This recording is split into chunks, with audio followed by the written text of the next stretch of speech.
Tantor Audio presents Tabula Rasa, a crime novel of the Roman Empire, by Ruth Downie. Narrated by Simon Vance. Nescis quid vesper vehat. You do not know what the evening will bring. Macrobius, Saturnalia, Book 2, 8.2. 1. It was easy to believe that the rain threw itself at you personally. Hard not to feel persecuted and aggrieved when it found its way into your boots, no matter how much grease you slathered on them. It blew in veils across the sides of the hills, whipped along the crests, and cascaded in streams down the valleys. The river had burst its banks, and the meadows beside it mirrored the grey sky. Turf squelched underfoot, and supply carts sank into the mud, so that whole gangs who should have been building spent the short daylight hours sloshing about, clearing drains and filling potholes. Men pulled hoods over their heads to stop the wet from going down their necks, and then had to keep pushing them back to see properly. Inevitably, there were accidents. Up at the wall, the rain made earth heavier to shift and washed white streaks of fresh mortar out of the day's build. In the quarry, hammers skidded off the heads of chisels. In the camp, tools and armour went rusty overnight. Doors stuck, leather was clammy, firewood was hard to light, and bedding smelled of damp wool and mould. And then, after another long night in chilly beds, serenaded by a ragged chorus of coughing and snoring, the builders woke to an innocent morning full of birdsong. The sun rose in a sky that had been rinsed clean. Crisp views stretched for miles across hills that rolled like waves toward the north. Men nodded greetings to each other as they lifted the sides of tents and hung everything out to dry. Some even dared to hope that the worst was over. Most knew it wouldn't be. This was October, and the weather was only going to get worse. Already a strategic retreat was planned for the end of the month. The legions would march south to hunker down in their winter quarters, leaving the permanent garrison to tough it out here along the line of the Emperor's Great Wall until the next building season. If the garrison troops were bored or cold up here, there were, as the legionaries were happy to remind them, plenty of ditches to be dug. And then it happened. It was a tearing, gut-wrenching roar, like a thunderbolt crashing into the depths of the underworld and shaking the ground beneath their feet. Medical officer Gaius Petreius Ruso ducked and clamped his hands over his ears, but the cry of "earthquake" died in his throat. The noise wasn't how he remembered it. Besides, this was Britannia, not known for earthquakes, and whatever it was had stopped. Ruso and his assistant straightened up, glancing at one another, as if to confirm they had not imagined it. Beyond the stone wall, a panicked flock of sheep was racing across the hillside. Dogs had begun to bark, sounding the alarm in the surrounding scatter of native farms. Ruso bent to retrieve his medical case, wiping off the mud on the grass at the side of the track. Several loose pack ponies bolted past him, narrowly avoiding men who were sprinting down from the camp while grimy and breathless figures were hurrying up to meet them. Somewhere, over the chaos, a trumpeter was sounding the call to assemble. Ruso was already heading downhill when a wild-eyed man in a rough work tunic grabbed him by the arm. "Sir, they need a medic in the quarry!" The quarry, even when it was full of legionaries cutting stone for the Emperor's Great Wall, had always seemed relatively peaceful. The tink-tink of hammers on wedges rang out like the pecking of metal birds above the gurgling of a stream that was swollen by summer rain. Everything brought in by the army, men, tools, work-sheds, lines of plodding ponies, lifting gear, wagons, was dwarfed by the raw cliff face that loomed above them. But now, as Ruso followed the quarryman down the track to the foot of the cliff, he could see that the far end of the rock face had collapsed into a steep chaos of mud and boulders. He winced, reminded of the devastation caused by the Antioch earthquake, hundreds of collapsed buildings, voices calling for help from beneath wreckage too heavy to shift. The quarrymen were lucky. They had only just retreated to eat their midday bread and cheese in the rare sunshine when the land slipped. Another head count was being conducted, just in case. But as far as anyone knew, the quarry was now empty apart from himself, the half-dozen men of the rescue team, and one unfortunate officer. Ruso's assistant was already hurrying back up to the camp to fetch 2 sensible orderlies, a light stretcher, straps, and warm blankets. While the rescuers were checking their ropes and ladders, Ruso eyed the full extent of the slide. At the top, a couple of trees hung over the edge as if they were looking down to see where the ground had gone. Below them, torn branches and splintered wooden scaffolding poles lay on the surface or stuck out at odd angles. Several huge rocks had come to rest, part way down the slide, as if they were waiting for some fool to free them with a careless movement, so they could tumble down and smash into the others at the bottom. Dominius, the Optio in charge, rubbed his forehead with his fist, adding another streak of grime. Then he raised the arm to point. "See that big boulder there, sir? Just past the fallen tree?" Ruso gulped. He had naively assumed that the trapped officer would be lying at ground level. Instead, the limp and muddy shape that he now saw to be a human being was lying head down on the slope, out of reach. His left leg was scraped and bloody. The right vanished under a massive lump of rock that teetered directly above him. "Are you sure he's alive?" Ruso murmured, clutching at the hope that they might be too late. The Optio called, "It's all right, sir. Hold on. The medic's here." "I don't need a bloody medic," said a voice that Ruso had never heard waver before. "Give me a knife." Ruso stared. "Pertinax?" "Prefect Pertinax, to you, Ruso." He might be seriously injured, but he was still the man who had terrified Ruso ever since one of them had been a very new medic with the 20th Legion, and the other had already reached the exalted post of second spear. "Sorry, sir." "Don't worry, sir," called Dominius. "The lads will get you down. Just hold on a moment and we'll get them organised." "I don't want—" Pertinax's voice cracked. He tried again, weaker this time. "Can't risk more men. My leg's gone." One blood-stained and filthy hand grasped vainly at the air. "Give me a knife." Dominius nodded to a man who was approaching with a dripping water skin tied to a scaffolding pole. Ruso recognized the grubby bandage around a minor's sprain of the left wrist, and noted that its owner had abandoned the vanity of being blonde, since stumbling into the Fort Hospital a while ago with one eye full of vinegary hair-colouring. Dominius called up, "We're going to get some water to you now, sir. Try not to move about too much." "A knife!" Pertinax repeated. "That's a—" He stopped, as if he could not remember the word. "That's an order!" Dominius instructed his man in a voice too low for the prefect to hear. "Gently, eh? If anything moves, drop it and run." The no longer blond man nodded and adjusted his grip on the pole. "The water's just coming up now, sir." Pertinax groped toward the skin. Water cascaded down his face before he managed to clamp the opening against his mouth. Dominius drew Ruso aside. "You see the problem, Doctor? How long has he been asking for a knife?" "Ever since he realized how things stand." Ruso said, "If he's up there much longer, he'll die anyway." "We wondered about getting a rope on and pulling him up, not if the leg's still attached." Dominius nodded, as if he had already thought of that. "Besides, the movement could bring the whole lot down on top of him." "Can you stabilize the boulder?" "It's too high to prop and too heavy for ropes, and we're not going to dig underneath to get him out." With a feeling that he was not going to like what came next, Ruso prompted, "So?" The Optio looked at him. "Could you cut the leg free, sir?" Ruso swallowed. "How am I going to get up there?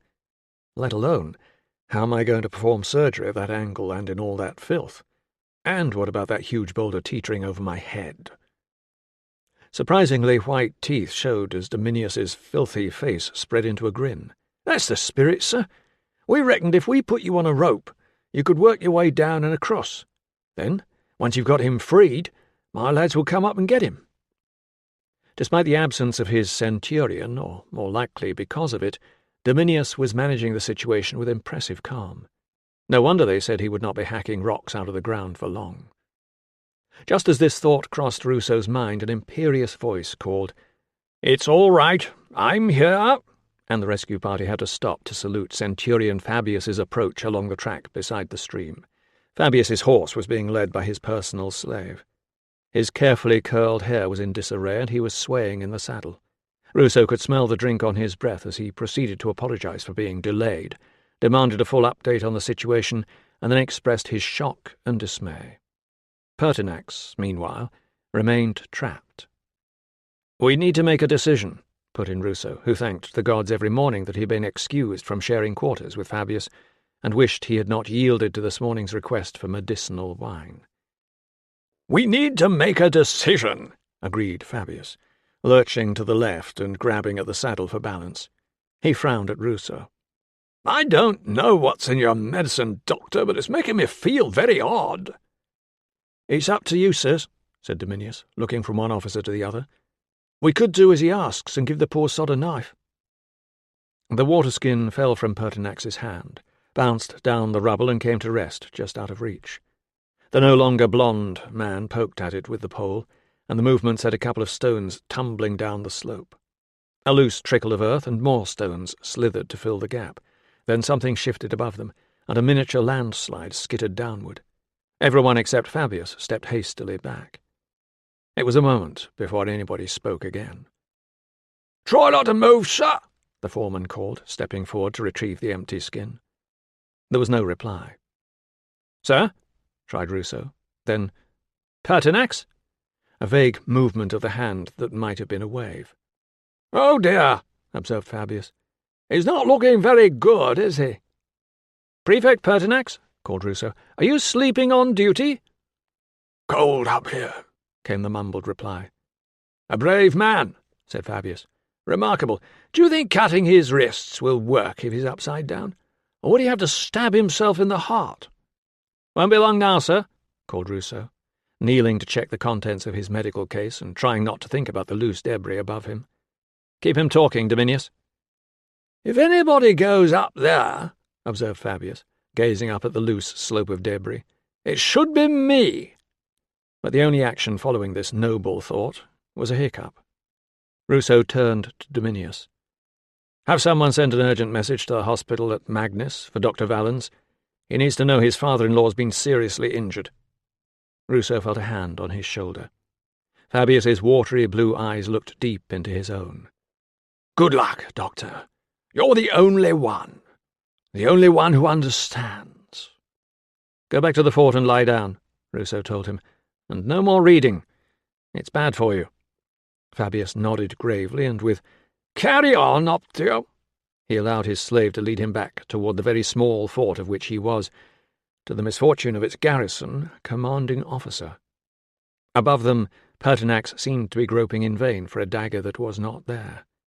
Dominius called, "We'll soon have you down from there, sir." After they knotted the loop of rope around Ruso's chest, Dominius reached toward him and hung something around his neck. "My lucky charm, sir. Never fails. If you're in trouble, just shout and the lads will pull you out."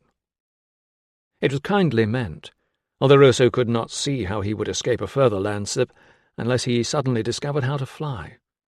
Glancing down at Dominius's charm lying beside his identity tag, he saw that the little bronze phallus did indeed sport a pair of wings. He hoped it was an omen.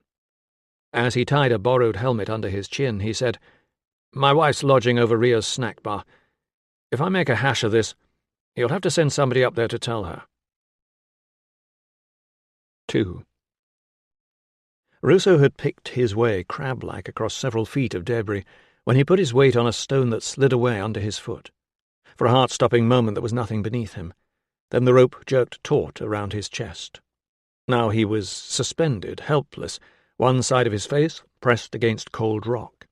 He forced himself not to claw against the sides and bring down more debris as he heard the stones skitter on down the slope. Praying that the men holding his rope would stand firm, he hung like a creature playing dead, feeling the cut of the rope and the thud of his heart. Somewhere, miles away, voices were asking if he was all right. Was he? He didn't know. In what way could a man who might be about to bring tons of rock down upon himself, as well as his patient, be said to be all right? He lifted his head and glanced across to where Pertinax was lying head down, eyes closed, just out of reach. The face was grey even under the grime. It was not too late to grant the mercy of an honourable suicide. The man had already enjoyed a long life and reached the pinnacle of his career. Now that he had assessed the situation from close quarters, Ruso could decide that Pertinax could not be saved. With opened wrists, the prefect would have a much quicker and cleaner death than he might have to suffer in the aftermath of dirty wounds, and everyone would say Ruso had done the right thing. Dominius was calling, "Are you all right, Doctor?" "Wait a moment." If only he had been given time to prepare for this. If only he had not wasted the morning dealing with trivia, trying to find reasons not to eat supper with his wife's dubious acquaintances, complaining about the odd disappearance of his new hospital clerk, hearing a long trail of petty grievances from men who imagined he could do something about them. He muttered a prayer to Aesculapius for the surgery and one to Fortuna for a lucky escape, and took another look. The trapped leg was visible just above the ankle. There seemed to be a second boulder beneath it, pinning it in place. The foot was probably crushed beyond repair. Only a few more inches, and Pertinax might have tumbled down the slope to safety. Now, if he were to be rescued, Ruso would have to work his way up, under the overhang of rock, and crouch there, slicing flesh, carefully sealing off delicate blood vessels, and wielding a bone saw while he tried not to think about the weight precariously balanced above his head. Even the patient thought it was not worth the risk. As for what Tilla would say, it was usually best not to think about what Tilla would say. He thought instead about Valens's wife and their boys, and how he would no longer be an honorary uncle, but the man who had helped their grandfather to die rather than try to save him. "I'm all right," he called. Stretching up to the left, he managed to get a grip on the root of a tree that was buried in the mound of debris. "It's Ruso, sir. Nearly there now." He hauled himself up and across, feeling the muscles burning in his arm and shoulder, and tried a tentative foothold on a broken scaffolding pole. When he got there, Pertinax's eyes opened for a moment and then closed again. His face was oddly striped where trickles of water had washed the mud away. "It's Ruso, sir," he repeated, scanning for other injuries. "Can you tell me where it hurts?" He could see nothing else apart from scrapes and bruises, but then he could see very little under the muck, and he wasn't about to start cutting clothing off. "Let's get you out." He untied the rolled cloak from around his waist and draped it over the prefect's body. "I expect you're a bit cold." Faintly, without opening his eyes, Pertinax mumbled, "Go away." The prefect's skin was clammy. The man was deteriorating fast.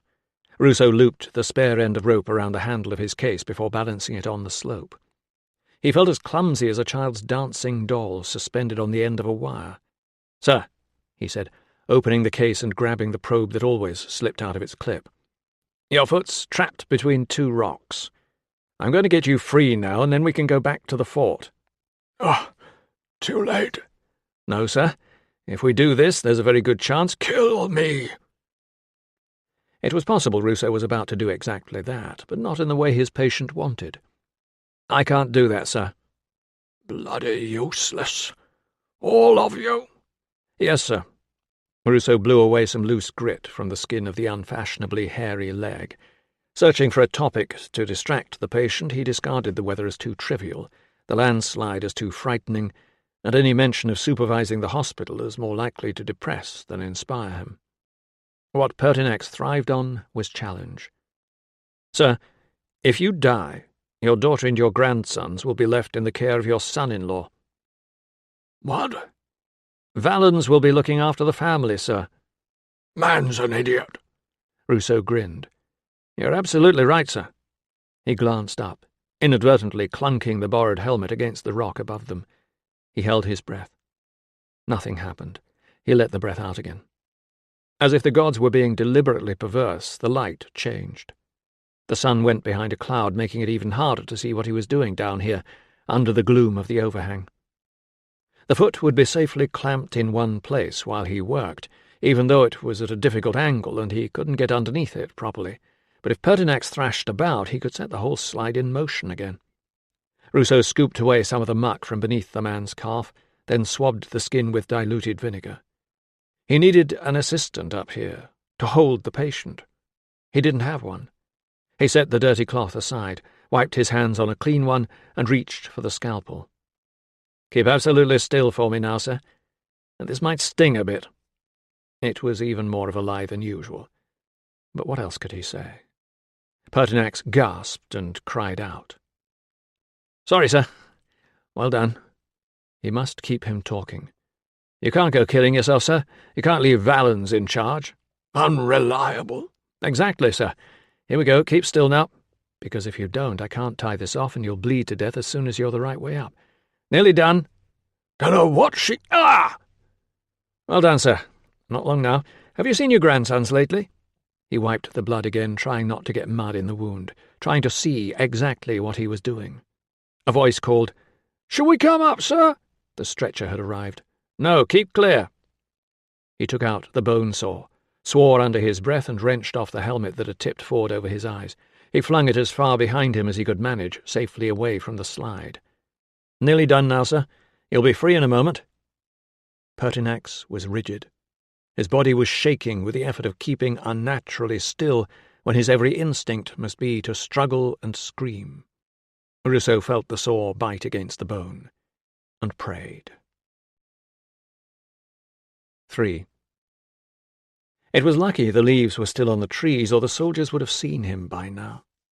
They had been so busy running around and shouting orders that nobody had noticed a boy creeping along beside the stream until he could get near enough to see the whole of the amazing thing that had happened in the quarry. The one tied to the rope had made it across to the one who was stuck under the rock now. He moved very slowly as if he were frightened. Edic had never seen a soldier frightened before. The one on the rope was... Edic stretched out and parted the leaves with the tip of his finger. The one on the rope was hunched up right underneath the big rock, trying to do something to the other one's... What was that in his hand? Surely he wasn't going to cut the other one's leg off. Edic felt his mouth fall open, closed it again, and swallowed. First, the dead body, and today a Roman having his leg sawn off. It was the most exciting week he could remember since the day the soldiers turned up and threw everything out of the house and called it helping. This made up for not being able to tell the others about the body. Almost. He still wasn't sure he believed in the body himself. He had been hiding in the tunnels his family's sheep had made through the thick clump of bushes. In the middle the ground still smelled faintly of sheep, even though the flock was long gone, but around the edges was the sharp stink of wee. He didn't like it. But he got used to it after a bit, and at least it meant the soldiers who were building the wall had left these bushes here to use as a latrine instead of chopping them down along with everything else. Farther down the hill, the bramble berries were finished. Everyone said you mustn't pick them past the end of September, and it was true. They were dull and shriveled. So he was even hungrier than usual. He had eaten all the cheese he had taken when Petter wasn't looking, sucking it slowly to make the taste last longer, just like Mam used to tell him. It was nearly dark now, and it was starting to rain again, and still nobody had come to look for him. The patrol had gone past and wouldn't be back for ages. He supposed he should get up and go home before Petter gave his share of supper to the dog. He was rubbing his foot to get rid of the pins and needles when he heard a gasp, a grunt. At the time he wasn't sure what it was, but it wasn't the wind in the leaves, and it was much too close. So he had shifted carefully to one side, trying to get a better view out between the tangle of rough stems. The thing grunted again. A shape was moving up the hill away from him. If it had picked up his scent, it wasn't interested. It wasn't afraid either. Too big to be a man. Too upright to be a pony or a cow. He lost sight of it, and then it reappeared up by the black line of the wall. He could see its shape against the remaining light in the sky. 2 legs. A man, then. But he was not tramping along, carrying a shield like the men on patrol. He was carrying something big and heavy on his back, something that he now let fall onto the ground. Over and over again, since then, Edic had closed his eyes and pictured that moment, trying to decide if he really could have seen a human head and an arm that flopped down as it fell. Whatever it was, it blended into the ground. The man stretched up into the rain, loosening his muscles after the strain of the carrying. Then he bent down over the new length of wall and lifted off the covers. How could he be inspecting the work in the dark? Perhaps he had lost something. He must be a soldier, because nobody else... But Edic wasn't a soldier, and he was there, so perhaps the man wasn't a soldier either. If it had been daylight, he might have run up and offered to help. It was all right to go near the troops as long as you were careful. Some of them wanted messages delivered in exchange for an apple or a taste of honeycomb, or they asked which way to go or who could sell them things. Some of them were even glad to see the local boys because they missed their own sons at home, wherever that was. Sometimes when nobody was looking, they let people travel in the ox wagons. If you said you had a big sister, you might get offered a ride home on one of the pack ponies. But Edic kept quiet about the girls at his cousin's house. He wouldn't have dared to let Dar see him with the soldiers. Not after they had turned the family off the farm and dug great trenches across the grazing. They had set fire to the houses and hacked most of the trees down for scaffolding and firewood. When one of Grandfather's tottery old friends came to sing a song to the dying trees, the soldiers shouted and threw clods of earth at him until their centurion told them to stop. Sometimes, when Edic saw the soldiers tearing the land apart, he thought that was what was happening to him, too. The man up by the wall seemed to move about as if he were working in daylight. He was bending to pick up filling stones from the pile. Usually the soldiers built up both sides of the wall with rows of the big square stones that they had cut out of the hillside, and then they filled the gap in the middle with things nobody would see, rough stones and clay and sand and, sometimes, when the officers weren't looking, lumps of turf. But that day the rain had got worse. When it rained like that, it washed the wet mortar out and left white streaks down the outsides of the stones, so the centurion had come and told them to stop before they filled the middle in. Edic had watched them pack up their tools and heard the centurion telling them to make sure they covered the sides up properly before they marched back to the camp. Then he had stayed up there and seen the man carrying the thing that looked very much like a body, and when the wind dropped he could hear the familiar thump and clunk of stones being thrown onto a pile. Up there in the dark and the drizzle, all on his own, the man was filling in the middle of the wall. The filling in seemed to go on for a long time, and Edic's thoughts had drifted to his dinner and the dog, when he realized the man wasn't there any more. This time he heard the footfalls. He held his breath as they came down the hill toward his hiding place. Then a cry and a curse, and all the bushes shuddered and spattered raindrops. There was the pale shape of a hand, so close that he could have reached out and touched it. Edic narrowed his eyes and kept as still as a hunter. The hand lifted. The bushes shook again, and the man was back on his feet and away much too quickly for anyone carrying anything heavy. Whatever it was, he had left it up there. Even after days of thinking about it, Edic did not understand what he had seen. But when he thought about telling anyone, the squirming in his stomach told him not to. This was the first time in days that he had managed to sneak away from his chores for another look, but he was not even sure where the body was now. The soldiers had built up lots more rows of stones and filled in the gap between them. This stretch of wall was too high to see over. He had been about to run back to the cousin's house before anybody started to wonder why he was taking so long to find firewood, but then came the terrible noise from somewhere down in the valley, beyond the soldiers' road. And now here he was, seeing the rock all tumbled down and a blood-stained and muddy old man struggling and crying out as the other one was trying to cut his leg off while all the others watched. Hey! Edic jumped at the sound and grabbed the branch to steady himself. Yes, you! The voice shouted in Latin. What are you doing up there? But by the time the soldier got there, Edic was down the tree and gone. 4. The patient's family had given Tilla 2 hard-boiled eggs, fresh bread, and a cup of warm milk, with the usual warning about not drinking the water from the stream. It was kindly meant, but she'd been here for most of the summer and heard it a dozen times before. If you wait long enough, the muck from the building work all sinks to the bottom, but no matter what the soldiers tell you, everyone knows they piss in it. That was the trouble with soldiers, Tilla thought, stepping aside onto the grass verge to let a couple of carts rumble past, and glancing up to where small figures were moving around on the scarred hillside. You couldn't trust them. Her anger rose again as she remembered the plump girl's anxious insistence that her injuries were nothing. She had tripped and banged her head on the doorpost and then fallen awkwardly. She did not need a healer. She just needed to rest for a while. She was sorry for all the fuss. Tilla had done her best to be gentle as she set the broken fingers straight, but Kata still cried out in pain. "Your mother tells me this sort of thing has happened before." Kata sniffed. "I'm very clumsy." Tilla laid the compress over the grazed and swollen cheek. You're lucky none of the bones of your face are broken. The girl kept her eyes closed, like a child who wanted to be invisible. You may not be so lucky next time. No reply. You must stay close to your family, Tilla told her, and they must put in a complaint to his centurion. Still no reply. Do not go near him, Tilla continued. Do not waste a single moment hearing how sorry he is, because it will mean no more this time than it did the last. Just when she thought she might as well have been speaking to a deaf woman, Kata said, You don't know him. No, Tilla agreed, but I am older than you, and I have met men like him. The girl's swollen lips trembled.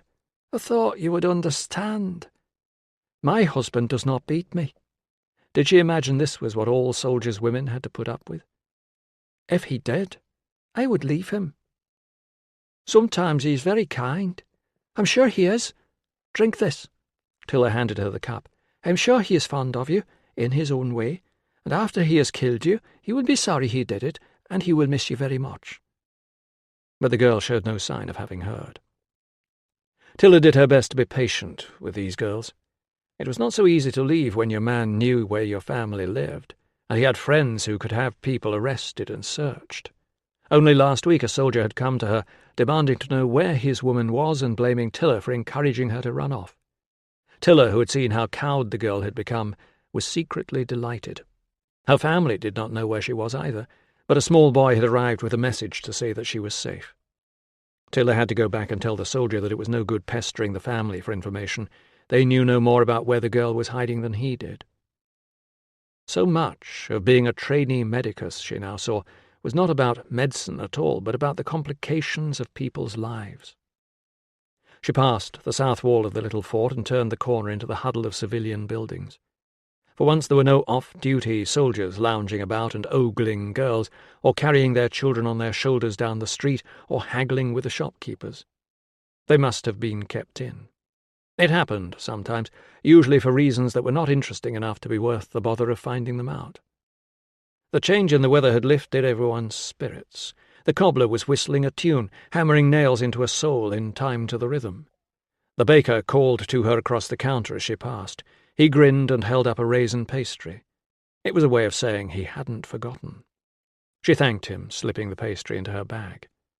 "Don't tell Rhea," he said. "She'd have sold you one." "I shall sneak it past her." The baker and Tilla's landlady were brother and sister, but business was business. "How is your little girl?" "No more trouble so far." His tone was still wary. "It's been near enough 6 weeks."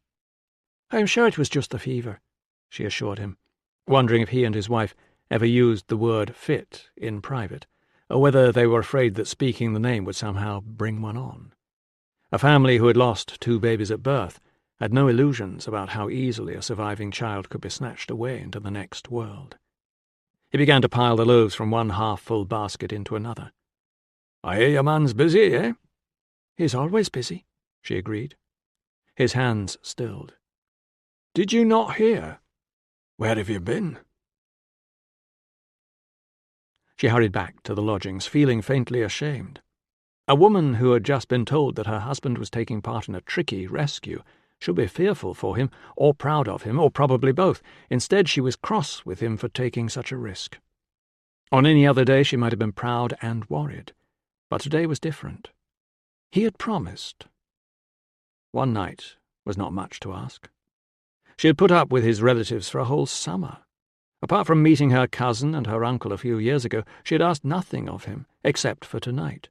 And he had given his word, even though he was plainly uneasy about it. But now he had found some sort of crisis, and as usual it seemed nobody else could deal with it. He would be late, if he turned up at all, and she would have to explain why her Roman was not there, and how was she to know whether they would understand? She hardly knew them herself. They were not real relatives. They might have been, though. It was a peculiar thought that she might have been the old man's daughter. If Mam had not broken her promise and run away with her father instead, Tilla might have spent her whole life here, milking cows and growing vegetables, grumbling about the Romans and refusing to speak Latin, thinking a trip to market was exciting, a journey to the seaside a once-in-a-lifetime adventure, knowing and being known by all the neighbours and never wanting to leave. Or maybe desperate to get out? Neighbours were not always kind. Instead, here she was, trailing about after a foreign husband, living in temporary lodgings, having to eat meals from snack bars, while half their possessions were stored miles away in Deva. Soon she would leave behind most of the people she had grown to know here over the summer. Probably she would never see them again, because you never knew where a soldier would be sent next, and if you wanted any sort of marriage, you had to go with him. The shutters that formed the entrance of the snack bar had been opened up to let in what was left of the autumn sun. A group of dark-skinned men dressed in rich colours were seated outside, chatting over the remains of a meal in a tongue Tilla did not recognise. She wondered what they made of the drab decor of the only bar in town. Rhea looked up from stacking cups behind the counter. "I hear your man's a hero." "I would tell him you said so," Tilla promised, feeling guilty. At least he did not beat her, and he was not a maid chaser, like the centurion at the fort, whose kitchen girl had come to her in tears begging for some charm or potion to keep her from falling pregnant. Rhea leaned across the counter, jabbed a bony finger toward the men outside, and whispered, "From Palmyra. If you want any silk, let me know." "Not really." "Pity," she observed. "I could have got you a good deal." Someone in the back room was humming a tune Tilla had heard the soldiers singing on the march. Rhea observed, "Your girl's in a good mood. She doesn't like silence. She'll be glad enough of it after the baby comes. What can I get you?" "I'll put my bag away first." Tilla made her way past the empty tables and into the dimly lit storeroom where Virana slept, and where a sturdy ladder provided access to the privacy of the loft room she and her husband were renting. "Mistress!" Virana's large form was precariously balanced on a stool in front of a high shelf. "If you're going to do that," Tilla told her, "find something safe to stand on." "Oh, I've finished now." Virana clambered down, clutching a honey pot. "How is Kata? Is it true her boyfriend broke her jaw?" Tilla delved into her bag. "Share a pastry?" She would have died rather than reveal anything about her patience to Virana, but sometimes she wondered why she bothered to keep her mouth shut. Nobody else around here did. Virana picked out a raisin and popped it into her mouth. "Is the master back yet?" "No." "He is very brave. Did his clerk come back?" "Yes, and no." "Shall I take your bag up?" "Virana, you're supposed to be—" Tilla paused. She could hardly say resting, since the arrangement for Virana to work in Rhea's snack bar suited everyone very nicely, including Virana, who saw it as a chance to meet the legionary of her dreams. "I'll take it," she said. "You're supposed to be careful. And don't drop crumbs or you'll be sleeping with mice."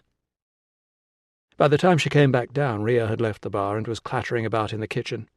The outside table had now been taken over by a group of local women. The loaded baskets suggested they had been shopping over in Vindolanda. The fact that they were here suggested they were in no hurry to go home, but not daft enough to pay Vindolanda prices for drinks. She had not intended to eavesdrop, but as she carried her beer across to the last patch of sunshine slanting in through the doorway and across a table, she realized she was in an ideal position to listen, hidden from view but able to hear every word. "So she said to them," declared a voice with a familiar lisp, "why'd you have to march straight through my cabbages?" So the one in charge pointed up the hill and he said, "We've got orders to go up there."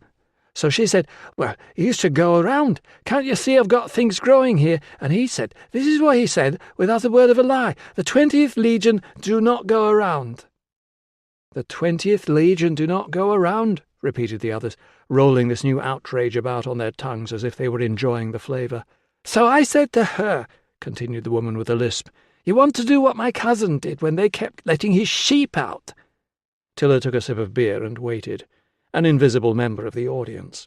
The woman was local. She remembered the thick brows and the eager front teeth. "He moved the sheep up to the common," the woman said, "and he put the bull in there instead." Her audience seemed to like that. "I was there when the next lot came. You should have seen them run, tripping over each other and everything falling out of their packs." There was general laughter, and Tilla could not resist a smile. "See? The 20th Legion do go around after all." The talk drifted to people she did not know. Across the road a cat was picking its way delicately along the roof of the leatherworker's shop, untroubled by the puddle that covered half the street below. Had she done the right thing about Kata? The mother had plainly been hoping she would use her influence with the medicus to have the man disciplined. That was the problem with being honest about having married an officer. People wanted her to pass messages to the Legion, but at least this way she could not be accused of betraying anybody. Everyone knew from the start not to tell her things that the Romans were not supposed to know, and if there were times when that made her lonely, well, that was how life was. One of her mother's favourite sayings was, "Nobody likes a girl who feels sorry for herself," which was very annoying, but true. Virana passed by her with a tray of drinks and then returned to the back room. Outside, the woman with a lisp said, "You know about that one, do you?" Tilla held her breath. They had been offered a room here after Virana had given a sob story about her baby's father being dead. "Well, he might be," Virana had insisted, when Tilla challenged her about it later. On the other hand, there were plenty of candidates for fatherhood still very much alive and serving with the 20th Legion, and Tilla had known she could not keep it quiet for long. "They all lived together over the bar here, you know. No, really, I thought he lived in the fort." Tilla frowned into her beer and wondered if she should walk away, or perhaps stand up and let herself be seen. She did neither, despite another of her mother's favourites, "No good comes of listening to gossip." Someone asked a question she could not catch.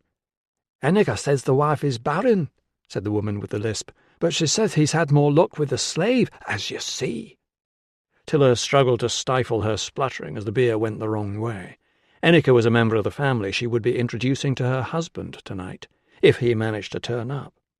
She had explained when they first met that Virana's child was nothing to do with her husband, who was not a maid-chaser, and Virana had said so too, and Eniga had said— It did not matter what Eniga had said, because it was clear now that she had not believed either of them.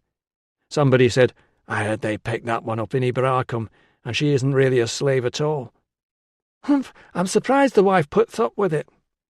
"The wife's probably grateful to be taken in," said another voice. "I heard he rescued her from the Northerners."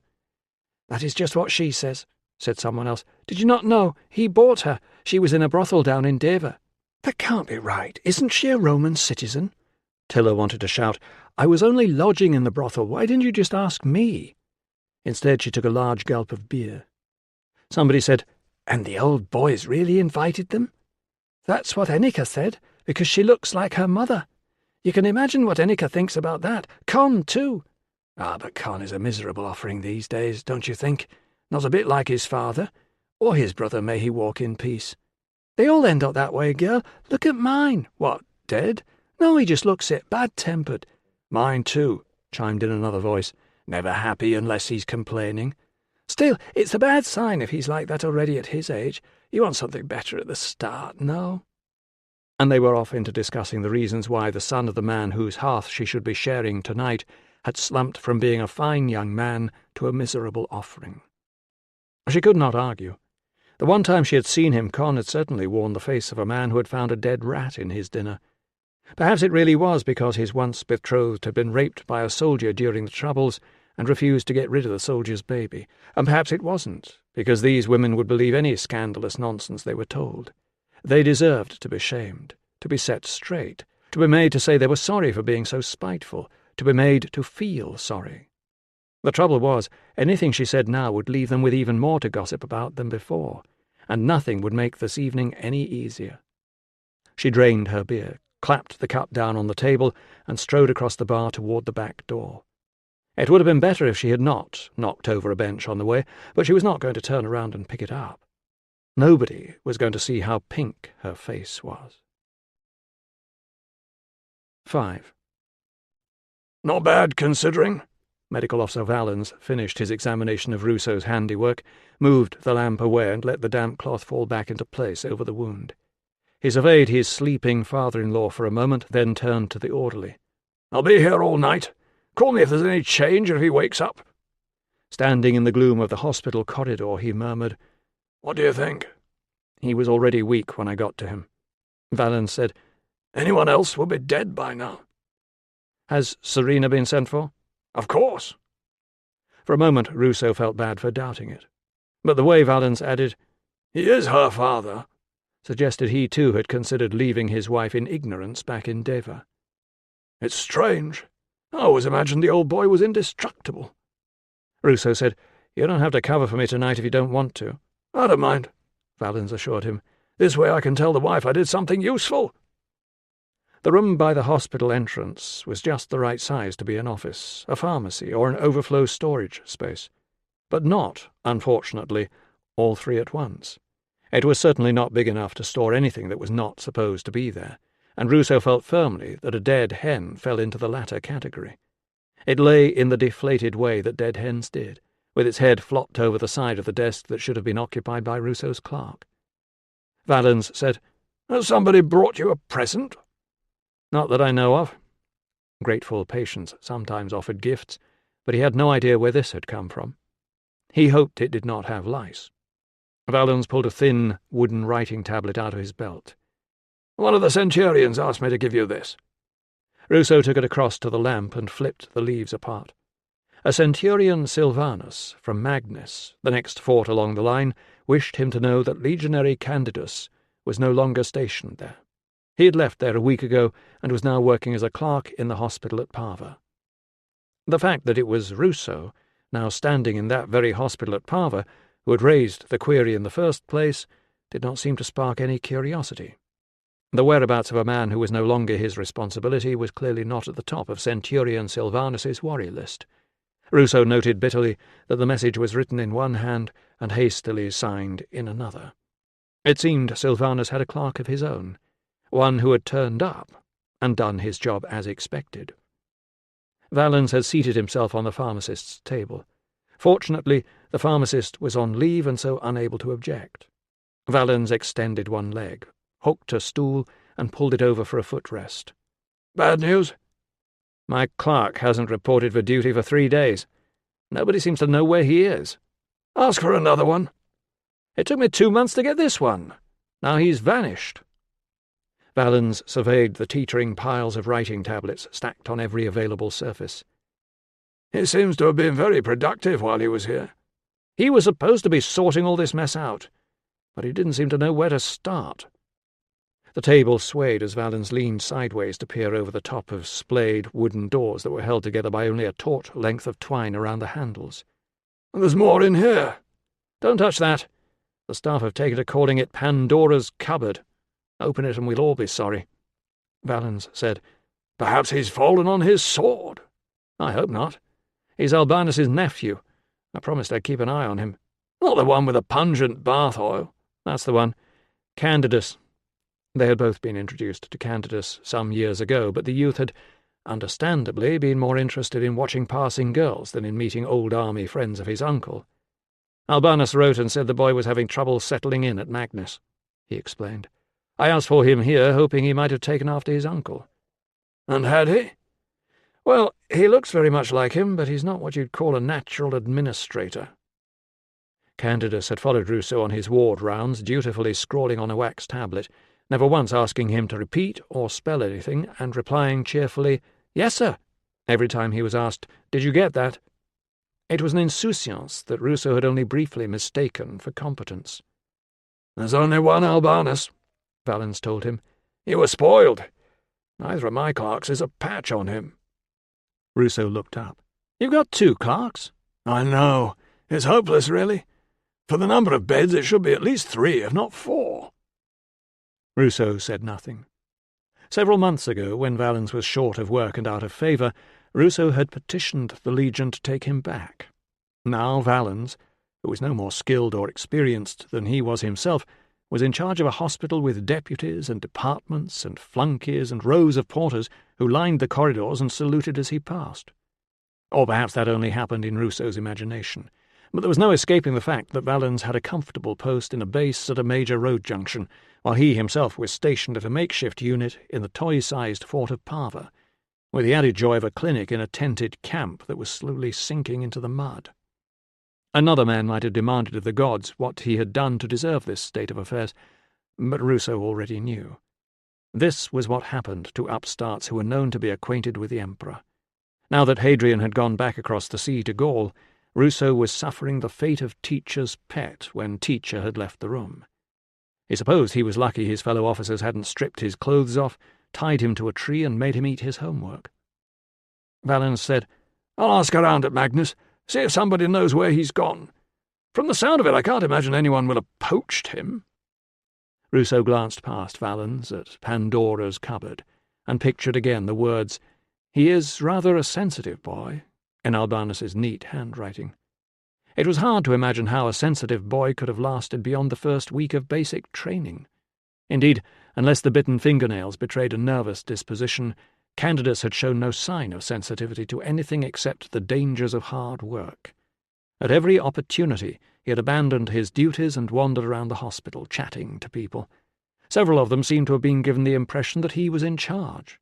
Ruso might have been almost glad to lose him, except that he had then done something unexpected. Immediately after an exasperated Ruso had ordered him to get his backside on that stool and not move or speak until he had sorted out the orders for blankets and buckets and updated the repairs list, Candidus stood to attention behind his desk and said, "May I speak, sir?" "Briefly." "I've made a bit of a mess of things so far, haven't I, sir?" "Yes," said Ruso, surprised by the young man's frankness. "I'm sorry, sir. I've never been a clerk before, sir. I was hoping you wouldn't notice, and I'd just pick it up as I went along." "Then you should have stayed at your desk and listened to what you were told." Candidus swallowed. "Are you going to get rid of me, sir?" Ruso sighed and leaned against Pandora's cupboard. If the lad hadn't had the same skinny build and innocent eyes and floppy black hair as his uncle, it might have been easy to be angry with him. "Just get those orders done. We'll talk about it tomorrow." "Thank you, sir. I'll do them straight away." "Good," Ruso said, not sure if he was being taken for a ride. "If there's anything you don't understand, ask. Don't guess." "Yes, sir, I will. And I won't. And I'll do better from now on, sir." But the next day Candidus did not turn up, and nobody had seen him since. It was a moment before Ruso registered what Valens was pointing at. "Is there something underneath that chicken?" Ruso reached underneath the soft feathers and drew out the thin slivers of another writing tablet. As he did so, he felt a stab of guilt. He was already late. Tilla would be waiting, and the hen would still be dead when he got back tomorrow. On the other hand, he needed to check that it belonged to him, especially since he might run across the donor by accident and fail to thank them because he had not paused a few short moments to open up. "Oh, hell." "From somebody you don't like?" "It's from Albanus." "Albanus sent a dead bird all the way from Verulamium?" Ruso scanned the letter. There was no mention of a hen, which he assumed must have come from somewhere else. "To Dr. Ruso, greetings. I'm happy to say that I hope to see you soon. Fortune has granted me a post as tutor to the children of a prefect who is currently stationed at Arbea.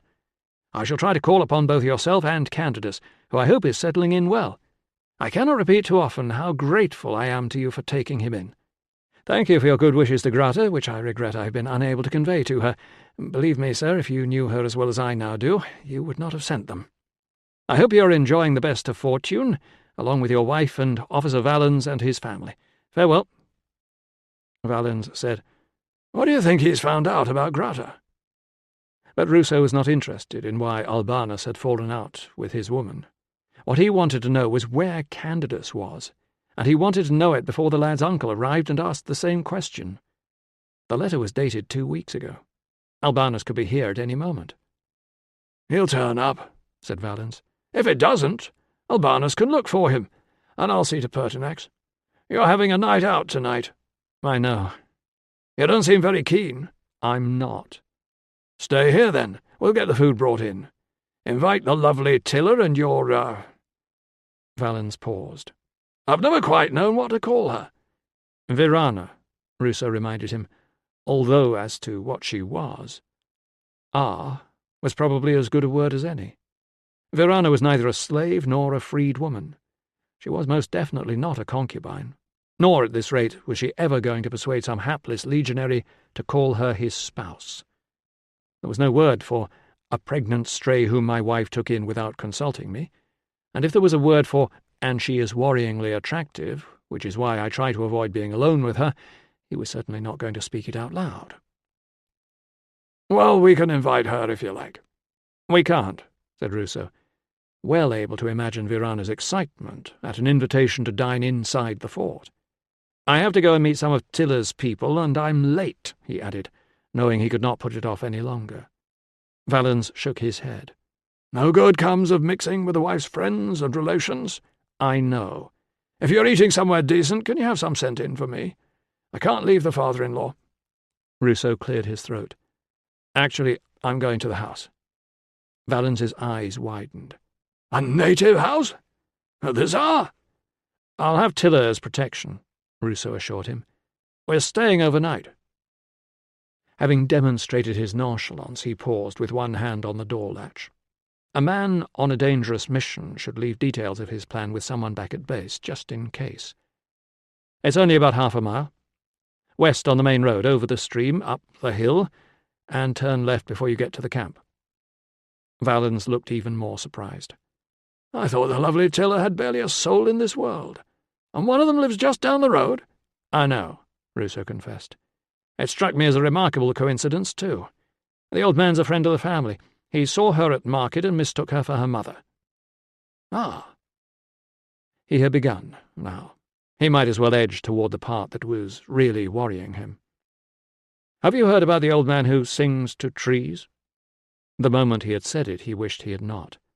"The crazy man?" Valens was going to be no help at all. He was enjoying this. "Tilla says he's not crazy, he's just very traditional." "What does that mean?" "That's what I asked. She said, 'You'll see.'" He paused in the doorway. He could not tell Valens any more than he could tell Tilla about his discreet inquiries with security. The old man was deemed to be harmless, as were two of his sons, one because he had been killed in the Troubles a couple of years ago, and the other because he was only 9 years old. But the name of Con, the eldest, turned up in watch lists all over the place. He said, "I'm just not sure why he's bothering to make such a fuss of her now when they never really knew each other." "Because she's turned up practically on his doorstep?" "Or because he thinks she'll be useful to him in some way. You sure you don't want to go back to Magnus tonight? I'll stay here and see to Pertinax." "Absolutely not," Valens assured him. "I want to hear what happens." 6. Ruso pulled his hood down over his eyes and strode on, perhaps the only man on the wall who was glad that it was nearly dark and starting to rain yet again. The patrol who had just passed would not know that the figure turning down a track leading only to native farmsteads was one of their own officers. He had so nearly escaped. In a few more days the Legion would be on the march back to Deva. If the wall had run a couple of 100 paces farther south, the family would have been turfed off their land and ended up somewhere miles away. The old man might never have seen Tilla at the market and seized her by the hand, begging to know if she was Mara come back to him. Unfortunately, the wall was where it was, and the military zone had only sliced off a few of the family's fields. They had stayed to eke out a living on their shrunken farm, hidden away down a slithery track that was almost impossible to make out under the gloom of the dripping trees. Ruso pulled his cloak tighter around him and trod carefully. That was what he would have to do, metaphorically speaking, when he arrived there. Unable to explain his misgivings to Tilla, he would have to stay alert for any hint of suspicious activity or attempts to compromise either of them. If these people thought they could persuade him to become their tame Roman, they were very much mistaken. Reaching what must be the fork in the pathways that Tilla had told him about, he followed the curve of the right-hand route, and eventually the shape of a gate loomed ahead. He paused. The locals let their dogs loose at night to repel thieving soldiers. There was no barking, just the sighing of the breeze in the trees and a spatter of raindrops. He took a deep breath and called, "Is anyone there?" in the language his wife had taught him. "I am," said a young voice. For a worrying moment it seemed to belong to the large dog that was sniffing at his hand. "Hello?" said Ruso, leaving the hand where it was and edging the rest of himself farther away. "Are you the doctor?" asked the voice. "Yes," said Ruso, just able to make out the shape of a boy attached to the dog. This must be the youngest son. "I'm Brannan." "Ruso. Sorry I'm late." "Now I can go in out of the rain." Leading him across the uneven cobbles, Brannan shouted, "He's here!" A moment later a glimmer of light appeared. A shadowy figure standing in the shelter of the porch handed the lamp to the boy and greeted Ruso with one word, in British. "Weapons!" Ruso had expected the request to be couched in politer terms. "Who are you?" "Con. Do not pretend you have never heard of me. Give me your weapons." The boy pushed back his hood. From behind a curtain of wet curls, dark eyes glanced from one man to the other. "Is my wife here?" "She is." Ruso raised his arms, not wanting to pick a fight before he was even through the door. He felt himself being searched, and the boy's fingers tugged at the fastenings of the scabbard. Con said something to the boy in their own tongue about not taking the blade out. The familiar weight of the sword lifted and was gone, borne away by a native into the darkness. Ruso tried to ask, "Where's he taking it?" but if Con understood, he chose not to reply. Walking out of the fort without his armour on had been a matter of choice. Handing over an 18-inch slice of razor-sharp iron to a hostile local was definitely against regulations and against common sense too. He hoped his wife really was here. Tilla had assured him several times that her own family had never collected enemy heads, nor predicted the future from the entrails and death throes of murdered prisoners, nor crammed people they did not much like into giant men made of wicker and burned them alive. But he had seen some of the things natives had done to stray soldiers. When pressed to admit that such things happened, Tilla changed the subject, choosing instead to remind him of the evils she had seen in the amphitheatre, usually in a tone that suggested he was personally responsible for them. So it was a relief when Con pushed the door open to reveal several figures seated around a central fire, and one of them rose and hurried across to him. "Husband!" She reached up to unfasten the clasp of his sodden cloak. "I was afraid you might not come." "Of course I came," he said, trying to sound as though he had been looking forward to it all day. When Con walked away, he murmured, "Watch out for that one." She put a hand over his. "These are my people. We have to trust them." We. As it struck him that she did not sound sure of them herself, she prodded him in the small of the back. He stepped forward into the firelight, and she announced, "My man is here." The creature who exclaimed, "Ah!" from the depths of the carved chair probably looked less alarming when he was not seated beside a steaming cauldron with his wild white hair and deep-set eyes lit from below by orange flames. At least he looked welcoming. The hand clutching the walking-stick shook with the effort as he hauled himself up to stand. A young woman with broad shoulders, capable hands, and a serious expression stepped forward from behind his chair to help him. Ruso guessed she must be Con's wife. He had tried to stay awake while Tilla explained all this, but he had only been listening for the gaps, so that he could grunt in the right places. There was movement in the dark spaces behind the wicker partitions, which were hung with furs and painted shields. Above them, over shelves filled with what looked like apples, he caught the glint of metal slung under the thatch. Not his own sword, but curved blades, farm tools with sharp edges.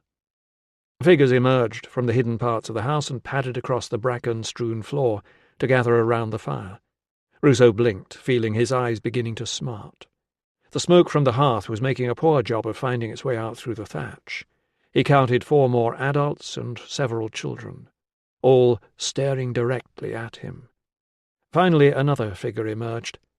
He was happier than usual to see that pregnant belly and welcoming bosom below a smiling face. Try as he might, it was impossible to note Virana's features in any other order. "Grandfather Senesio," announced Tilla in her own language, stepping forward to address the figure leaning on the stick. "This is Gaius Ruso of the Petreius family from southern Gaul. He is a healer in the pay of the Emperor's 20th Legion." Ruso bowed.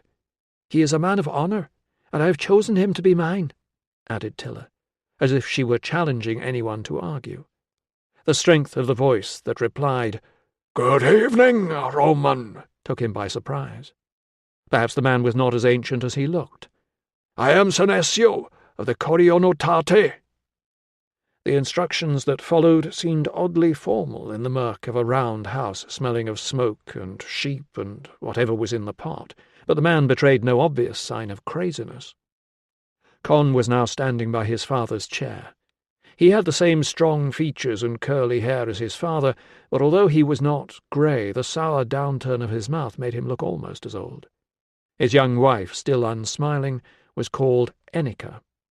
Brannan grinned at Ruso through the wet snakes of hair, revealing dimples and a gap between his front teeth. Ruso decided he liked Brannan. The names of the rest, the man with one eye, the tall, thin man, the woman with the thick brows who lisped when she spoke, the one with nothing remarkable about her, the gaggle of wide-eyed children, were swept out of memory by the thought that the adults only had to reach up to seize scythes and pitchforks, and he must pull himself together. They probably always looked fierce. Who wouldn't in a place like this? Besides, it was surely bad etiquette to murder guests, even in Britannia. After the introductions, there was a lot of shuffling about as everyone settled themselves around the hearth. Conn's wife, still giving the impression that she was not enjoying this, placed him next to Tilla. The animal pelt covering the bench tickled the backs of his legs. The bench rocked as Virana lowered herself down onto the other end of it. Senecio said, "We hear you rescued a man from the fallen rocks." "Yes." "First the sky is against you with the rain, and now the earth." Ruso hoped the old man wasn't going to veer off into craziness. Or religion. There were stories of him yelling at thunderstorms, as well as singing to trees. "It is good of you to invite us." "Dalurica is very much like her mother," said Senecio, reaching for a cup made of turned wood. "We have been recalling good friends long gone. Her mother and I were very close at one time." It felt strange to hear Tilla called by her native name, as though this man had some sort of ancient claim upon her. Meanwhile, Ennica scowled at Tilla as if looking like one's mother was some sort of crime. The man continued. "Friends are always welcome at my hearth." "And at ours, grandfather," put in Tilla, "when we have one." "Yes," said Ruso again, putting an arm around his wife in a gesture that he hoped looked protective, and not as if he were clinging to her for support. "Soldiers have no homes," Con said, looking round at the household as if he were explaining something new. "This is why they do not understand what it is to turn people off their land." Tilla said, "My husband's family has a farm in the south of Gaul. His brother looks after it." "The south of Gaul?" Senecio raised one white eyebrow. "I hear the land there is very dry in the summer." "There is not much rain," Ruso agreed. "How many cows do you have?" "Just the one." Aware that the Britons would think he was a pauper, he added, "We have a lot of vines and olives. Some—" He turned to Tilla for the native word, then realized there wasn't one. "Some peaches," he said, "and a little wheat." "Wine and oil," Senecio mused. "You can feed a family on these things." "We sell them. Not very profitably." "Ah." It was Senecio's turn to explain to his audience. "The Romans have to use coins," he explained, "because they cannot feed themselves on what they grow." Con said, "This is why they come here wanting our good land to grow real food on." Ruso felt Tilla's thigh press up against his own. He wanted to tell her not to worry. If they wanted to score points at his expense, he would put up with it. It was only one evening, and if these people were gullible enough to believe that he had been lured away from the sunny vineyards of southern Gaul by wind-swept grass and reedy bogs, nothing he said would change their minds. He waited for the next challenge, but instead Senecio said, "You have a good understanding of our tongue, healer. This is not usual in a foreigner." Ruso put a hand on Tilla's knee. Perhaps they really were clinging to each other for support. "I have a good teacher." "That is as well. We do not speak Latin in this house." "Never mind," put in a cheery voice from the other end of the bench. "Now my mistress is here, she can teach you." Tilla hissed, "Shh," and Virana subsided with, "But I was only saying, shh." Ruso was fairly sure that there was a difference in British between "we do not speak Latin" and "we cannot speak Latin." Perhaps Senecio, too, wanted to lay down some boundaries. Senecio handed his cup to Ennica. As she poured the beer, he reached back and squeezed her thigh. This was unexpected. Either Ruso had made the wrong assumption about Ennica and Con, or he had at last found evidence of Julius Caesar's assertion that the Britons shared their wives. Was that what very traditional meant? He hoped he wasn't expected to share his own wife, or indeed anyone else's. Senecio took a gulp and held the cup out. Ennica, whom Ruso no longer knew how to place, took it and brought it across to him. Ruso nodded his thanks. As he drank, he could hear Virana whispering, "Why don't they want to learn Latin?" Tilla murmured, "I think they already know some. Then why will they not speak it to the master?" It was Tilla's turn with the beer. When the cup had gone back to the old man, Ruso heard, "Because they want to stay corionotati." "But they are corionotati. They don't want the children to forget where they come from. But how will they get by without—" Tilla's "shh" almost covered the sound of Senesio's announcement that it was time to eat, and that their guest should be served first. Enneka stepped forward again. Virana hauled herself up from the bench. "I'll do it!" Enneka paused, ladle in hand, and looked to the old man for instruction. Tilla seized Virana by the wrist. "Sit down." "But you said I was to help." "Enneka will do it." Virana pushed her hair out of her eyes and slumped back down. "I never know what helping I'm supposed to do, and what other people are there for." Moments later, Enneka had done her duty, and Ruso had realized that she must be the old man's wife, and Brannan's mother, and that was perhaps why she was less than thrilled at her husband inviting the daughter of his old flame to eat with them. By the time he had worked this out, he found himself with his own beer, and nursing a thick wooden bowl filled with stew at the temperature of molten lava. He had assumed the woman would go on to serve everyone else, but instead she served only Senesio and then stepped back. Senesio gestured to him to begin. Evidently the foreign guest was expected to eat first. Ruso glanced around. He had attended all manner of dinner parties, most of them reluctantly, but never before had he been expected to put on a display of eating for the rest of the diners. Tentatively he licked the bottom of the spoon. A child's voice declared, "He doesn't like it." Someone said, "Shh! Give him a chance," hissed Brannan. He glanced at Tilla. She made a small scooping motion with one hand. Was this some sort of a test? Tilla had urged him to eat. He must not let her down. He lifted the spoon again. There was a soft shuffle of feet and fabric as his audience shifted to get a better view, and he was struck by the thought that they might be trying to poison him. The edge of the spoon seemed cooler now. There was a brief moment between the tasting and the burning, a further brief moment in which he thought that a gulp of air would help, and then the pain in his mouth was gnawing its way down his throat and into his chest. "It's very good," he gasped. "Very—" He must have snatched at his beer because much of it seemed to miss his mouth and course down his chin. "Very good," he repeated, wondering if the Britons knew the story of the Roman prisoner who had died after being force-fed with molten gold. "He likes it," declared someone. He saw smiling faces at last. The child who said, "He made a mess," was ignored, and Enneka busied herself serving everyone else. So he probably hadn't been poisoned then. But if he thought the difficult part was over, he was wrong. Senesio had been softening him up. "We hear, healer, that you are a friend of the Emperor." Gods above, how had that rumour reached the ears of an old man in a mud hut? It was the last thing Tilla would have told anyone, even if it were true, and it was the last thing he wanted these people to believe. Ruso emerged from another swig of beer and said, "Not exactly, sir. We have met." "I have another fine and handsome son waiting for me in the next world, sent there by the Emperor's men during the Troubles." "I am sorry to hear that, sir," said Ruso, who was not supposed to have seen the security report. "My family and I would like to know," said Senesio, "why the Emperor wants to build a wall across our land." A list of possible answers scurried around Ruso's mind and were chased away by the burning in his throat.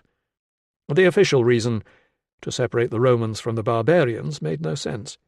There were barbarians on both sides, and army posts too. To collect customs tolls? To defend the land? To fix the limits of the empire? To give the troops something to do? To mark Hadrian's footsteps in a province where a new city, his usual legacy, would be as useful as a straw spear? None of it sounded convincing in the face of a man who had lost a son and half his farm, and he certainly wasn't going to repeat the common view amongst the men who believed the wall was an admission that Britannia would never be fully brought under Roman control. "It is the fault of the Northerners," put in Tilla. "If they stayed at home and kept their hands off other people and their property, there would be no need for a wall." Senecio nodded. "Your family was a great loss to us all, child." He turned to Ruso. "And you? Do you think the great Emperor of Rome was troubled by the Northerners killing our people and stealing our cattle?" Ruso doubted that Hadrian was in the least bit troubled, but he was not going to say so. "If it stops the raiding, it will be a useful thing for everyone." "Oh, it'll stop that all right," put in Con. "It'll stop farmers getting their animals to pasture, and families from visiting, and traders from going to market." Ruso took another long swallow of beer while somebody said something he did not catch. "Gateways?" sneered Con. "They're miles apart." Everyone wanted to join in now. The conversation shifted around the hearth, and Ruso had a few moments to finish his own drink and most of Tilla's, while trying to convince himself that his throat was not swelling shut.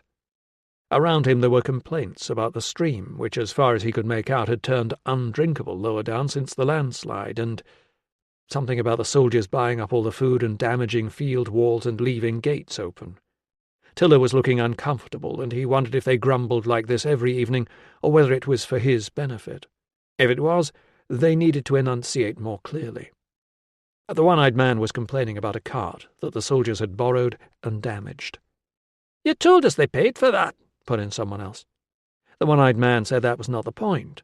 Ruso, struggling to maneuver a chunk of vegetable onto his spoon, was fairly certain he heard, "You said it was falling apart anyway."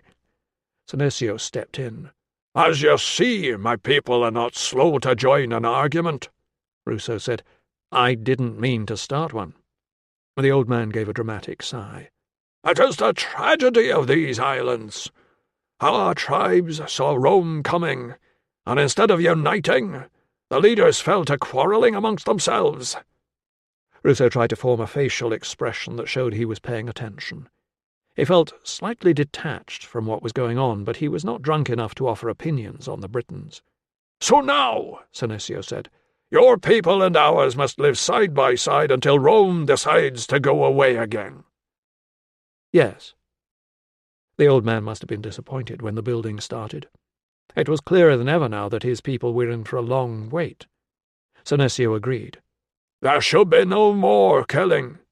"I agree." Ruso raised his beer cup in approval, but the old man had not finished. "Marriages between our women and your men are not always successful." Not sure how this was connected with killing, Ruso said, "My wife and I have known each other a long time." He was still just about sober enough to censor, whereas you only met her last week. Senecio raised his own cup. "Mara's daughter has made her choice. Until your people leave our land, healer, we will look for ways to live together." Ruso drank, relieved that he was safe here, but hoping the old man did not imagine he was talking to someone with any power to agree to anything. Even the blankets and buckets that he had made the absent candidates order had failed to turn up. He realized now how unimportant that was. The Legion seemed a long way away and curiously irrelevant. He could not remember why the Emperor had bothered coming here in the first place. He understood completely why the Britons were baffled and irritated by the army's interference. They should all stop quarrelling. It was all remarkably simple. There was no need for fighting. They should respect each other. If they all gathered together around warm hearths to share peace and beer, there would be no need for a war. As the murmur of conversation rose around him again, Tilla said, "You did well. He likes you." "Good." He wondered how long it would be before he could eat comfortably again. She scooped up a spoonful and drew back as it touched her lips. "Ugh, this is still hot. Is this where you spilled the drink?" He said, "I didn't want to spit it out." "They would have thought you were rude," she agreed. "Now they just think you are a man who is desperate for beer." 7. The meal had ended. People were moving about the house. Men going out to fetch firewood and check the animals. Women throwing down bedrolls in the shadows beyond the partitions and urging children to have one last drink, one last wee, and be sure to wash dirty hands and feet. At last Virana had the chance to get up and help, and had come back with the news that these people knew Kata, who was lucky her jaw was not broken, and that another girl had run away some time ago and nobody knew where she had gone. "This is what happens when you choose the wrong man," Tilla told her. From behind one of the partitions she could hear the repeated whoof of someone punching a feather pillow into shape. The evening had gone better than she had feared. Her husband was on the far side of the fire, listening to Senecio, with a slightly cross look on his face that meant he was tired and having to concentrate to understand. Then Senecio was beckoning her over to join them, and that was when she spotted the thing for the first time, and forgot all about long-suffering girlfriends. "I have been speaking with your man," Senecio told her. "I am glad of it." Tilla tried not to stare at the thing. It was stark and obvious now that it had slipped outside the cream wool of her husband's best tunic. "He tells me you have not had your marriage blessed after the custom of our people." "We were married in Gaul," she explained. Perhaps the old man's sky-blue eyes were dim. Perhaps he would think it was a bird. Then she remembered that he had recognized her across a crowded market. "And so far," he was saying, "you have no children." "There is plenty of time," put in her husband, as if either of them believed that time would make a difference. She caught his eye and glanced down at the thing, then back up again. A faint expression of puzzlement flitted across his face, but Senecio was speaking again, and he turned back to pay attention.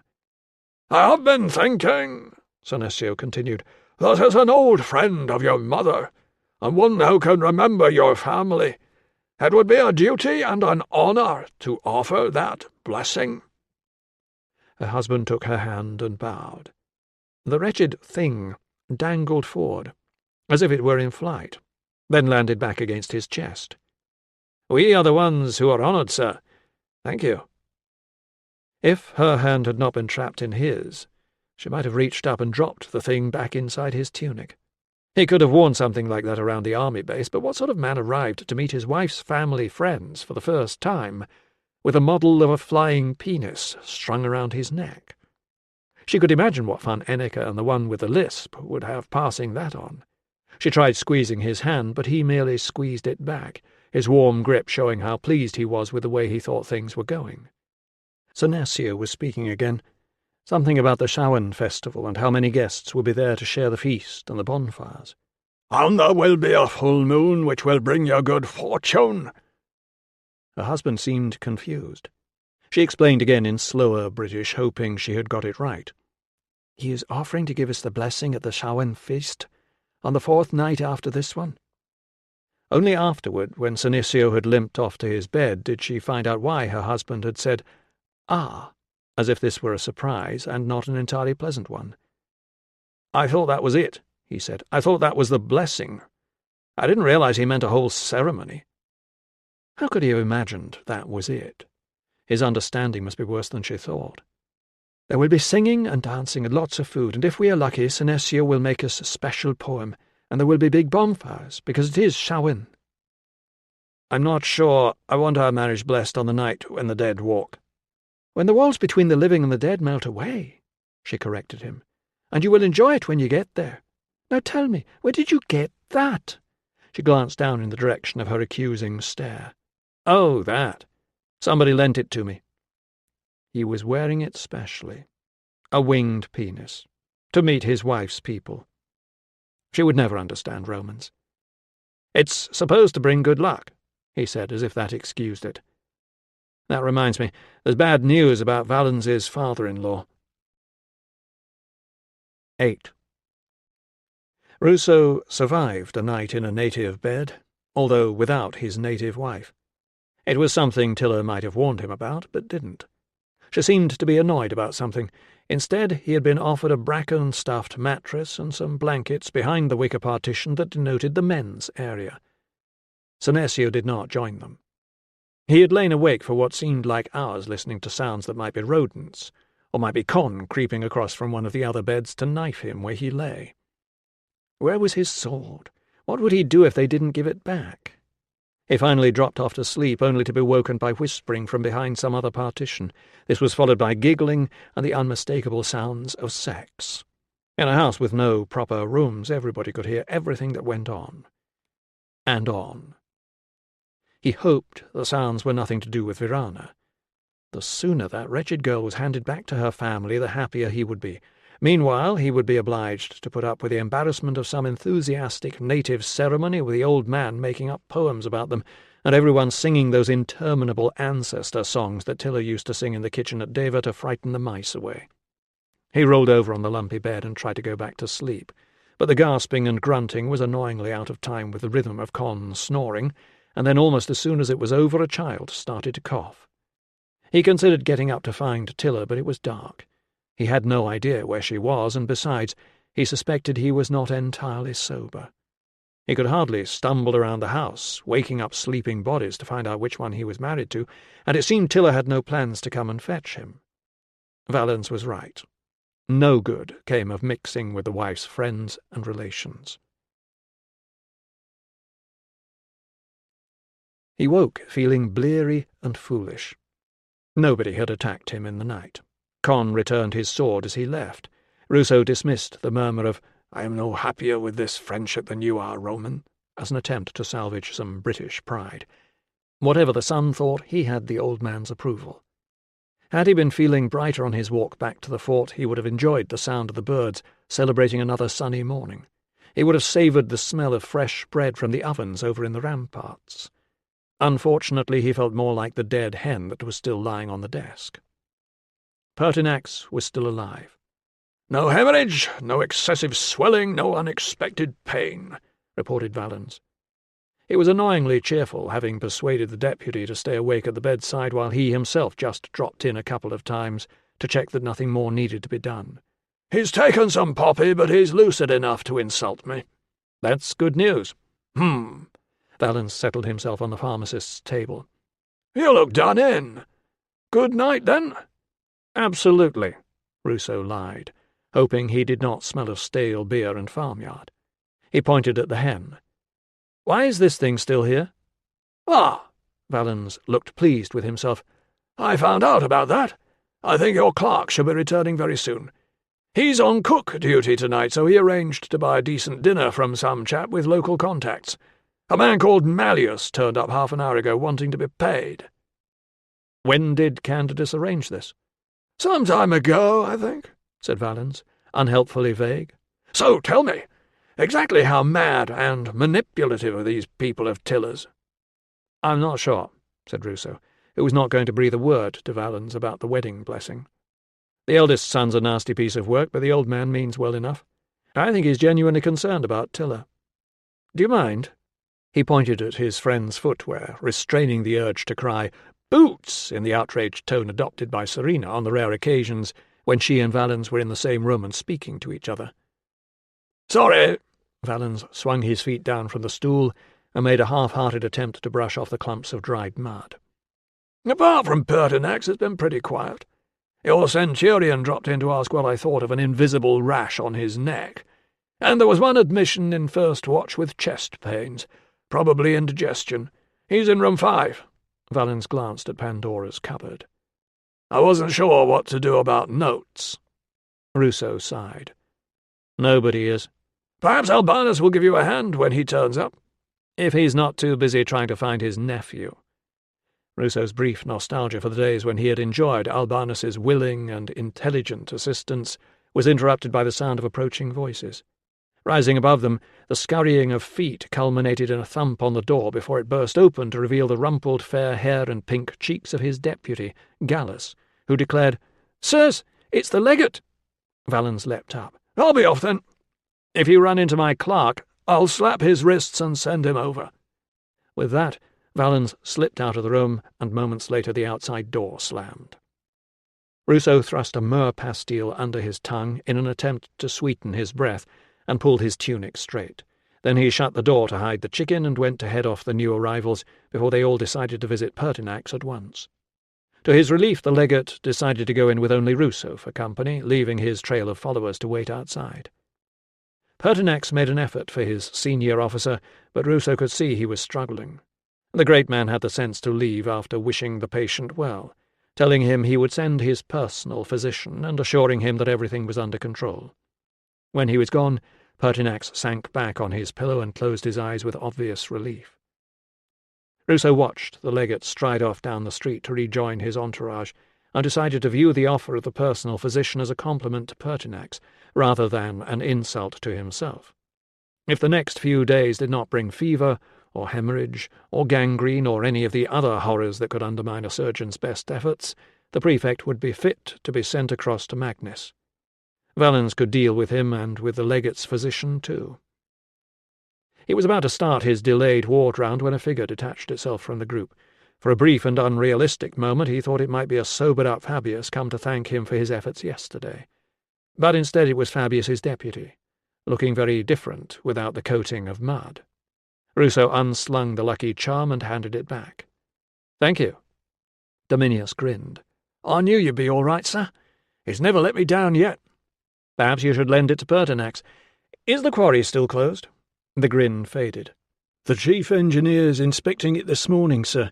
Meantime, the lads aren't sorry to be out of it." "Nor am I," Ruso assured him. "We appreciate what you did, sir. If you ever need a favour, you know where we are." Ruso was not going to let the offer lie.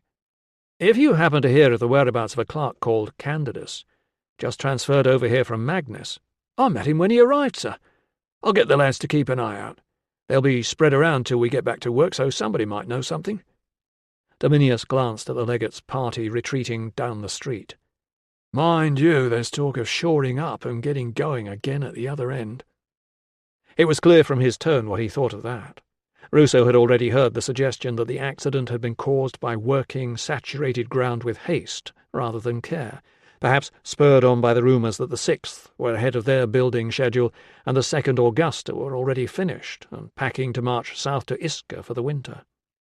An alarming thought slipped into Ruso's mind, the thought that Candidus might have been making his way along the lip of the quarry just as Pertinax had been, that his missing clerk might even now be lying a few hundred paces south of the main road, buried under tons of rubble, while his feathered dinner lay slowly decomposing on his desk. Moments later he left Pertinax's room reassured that the prefect had been alone up there. Thinking rationally, he could see the utter improbability of Candidus vanishing for a couple of days, and then returning to wander around in the sight of any senior officer, let alone one as fearsome as Pertinax. He was worrying about nothing. The lad had probably decided that the challenge of sorting out Pandora's cupboard was too much for him, and slipped away to Coria for a few days' unofficial leave.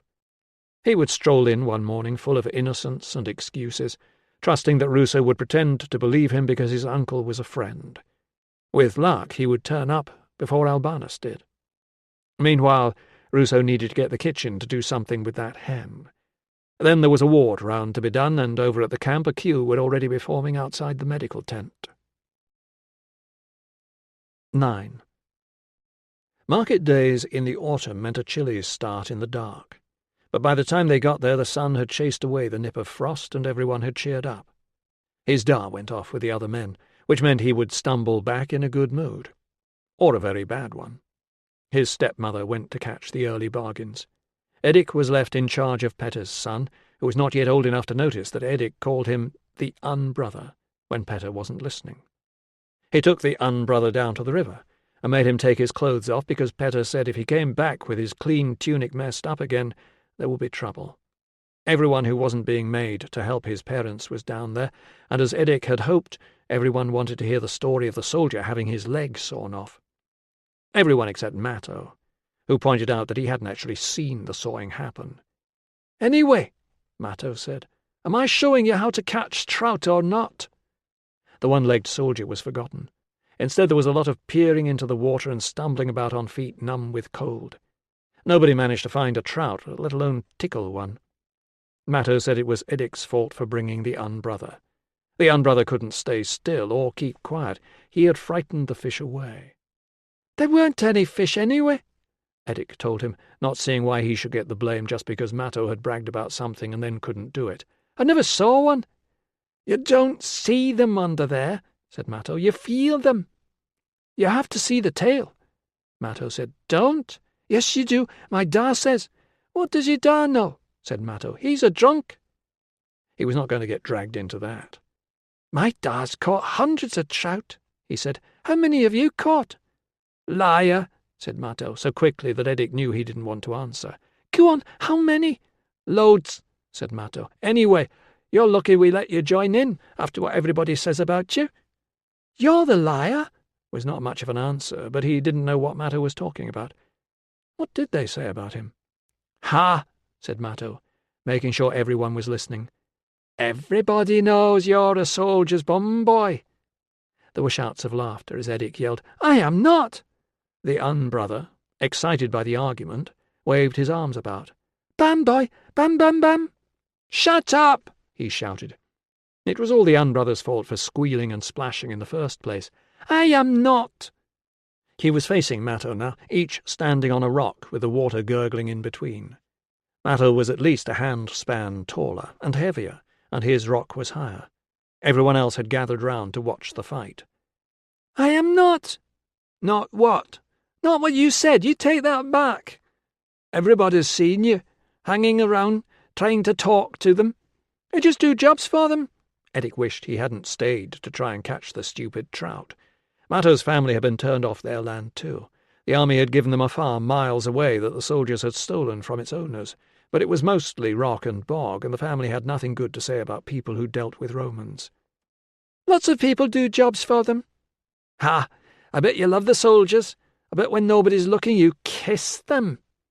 His shouts of, No, I don't, were lost under shrieks of laughter and howls of kissy kissy from the other boys. His face was hot. Matto's look at him going red, it's true, just made it worse. Anyway, he shouted, desperate to stop them before the whole world thought he kissed the soldiers. I know something you don't. Matto said, Who cares? But for a happy moment the shouting died away. They wanted to know. Matto said, What is it, then? Another thing you didn't see happen? Edic swallowed. Why had he said that? What was he thinking? He might have got it all wrong. It could be one of those times where you said what you thought was true, and all the grown-ups laughed at you, and then repeated what you'd said to each other while you tried to smart as if you'd made a joke on purpose. Not telling. Matto had a smirk on his face, as if he'd finally proved how stupid Edic was. The son of a drunk, the soldier-kisser. Liar, he breathed. Then he moved his mouth slowly round the words, Bum boy. Edic squared his shoulders. It's about the Emperor's wall. What about it? There's a dead body inside it. For a moment nobody spoke. There was a look on Matto's face that said he wasn't expecting that, and he didn't know how to answer. Edic stood taller as the others crowded round his rock. Where? Who is it? Who put it there? Was it dead when it went in? Was it buried alive? Matto narrowed his eyes. How do you know? Trust Matto to ask something like that. I know somebody who saw them put it in there. Who's that, then? He's making it up. I am not. Tell us who saw it, then. Tell us where it is. Is it one of us, or one of them? He's lying. Look at him, liar. It's true, Edic insisted. Tell us who saw it, said Matto, else we'll know you're lying. He took a deep breath. I swore not to tell. We won't let on, but I made an oath. He couldn't say the rest because Matto jumped on him. His knees smashed against hard rock and cold water rushed up his nose and into his throat. Then there were fingers jammed up his nostrils, wrenching his head back and pulling his mouth out into the air. He managed to stop coughing long enough to splutter, Let me go! Who saw it? Let go! Tell us who saw it! You got to swear not to tell! Ow! Who was it? Edic's nose was being torn off his face. The pain was unbearable. He cast about inside his mind for the name of somebody no one saw very often. Swear! Matto was shouting. I swear! Hope to die? May the sky fall on me! Edic gasped, feeling the pain ease as he named a boy who lived with a family on the other side of the wall. It wouldn't matter. Dar said they wouldn't be seeing much of anybody over there from now on because the army were going to make everyone pay to go through special gates to get across, and they would search all the vehicles, so nobody would bother. He repeated the name, running his fingers gently across his face to check that his nose was still attached. He saw it. Saw what? Matto pushed him away. What did he see? They were all quiet now, wanting more. Edic could hardly believe he had started this. The body was real now, even if it hadn't been before. He got up very slowly. He rubbed his nose again, sniffed, and spat. He was hiding up there one night, he said. "It was nearly dark, and the patrol had gone past, and he saw a man carry a dead body up the hill and drop it in the middle of the wall. Then the man covered it up with stones, and the next day the soldiers came and carried on building over the top of it." "What man? Who was it? What did he look like?" "He didn't say," he said, thinking fast. "He said if he tells, the man will come and get him too." Matto scowled, as if he wasn't sure whether to believe it. One of the smaller boys said, "Will the man come and get us too now?" "Don't be stupid," put in someone else. "We don't know who he is." "We don't know anything," added somebody else. "That's why you mustn't tell anyone about the body," Eric reminded them. "If you tell, he'll know that you know." Would they keep their word? Or would they go chasing after the boy he had named next time they saw him, wanting to know whether it was really true about the dead body inside the Great Wall? That was what Eric would have done. "Ha!" Matto cried. "You're in more trouble now. You broke an oath. You'll die a horrible death, and crows will eat your eyes and worms will go up your nose." "Back to you," Eric told him. But before it could all start again, the unbrother slipped and landed in the water. The dead body was forgotten in the race to pull him out. After that, Eric had a new problem: how to explain to Peta why the unbrother's clothes weren't wet and dirty, but the rest of him was. 10. Ruso's entry to the big camp above the quarry was delayed by a troop of cavalry streaming out of the north gate toward the road. Then a full century of infantry marched past him. He knew better than to ask the guards where they were going. There were easier ways to find out. He picked his way past banners and laundry that fluttered bravely above mud that wouldn't dry out until next April, and arrived at the medical tent. The landslide was yesterday's news. The morning queue was buzzing with tales of a man from the 20th who had been kidnapped by the natives. Opinions differed on how it had happened. He had been collecting firewood. He had gone to a farm to buy a dog, or to retrieve stolen property, or ask directions, or had been lured with promises of a woman. But one way or another, all were agreed that the unlucky legionary had been held captive overnight and only rescued at dawn when a passing road patrol heard his calls for help. Everyone knew what those barbarians would get up to if they had the chance. Whatever had been done to him was so gruesome that it was being kept secret. The men Ruso had seen were going out to deal with the culprits. "Do we know who it is?" Ruso asked, hoping it wasn't Candidus. The queue consulted itself for a few minutes before agreeing that no name had been mentioned, although, come to think of it, wasn't there a clerk who had gone missing? Nobody could remember what he was called, but several were certain he was the victim. "They could have had him for days, then," observed one glum soul. "Poor sod." "Don't bear thinking about." There was a general grunt of agreement, and then silence while the queue thought about it anyway. "We'll find out more before long," Ruso told them.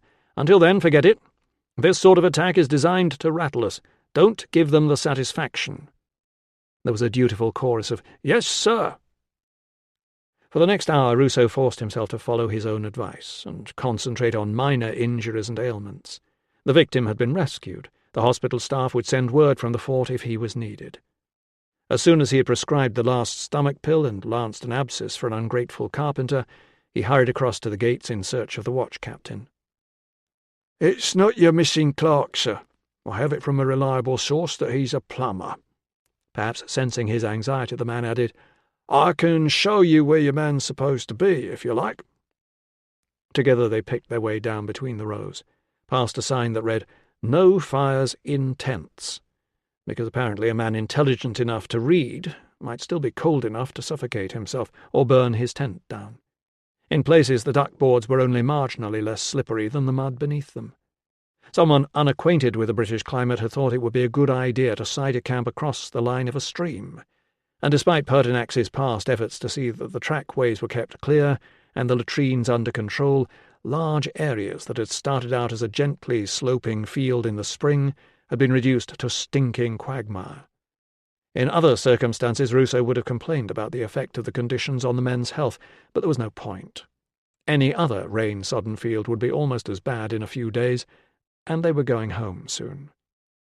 The shadowy interior of Tent 5, Row 7, contained a lone human form under a blanket, head at one end, feet, one sporting a fat linen bandage, poking out from the other.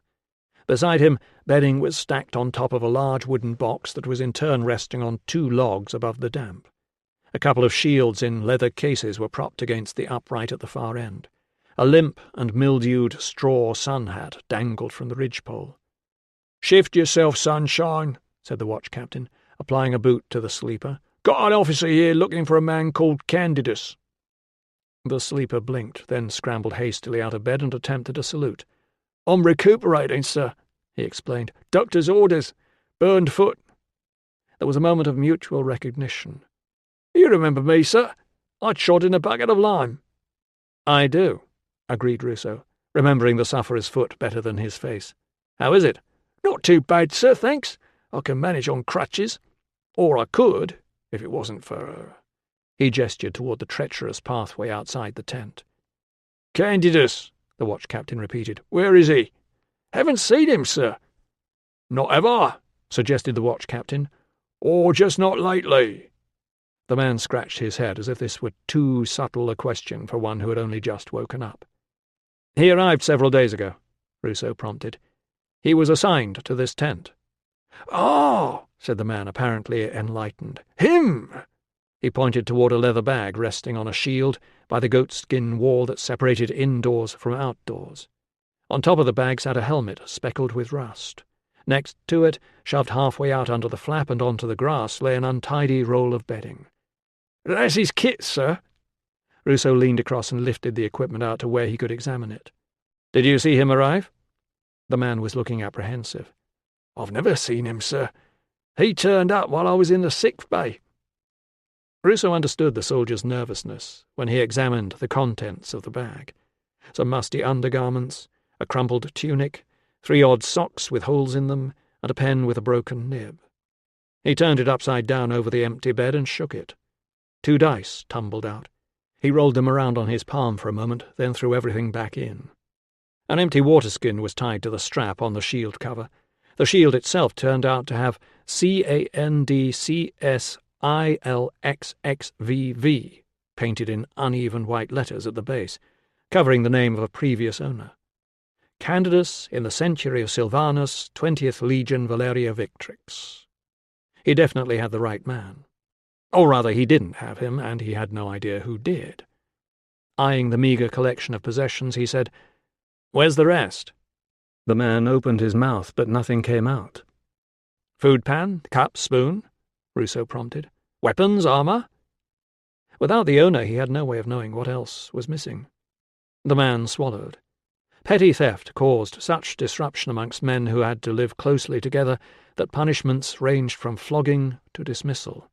Small wonder, then, that he looked relieved when Ruso said, "If somebody else is looking after them for him, tell us now. I don't want to waste time searching the tent."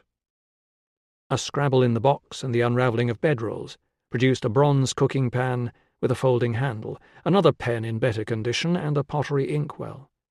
As Ruso expected, CAND had been scraped or burned into each item by a soldier who was keen to guard against this very eventuality. These were followed by 2 tunics, 2 pairs of socks, and a neckerchief, none of which were labelled but would have been easily identified by their owner. The man seemed confident that no spoon or eating implements of any kind had been removed for alleged safekeeping, nor had any weapons or armour. Since Candidus had taken the precaution of marking everything else, Ruso assumed he was telling the truth and that none had been found when the tent mates raided the absent newcomer's belongings. "Money?" he suggested, without much hope.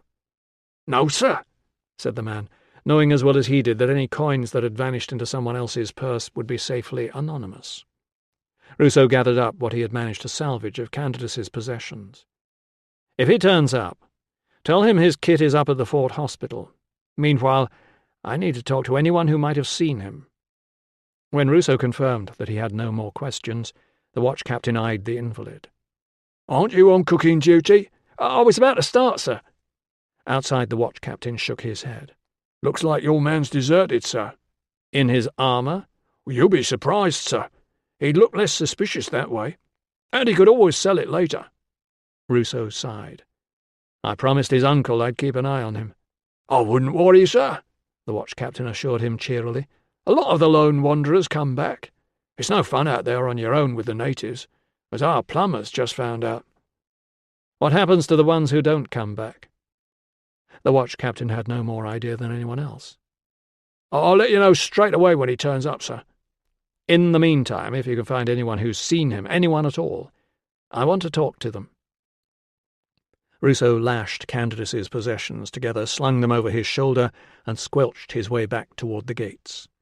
Candace's new accommodation was a definite step down from the permanent quarters over at Magnus. Perhaps the tent, or its occupants, had frightened him off. He had not seemed the toughest of individuals, and Albanus had described him as not only sensitive but, and this was more believable, rather easily led. But where, in this land of wide rolling hills, wooded valleys, native huts, and building sites, could anyone have led him? And what if he had not been led, but forced? A stronger than usual smell of burning hung in the air as he made his way back to the comparative comfort of the fort. Glancing around, he saw thick columns of black smoke billowing up into the clouds on the western skyline. Even at this distance he could make out glimmers of orange flame inside them. A cluster of 4 or 5 things that shouldn't be burning were fiercely ablaze, and it was not difficult to guess what they were. The locals who had attacked the plumber would be long gone, but the stink of their homes going up in smoke would linger in the nostrils for days. It would be a lesson, or another wrong to feel aggrieved about, depending on which side of the divide you were born. He could understand why Senecio, having lost one son and with another clearly spoiling for a fight, was doing his best to prevent any repeat of the vicious battles that had taken place around this border only a few seasons ago. It was a pity more of his countrymen did not feel the same way. A squad of legionaries carrying shovels and picks were tramping past him. Their salutes were exemplary, but their gazes lingered a little too long. He glanced down at himself. Was there something unusual about him? Tunic caught up in his belt? Dirt on his nose? Something stuck in his hair? Then he realized. They were enjoying the sight of an officer carrying his own kit. They would have been even more surprised if they had known it was somebody else's. 11. Ruso was barely through the door of the hospital at Parva when he heard raised voices. He left the door open, dumped Candace's kit in front of Pandora's cupboard, and followed the sound. A cluster of legionaries were blocking the far end of the corridor. The cries of "No visitors!" from Gallus, Ruso's baby-faced deputy, were barely audible above the various voices demanding to be let in on the grounds that they were his mates. He would want to see them, they would cheer him up, and yells of "You all right in there, old son?" and "Chin up, mate!" The shape of the group shifted. They were trying to drag the protesting Gallus out of the way. Doors opened. Several staff hurried down to join the fray, and a couple of patients stumbled out to see what the commotion was. "Out!" ordered Ruso, pointing toward the exit. The noise of protest died down. "But, sir—" "You," said Ruso, choosing one and looking him in the eye. The others fell silent. "Name?" The man straightened. "Peregrinus, sir, Century of Fabius." "Why are you causing a commotion in my hospital?" "Regulus is in there, sir. The natives have been at him, and we want to make sure he's all right." Gallus, breathing heavily, was still stationed between the outside world and the door latch. His whole face was now as pink as his cheeks. "It's the kidnap victim, sir," he explained. "The Tribune says no visitors and no passing on information." An orderly approached to announce that Prefect Pertinax wanted to know what all the din was and when he was going to get some crutches. "Tell him it's under control," said Ruso, ushering the reluctant gang of legionaries toward the street door, with a promise to send on news when there was any. Back in the corridor, inquisitive heads disappeared and doors closed. "And the crutches, sir?" "Absolutely not." Seeing the expression on the orderly's face, Ruso added, "Just be brave and tell him I said no. He can't catch you, he's only got 1 foot." Another figure still loitered in the doorway. Ruso recognized the once blonde soldier who had passed up the waterskin to the trapped Pertinax. The bandage on his wrist was even grimier than before. He was poking at the loose end with his forefinger, trying to tuck it back in. "You're not one of his friends, too?" "No, sir. Malleus." "From the quarry?" "Yes, sir. I was wanting a word with your clerk." "Is it about a hen?" It was. The deal had been struck the day before Candace disappeared, and the delivery had been made on time. The payment had not. He was definitely expecting it yesterday. Yes, sir. He said it was his turn on cook duty and he wanted something tasty. It was not Ruso's business to wonder how a quarryman might have obtained a hen. He paid up to get rid of him, then turned to Gallus. "Did you say there's a tribune here?" "This morning the legate, this afternoon one of his tribunes. More important guests in one day than they usually welcomed in a month." "Tribune Axius brought the patient in, sir, but he's gone now." It was a pity. He might have gleaned some sense about the kidnap from Axius, with whom he had worked before. He dismissed the rest of the staff and said quietly to Gallus, "How is he?" The medic scratched his head. "I'm not really sure, sir, but he's well enough to tell you himself."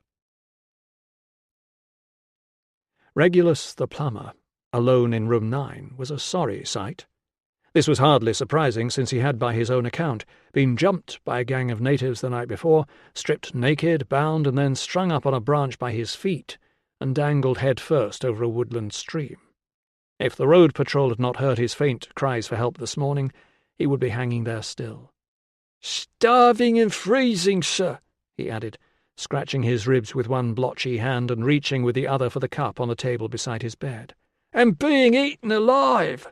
Even in October, the whole bloody place was swarming with things that bite and sting. And that was before the rats." Ruso said, "You were bitten by rats?" He shook his head. "I kept moving and shouting to frighten them off, sir." Given last night's rain and night-time temperatures on the border in October, the man was lucky to have survived. "I wondered if they put him over the stream deliberately because of the insects, sir," put in Gallus. "They smeared dog dung on his face and honey on his privates." The victim squirmed, either at the memory of the smell or the humiliation, while Ruso deliberately avoided catching his deputy's eye. It would be interesting to see whether the official attempt to keep this story quiet had any effect. He said, "As far as you know, were you the only victim?" "I was all alone, sir. Just me and all them barbarians jabbering away in their own language." Regulus looked up. "They didn't get somebody else, did they?" "Not as far as I know," said Ruso, hoping they had not, and catching a waft of wine that was presumably medicinal. "Finish your drink and let's take a look at you." Beneath the linen sheet, Regulus was indeed covered in red, lumpy insect bites. He did not seem to have been beaten, but there were abrasions around his wrists and ankles. The ankles were slightly swollen, and he winced when they were examined. He tried and failed to bend his ankles or wiggle his toes when instructed. Ruso pressed on the nail of each hairy big toe. The pink colour returned immediately. "Stand up for me, will you?" A pained expression passed over the blotchy face. "Just give it a try," Ruso suggested. Regulus swung his legs over the side of the bed, placed his feet gingerly on the rush mat, and gasped. "I'm sorry, sir." "That'll do," Ruso conceded, crouching down to look again. "How does it feel when you put weight on them?" Like somebody's sticking knives in my ankles, sir." Regulus's voice was weak with the pain. "All right," said Ruso. "You can get back into bed now." He added, "Try not to scratch," although he knew he might as well have told the man to hover 3 feet above the bed all afternoon. "Thank you, sir." Legs limp in front of him, Regulus bottom shuffled his way back up the bed toward the pillow. He closed his eyes, exhausted. Then he lifted one knee and raked at the opposite calf with his toenails. Ruso pulled up the sheet. There was much here that he did not understand, but there was no doubt that the lad had been set upon. "Have you any idea why they did it?" "Not a clue, sir." Regulus shook his head sadly. "They just went for me, like a pack of wolves." "So where were you when this happened?" Regulus reached under the sheet to scratch, caught Ruso's eye, and rocked from side to side as he tucked both hands under his buttocks. "I was lured onto native property, sir. They had a terrier bitch with pups ready to go. I got one reserved, see? So I went inside to collect him, and that's when they jumped me." Unable to scratch, he writhed against the bedding. "You can't trust them, sir." "So these were people you'd met before?" "That's the thing, sir. They was all right when I went to see the pups the first time. Then they turned nasty. I told them, 'Keep the money,' I said. 'I don't want no trouble.' But they didn't listen. I tried to put up a bit of a fight, sir, but there was lots of them." He gazed down at his feet. "Will I walk again, sir?" "I don't see why not," Ruso assured him. Regulus retrieved one hand and rubbed his wet eyes with his fist. Ruso handed him a cloth from the shelf by the window. "Thank you, sir." He blew his nose into the cloth. "Sorry, sir. I'm just glad to be alive, really." "I'll tell your friends you're doing well," Ruso told him. "Thanks for keeping them out, sir." "Tribune's orders," Ruso explained. "It's a pity. We could have charged admission." 12. Fabius leaned back, winced, and readjusted his cushions before patting his hair back into place. "I'm definitely not well, Doctor. I feel extraordinarily tired, and I have pains all over." "I'm sorry to hear that." Ruso helped himself to a seat and indulged his regular fantasy of ransacking Fabius's house for medical textbooks and burning them. He kept his own scrolls well hidden from patients with a tendency to diagnose themselves, but since the visit of a travelling medicine seller, Fabius had found himself warding off an alarming variety of diseases. For some reason he thought Ruso might be interested. This was in sharp contrast to Tilla, who had dismissed the only Latin medical text Ruso possessed as useless. Her patients could not indulge themselves with special diets eaten at particular hours of the day, arranged round gentle walks and set rest periods. Most of them were lucky to have food at all. Unfortunately, there was no one in the fort who had the authority to tell Fabius to be ill on his own time, and not the legions. Ruso's assertions that there seemed to be nothing wrong with him had been met with surprise. Surely a modern doctor like himself was aware that looking healthy could be a sign of impending sickness.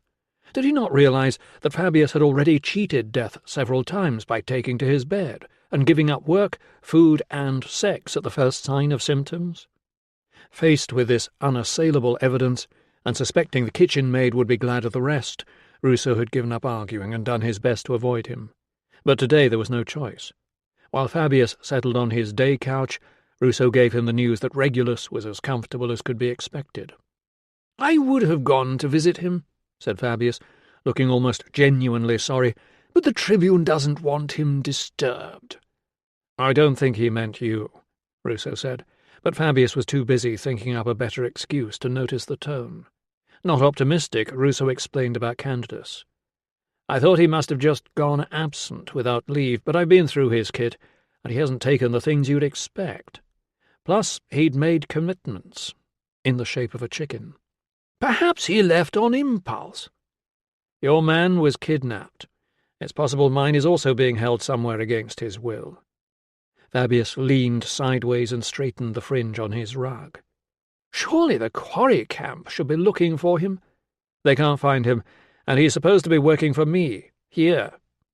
Fabius ordered his clerk to make a note of the name, but instead of writing, the point of the stylus remained poised half an inch above the wax. "Candidus," Ruso reminded him. "Full name, sir?" inquired the clerk.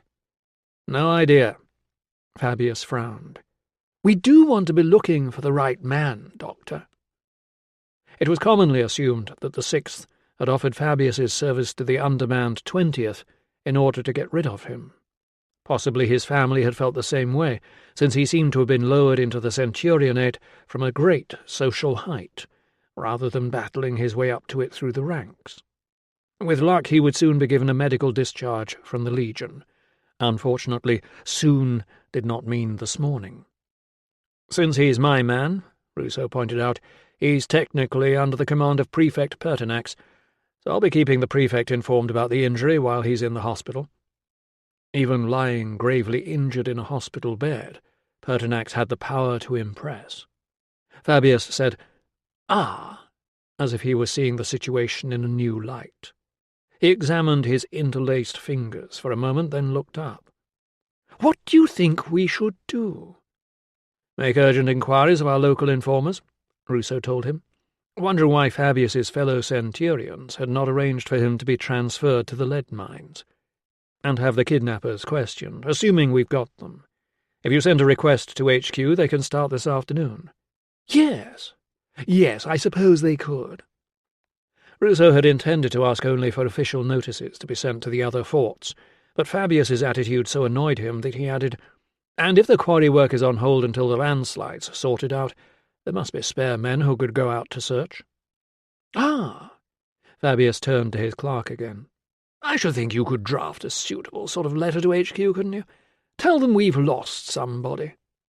Wishing he had the authority to order it himself, Ruso said, "What about a search?" Fabius pondered that for a moment, then seemed to find inspiration. "Dominius," he said. "He's your man. Dominius will have nothing to do while the quarry's closed.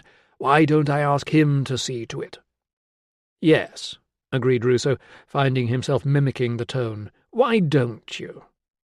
Fabius turned to his clerk. "Could you find out where Dominius is, do you think?" "He's doing something for the chief engineer in the quarry, sir. Then he's due to report to you afterward." Fabius's face brightened even further. "Excellent! When he gets here, tell him to go straight to the doctor instead. They can all go and look for this missing man." 13. Tilla left her patient's house feeling at peace with her world. Last night's meeting had not been as bad as she had feared. Con had been rude and Enica cold, but old Senecio had made them welcome, and her husband had agreed to his blessing. Perhaps it would do some good. Who knew? Besides, it would be a change to have something cheerful at Shawan.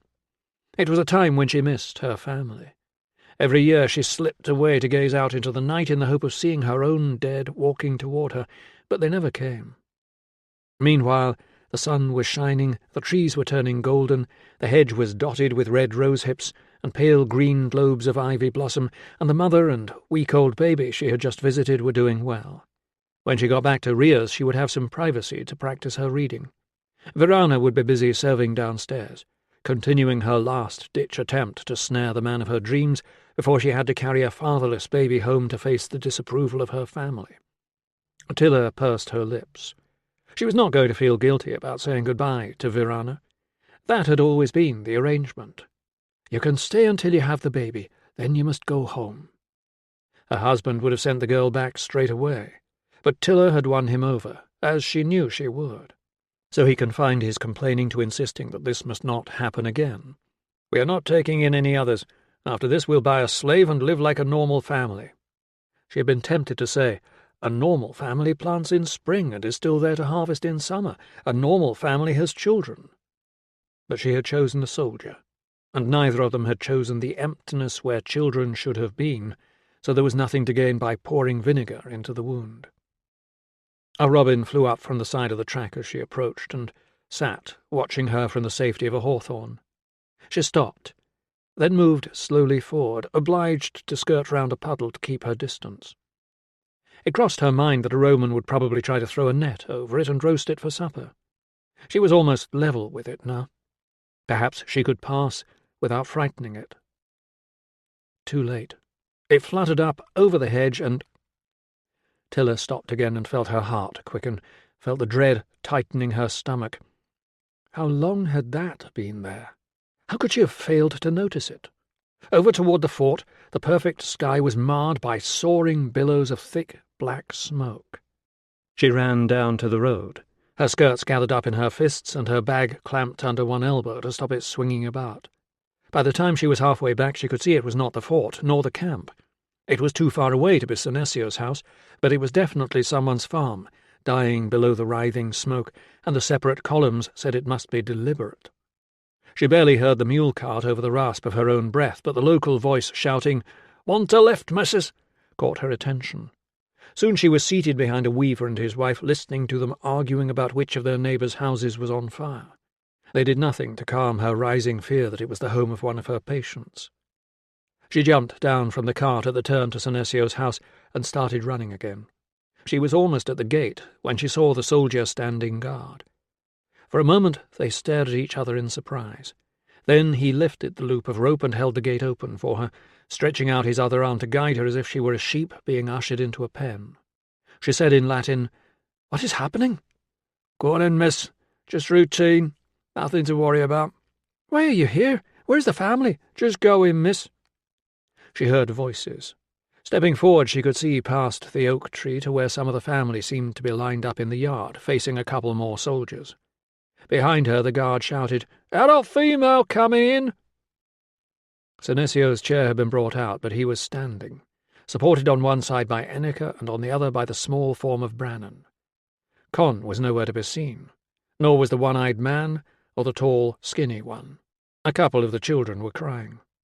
One of the soldiers facing the family motioned her to join them. She heard men's voices inside the house as she crossed the yard. The woman with the lisp moved to make space. As she passed in front of her, Tilla murmured, "Where are the men?" "Safe," came the soft reply. Tilla took her place in the line next to Brannan. The soldier in charge pointed at her and looked as though he were waiting for something. She had seen that face beneath the helmet before. He sometimes ate in Ria's bar. He was a junior officer of some kind. For once, she wished Verana were here. Verana knew what all the soldiers were called. "Tell them your name," Brannan whispered. She told him her local name. The other one made some attempt to write it down. "We here," the officer announced in very bad British, "to look for man. Soldier man. Him lost. You tell."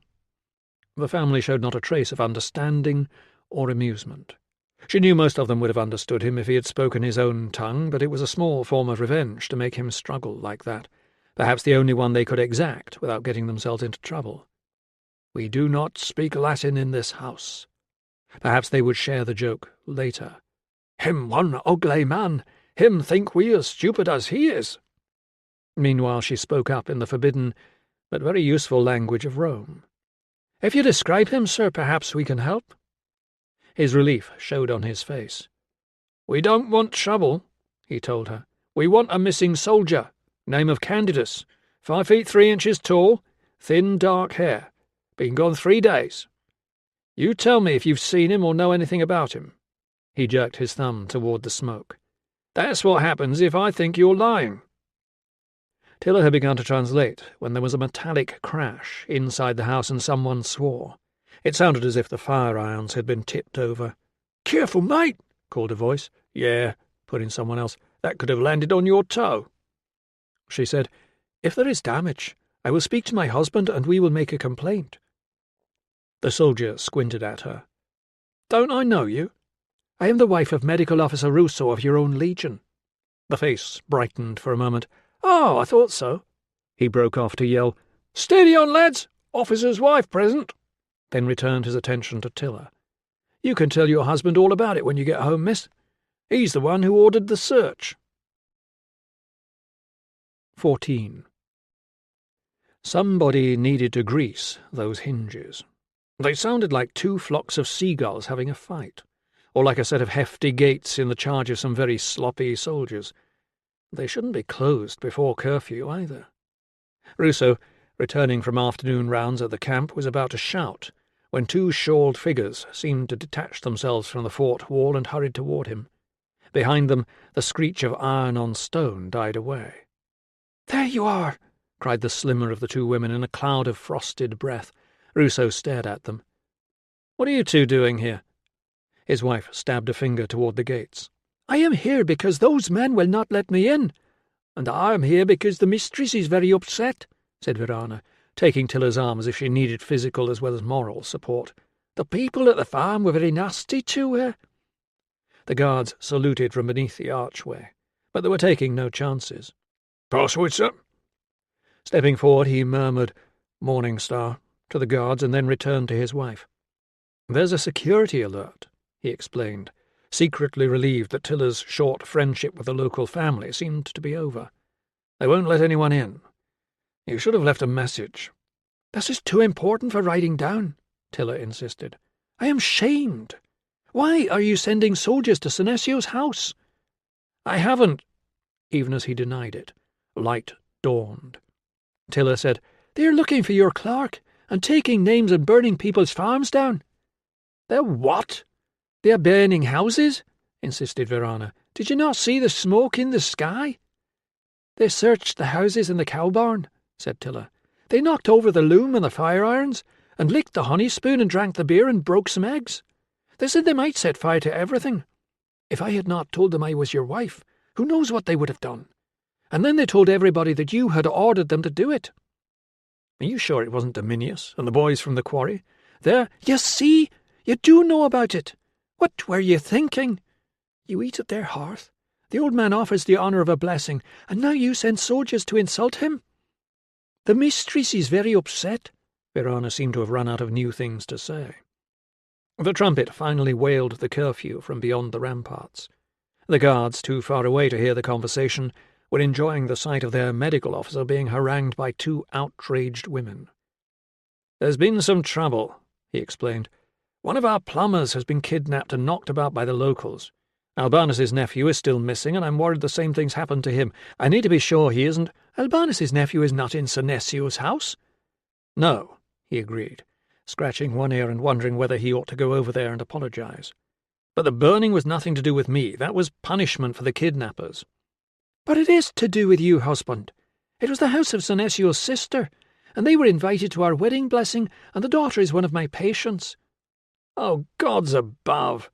He felt his shoulders drop. "Wife, why did you get yourself involved with these people?" "Con went over to try and help. The houses are gone. All their winter stores are burned or stolen, and the land has been salted. Con found no bodies, but in the burning, who knows?"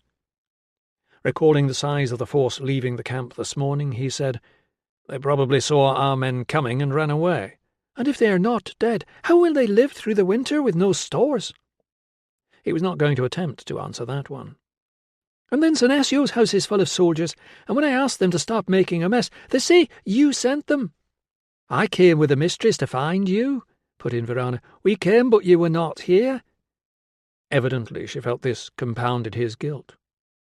He hoped that at least their potential wedding guests had been the real culprits. It was entirely possible that the centurion in charge, having failed to find the guilty natives, had allowed his men to wreak revenge on the nearest ones instead. But he could not say that in front of either of these women. "We didn't start this," he said. "One of our men was attacked." Tilla said, "What did they do to him?" "I can't discuss it." He was still puzzled by the nature of Regulus's injuries, but leaving a naked man hanging upside down in a tree was an insult that could not be ignored. She said, "What is his name?" "His name? What's that got to do with anything? Do you know it?" "Regulus." To his surprise, his wife bowed her head and covered her face with her hands. "No, no," she was saying. "I told them to wait. I told them—" A wave of guilty relief swept over him. "You knew they were planning this?" She looked up. "Of course not. But I know this man. His woman is my patient. They argued. He knocked her down. This is not the first time, and kicked her and stamped on her fingers. I told her to leave him. I told the family to put in an official complaint to his centurion." "And did they?" He very much hoped not, because he could not imagine Fabius doing anything useful about it. Already he was seeing Regulus's injuries from a new perspective. "I do not know. I don't remember you telling me about this patient." Tilla pulled her shawl tighter around her shoulders. "I did not tell you." That was good. He was afraid it might have been another of those times where he wasn't really listening. "I did not tell you, because when I tried to help that family who had their goats stolen, you told me you are not a messenger boy for disgruntled natives." He took a long breath. Valens was right. Women's memories really did have a special place for storing up phrases they might want to fling back at you later. He said, "Well, you did the right thing." "I have told Senesio you will apologize." "I see." "It is a great insult, master," repeated Verona. "If you do not make things right, there might be no wedding blessing." It was a tempting prospect. "Aren't you supposed to be at work?" Verona, as usual, had an answer. "Everybody has gone home early because of the curfew." Reminded, he said, "You should both get inside. I'll walk you back to the bar." Tilla turned her back on him. "We can find our own way. It is only 100 paces." He was not going to leave it like that. He called to the guards that he would be back in a moment. As he said it, a late delivery cart rolled up, so the men had something more useful to do than grumble behind his back about officers who couldn't make their mind up. Meanwhile, Tilla's frosty silence made the 100 paces seem more like 1,000. He made an unwise effort to break it with, What was I supposed to do? Tell them not to go to that particular farm because I've eaten there? But if she knew the answer to that, she chose not to divulge it. 15. Ruso lifted his medical case to shield the lamp flame from the draught as he carried it down the corridor. He wished Valens were here. It was always easy to frighten a patient when there were two of you. After this, he would have to tackle Fabius, which put him in mind of trying to stand a jellyfish up on end. As Fabius would no doubt point out, the search for the missing man had achieved nothing except to annoy the locals. Tomorrow he was going to have to go and apologize to Senecio and his family. That was going to be even trickier than he had expected, because not only had a curfew been imposed, but an order had been issued forbidding any man to venture onto native property alone. When young candidates finally turned up after all this fuss, as he surely must, Ruso was going to make him one very sorry clerk. He placed the extra lamp on the side table in Regulus's room, next to the open medical case. The reflection of the flame glittered on the polished rows of scalpels and probes and clamps, and threw a shadow from the pleasing curve of the bronze catheter. Satisfied with the effect, he picked out a medium-sized hook. Then he sat down on the end of the bed, positioning himself so that whenever Regulus looked at him, the instrument case would be visible just beyond. He raised the hook into view between them and eyed his patient while casually rolling the bronze instrument between finger and thumb. "Ready?" Regulus paused with his spoon halfway to his mouth. "We had the mythical version earlier. Now tell me what really happened." "Sir? Don't pretend you don't understand. You've wasted enough of my time already. One of my men is missing, so I'm not in a good mood." Regulus glanced toward the door, as if he hoped someone might come in and rescue him. He put his spoon down in his bowl. Ruso examined the hook, rubbing off a speck of imaginary dirt with one finger and then polishing the instrument on his tunic. The bed squeaked in protest as Regulus burrowed back against the wall. Ruso looked up. "Don't worry. I know how not to kill you. I'm a doctor." Regulus said, "You're supposed to help me." "Exactly," said Ruso. "So if you scream, nobody will take any notice." "Please, sir, I don't—" "Feel well?" Ruso finished for him. "Too much dinner?" He gestured toward the bowl. "How did you get hold of that, Regulus?" "It was left out of your reach on the window ledge." Regulus gulped. "I'm feeling a little bit better now, sir." "Excellent," said Ruso. "Soon you'll be well enough to start beating up your girlfriend again." "Sir, I never—" "What did I say about wasting my time?" "It's not my fault, sir." How Ruso missed Valens. He would have turned to Valens and explained it wasn't his fault, it was hers. And Valens would have given a suitably dramatic sigh, shaken his head and said, "Women, eh?" But Regulus was keen to talk even without being outnumbered. "They wanted money, sir. They were all in on it. Her parents and her brothers and sisters and all the other hangers-on. That's what they're like round here, the natives. They all just want to see what they can get out of you." He paused, as if expecting sympathy. "Carry on." "She wanted it all right, sir. She never said she didn't. Then they started saying I had to pay them money and marry her." He squared his shoulders as if he had committed an act of bravery. "I told them it was against regulations for a man of my rank, sir." "So when you hit her," said Ruso, recognizing the curious British expectation that a man should pay for his bride, "was that before they asked for money, or after?" Regulus stuck out his chin. "She was already my girl. We had an agreement, and then she acted like she didn't want to know me." "So you thought if you kicked her and broke her fingers that would help?" "A man's got to be master in his own house, sir." "Absolutely," said Ruso, who agreed with the principle, but had never found out how this happy state of affairs could be achieved in practice. "Remind me again, whose house was it?" "I know I went a bit too far, sir." Regulus scratched one hand with the other. "But I told her I was sorry. I promised I won't do it again. She said it was all right." According to Tilla's account, there had been more than one beating. Ruso let it pass, strangely fascinated by this tale of self-justification. But they still went and put in a complaint, Regulus continued, and I got hauled up in front of Fab. He caught Ruso's look. Centurion Fabius, he corrected, and he told me to pay compensation to the family, and that's not fair, is it? I wasn't even on duty when it happened. And were you ordered to stay away from her? Ruso asked, glad that Fabius had at least attempted some discipline. He never said that, sir. He just said I had to pay them 5 denarii. Regulus was indignant. I don't suppose 5 denarii means a lot to you, sir, but to an ordinary man like me with a poor old widowed mother back home, it's a fortune. Ruso was not going to be drawn into a competition to see whose family back home was the more demanding. His stepmother and sisters and innumerable nephews and nieces would leave Regulus's widowed mother in the dust. And then what happened? Don't tell me you were left hanging upside down all night, because you weren't.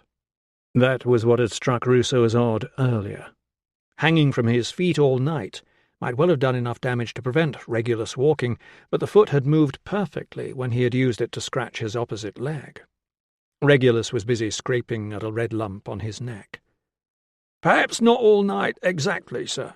He looked up. But it was a long time. And before that? They said they were sorry for causing me trouble, sir. They said never mind about the money and to stay for a beer, so I said all right, just a drop. It would have been rude to say no, wouldn't it? But I reckon they put something in it. I went to sleep in the cow shed and I woke up freezing cold with a stink in my nose and my feet hurting and everything upside down. Ruso sighed.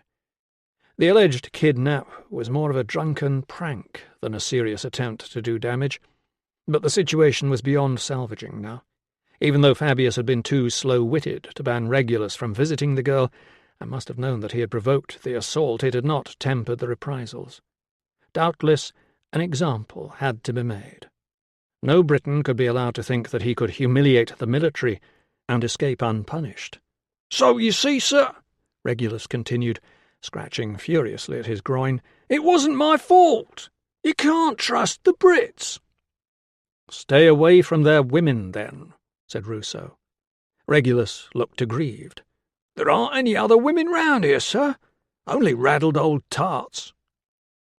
Not all the prostitutes offering their services in the area were raddled or old, although he was not going to say so. According to Tilla, some of them were as young as 11 or 12. But, like the stupidity of Regulus, it was a problem he could do nothing about. Fabius's door was sticking with the damp. It was finally wrenched open by a petite and pretty girl whom Ruso recognized as the kitchen maid. She was sorry that the centurion was unavailable this evening. He was very unwell and had gone to bed early. "I'm his doctor." "He's asleep, sir." "Yes," said Ruso, turning away in disgust. "That's the problem." Lying in the cramped on-call bed after the evening ward round, Ruso was definitely not sleeping. Instead, he was holding Albanus's original letter up to the lamp and rereading. "I hope you know that I would not ask this of you, sir, if I had any other means of fulfilling my promise to my late sister. However, since my present duties do not allow me time to travel, I find I am obliged to rely upon the goodwill of others, to guide her son now that he is so far away. Candidus has always been a sensitive and intelligent boy, but rather easily led. However, I am sure that with the right encouragement he will do well. If you would consider recommending him for a position where he could settle, I would be extremely grateful to you." He put the letter down on the shelf beside the dice he had found in Candidus's bag. Somewhere down the corridor someone was calling out. He heard the feet of the night staff hurry past, then the click of a door opening and closing. He pinched out the lamp. There was no sense in lying awake. They might not need him, and then he would have wasted precious sleeping time. He had confronted Regulus, one task off the list. Tomorrow he was going to have to think what more he could do about finding Candidus, and apologize to Tilla's people, and demand to know why Fabius had allowed him to instigate a major search for a missing man when he must already have known that Regulus had brought trouble on himself, and if he didn't, he should have, and deal with a visit from the legate's physician. And, he realized he had deliberately left this until last, face Tilla, who had understood more about young Regulus than most of the Legion. 16. "Let's get this straight." Tribune Axius, his manicured hand demonstrated an invisible straightness between Ruso and Centurion Fabius.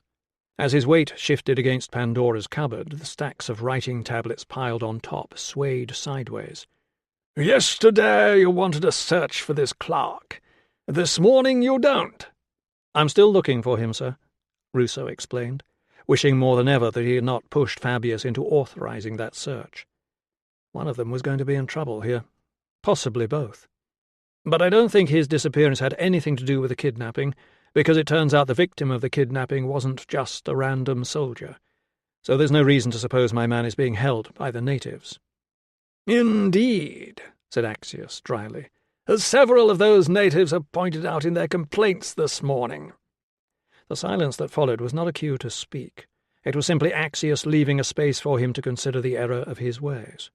Ruso let his vision drift out of focus.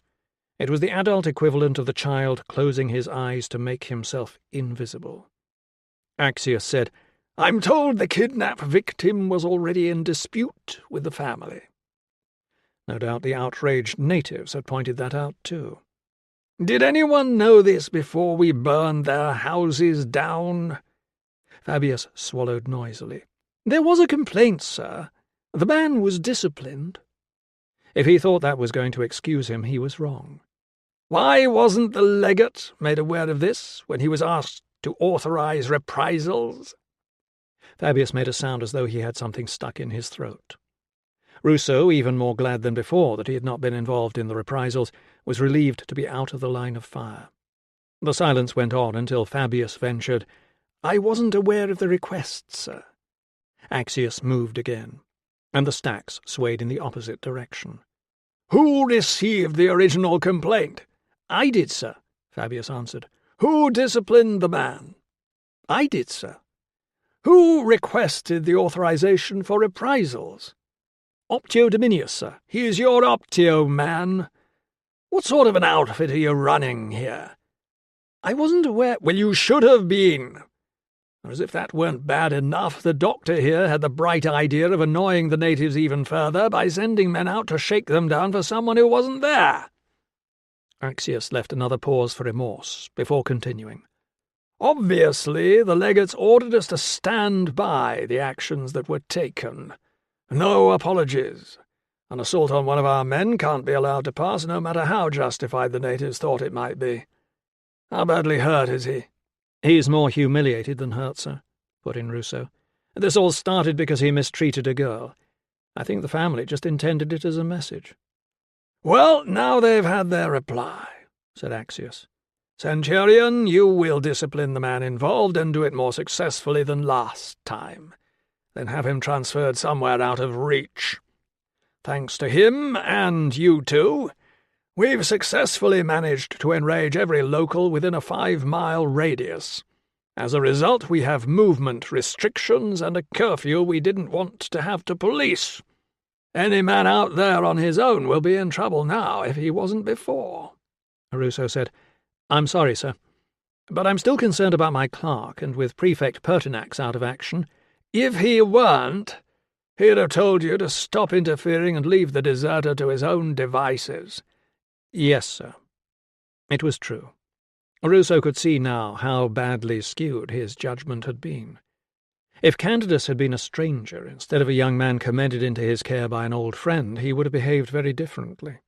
Still, perhaps there was something to be salvaged from the situation. "Sir, I know one of the native families in the area. They're connected to my wife. It might help if I go and explain about the search."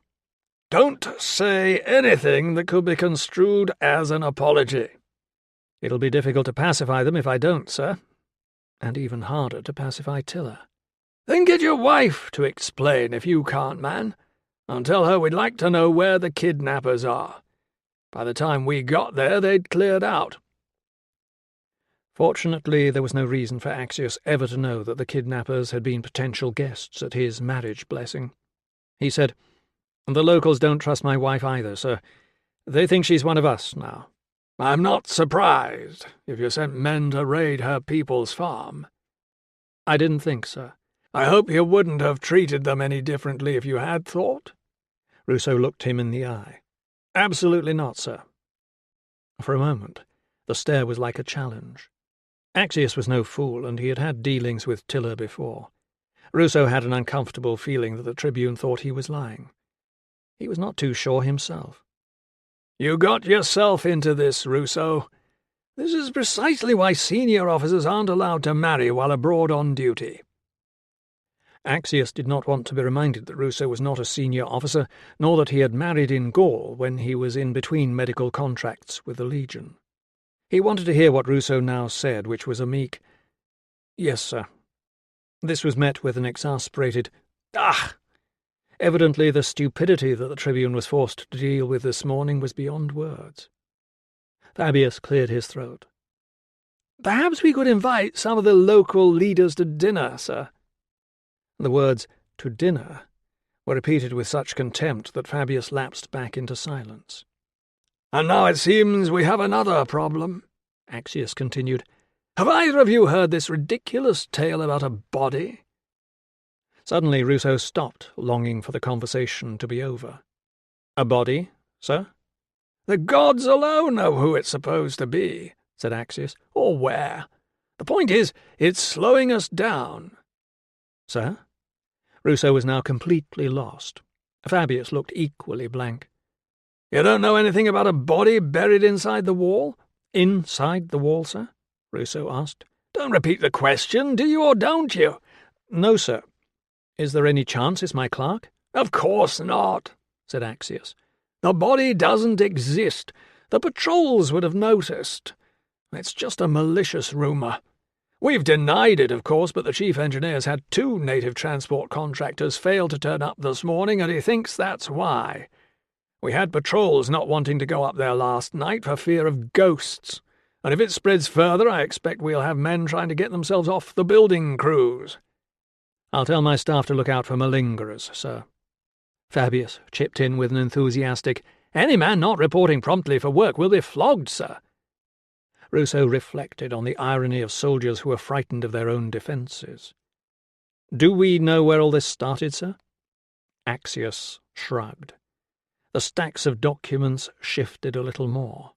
"We're making inquiries," he said. "We have plenty of names to work through, but they may just be people the informers don't like much." Realistically, they might as well hunt for the source of the wind. Any minute now Axius would ask the inevitable question. Ruso decided to anticipate it. "I doubt my wife can shed any light, sir, but I'll ask." "Don't tell her anything she doesn't already know, or anyone else. No loose talk." Ruso wondered how anyone could trace the source of a rumour without divulging what it was. "Sir, do you think it's just possible that—" "No, I don't," said Axius. "And you don't either." "No, sir." "There is no body, Ruso, because the wall is regularly patrolled, and besides, if there were, how would we find it?" "Dogs, sir?" Ruso suggested, aware that regularly did not mean frequently. "We've had men take a stroll up there with dogs, but it's raining and it's windy and they can't tell the dog what to sniff for. Besides, we've got whole stretches up to 12 or 16 courses high now. We're not going to start hacking the wall apart just because a fox has pissed on it." "Yes, sir." The Tribune had a point. Conducting an obvious search for a body would only suggest that the officers believed in it too. Besides, how far would they go? Demolish one side to examine the core? Knock it all flat? Dig the foundations out? Defences had been rising across the land from sea to sea since the spring.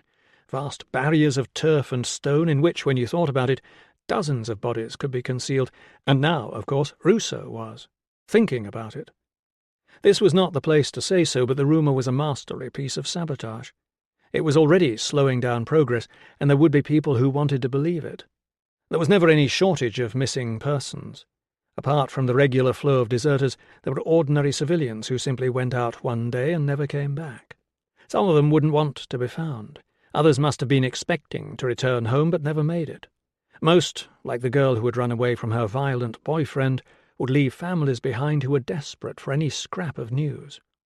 As this wretched rumour spread, more and more people would be wondering if the Emperor's wall was a prison for the unquiet spirit of a relative whom it was their duty to find and lay to rest with a proper burial. While everyone would want to know who it was, one thing was for certain. Nobody would want to be up there the day after tomorrow, when the sun went down to mark the start of Samhain, the night when when the walls between the living and the dead melt away.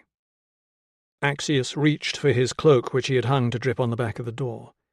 The stacks now teetered perilously close to the edge of Pandora's cupboard. "Anyway," he said, "if there is anything in this tale, it's more likely to have happened miles away over on the turf section." "Yes, sir," said Ruso, noting that Axius had just undermined his former denial. "Sir, about my clerk." "Let me know when he turns up." Axius flung his cloak around his shoulders. A pile of writing tablets cascaded off the cupboard and clattered across the floorboards. Ruso lunged across the room to stop a second landslide. Axius glared at the cupboard and then at Ruso, who seized the opportunity to say, "We need someone to sort this out, sir." "At least you could put things away," Axius observed. "This is sheer laziness. You can't even get in there with all this rubbish cluttering the place up. You shouldn't have kit stored in here." He shoved Candida's bag aside with one foot and reached for the twine, holding the cupboard handles together. "What's in—" "Sir, no!" But it was too late.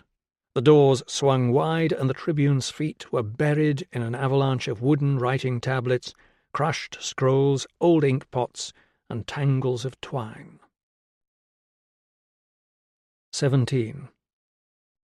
Ruso was barely aware of his steady pace along the road or of the cold rain trickling down his neck. He was concentrating on rehearsing what to say. Every time he came up with a sentence that was not an apology, he heard the voice of Senecio dismissing it. "We had to treat everyone the same." "You ate at our hearth." "If word gets around that we didn't search you, you could have trouble with your own people." "It is not up to a Roman to save us from our own people." And besides, it was a lie. He had not considered them at all. "I am sorry you feel insulted." "But you're not sorry for the insult itself." "I cannot apologize for the Legion. I apologize for my judgment." "So you think you should not have sent those men?"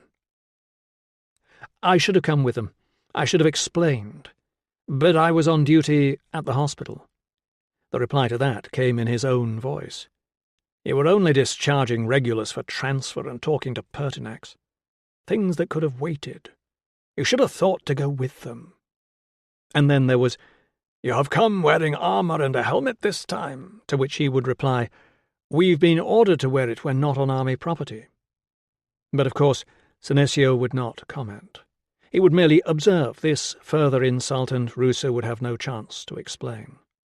Nor would he be able to ask the question the Legion would like answered, which was, why are people saying there is a body in the wall? Approaching the turn to the farm track, he pushed distracting thoughts aside and took stock of his surroundings. A carriage approaching from the east, a squad of infantry marching off toward the brighter sky in the west. The russet shape of a squirrel ran out into the middle of the track. It caught sight of him and scampered off into the woodland on the other side. Probably nobody lurking in the trees then, but the danger would not lie here, in sight of the main road. If Con and his friends wanted some fun, they would be waiting farther along, where the track disappeared around a bend to the right. There they could see from neither road nor farm. He moved ahead, steadily, alert to the sound of water dripping off leaves and the squelch and crunch of his own boots, and pushing aside the voice in his mind that said, "You should never have come alone." Rounding the corner, he thought he glimpsed the figure of a legionary amongst the trees on his left, but then it was gone. Wishful thinking. He moved faster, another 40 paces. 30. Almost there. As he approached the gate, Con and the one-eyed man stepped out from behind the main house. The big black dog trotted along behind them. They ignored Ruso's greeting and marched up to block the gate, farm implements casually laid over their shoulders. Con might conceivably have been working under shelter with that pitchfork, but there was no call for a scythe in weather like this. Ruso was wondering whether Brannan would appear when the boy dropped out of the tree by the gate and ran across to join his older brother. He was not looking friendly now. He had picked up an axe that was half as tall as he was. When the boy had taken his place, Con said, "There is nothing for you in this place, soldier." The other man's one eye and empty socket glared at Ruso. "Perhaps he's come to see for himself." "I would like to speak with your father," Con said. "My father does not want to hear you." "That is for him to decide. My wife promised him I would come." They stood facing each other. Rain trickled down Con's face and dripped off the end of his nose. Ruso knew that if he flinched now, he had lost. Brannan looked from one to the other of them. "Shall I ask Da, Con?" "I'll do it.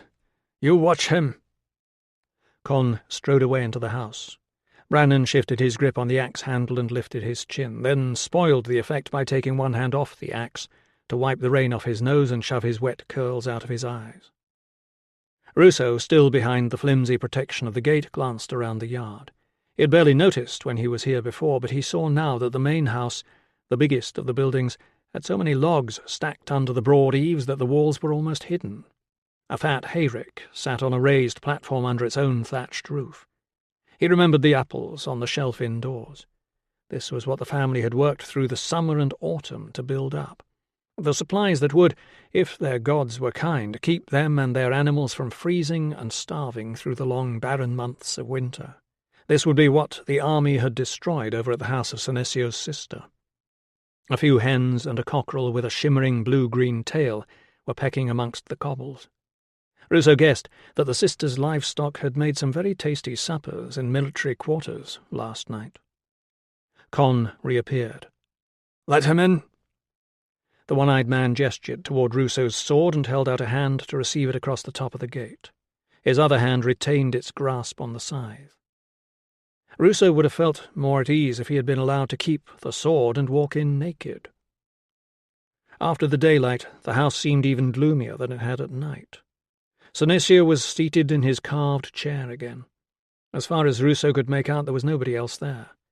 But he knew now about all those dark sleeping spaces hidden away behind the wicker partitions.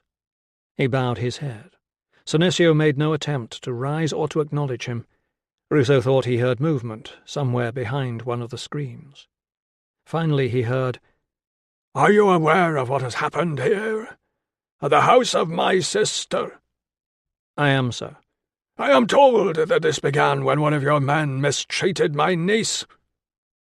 "He should not have done that, sir." "True." From somewhere in the darkness came a thud, then a whisper and shh.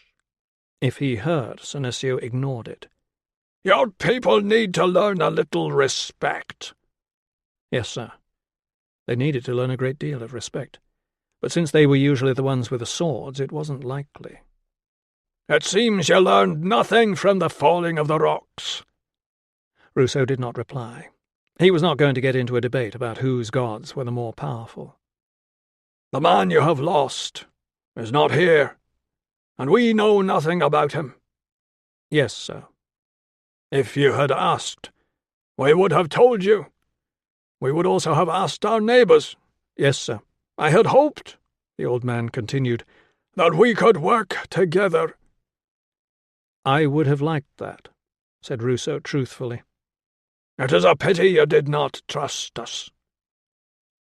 On the far side of the hearth, where orange glowed through ash, the sky-blue eyes were gazing into his own. This time it was harder to fight the urge to look away. 2 nights ago Ruso had been offered the kind of tentative friendship that might have helped in the search for candidates. But the moment there was a dispute, he had forgotten all about Senesio's "we must find ways of working together," and lapsed into the old suspicions. He had, in short, acted like a fool. Searching for some sort of concession if he could not offer apology, he said, "Sir, if anything was broken or stolen here by the soldiers, I will personally make compensation." He could probably get a loan against his pay to cover what they had lost. There was no point in pretending he would go to the Legion. The army always assumed compensation claims were exaggerated, which they probably were since the victims expected to be short-changed, so that even if money was paid, it was rare for both sides to be satisfied.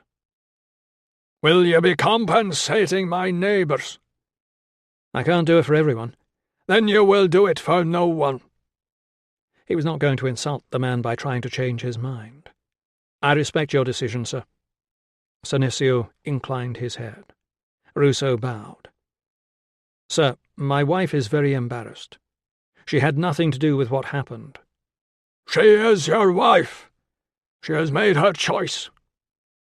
Do you have anything else to say?" "No, sir." "We will see that you are safe as far as the road. Do not come back." 18. Somebody had gathered up the mess of records and writing materials and crammed most of them back into the cupboard. The surplus was piled into a wooden crate that had been shoved under the desk, so there was no room for anyone's knees underneath. This hardly mattered, since there was still no sign of the man whose job it was to sit there. Ruso had removed Candidus's kit to his own lodgings, but the chaos, like a fungus, now seemed to have spread to the stores. Gaius was standing in front of the shelves, pulling down a succession of boxes and rooting through them in search of linen suture thread. He interrupted the hunt to draw Ruso's attention to an unopened message addressed Candidus Clark. It was from supplies. They could not understand why the hospital had sent urgent requests for buckets and blankets and bedstead repairs when the repairs were already in hand. 6 buckets had been delivered only last week, and all orders for woven materials had to be submitted a month in advance of the delivery date, by which time the Legion would be back in winter quarters at Deva. The orders had therefore been cancelled. Ruso dropped the missive into the crate. "The idiots over in supplies have thrown out all our orders. They say we got buckets already." Gaius glanced up from the latest box. "Somebody did find some buckets at the gatehouse this morning, sir, but there were only 2 left by the time he tracked them down." "And has anyone come to start on the repairs?" "Not yet, sir." Ruso sighed. "Tell me some good news." "The legate's physician was here to see Prefect Pertinax earlier. He seemed quite satisfied." "Good," said Ruso, not sorry he had missed the legate's physician. A haughty Greek with a reputation for seeing his colleagues as competitors. "He said no bathing until the stitches are out, only gentle massage, and don't let him get up." "I'll cancel the dancing lessons, then. Did you tell him we've no bath suite, and the masseur only comes twice a week if we're lucky?" Gaius's baby face looked even younger when he smiled. "No, sir. There were some instructions about diet that I've written down for you. Ah!" He retrieved a spool of thread. "And Dr. Valens is here, sir. And, He hesitated, passing the spool from one hand to the other. "Sir, I've been wondering whether I should mention something. It's about the clerk. I hope I'm not wasting your time." Ruso waited. "I wasn't trying to listen, sir." "I see. I'm sure it's nothing, but I couldn't help overhearing." "Now you are wasting my time." "Sorry, sir." Gaius's neck was turning pink to match his cheeks. "Sir, when the new clerk was here, I heard a conversation he had with Nissus." Nissus was the pharmacist who usually sat opposite the clerk's desk. "And?" "Candidus was rattling on about something, about freed slaves being allowed to join the army or something. And Nissus interrupted and said, 'If you don't stop talking, somebody around here is going to get killed.'" Ruso stared at him. "Nissus?" "Yes, sir." "And did Candidus stop talking?" "I think he went to chat to somebody else, sir." Ruso scratched one ear with his forefinger. "I'd have mentioned it before, sir, but you had men searching houses for Candidus, so I thought you must have had word that he was out there with the natives." "I see," Ruso said, not wanting to dwell on the embarrassment of his mistake. "Well, I'm glad you've told me now. Don't tell anyone else." Conscious of the irony, he added, "We don't want people jumping to wild conclusions." "I'll keep it quiet, sir. I just thought you should know." "Do you think it was a serious threat?" Gaius clutched the thread to his chest. "Honestly, sir?" "Preferably." "Candidus was annoying, but I don't really think anybody will kill him for talking too much." Said Ruso, who had known men to be gravely injured in fights over a borrowed spoon, a habit of cracking the knuckles, and a stolen coin that had later turned up in the owner's own pack. "I have to admit," he said, "it's hard to imagine Nissus getting seriously worked up over anything." The pharmacist, a legionary of mature years and few words, seemed to have no ambition beyond weighing and measuring, drying and distilling. Perhaps I misheard, sir. I think it's more likely Nissus was telling him to shut up in words that he couldn't fail to understand. When's he due back from leave? I can't remember how long I signed for. Gallus cast a glance at Pandora's cupboard. I could ask someone to look for it, sir. Ruso shook his head. Don't bother. He'll be back before they— He broke off as the door opened. Valens strolled in, nodded to Gallus, and seated himself on the table of the absent pharmacist before announcing, Prefect Pertinax is feeling very much better this morning. He is? Ruso asked. Oh, yes. He managed quite a long string of invective before he told me to get out. Gallus, stifling a grin, retreated. Ruso said, How long until Serena gets here? Any time from tomorrow, Valens sighed. You really know how to cheer a man up, Ruso. I practice on my patients. Ruso gestured toward the crate under the desk. Supplies have just thrown out all our orders. How am I supposed to run a hospital when I end up chasing around for blankets and buckets? Surely it can't be that difficult. You'd be amazed. We order basic items from the stores 2 hours away, and they take a week to turn up, if they get here at all. Well, it's no good complaining to me, said Valens. I'm on your side. I don't have the faintest idea how these things work. But good luck sorting it out. I need a clerk. That reminds me, said Valens. I had a chat with your man Centurion, that chap called Silvanus. The one who wrote and told me Candidus was here? Yes. Before he would say anything else, he wanted to know if Candidus was dead. Ruso looked up in alarm. Why would he think that? Because if he is, he was a bright, friendly lad and a sad loss. Ah, said Ruso, guessing what was coming. Otherwise, he's lazy, he talks too much, he's fond of gambling, and he thinks he's a comedian. Probably why the lads at Magnus called him Perky. I see. Ruso pulled open his purse and tipped the contents into his palm. 6 small coins, a boot stud, a scattering of fluff, and 2 identical dice with the numbers carved as concentric rings in the bone. Silvanus said he couldn't see why he would desert. As he put it, it's not as if you were asking the lad to do any work. All he had to do was park his arse behind a desk all day. Ruso rolled the dice across the worn surface of Candidus's desk. He rolled them a second time. Then he picked them up, examined each of them, and rolled them one by one before handing them to Valens. You try. The legs of the table creaked as Valens shifted sideways to make space. The dice rattled across the ink-stained wood several times.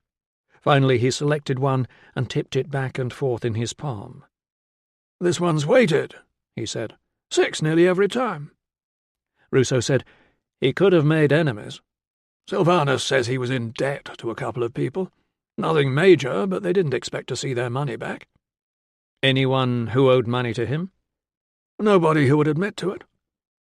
Which was not the same thing at all. Thanks anyway. You'd better get back to Magnus.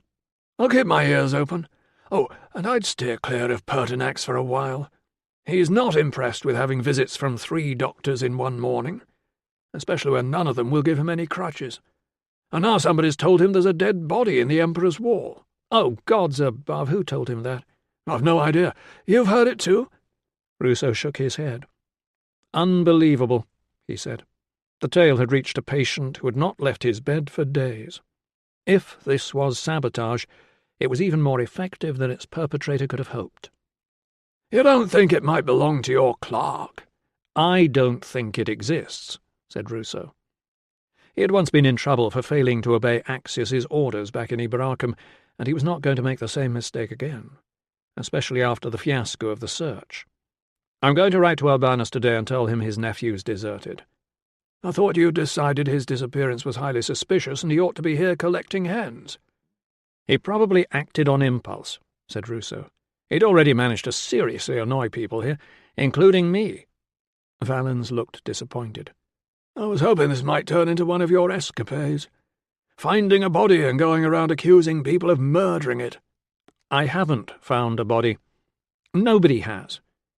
Valens scrutinized him for a moment. Pity, he said. You've been so much more entertaining since you met Tilla and adopted the native tendency to over-dramatize. I'm not the one who's over-dramatizing, Ruso pointed out.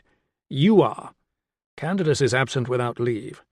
I'd imagine he's either lazing in the baths at Coria, or he's bought himself a trip south on an empty supply vehicle. If you say so. I won't tell Albanus it might have been you who drove him to it. It wasn't. Would you run away because I shouted at you? Valens slid down from the table. Ah, but I would know you didn't mean it. 19. The chilly eastern breeze that had blown the rain away was now plucking at the tents and flapping the bedraggled standards. The queue had curled itself around the back of the medical tent in search of shelter. As soon as Ruso arrived, a bandy-legged man stepped out of the line and pushed to the front amidst much complaining. His reply of, "I'm not sick," did nothing to pacify his competitors. Ruso addressed the rest of the queue. "I'll just have a quick word with, Lucius, sir." With Lucius here, I can see he's keen to get back to work." As the queue avenged itself with jeers and some questioning of whether Lucius knew what work was, he led the man under the shelter of the examination area. "2 things to tell you, sir. I was supposed to be sharing cook duty with Perky the other night, only he never turned up at the tent, and nobody's seen him since." "Didn't anyone question it?" "Only me, sir. There's always people coming and going, but nobody can remember seeing him after that, and I heard they found a body in the wall." "Take no notice," Ruso assured him. "It's nonsense. I'm only chasing Candidus as a favour because his uncle's a friend of mine. If you see him, tell him to report to me before he gets himself into real trouble.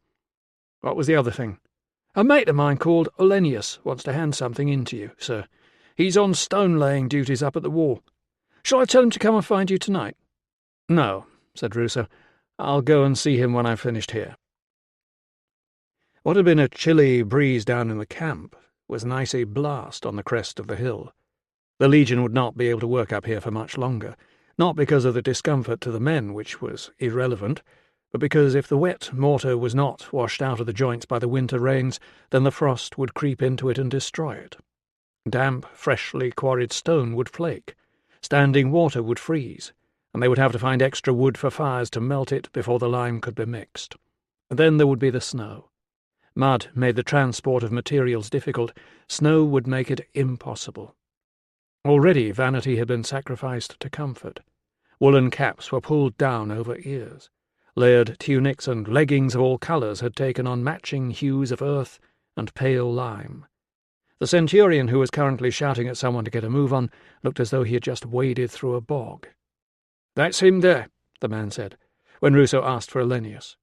They both watched for a moment as a fresh bucket of mortar was delivered. Olennius slapped a trowel load onto his board, chopped it, formed a sausage, rolled it, and flicked it off the trowel into the space where the next stone would fit. It was like watching a cook at work. A disgruntled patient who was the son of a stonemason had once told Ruso that the wall was a hasty, messy effort where speed was valued over quality. According to him, an ape could do the straight parts. Skilled men like himself, in constant demand for constructing corners and gateways and arches, were rarely given time to do what he called a proper job. Ruso watched as Olennius bedded in a roughly squared stone, tapped it with the end of his trowel, squinted at the line, tapped it again, and reached out for the next chop of mortar. He made it look easy. Perhaps an ape could do it, but it certainly wouldn't want to. Not up here. The centurion cupped his hands around his mouth and yelled, "Olennius!" into the wind. The man turned. "Boss, medic to see you." Olennius put the trowel down and gave a quick salute before slapping his gloved hands together to try and warm them. The trowel caught the wind, tumbled off the stonework, and landed at his feet. "I'm trying to track down the property of a man called Candidus," shouted Ruso. It was the sort of weather that made every conversation sound like an argument. "Also known as Perky." Olennius nodded with the enthusiasm of a man who did not want to be flogged for stealing. "I'm glad you've come, sir. I was going to hand it in tonight." He removed a glove and reached into a little pouch that hung from his belt. After some fumbling, he retrieved a folding knife about the size of Ruso's index finger. The uneven letters CAND were burned into the wooden hilt. Ruso gripped the blunt side of the blade and pulled it out. It was well oiled, and the edge was rough against the tip of his finger. "Where was it?" The man pointed west to where wooden scaffolding was being erected. "Over there, sir." "Show me." The man set off with confidence across the flattened grass, But as they approached the scaffold he began to falter, glancing down to his left at a clump of bushes, shuddering in the breeze. "It was around here somewhere, sir," he said, pausing in the shelter of the wall to rub his head with a gloved knuckle and turn slowly in a half-circle. "I can't say exactly, but about this far out." He measured out 5 paces away from the stonework. "Lying in the grass." "Open or shut?" "Shut, sir. It was a bit stiff and damp, but I got it dried out and oiled it, and it was fine." Just in case Ruso should be in any doubt, he said, "I asked around, but nobody knew who Canned was, so I've been looking after it." "How long for?" "Just since yesterday afternoon, sir." "Next time," grunted his centurion, "hand it in and let me find the owner." Ruso reached down and slid the knife into the top of his boot lining. "Thanks. I'll give it back to him when I find him." Olennius said, "Sir, has this missing man got anything to do with—" Ruso followed his glance toward the wall. "No," said Ruso, and the centurion together. "He's given himself a holiday," Ruso explained, repeating the line about Candidus's uncle being a friend. "I'm trying to get him back before his uncle turns up." It was the truth, but it sounded like an excuse. Olennius was sent back to work. Ruso gazed down at the track that ran alongside the stream, both of them following the course of a boggy, natural dip that passed through the line of the wall. To the south, the stream flowed under the road, skirted Senesio's farm, and went down past the quarry. He pointed north. "What's up there?" "Camp 9, said the centurion. "After that, just native farms. HQ might have a scout who can tell you more." Candidus's knife had been found at least 100 paces away from the track. The lad had not struck him as someone who relished unnecessary fresh air and exercise, and it seemed unlikely that a man absent without leave would break away to scramble up a hill, lose his knife, and come back down again to continue his journey. He, or someone else, could possibly have thrown the knife up here, although it was hard to imagine why. Perhaps someone else had borrowed or stolen it and dropped it. Perhaps Candidus had lost it himself while he was up here earlier, for some reason that had nothing to do with his disappearance. Perhaps there were even more obscure possibilities, but eventually Ruso would have to face the thought that Candidus might have been near the wall when he vanished. His gaze drifted to the scaffolding. The uprights now lashed in place gave some sense of the full height to which the stonework would rise. From where he was standing, anything to the north would soon be invisible. You could not see through a wall. You could not see into it either. Leaving the centurion with, "Let me know if you hear anything of him, will you?" he made his way swiftly back to where Olennius was slapping down another bed of mortar. "Sir?" "The truth," Ruso said. "When did you find it?" Olennius held on to the trowel this time. "I told people I got it, sir. I wasn't stealing." "I know that. Your centurion may not need to hear the exact truth, but I do." The man counted on his gloved fingers with the point of the trowel. "About 4 days ago, sir." Ignoring the hard stare of the usurped centurion, Ruso headed back down to the road. When he was halfway there he stopped and turned. The teams were back at work, mortaring heavy stones into 2 parallel faces. The wide, unfilled hollow between them reminded him of nothing so much as a vast, elongated stone tomb. 20. Tilla cupped her hands and blew on them to warm them before calling again. Finally a man appeared from behind the house and told her that her patient, the young woman with the week old baby, was not at home. "But I have walked here. She knew I would be here today." The man shrugged. "She must have forgotten." On the way back, Tilla barely noticed the ivy in bloom, nor the rose hips, nor the puddle, until she stepped in it. By the time she was back at Ria's bar, the cold had spread beyond the leaks in her boots, and her damp socks were beginning to rub blisters on her toes. "Nobody came for you, mistress," Virana called as Tilla hurried past on the way to the loft in search of fresh footwear. Wearing dry socks and her indoor shoes — she had indoor and outdoor shoes now, such luxury — she returned to the bar carrying a scroll and her box of medicines. Then, keeping her shawl on, she sat by the entrance nursing a warm cup of honeyed milk. She opened the scroll and began to run her forefinger along the letters. mouthing them softly to herself, putting the unfamiliar sequences together until they shaped themselves into words. These are necessary observances for the healthy person to take during pestilence. The best advice was to go abroad. Failing that, it was wise to be carried in a litter.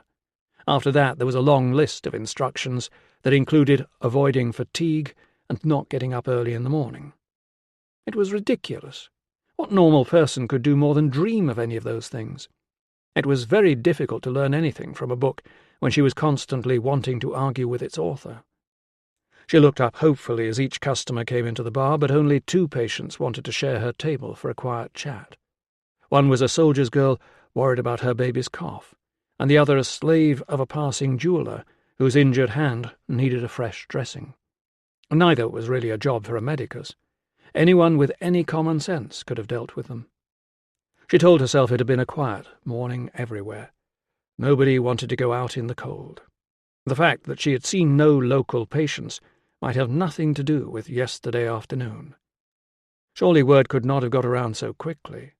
Did everyone know she was the wife of a Roman who had sent men to search and threaten to burn down a house where he had been a guest? She forced herself to struggle on with the scroll.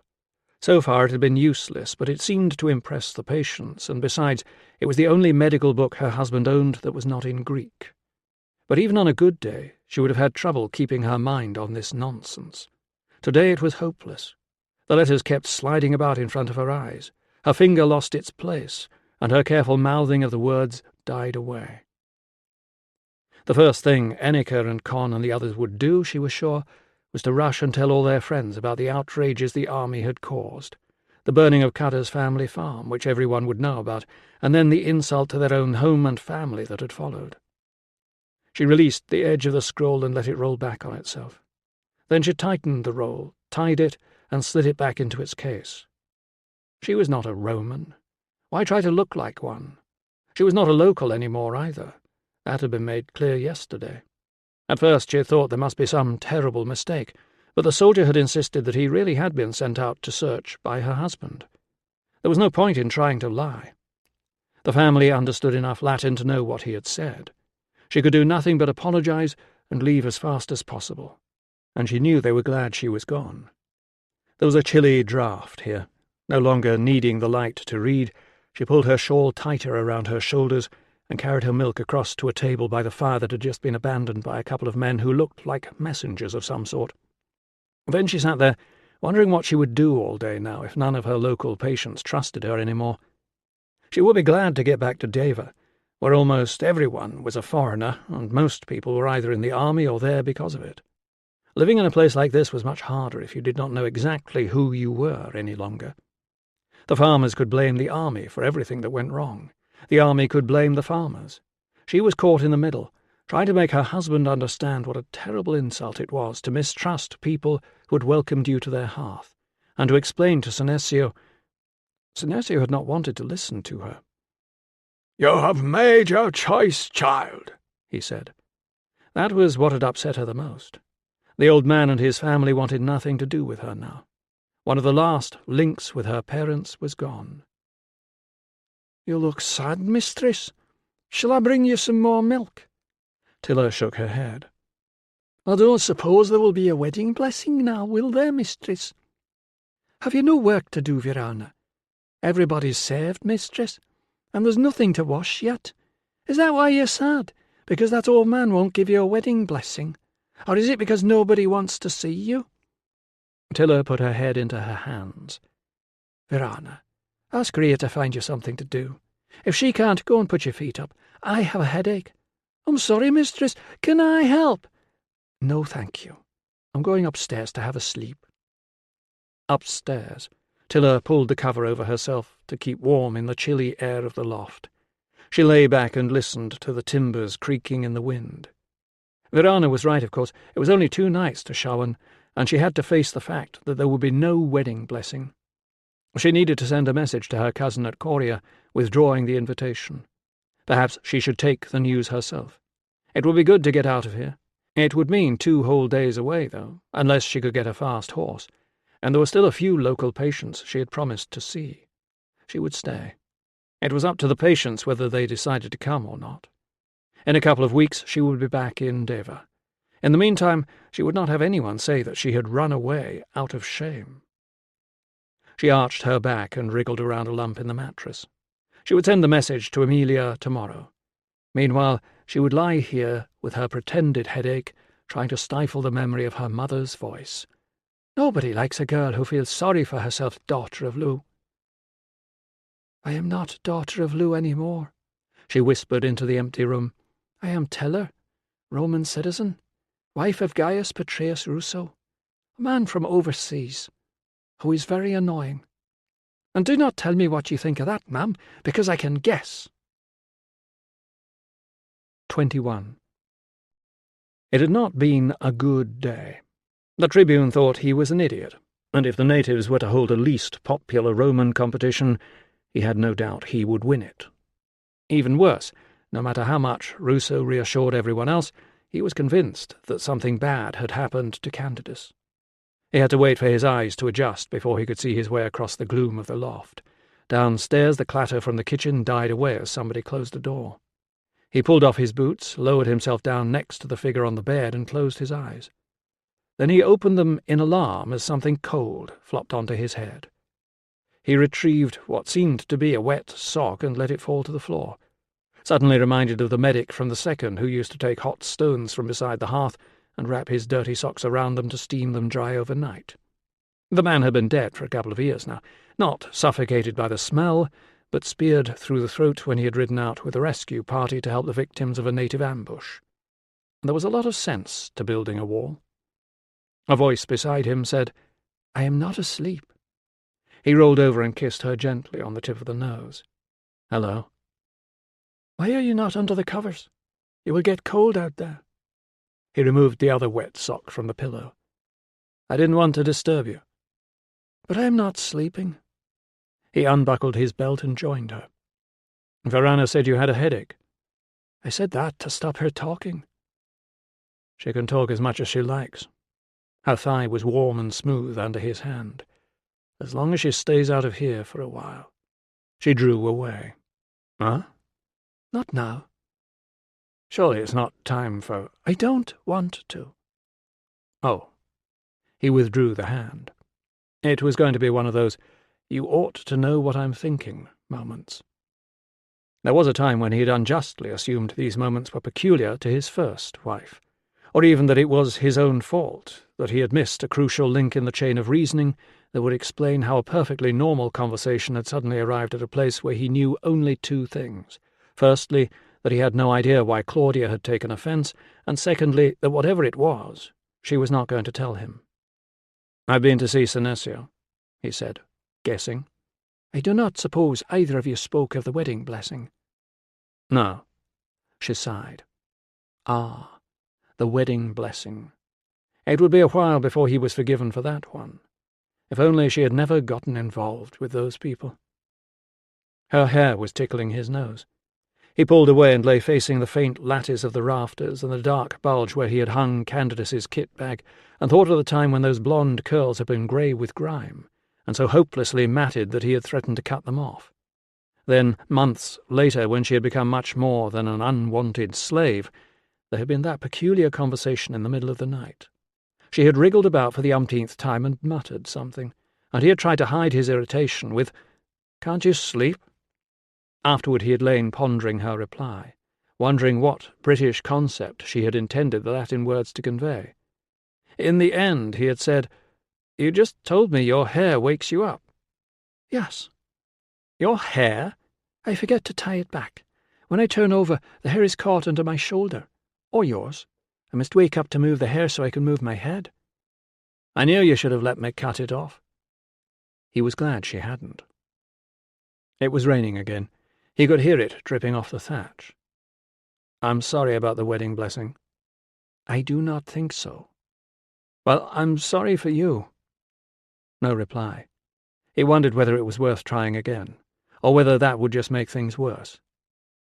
"It must be lonely for you sometimes. Trailing around after me?" She said, "Yes." "I'm glad you do." It was too much to hope that she might say she was glad too, but after a pause he felt a hand groping for his own. She said, "I'm hungry." He drew the hand up to his lips and kissed it. "Can you wait?" "How long?" "Half an hour." Afterward, when they were dozing in each other's arms amidst a tangle of bedclothes, he heard, "That was not half an hour." "Are you complaining?" She giggled. "No." They lay listening to the world outside, in no hurry to join it. Feet scurried across the room below them. Conversation rose and faded as the bar door was opened and closed. There was more dripping. Boots marched down the street. Someone whistled for a dog. She said dreamily, "Can you stay here tonight?" "I wish I could," he said, guiltily remembering that he was supposed to be asking her about the body-in-the-wall rumour, and then remembering Candace's knife. "Night duty." "You were always on night duty." "Not the night we went to Senesio," he pointed out, "although I might as well have been." She sighed. "I know. It is a small hospital. There is only one doctor." "It's the truth. They should give you a proper clerk." "Not after we carelessly lost the last one." "He has caused a lot of trouble." She nuzzled his ear. "Tell Albanus he must look for him himself." "I'd rather Albanus didn't find out. I don't want to upset him even more after Grata." She propped herself up on one elbow. "What about Grata?" "He and Grata have fallen out. No marriage." "When did you hear this? Why did you not tell me?" "I forgot," he admitted. "What happened?" "I don't know. I'm more worried about his nephew." "You are hopeless," she told him, "and I'm still hungry. At least stay to eat." As they groped for their clothes, she said, "It is Albanus's own fault. He should never have told you that such a silly boy was a good clerk." "I'm not sure that he did," Ruso admitted. "He was just doing his best to look after him." "Albanus knows nothing of people," she told him, pointing one slender foot in the air and hiding it inside a sock. "He spends too long with words and writing. He thinks I am bad for you."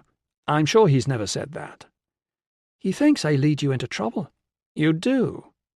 And by way of reply, Tilla dragged a shawl off the end of the bed and gave it a vigorous shake. He said, "Have you heard any rumours about the wall?" "Which rumour would you like?" she offered, flinging the shawl around herself and ramming in the pin. "It will fall down when the snow comes. It will be 50 feet high. People on opposite sides will have to pay money to visit their families. It is an abomination, and the gods will have revenge. They've already started in the quarry." "About a dead person." She thought for a moment. "Was there not a man over near Bana whose friend fell off the scaffolding and landed on top of him and killed him?" she said. "Then there was a carter bringing supplies who was trampled by his own oxen. And in the summer a man fishing in the dark river found a body that was so rotted away that only the hair told them it was a woman." She pulled her skirts straight. "Are you trying to find out something for the army?" "There's a new rumour about a body, and they want to know how it got started." "Who is it?" "I don't know." "A Roman, or one of the people?" "I don't even know that," he admitted, "nor where it's supposed to be." "Are you sure it is dead?" "It might not exist at all. It's rather like one of our centurion's ailments." She shook her head. "That is a rumour with no legs or wings, husband." He said, "I'm not supposed to spread it." "Ah, a secret rumour." When he did not tell her more, she said, "I do not care. This time I cannot do any spying for the Legion, even if I want to. Because of you, nobody will talk to me." "That's more or less what I told Axius." There was a creak on the ladder. An unsteady glow rising from the square of the hatch signalled a lamp being carried up toward them. "Tell me something sensible, and I will see what I can find out," Tilla said, as Verana's head appeared at floor level, "and then I will decide whether to tell you." Verana heaved herself up through the opening. "Is that you, master?" "It is," agreed Ruso, wondering who else she thought it might be.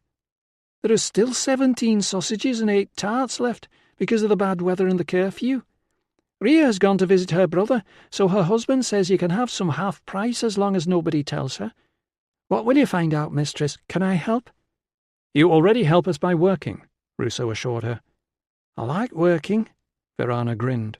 "You find out all sorts of things in a snack bar. Did you know there is a dead body buried in the Emperor's wall?"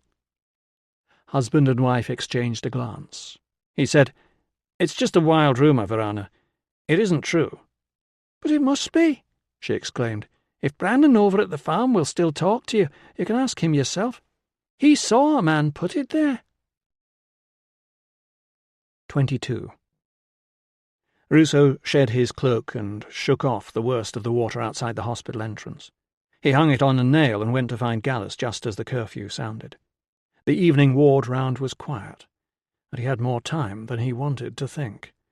The rumour of the body was surely no more than an attempt at sabotage, a tale spread in anger and guaranteed to feed on existing fears, especially with Shawan coming up. It was certainly feeding on plenty of fears of his own. What was Candidus's knife doing up at the wall? Meanwhile, while he was worrying instead of concentrating on dietary advice to combat chronic wind, Candidus might have spent the day relaxing in a warm bathhouse, eating honey cakes, glad he had escaped Nissus's terrifying threats to murder him, and wishing he had brought his loaded dice. If only he had known earlier that Senesio's youngest son had been spreading the rumour. He could have confronted the old man about it this morning. As it was, Tilla had agreed to try and talk to the family tomorrow. They were unlikely to tell her anything, let alone the truth, but she had a better chance than anyone else he could think of, and until he knew the tale about the body was a lie, or until Candidus turned up, he knew he would be uneasy. She would go there on the pretext of warning them to prepare for another visit from the soldiers, who would soon be there demanding to know what Brannan had seen. After that, "If you're going to say or do anything you shouldn't," he told her, "then don't tell me about it." She had said, "You know I will not," and kissed him. He had no idea whether she had meant she would not do anything untoward, or that she would do whatever she thought was necessary but not tell him about it. It was true that a man had to be master in his own house, but there were times when it was best not to know. He had deliberately left Pertinax until the end of his round. The man continued to make remarkable progress. It was a shame he did not appreciate it. Despite being trapped in a hospital bed, he seemed to consider himself still on duty and obliged to keep up standards by pointing out any shortcomings that came to his attention. Or, as Valens would have put it, he was well enough to grumble. Ruso resisted the temptation to try and cheer him up by telling him his daughter was on the way. It was anyone's guess what state the roads were in, and in his experience, no matter how skilled they were at terrifying grown men, fathers always worried about their daughters. He was concentrating on examining the wound, making the usual checks for inflammation and hemorrhage, when he became aware that Pertinax's complaints had turned to, "This half-baked nonsense about a body in the wall. I suppose you've heard." "Yes, sir." "The centurions need to work them harder," said Pertinax. "If they want something to be frightened of, they can be frightened of us." Ruso said, "Can I ask who told you, sir?" Whoever it was, the man clearly needed a good fright himself. Ruso was looking forward to administering it until Pertinax said, "That tribune with a bad smell under his nose. What do they call him?" "Axius," supplied Ruso. It was not like Pertinax to forget a name. "Him," Pertinax agreed. "Came in here this morning. I told him you needed a better clerk straight away."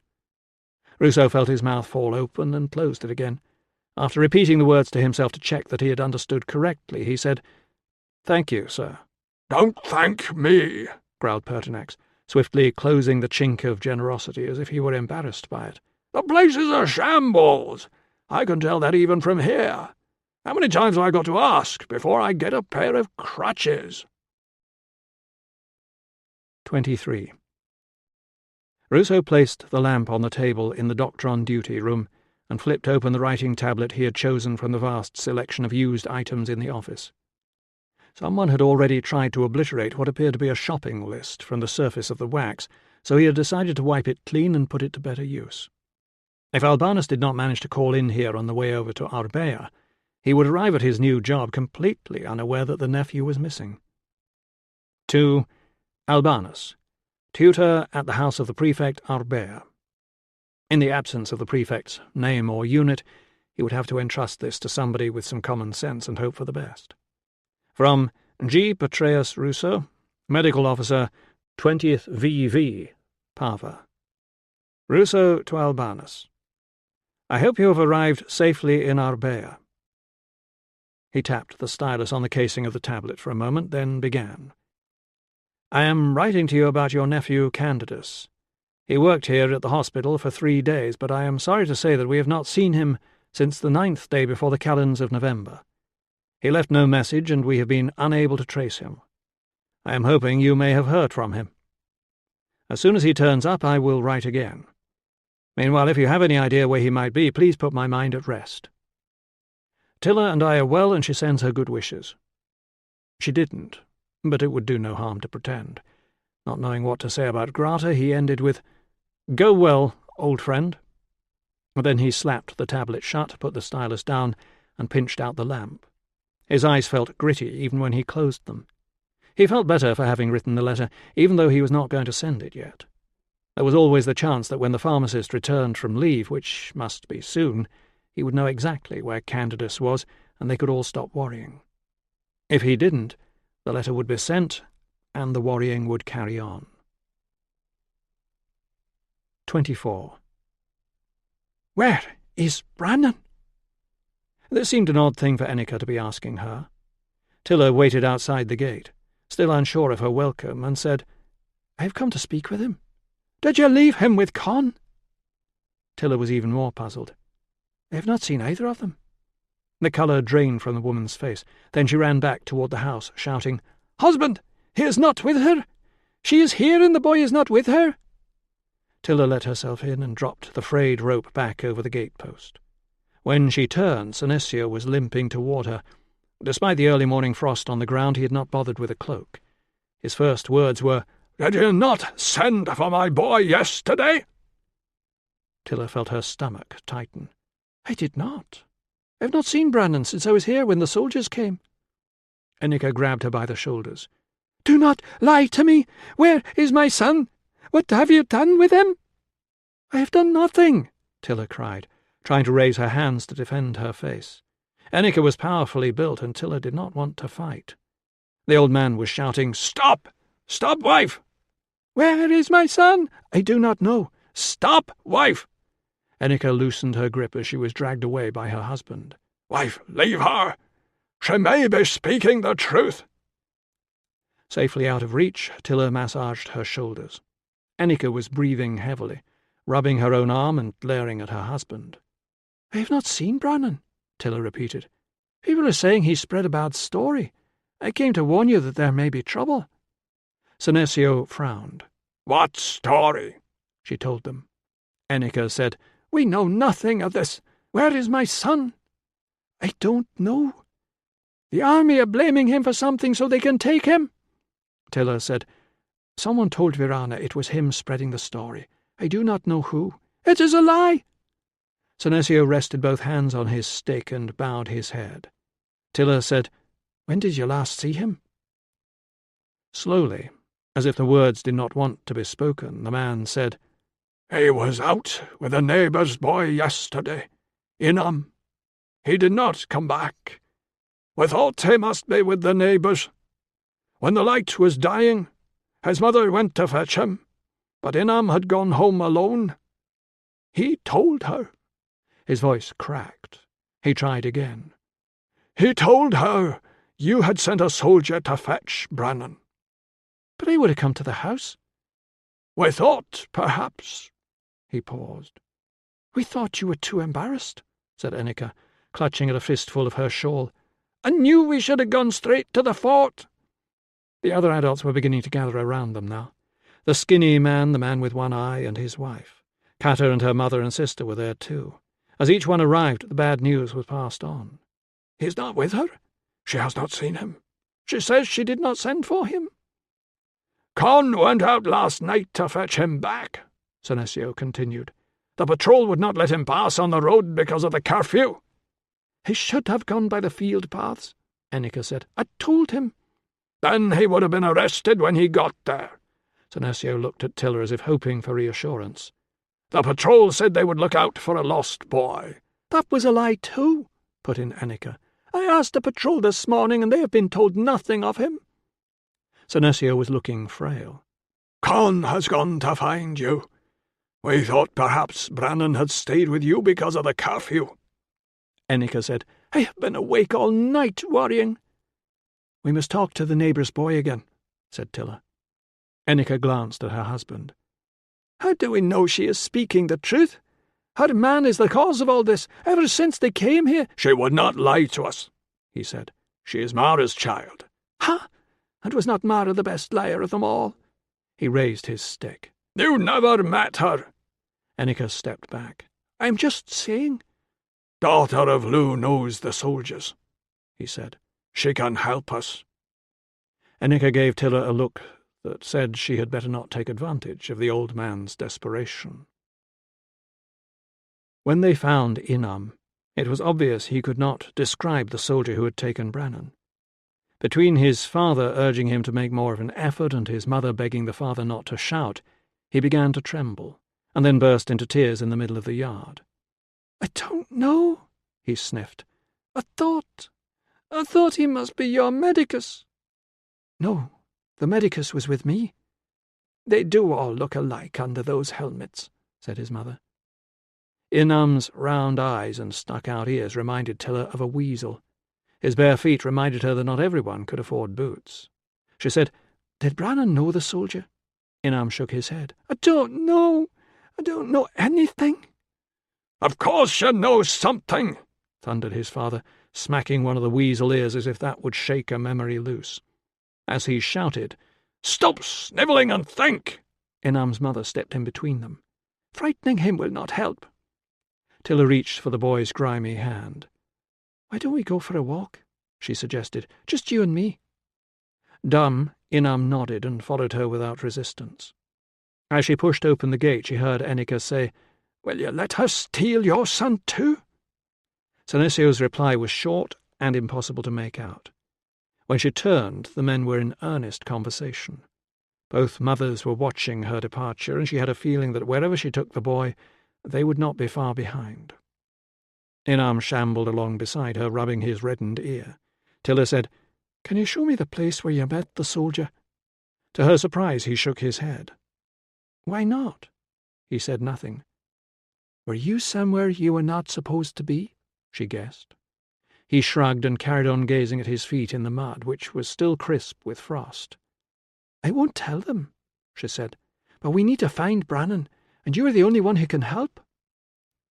Silently the boy led her up the track that joined with the one leading to Senesio's farm. On the way, Tilla turned to see if anyone was following them, but the women had the sense to keep their distance. She said, "Did Brannan tell you about something he'd seen at the wall lately? Something surprising?" The boy seemed puzzled. "Something that might be a secret?" Inam was saying he didn't think so, when an approaching figure began to run toward them. It was Con, and instead of a greeting he was shouting, "What are you doing with that boy?" More time was wasted while he took Inam away to confirm that she was not lying. He did not ask her pardon for the insult, and there was only bad news to exchange. Nobody had seen Brannan. Verana had confirmed to Con that Brannan had not been to the bar. The gate guards at the fort and the camp had been told about a missing boy, but nobody had seen him. They said they would give a message to the centurion. Con had arranged to have the horn sounded to call for help, and the family would organize a search. He looked down at Inam. "You said it was that medicus who took him." The boy stammered something. "He is not sure now," Tilla explained, "and I know it wasn't the medicus, because he was with me." Con eyed Tilla for a moment, then turned aside and spat. "Swear to me you don't know where my brother is." "I swear," Tilla told him. "I swear by the sky and the earth and the bones of my ancestors that I do not know where Brannan is." "That man of yours owes it to us." "I will tell him," she promised. "He will do all he can." At that moment they all heard the unearthly wail of the horn calling the people together. Inam's eyes widened and his gaze darted around as if he were expecting warriors to come crashing out from between the trees at any moment. Tilla could remember the excitement of hearing the horn as a child. Men and boys would be running across the fields toward the sound now, clutching whatever tools could be used as weapons. Women free of small children would be setting aside their work and snatching up coats and shawls and knives and fire-irons. The horn sounded again. Con pointed at Tilla. "You," he said, "finish for this boy quickly. I'll be watching." "If you want to find your brother," Tilla warned him, You will watch from a long way away and not frighten him." Con looked at her as if he were not going to be told what to do, then shrugged and stepped back. Gathering up her skirts, she crouched down beside the boy. "You are a very important person today, Inam." He sniffed, not looking very pleased about being important. "You are not in trouble. None of this is your fault." "Will Brannon be all right?" "We're doing everything we can to make sure of that," she promised. "Why don't you take me to where you saw him last, and then I can start to think about where he might be." 25. When they reached the main road, Inam turned left and led Tilla along the rough grass verge before stopping a couple of paces back from the roadway. The sun was fully up now, and the frost was retreating into the shadows. She heard the muffled hoofbeats of a couple of local riders cantering toward them, perhaps in response to the horn. Con hailed them from some distance away, and they stopped to speak to him. She said to Inam, "You were here?" He nodded. "And the soldier came along the road?" He nodded again. "Which way did he come from?" The boy pointed past Con and the riders in the direction of the little fort and the scattering of buildings where Tilla was lodging. "Then what happened?" Inam resumed his interest in his feet. It was so cold she doubted he could feel them. "Did he talk to both of you, or just to Brannon?" After a pause, he mumbled, "Brannon. Can you remember what he said?" A shake of the head. "Did he seem friendly?" When he did not reply, she tried, "Was he cross?" A pause, then a shrug. "Did he have a beard, or a big nose, or bandy legs, or a limp, or anything?" "Don't know." Tilla took a slow breath and gazed down the road. She could see a carriage approaching in the distance. "When my brothers were your age," she said, "they used to walk along the side of the road with their hands full of pebbles. They would wait till someone rode past, and if nobody was watching, they threw pebbles at the horse's rump to see if they could make it shy." Inam looked up. "Did they get caught?" "Once or twice, when they hit the rider by mistake." "I would never do that." "I'm sure you wouldn't." Finally the boy pointed at the opposite verge. "Brannon was over there, and you were here?" He started to cry again. "It wasn't my idea." She put her arm around him.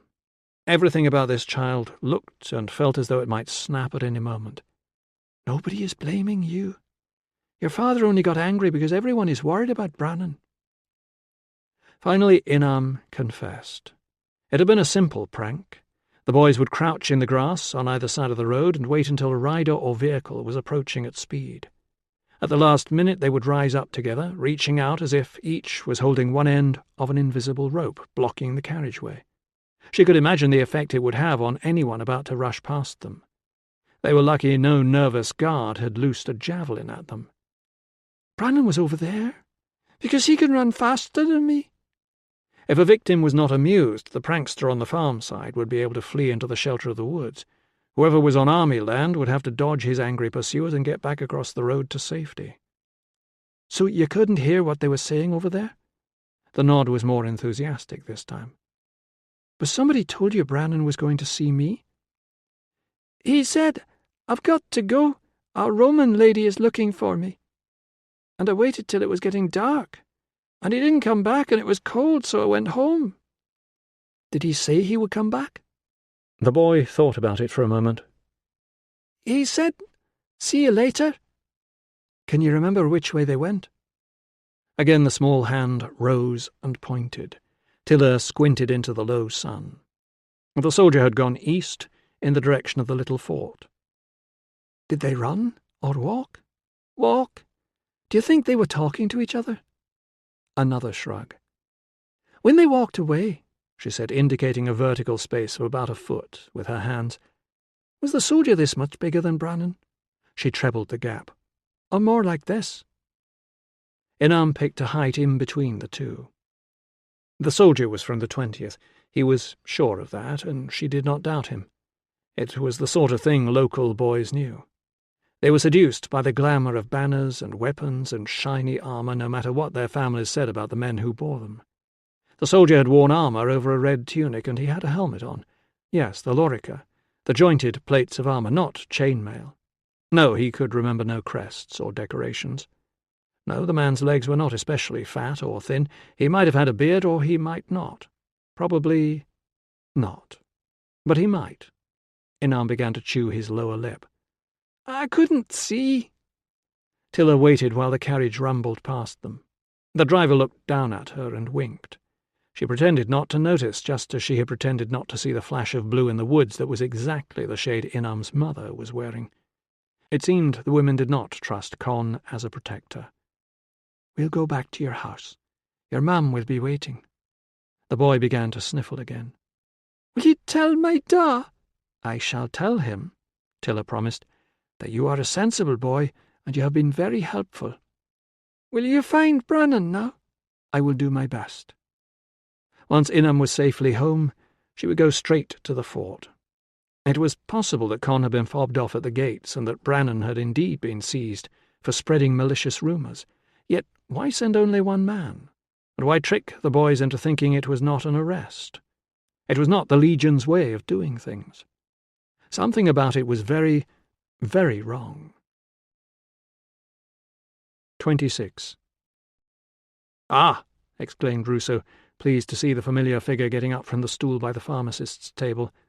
"It's today you're back." Nissus, a man who parted with words as if he were obliged to pay a fee for each one used, responded to this statement of the obvious with silence. "How was leave?" "Good, sir." "Sit down, man, I want a word with you." Nissus perched back on the stool with his body slightly turned toward his table, as if he were waiting for the conversation to end so he could get on with his work. "Our clerk's gone missing. I'm hoping you know where he is." "I see, sir." Remembering Nissus's tendency to answer the question you asked rather than the question you meant, he said, "Any idea where he might have gone?" "Far away, I hope, sir." "Any particular reason?" "Yes, sir." "Perhaps you could tell me—" Ruso paused, then rearranged the sentence. "Why is that, Nissus?" "He talked too much." "Did you tell him that?" "Yes, sir." "Did you, threaten him in any way?" "No, sir." "You're quite sure?" "Yes, sir." Ruso left it there for now. He needed to know about the supplies that Nissus had agreed to try and pick up while he was over in Coria. "Did you get the hyssop?" Nissus pointed to the bowl he was weighing on the scale. "And honey?" "Yes, sir." "Rue?" "Yes, sir." Fortunately, when not obliged to converse, Nissus was very good at his job. It was not surprising that he had been irritated by Candace's slapdash attitude and incessant chatter. Ruso said, "Figs?" "Some, sir." "Enough?" "No, sir." "We'll have to wheedle a few out of somebody's kitchen." Nissus assumed an expression like a wet winter afternoon. Ruso said hastily, "I'll do it." He had never thought of himself as a man with charm. That was Valens's job, but even he could do better than that. To his relief, the struggling conversation was put out of its misery by a barrage of noise from behind the office door. It sounded much as Ruso imagined a large bear might sound if it were trying unsuccessfully to dislodge something disgusting stuck in its throat. He peered around the door to see a huge soldier standing by Candace's rickety stool and trying not to knock over stacks of writing tablets and scrolls arranged in a semicircular wall around him as he coughed and waved one arm in an attempt at a salute. When the man had finally regained control and snatched a drink from his water skin, Ruso asked, "Who are you?" "I'm your new clerk, sir. Gracilis." The man looked Ruso in the eye as if daring him to laugh. Ruso remained solemn, largely because Gracilis had the sort of physique that would be useful for hiding behind in the event of an oncoming cavalry charge. If his parents had chosen to call him slender, it was none of anybody else's business. "Sorry I didn't notice you before, Gracilis. Welcome. We're not used to having anybody sitting there, as you've probably guessed." The reply of, "Don't worry, sir. I'll sort all this out," was the sweetest sound Ruso had heard in a long time. It was swiftly followed by another sound, one that made the muscles of his abdomen clench, the distant wail of a native horn, summoning reinforcements. He had not heard it for a couple of relatively peaceful years, but it was a sound that no soldier who had served during the last rebellion would ever forget. Tilla had insisted on going to the farm alone. He should have made her promise to take someone. Anyone. Better still, anyone and a large dog. Relations with the locals had gone seriously downhill, and now it sounded as though they were gathering to make trouble. "Sir?" He returned his attention to the clerk. "Sorry, what did you say?" "Is there anything I shouldn't touch, sir?" "Very possibly," Ruso told him, "but none of us would know. Just don't go near anything that isn't a document. How long have you had that cough?" 4 weeks and 2 days, sir." Having ascertained that the man had not tried figs boiled in hyssop, Ruso glanced at his pharmacist. "When the cough mixture's made up, let him have some. Gracilis, you're to take 1 spoonful every morning and 1 before you lie down at night."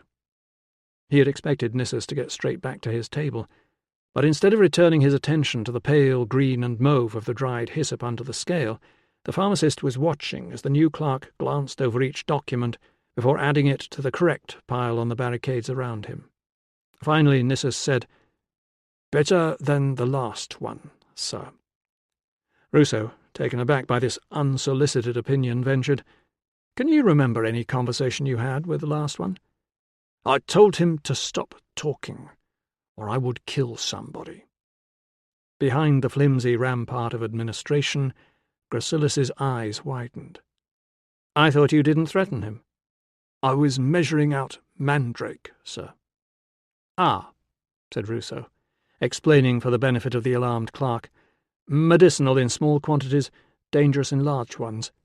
And did that stop him?" "He went away, sir." Ruso said, "Perhaps he misunderstood." The pharmacist might have been considering this possibility, or he might have been staring into space and hoping Ruso would go away, so he could get on with measuring out the hyssop. Ruso tried, "Can you remember anything of what he said?" Nissus pondered his reply and finally offered, "I wasn't listening, sir." "Well, try to remember what you weren't listening to." Nissus let a long breath out through his nose. The hyssop stirred gently in the bowl with the movement of air. Nissus looked as though he might be about to open his mouth to speak when Ruso's ears were assaulted with another bout of coughing. This was how it would be as they went into the winter. Sniffly conversations, punctuated by involuntary bursts of noise, as if talking to Nissus were not difficult enough. Finally the pharmacist answered, "Something about meeting somebody for a drink." "On his last day?" Nissus shrugged. "On my last day, sir." "Yes, of course. Sorry, did he say who?" Perhaps he would not send that letter to Albanus just yet. "A man he'd seen somewhere else, sir." "Where?" Nissus did not know. "Anything else he said that you can remember?" Nissus paused. "Nothing relevant, sir." "Tell me anyway." "Dr. Ruso is just as miserable as my uncle." "That," Ruso assured him, "is a compliment." "He wanted a transfer back to Magnus." Nissus gave a sniff of disapproval. "Said Dr. Valens would be more fun." Ruso said, "Not if you have to work for him." Nissus, now positively chatty, ventured another unsolicited opinion. "I was expecting better, sir." "So was I," Ruso agreed. "Anything else?" "Something about recruitment, sir." "What exactly?" Nissus opened his mouth, thought for a moment, then closed it again. Anything else he might have considered saying was lost beneath the sound of Gracilis coughing, leaving Ruso free to wonder how he was going to trace a drinking companion with no name and no description. Whoever he was, the man hadn't yet come forward, despite all the appeals for information, which might mean that he was no longer here, or worse, that he was here, but he didn't want to be found. 27. The hyssop had arrived not a moment too soon. A couple of the gate guards were pink-eyed and sniffing, and the watch-captain's voice had slid down several tones to an impressive growl. He, too, had heard the horn, and Ruso could tell from his expression that he knew what it meant. The guard had been put on alert and remote work parties had been recalled, but so far nothing seemed to be happening. Certainly nothing that warranted Fabius putting in an appearance. On the way back to the hospital, Ruso reminded himself that there was a vast expanse of countryside out there within range of the Horn, and the chances of anyone he knew being in the wrong part of it at the wrong moment were slim. Or they would have been had the person not been Tilla. Dodging an orderly carrying a stack of malodorous bedpans, he slipped into Pertinax's room and closed the door behind him. The prefect lay motionless, facing the wall. Holding his breath, Ruso stepped across to the bed and placed a hand lightly on the prefect's ribs. He was reassured to feel a rise and fall, but it was not the steady rhythm of sleep. He bent closer and saw something glinting in the wrinkled skin around the man's eyes. There was a faint damp patch on the pillow. The food and drink brought in this morning had not been touched. Leaving the water jug and cup, he put the tray outside to be taken back to the kitchen. When he closed the door again, Pertinax must have thought he had gone.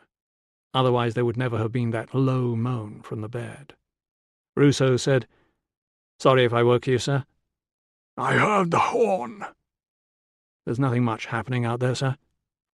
Without moving, Pertinax said, "You should have let me go. No bloody use to anyone now." Ruso had been expecting something like this. Pertinax had clung desperately to talk of his duties as if nothing had changed. Now the illusion had faded. He had begun the long struggle to adjust to a new reality. "Are you in pain, sir?" "No." "We can help if you are." "I can put up with a little pain, boy." "Can I take a look at the wound, sir?" Ruso examined the stump. The swelling was no worse. He wondered how best to comfort a man who was no easier to console than the struggling cavalry stallion that had impaled itself on a fencing stake last month. The first vet who went to help had ended up in a hospital bed himself. At least you could, allegedly, reason with a man. But the rational comfort offered by philosophy never seemed as useful in the face of real suffering as it did when you were reading about it at home after a good dinner. Reminding Pertinax that things could be worse was unlikely to help, and might well earn him a punch on the nose. In the end, he said, "This is a very different challenge from anything you've faced before, sir." "Always thought I'd die with my boots on," mumbled Pertinax. "Can't even stand up to take a pee. And now the natives are playing up again." Trying to think of something encouraging, Ruso remembered the large newcomer in the office. "The clerk you asked for has arrived, sir. We all appreciate you putting in a word with the Tribune." Pertinax grunted. There was a soft knock on the door, and a bald head appeared. "Visitors, sir?" it croaked. Before the man could reply to Ruso's, "Who is it?" Pertinax growled, "Tell 'em to bugger off."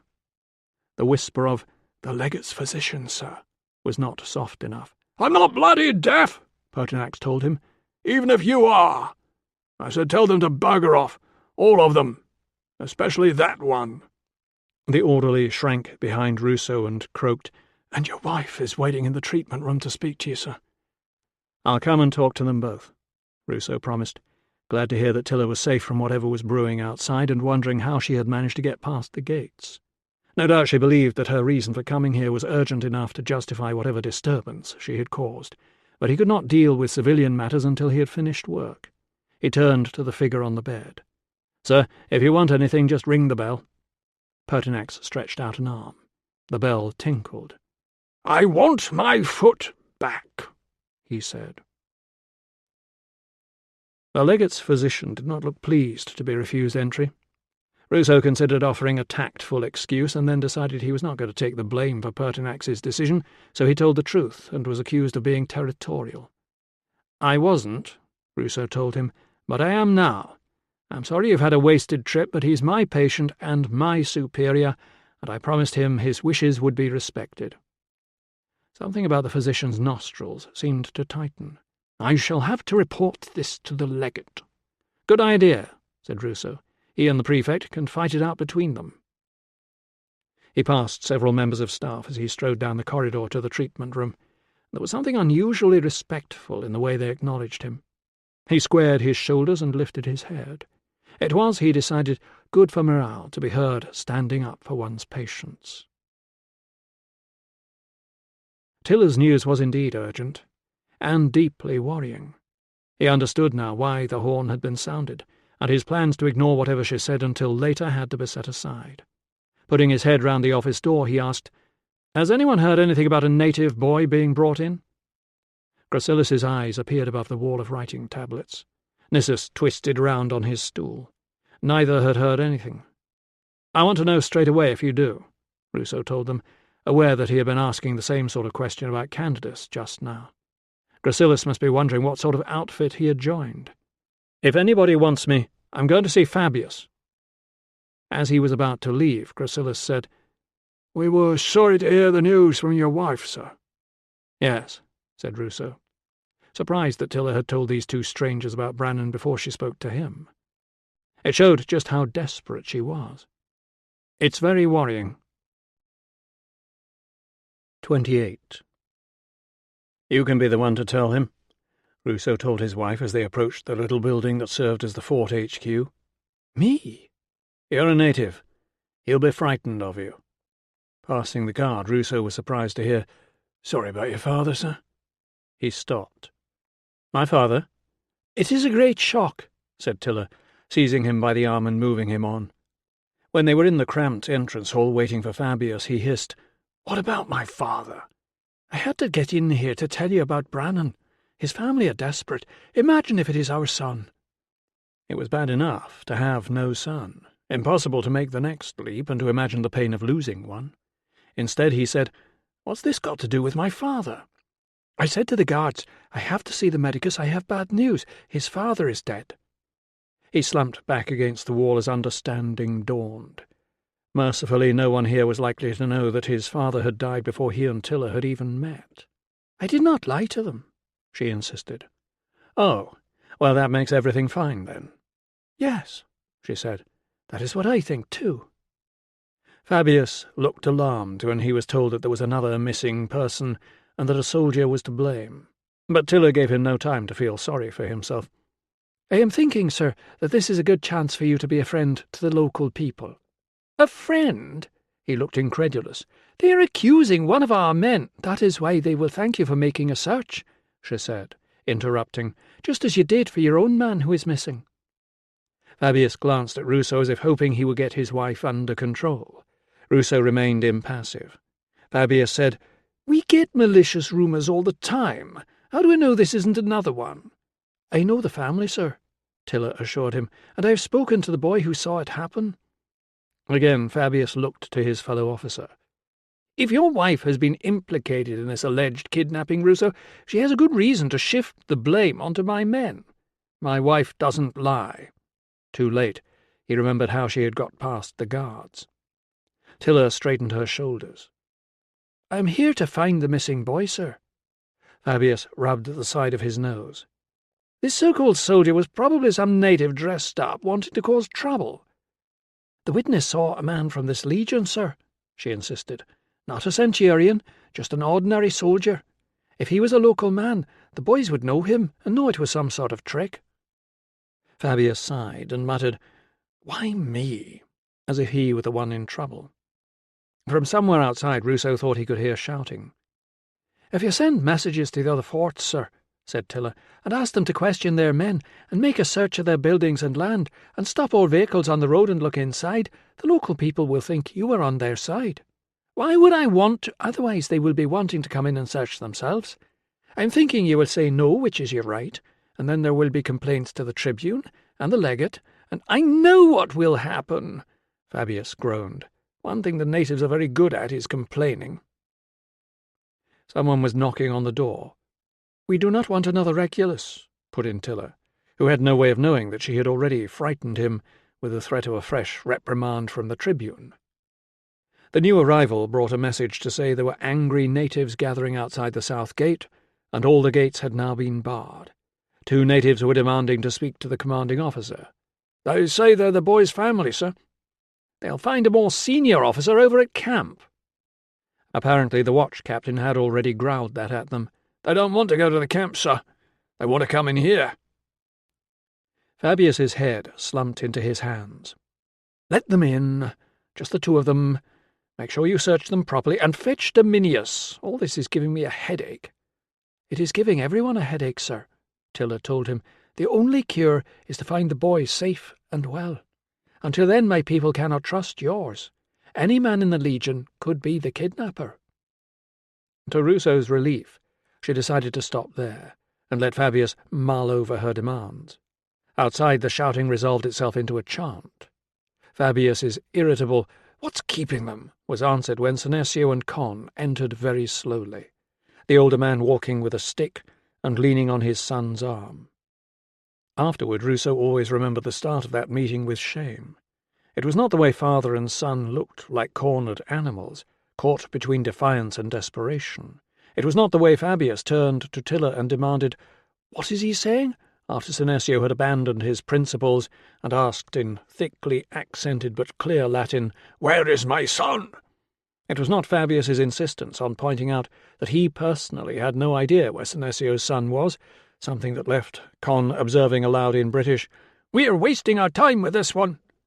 What left him angry and embarrassed was that the only seat in the room was occupied by a Roman centurion, while an obviously lame old man who had suffered a terrible loss was left to stand under escort as if he were about to attack his hosts with his bony fists. Ruso ordered one of the guards to go and fetch a seat and some water for the visitors. Fabius glared at him. Ruso pretended not to notice. The old man's eyes met his own. "My sons are my life," he whispered. From outside the gates, at least he hoped it was outside, Ruso could hear the continued chanting of angry locals. "Those are our neighbours out there," Con said. He pointed in turn to Ruso, Fabius, and the guards. "If you sons of whores will not give my brother back, our people will come in and find him." "We're as keen to find him as you are," Ruso told him, glancing at the guards, who looked as though they would like to take Con outside and explain a few things to him. "I doubt this. You sent one of my brothers to the next world, now you have the other one." Tilla leaned close to Con, lifted the straggly hair with one finger and whispered fiercely in his ear. Ruso thought he caught the British words for insult and trying to help. Con scowled at her, but reserved his contempt for the Romans. "We are not fools. We know how you can tell who my brother is. We know it must be one of the men from in here."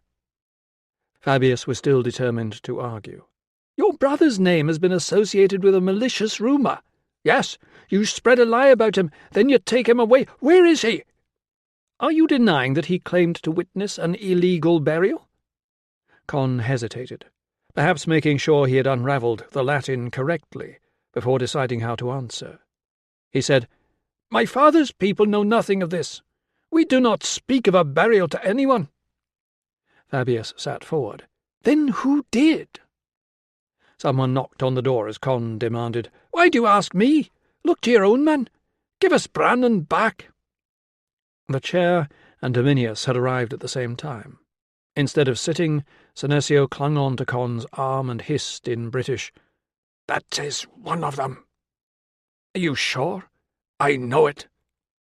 While Fabius began to explain the situation to Dominius, Con was whispering urgently to Tilla.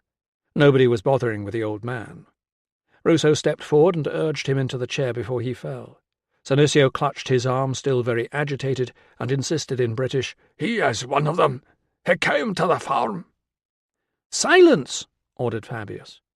He sounded more petulant than authoritative. He turned to his deputy. "Optio?" "I'll have the men account for their movements yesterday, sir," Dominius promised, "and we'll have all the buildings and the quarry searched." "Wait," Tilla cried. "Not yet." Ruso frowned. This was going too far. He reached for her arm. "A word in private, wife," he urged, excusing them both and propelling her toward the door.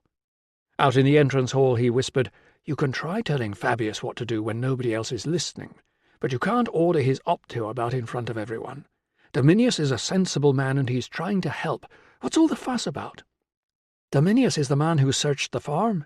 Gods above, don't your people ever let go of a grudge? He was only obeying orders. Now he's been ordered to help find Brannon. This is not a grudge. Listen." Tilla glanced round to make sure they were alone before putting her arms around him. To anyone passing through the hall, they might have been snatching a moment of un-Roman intimacy. Her breath tickled his ear as he heard, "Senecio has been thinking. What soldier will know to say to Brannon, "The Roman lady wants to see you"? He has been asking himself, what Roman could know that Brannon has met the daughter of Lou? Who has seen me and Brannon together? She paused, letting him think about that for a moment. The search party who went to the farm, he said. Yes, and Dominius is one of them. 29. One of the many disadvantages of having a minuscule HQ building was the lack of privacy. A bemused Dominius was sent to wait in the clerk's office, and the 3 Britons were left under guard in Fabius's room, while Ruso and Fabius glanced around the corridor, agreed they might be overheard, and banished themselves to the middle of the street outside to hold a hurried conversation. The air was still pulsating with the angry chant from the Britons beyond the walls. Ruso tried to shut it out of his mind. "We have to take this seriously," he said. "What the old man is saying makes sense." "This is absurd." Fabius kept glancing over at the gates as if he was expecting wild natives to burst through them at any moment. "Why would Dominius have anything to do with stealing a child?" "They're not saying it's him personally," Ruso pointed out. "They're saying he's one of the 8 men it could be." "I should never have left the 6th, muttered Fabius. "The gods have sent me nothing but bad luck ever since. Terrible weather, bodies in the wall, men kidnapped and tortured, natives complaining. No wonder I'm ill. I should never have listened to you about that missing clerk." "We need to check up on all the men who've met the boy," said Ruso, wondering if he had been deliberately paired with Fabius by some senior officer whom he had managed to annoy. The centurion lifted his head. "Can you hear that? Thanks to you, we've become a target for native revenge. If you'd been sober enough to discipline Regulus properly in the first place, none of this would have happened. It was you who prescribed the wine, Doctor." They stood glaring at each other in the street. Finally Ruso said, "This is getting us nowhere. We need the names of everyone on that search party straight away, and we need to check where they were yesterday afternoon." "This is beyond our level. I'm not doing anything without authorization." "You don't need authorization to talk to your own men. Get Dominius to give you the names, keep him here, and have the others rounded up." "But—" Their conversation was interrupted by the arrival of the watch captain, needing further orders on how to deal with the 50 or so Britons making that racket outside the south gate. Fabius, whose job it was to give those orders, looked at Ruso and the watch captain and the closed gates as if searching for some hint about how to proceed. Ruso hoped he was not going to do something stupid. He wished the Britons would shut up. They were not helping. Fabius asked if they were armed. "Just a few farm tools, sir." The watch captain's growl made him sound more authoritative than his centurion. "And they've got women and children and old people out there." Fabius looked relieved. "Just ignore them unless they attack." The watch captain, who might have been hoping that his centurion would take charge of the situation, left with the paltry consolation that whatever went wrong from now on, everyone would know it was Fabius's fault. "Dominius is a decent man," Ruso continued when the watch captain was out of earshot. "He'll want to help you catch a child snatcher." "If there is one," snapped Fabius. "If this isn't some plot the natives have cooked up between them, taking revenge on your ill-judged search party. I've had enough of your bright ideas, Ruso. I want some authorization. We'll need to get a message through to the camp." "I'll do that," Ruso promised, wondering why Fabius was talking as if the fort were under siege. Since the riot outside the south gate could be seen from the main road, it was more likely to be the officers at the camp who were under siege, surrounded by passers-by now clamouring to tell them about the excitement. "I'm going across there for a clinic anyway." Fabius's eyes widened. "If you go out there, I can't promise my men can protect you." "It's only a rabble of native families," Ruso assured him, wondering as he said it whether people had assumed the same thing about Boudica and her warriors. "If we send the father and brother home with a promise of action, they'll probably disperse." "And if they don't?" "They've got children with them," said Ruso, who was not going to encourage any hint of using force. "I doubt they'll want to stay long." He hoped he was right. It made sense to him that any self-respecting mother would want to get her children home for supper and bedtime. The trouble was, women, even self-respecting ones, did not always behave in the way one predicted. "Can you get Dominius's search party assembled for questioning? And make sure they don't talk to anybody?" "You seem to think I'm some sort of incompetent, Ruso," Can you? Of course. Good. By then I'll have spoken to the tribune, and we'll know what he wants us to do. With luck, it would be something useful. 30. Peering through the gap between the gates, Ruso could see a thin vertical slice of the crowd that had gathered outside.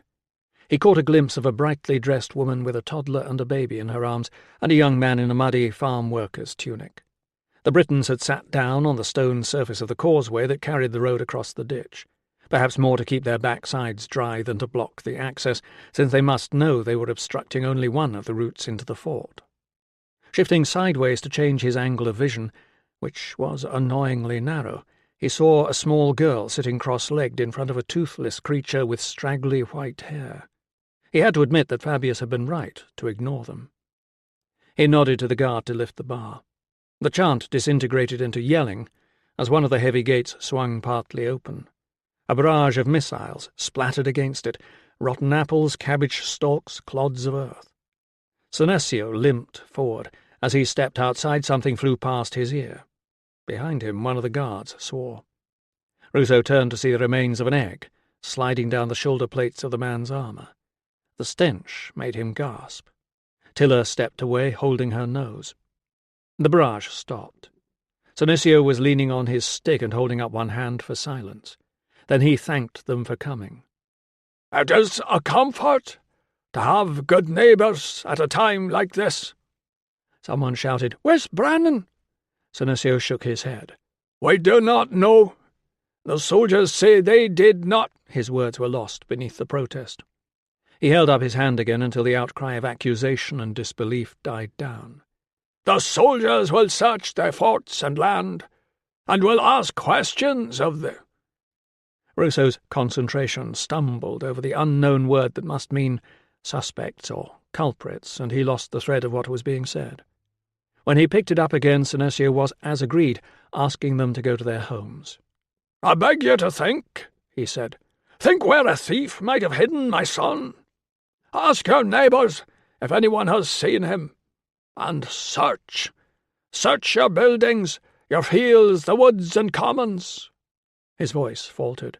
He gulped a breath, steadied himself, and continued. "Search the streams around your land. Ask everyone. Somebody must have seen Brannon." Con stepped forward and took his father's arm. "My brother has been missing since late yesterday afternoon," he said. "You know what he looks like. 9 years old, brown curly hair, front teeth that do not touch each other. He's wearing a green work tunic and brown trousers and boots." Another voice yelled, "Great Andraste, take revenge on the Romans!" There were cries of agreement. Others chimed in with, "String them all up!" and one with more imagination shouted, "Cut them and feed them to the dogs!" Con held up his hand. "That comes later. First we find my brother." The crowd, given something to do, began to disperse just as Ruso had hoped. The old man leaned on his stick and surveyed them. "Many good people are searching for my boy," he said. "It is a bitter thing to be too lame to join them." Ruso said, "Is there anything more we can do to help? Can we take you home?" "We have our own cart," Con told him. "They wouldn't let us bring it in." He put his hand on his father's shoulder. "Perhaps there will be news at the house." Senecio gently lifted his son's hand. "Go," he said. "Annika is waiting at home. Tell her until he is found, my place is here." Ruso and Tilla exchanged a glance. "Grandfather," she said, "the soldiers will do everything that can be done here. Con is right. You should be at home." And the old man lifted his head and looked at everyone standing around him. He said to Tilla, "Daughter of Lu, see to it that nobody harms my wife." Then he turned and limped back inside the fort. Mercifully, Fabius had the sense not to object, and the guards, lacking any instructions, stood back to let him pass. Con watched him go for a moment, then turned on his heel and strode toward the waiting cart, where the nondescript woman from the farm stood holding the head of the mule. By the time he reached it, he was surrounded by supporters. Ruso was suddenly aware of his wife standing beside him. She slipped her hand into his and whispered, "I have to go with them. Pray for us all." and then she ran out after the cart. When she reached it, there was some sort of argument, with Con seemingly trying to turn her away and Tilla insisting. Con was no match for Tilla, and Ruso was not surprised when she finally clambered onto the cart to join them. He just hoped the rest of the locals would accept her. This could easily turn into the sort of situation where everyone had to be on one side or the other. Meanwhile, he hoped that wherever Brannan was, the gods would look kindly upon him, and that Brannan would sense the desperation of all the people who were trying to bring him safely home. 31. You can't leave him there, Ruso. I didn't put him there. Ruso had been surprised at the agility with which the aging Senecio had lowered himself onto his blanket. He was now hunched opposite the entrance to the HQ building. It was impossible for anyone to enter or leave without being aware of the old man's gaze upon them. Fabius said, He's in the middle of the road. Move him, then. I've got to find Axius, and I'm late for clinic at the camp. But what? Whatever complaint Fabius was about to make died in his throat. The gates had screeched open again, and a group of riders was making its way in. At the head of them was the distinctively straight-backed and scowling Tribune Axius. Ruso sighed. He must be almost an hour late by now. There would be a line of disconsolate patients grumbling about him over at the camp, and the staff would be wondering if they had been forgotten. He put down his medical case and saluted. As he did so, someone shouted a warning, and a mule cart changed course to avoid the old man sitting in the street. The Tribune glared at Ruso and Fabius over the ears of his horse and demanded to know what the hell was going on. I was told you had 100 natives hammering on the gates and chanting war songs. We've managed to disperse them, sir, said Fabius. But you did have? Ruso said, About 50, sir, including women and children. Why in the name of Jupiter didn't you send someone to get me out of my meeting? He sounded disappointed, as if he had missed the excitement. The cavalrymen with him would be annoyed too. They would have been hoping to see some action. Ruso said, I was on my way across to tell you, sir. Centurion! Is that a native sitting in the middle of the Via Principalis? Fabius confirmed that it was. His son is missing, sir. How is his getting run over going to help? He's made a vow, sir, Ruso tried to explain. He will neither leave the fort, nor eat, nor set foot indoors until his son is found. Axius stared at Ruso as if he were not sure he had heard correctly, then slid down from his horse. He took his helmet off and handed it to the groom, who ran up to take the reins. You first, Ruso, he said, leading the way to HQ past the watching form of Senecio. From the beginning. On the whole, Ruso felt later, Axius took it rather well. He sent urgent messages to the legate and neighbouring units, and instantly grasped the importance of getting the search party to account for their movements yesterday. He also arranged for warnings to slave traders and their agents to look out for a stolen child.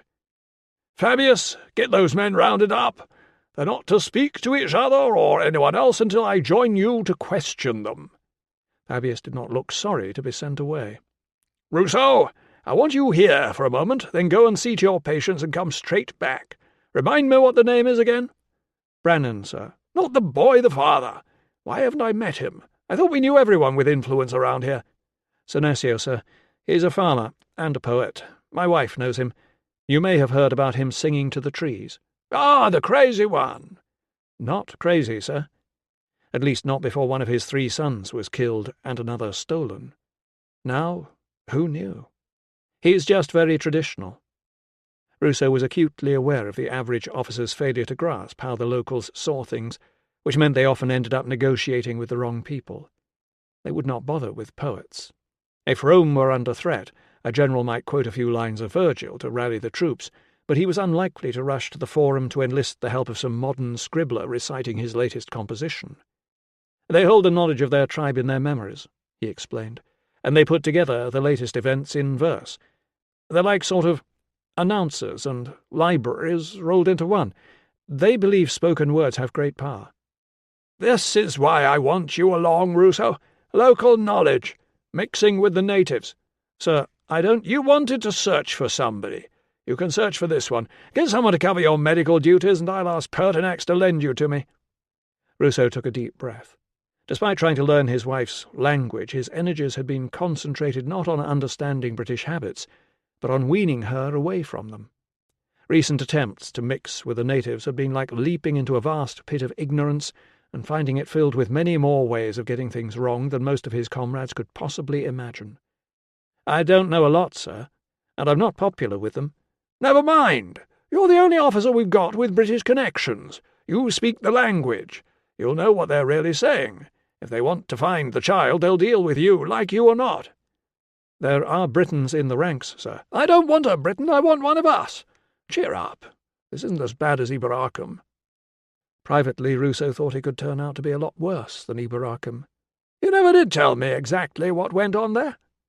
"No, sir," agreed Ruso, who had no intention of telling him. "Still, with luck, this won't spread any further. After we executed the last lot of troublemakers, the tribes went back to loathing each other even more than they loathe us." Again, the failure to understand. "Sir, I think people tend to unite against a child-snatcher." Axius gave a sigh of exasperation. "What's the matter with a man luring a child away from his family? I mean, if he wants a boy, why can't he damn well pay for one like a normal person?" "There is this business of the body in the wall, sir." Axius raised one eyebrow. Aware that the Tribune was not going to like this, Ruso continued, "Brennan's name was mentioned as the person who put the story about. It's an odd coincidence." "I'll make some inquiries," Axius promised, "but I very much doubt it's anything to do with that. If our people arrest someone to make an example, they don't do it secretly." "No, sir. What if whoever put the body there found out that Brannan had seen it happen?" Axius made a noise in his throat that suggested impatience. "That would only make sense if there really were a body, Ruso." Ruso shifted the weight of his medical case, wishing he had sent Gallus over to the camp to act in his place.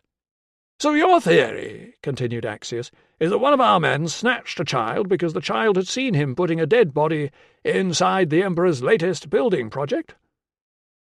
Put that way, it sounded ridiculous. And yet, I can't see any other logical conclusion, sir. "Then keep looking, and don't breathe a word of your pet theory to anyone else."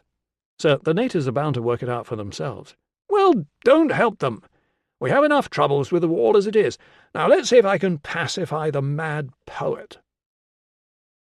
It was an odd encounter, like one of those triumphant sculptures on war monuments and military tombstones depicting a Roman soldier looming over a cowering barbarian.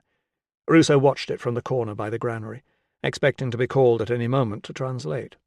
Axius stood upright in gleaming armour with a sword slung at his side. At his feet crouched an elderly native with wild white hair, clothed in a muddle of brown and gold wool. The differences went deeper. In Ruso's experience, Axius was logical, efficient, and ambitious, and he was tipped for a role in the Senate. Senecio could neither read nor write, believed in the power of poetry, saw a reason to sing to trees, and trusted that obstinacy and public suffering would help to save his son. Whatever appearances might suggest, he was not cowering. He was simply not making the effort to stand up. Somehow they managed to converse without help. It seemed Senecio could speak enough Latin when he wanted to. When they had finished, Axius gave orders to one of his men and beckoned Ruso over. "The old man will be staying here for a while. I've sent for a couple of British recruits to stand there and make sure nobody flattens him." Leading Ruso away out of earshot, the Tribune added, "I'm not giving him the satisfaction of a fight. With luck he'll get cold and bored and go home. But tell your staff to keep an eye on him. If he looks unwell, have him carted off to a hospital bed. I wouldn't put it past the old goat to die on us." "I'll tell them, sir." Ruso shifted the case back to his other hand. "Will that be all, sir?" "Go and see your patients and arrange some cover," Axius told him. "Then come straight back here. I shall want you to deal with communications with the natives, so make yourself available, and don't tell them anything unless I've authorized it first." "Sir, they really don't trust me." "Stop fussing, Ruso. The priority is to find the boy. You said yourself, everyone unites against a child-snatcher." "Yes, sir." "Oh, and Ruso?" "Sir?" "Smarten yourself up a bit. You're representing the Legion. We may be surrounded by barbarians, but there's no need to look like one." 32. Neither Con nor the woman spoke as the cart jolted them all back to the farm. Or perhaps they did, but Tilla did not notice over the voices of fear and reassurance that were chasing each other around inside her mind. As the cart drew up to the gate, she realized she was holding her breath, hoping that Brannan would scramble down from his favourite tree to greet them. Annika was crossing the yard, carrying a basket piled with logs. When she saw the cart, she dropped the basket and ran forward to haul the gate open. Tilla knew immediately that there was no good news, and that the woman's look of disappointment must be mirrored on her own face. "At least he is not dead," she told herself. She had seen the hope flicker and fade in Annika's eyes. She knows no more than we do. Annika clutched at Con's arm as he climbed down from the cart. "What did they say?" "They say they know nothing." "Where is your father? Why is she here?" "My father has stayed to shame the Romans," he told her. "They say they will question the men her husband sent here." A few days ago this woman had looked more like Senesio's daughter than his wife. Now she was pale and hollow-eyed. Her hair was lank and dishevelled, and her tunic was spattered with grease. "They have sent messengers to all the forts with a description of your son," Tilla said. "Senesio asked me to see that you come to no harm, while he is in the fort reminding the soldiers of what they need to do." "You?" Before Tilla could answer, several women came out of the house with a gaggle of children tumbling around their skirts.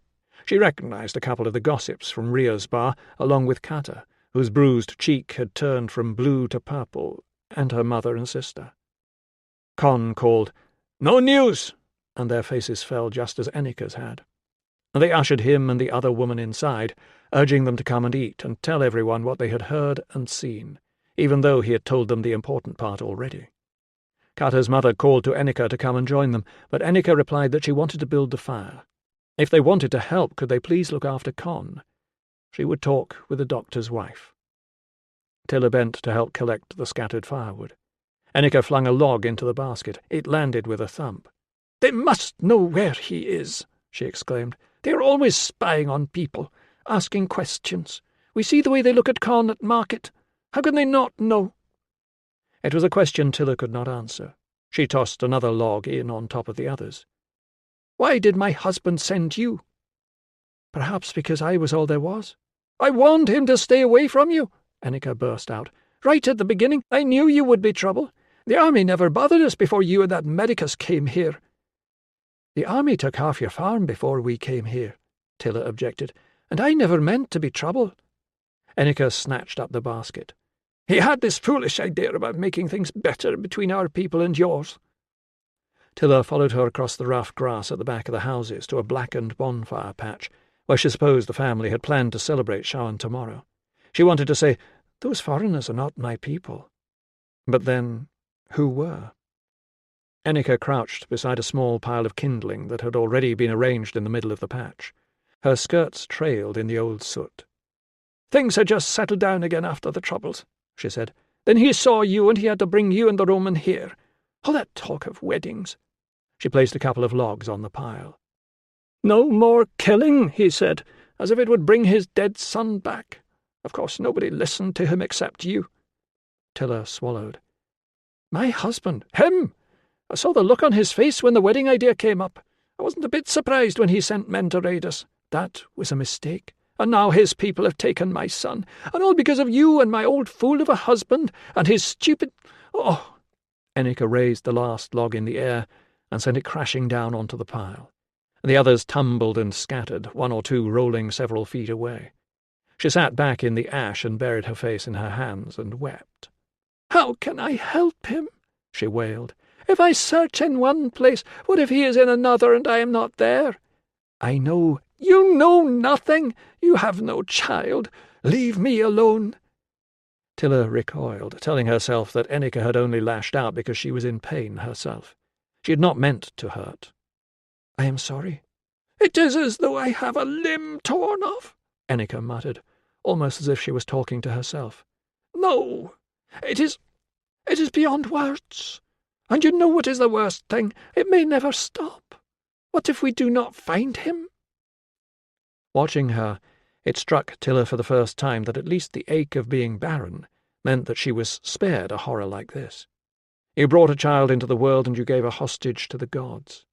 She tucked up her skirts to keep them out of the muck and crouched beside Annika. "I am not a mother," she said, "but I know what it is to be torn away from your family. I will do everything I can to help you find your boy." Annika snatched up a fistful of skirt and wiped her eyes. Then she sniffed, looked at the damp wool, and wiped her nose on it too. "I should not have said those things. Take no notice," Tilla said softly. "It may all still come right." "Nothing is right!" The voice became a howl. "I want my son!" Tilla said, "I will fetch some food and we will think what to do." "I know what to do," Annika sniffed. "I have to sacrifice the best lamb." "It is a good offering." "I cannot remember the words. My husband does that sort of thing." "The gods understand," Tilla assured her, glad they were not Romans whose gods demanded that mortals should get all the words right. It struck her that other families would be building their bonfires for tomorrow night's Showan gatherings. This felt more like building a pyre. She put a hand on the woman's shoulder. "Annika, when did you last take food?" "I am not hungry." "Offering the lamb can wait. Come with me into the house and take some bread and put on some clean clothes." "Nobody knows what to say to me. They keep pouring me drinks and telling me to eat." Tilla said, "Do you want me to get rid of them for you?" She sighed. "They are very kind. They all brought things they could not afford to give." "It is your house. You can say who stays here." Annika wiped her eyes with the back of her fist. "I want them to stay, but do not make me talk to them." 33. Just as Tilla approached the house, Con came out, gnawing on a chicken leg and with a jug clutched in his other hand. Two women carrying water skins and a sack pushed past her and followed him across to the cart. She guessed he was taking supplies out to the search parties. The faces around the fire seemed to lose interest when they saw her. Nobody moved to let her near the warmth. She hesitated, back to the wall, not wanting to retreat but not sure how to stay. Annika might think these people meant well, but she was not so sure. She felt a surge of relief when Carter's mother appeared from the shadows. At least she had one ally here. "Daughter of Lu, you must eat." "Senesio asked me to look after Annika," she said, wanting everyone to know that she had a right to be here. "You must eat." The woman pointed to a low table that, even now after Con had taken so much away with him, still held bread and cheeses and hard-boiled eggs and ham and jugs of beer and several jars that might contain honey or preserves or salt. Each of the visitors must have sacrificed at least a week's worth of supplies. Of course. She had forgotten how things were here. Yet there had been a time when she had thought people were the same everywhere. When they had their first civilian lodgings in Deva, she made the mistake of leaving some blackberries outside next door to share. The neighbour called round and offered to pay for them. She refused to accept, and they were both embarrassed. It was while she was gathering up food for herself and Annika that they started. They might not have known what to say to Ennika's face, but they had plenty to say behind her back. Tilla had a feeling they were only saying it because she herself was there. They had had all afternoon to talk about the terrible things that might be happening to Brannan. Why go over them all again now, as if she had not thought of them all herself? The searchers, they said, might be too late. Brannan might be dead already and buried and would never be found. He might be held captive somewhere, alone and afraid, at the mercy of a madman. He might be sold to a brothel, where shameful things happened, or he could be on the way to Rome as a slave, or even a trainee gladiator. He might have been sold to the Northerners. With the wall being built, he could be lost forever. And on, and on. Tilla wanted to clamp her hands over her ears and scream, "Shut up!" Instead, she hacked the knife through ham she did not really want to eat and piled more onto her wooden platter. "Imagine never finding out," someone said. "How terrible would that be for his family? Waiting every day for news. The old man they all might, die, never knowing." Tilla turned away from the table, unable to stand this mischief-making nonsense any longer. "He will not be on the way to Rome," she said. "The soldiers will check with the slave dealers. There must be laws against selling stolen children." There was a moment of awkward silence before a voice pointed out, "A child stealer will not give a pig's fart what the law says."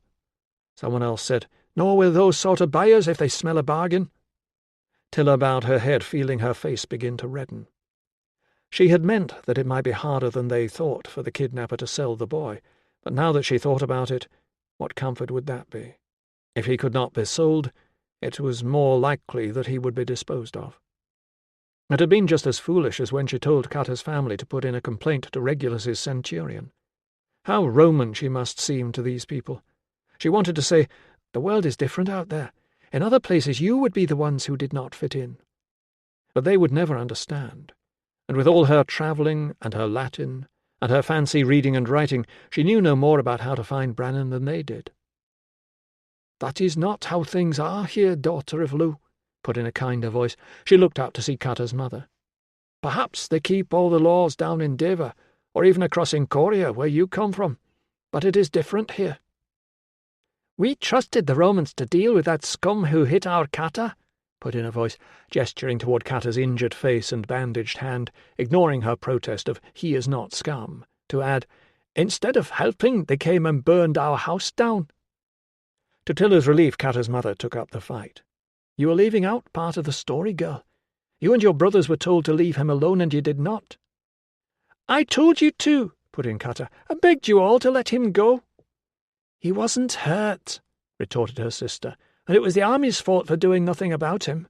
Then they followed us here and turned this place upside down as well." The woman with the lisp joined in. "They didn't even apologize after the old man complained, and now they've taken his boy." "Shh!" hissed the woman beside her, pointing at Tilla. The woman with the lisp straightened her neck and raised her chin as if to show she was ready to suffer any blow for her honesty. "I do not care if there is a spy here," she said. "I speak my mind. You all know what I'm saying is true." "Complaining to the army just makes them worse," put in the sister. "Exactly. Now that Senecio is making a fuss about them taking his son, he had better keep a good watch. You never know what they will do next." Tilla put the platter down. "Most of the soldiers do not want trouble," she said. "They just want to build a wall and go back to their base." "That is not what I heard," put in someone else. "I heard that none of the soldiers want the wall either. They are saying in private that the Emperor is weak, and it is a sign of defeat." "If the officers find anyone who says that," said Tilla, knowing it was true and cross with herself for being sucked into this argument, "he will be very sorry. Soldiers are supposed to obey orders, not give opinions." "Exactly," said the woman, wagging a forefinger in the air as if Tilla had just proved her point. "Why do you think they started this rumour about the body in the wall? Because they don't want to build it. They want it pulled down, but they cannot say so. This way they can put the blame on us, and then they have a good excuse to arrest anyone they want. And they'll get a good price for a strong young lad." "But they are not saying anything about the rumour," insisted Tilla, not sure where to start with such nonsense. "They think Brannan has been taken by a criminal." "You see, it is never their fault."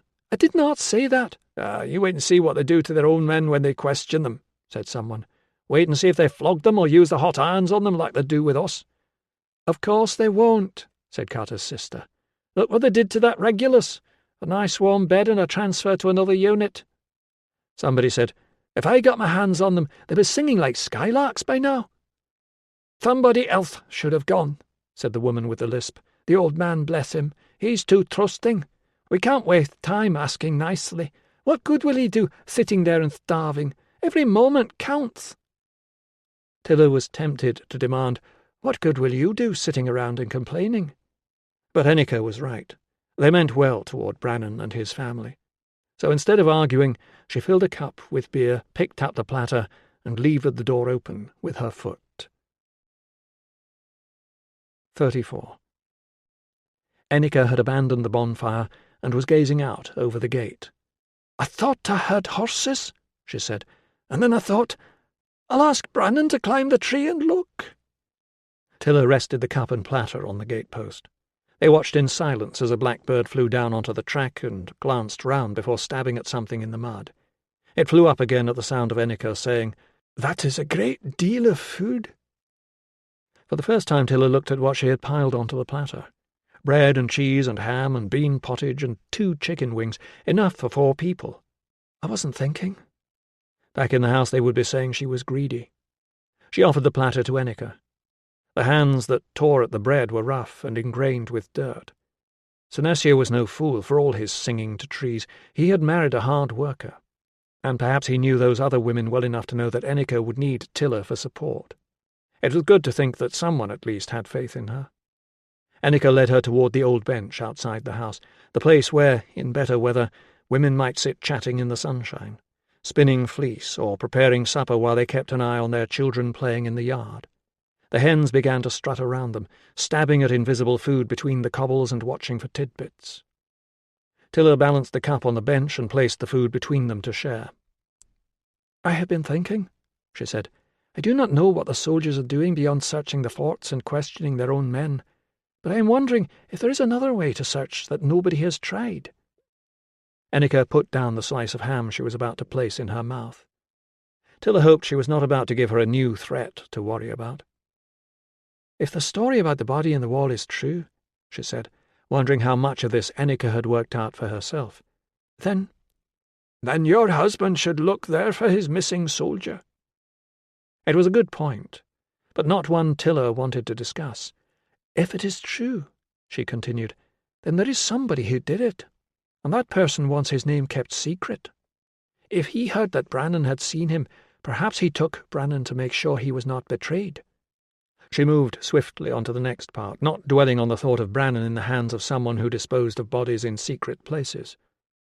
"But when he finds out he has the wrong boy, and that Brannan knows nothing, perhaps he will go looking for the person who really did see him."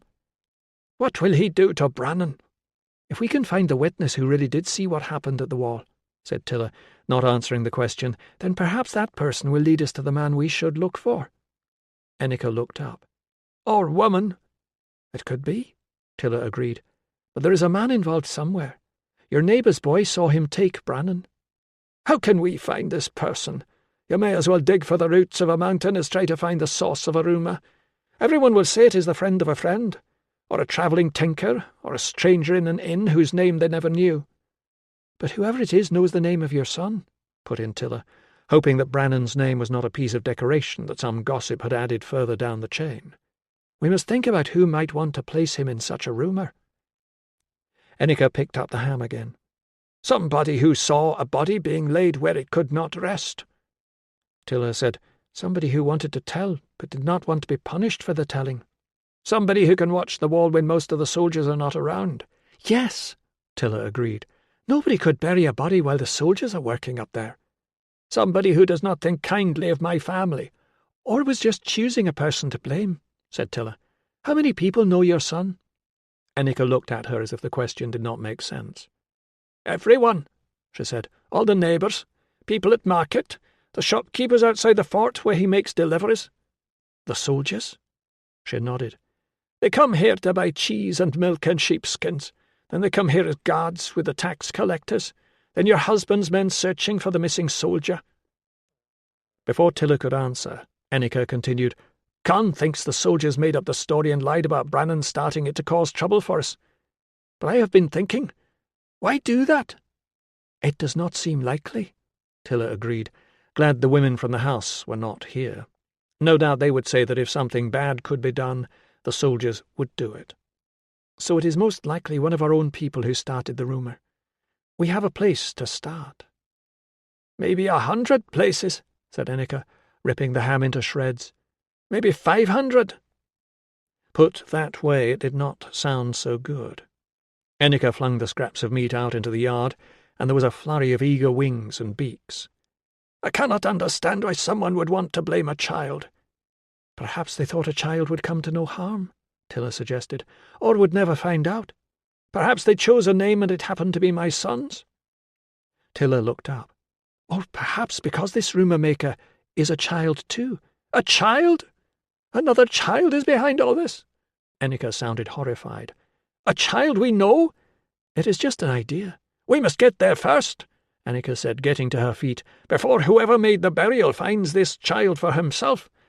I will talk to the neighbours." It might not last long, but Tilla was glad to see Annika's renewed energy as she hurried across the yard. 35. It was a mystery to Ruso why his late arrival for a clinic often seemed to be greeted by more patients than usual. Surely some should have given up and gone away.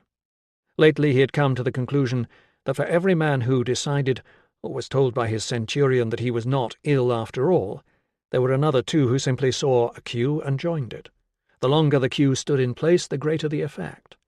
The wait might also account for the number who presented him with one complaint and then proceeded to offer several others while I'm here. By the time he had escaped from the camp and hurried back to the fort, it was well past midday. Remembering the order to smarten up, he straightened his tunic, adjusted his bootlaces so they were even, and ran his fingers through his hair before making his way across to the HQ building. The guard standing in the middle of the road saluted as if he were not aware of the old man, huddled on a blanket at his feet, or of the voice crying out in Latin, "Where is my son?" Ruso paused to crouch beside Senecio. Apart from his hair, the man looked smaller and thinner than before. The hair was a cloud of white, as if all his anxiety and alarm had pushed it out farther from his head. Ruso's "How are you, grandfather?" was in British, but the reply came in Latin. "Where is my son?" Ruso lifted the cup that someone had placed beside him. "You should at least drink water." "Where is my son?" "Everyone's looking for him." "Where is my son?" Maybe he was crazy after all. Ruso left him and hurried on into the wrong room. Fabius's office was warm and stuffy because it was full of men. Most were crammed together at the far end. They were sitting on the floor in their dirty work clothes and harbouring expressions that ranged from boredom to resentment. Ruso recognized Malleus, the formerly blonde purveyor of hens, and the thick-set man who had tied the rope around him during the rescue, and assumed that these were the quarrymen who had raided Senecio's farm on the ill-fated search for Candidus. They were under the supervision of 3 guards. One of the guards stepped forward to impede his progress, while the others continued to stare at the prisoners, as if they had orders to stab the next man who moved. Ruso was pleased to see that they were enforcing the order that the men should not speak to each other. Ruso said, "Where's the tribune?" Without taking his eyes off the prisoners, one of the guards said, "Tribune Axius is in the clerk's office, sir." Axius was indeed in the clerk's office, as was Fabius, something Ruso should have deduced without being told from the shout of, "You must be able to remember somebody!" Several of the quarrymen looked up. One or two glanced at each other. Ruso was surprised too. He had never considered Fabius to be a man who shouted at people except on the parade ground, where behaving like a real centurion was unavoidable. Ruso found the 2 officers seated behind the clerk's desk, which had been pulled into the middle of the room. Judging by their expressions, Optio Dominius, who was standing facing them, had not come up with a satisfactory answer. "Ruso!" exclaimed Axius, the warmth of his greeting suggesting that he was glad to be interrupted. "Come in! What news?" "None that I know of, sir," said Ruso, putting his medical case on the floor. While he had been listening to wheezy chests, pulling teeth, and examining an inguinal hernia, he had heard officers barking orders for all tents to be opened up for inspection. The entire camp had been searched. The boy had not been found. Ruso had not expected that he would be. It was more a case of convincing both the men and the locals that they were taking this business seriously. A stolen child was much more likely to be hidden on a vehicle, or in a remote shelter, or somewhere in the rolling countryside that stretched for miles in every direction. He said, "My replacement's on his way, sir." To his relief, there had been a message from Valens at the gate. Valens had agreed to leave his own unit in the care of his many underlings and brave the scorn of Pertinax. Axius said, "Good," and returned his attention to the man in front of them. He folded his arms on the clerk's desk and leaned forward. Beside him, Fabius was slightly red in the face. Now that the tribune had occupied the desk space, Fabius did not seem to know what to do with his hands. Eventually he put them behind his back. Dominius carried on, staring at a point on the opposite wall just above the officers' heads. The good luck charm was still strung around his neck, but for once it did not seem to be working. Ruso saw a muscle twitch above his jaw. "The Optio and several of his men had a free afternoon yesterday," Axius explained. This was not good news. Since the fort had no proper bathhouse, each man was given 1 afternoon a week to visit one of the bigger bases nearby. No account of movements was normally expected, and if a man chose to do something else, nobody usually cared. "Optio, tell the doctor where you were." "I went for a run, sir, on my own." "Tell him where." "I went east along the road to Vindolanda, then north up across the building line, west past the lakes, and along the bottom of the cliffs and down through the gap by the stream." I got back here not long before curfew when the gates were still open." "And in all that time you managed to speak to nobody, nor see anyone who might be able to remember you?" "Sorry, sir." "What about the natives?" Fabius prompted, as if they were a species not covered by the tribune's previous question. "I may have seen some, sir. I can't remember." Axius said, "And you say you didn't call in at Vindolanda?" "No, sir." "Oh, gods above, man!" exclaimed Fabius. "You can do better than that. We've a child to find." "I'm very willing to help, sir." "Then tell us something useful," snapped Fabius. He sounded more desperate to clear Dominius's name than the man was himself. He had come to rely heavily on his optio. Ruso was puzzled. In other circumstances, if a man had gone for a run, preoccupied with some worry or other, the story might have been almost plausible. But the restrictions on lone travel away from the main roads were still in place, something an optio would know very well. Any legionary running across fields on his own would be both conspicuous and cautious. He said, "Tell us what you know about the native family." "The father and the eldest son are on the list to watch, sir. The father because he used to stand around chanting to stir up his gods while we were working. The son fought with the rebels in the last troubles. He's got a short temper and a big mouth. Also, I believe they're connected to the family that kidnapped Regulus." He swallowed. "And they're friends of your wife, sir." "I'm sorry about the boy, sir." "Thank you. What can you tell me about him?" "I only saw him the once, sir. 8 or 9 years old, I should think. Brown hair, gappy front teeth." "When did you see him?" "When we searched the house, sir." "Do you have any personal connection with the family?" "No, sir." "You would have no reason to visit them except on official business?" "No, sir." "Did you have any official business there yesterday morning?" The muscle above the jaw twitched again. "No, sir." "So why were you there?" Dominius blinked and swallowed. Nobody else moved. Ruso, who liked Dominius, and had very much been hoping that he was wrong, said, "You were aware of orders not to go onto native property unaccompanied?" "Yes, sir." "So?" Dominius looked him in the eye. "I wanted to go and apologize, sir." "Apologize?" demanded Fabius. "I wasn't happy about the way I'd led the search the day before, sir. Not after I found out what really happened with Regulus." Ruso said, "But you didn't apologize, did you?" "I saw you coming, sir. I wasn't supposed to be there, and I didn't have time to wait till you'd gone." Axius said, "Even if you had been allowed there, you had no authority to apologize on behalf of the Legion." "No, sir. Only on my own behalf." Fabius sighed. Ruso reflected that if this was true, then Dominius had more courage than he had himself, if less sense. "May I speak, sirs?" Axius leaned back against the wall. "Please do." "I'm sorry to be wasting your time, sirs. I swear I don't know what's happened to the boy. I'd like to help look for him." Axius glanced at his fellow officers. "Any more questions?" There were none. "Thank you, Optio. That will be all for now." When the man had been taken back to join the others, Axius said, "Well?" Ruso said, "The apologist story is plausible." "Well, we know he was hanging about there for some reason. Why didn't you mention that before?" "It was a lucky guess, sir. I thought I caught a glimpse of someone in the woods when I went to try and smooth over this business of the raid with the old man. I didn't know it was him." Axius grunted. "What about the run in the countryside?" Fabius said, "He's very clear about the route." "He would be," said Ruso. "It's one of the standard circuits for training runs." Axius shot Fabius a glance. "Is that correct?" Fabius agreed that it was, although since Dominius dealt with all that, Ruso assumed he was guessing. Ruso said, "I think the run sounds a bit odd, sir, especially since nobody's supposed to be wandering about on his own out there. But that doesn't mean he took the boy."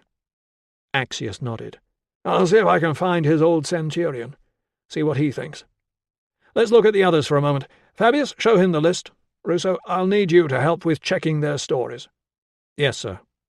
Fabius passed a wax tablet to Ruso, who read, "Dominius, running alone to Vindolanda and back. Malleus, to brothel Laurentia and Delia, then sleeping in barracks. Maternus, Vindolanda with H and F and Peregrinus. Confirmed. Liber, To snack bar Verana, then to brothel blonde girl mole on left buttock. Festus. To Vindelander baths with H, P, Matt, then woman Totia lodges with leather workers. Quintus. On duty. Habitus. Vindelander with Matt and F and P. Confirmed. Pollio. On duty. The others should be easy enough to check, although it was a pity Malleus had decided to sleep off his afternoon's exertions, presumably alone. "I've sent to Vindelander for someone to question this Totia woman," Axius said. "With luck we'll be able to cross Festus off the list soon." "I'll talk to Verana," said Ruso. "She's part of my household." "Call in at the brothel while you're out there," Axius told him. "Fabius is having Malleus's messmates brought in to see if anyone saw him asleep." "My clerk is making sure we have no men unaccounted for," said Fabius, "and that anyone off base was where he was supposed to be." Ruso noted that the presence of the tribune seemed to have cured most of Fabius's ailments, including the inability to do anything. "Let's hope we get somewhere with one of them," said Axius. He did not need to say why. If no other obvious culprit came to light, they would very urgently need a better story out of Dominius. Soldiers were supposed to be protected from professional questioners, but if there was any question hanging over the optio, Axius would have to decide whether he was going to uphold the law or get some answers. The tribune said none of this. Instead he got to his feet and lifted his chair with both hands, placing it carefully back against the wall. "Ruso, when you've spoken to all those women, come and find me and report. Fabius, chase your clerk and see how he's getting on with pinning everyone else down." Perhaps in case they were wondering what he would be doing, Axius added, "I'll be tracing Dominius's history and reporting to the legate. He's asked to be kept informed. Oh, and we've heard back from the slave trader's agent at Vindelander. Nobody's tried to sell the boy so far." On the way out, Ruso visited the imprisoned quarrymen. They looked even glummer than before. Dominius was seated facing the wall with his elbows propped on his knees. Ruso asked Liber, the one whose alibi was to snack bar Verana, to make himself known. Ruso was pleased with what he saw, not because the gods had favoured Liber with a muscular build, a polite demeanour, a full complement of black hair, blue eyes, and white teeth, but because if a young man who looked like that had been seated at one of Rhea's tables yesterday, Verana would remember. 36. Verana greeted Ruso with a sort of smile that cheered the weary heart, and would have made him feel especially welcome if he had not known that she bestowed it on almost any man wearing a military belt.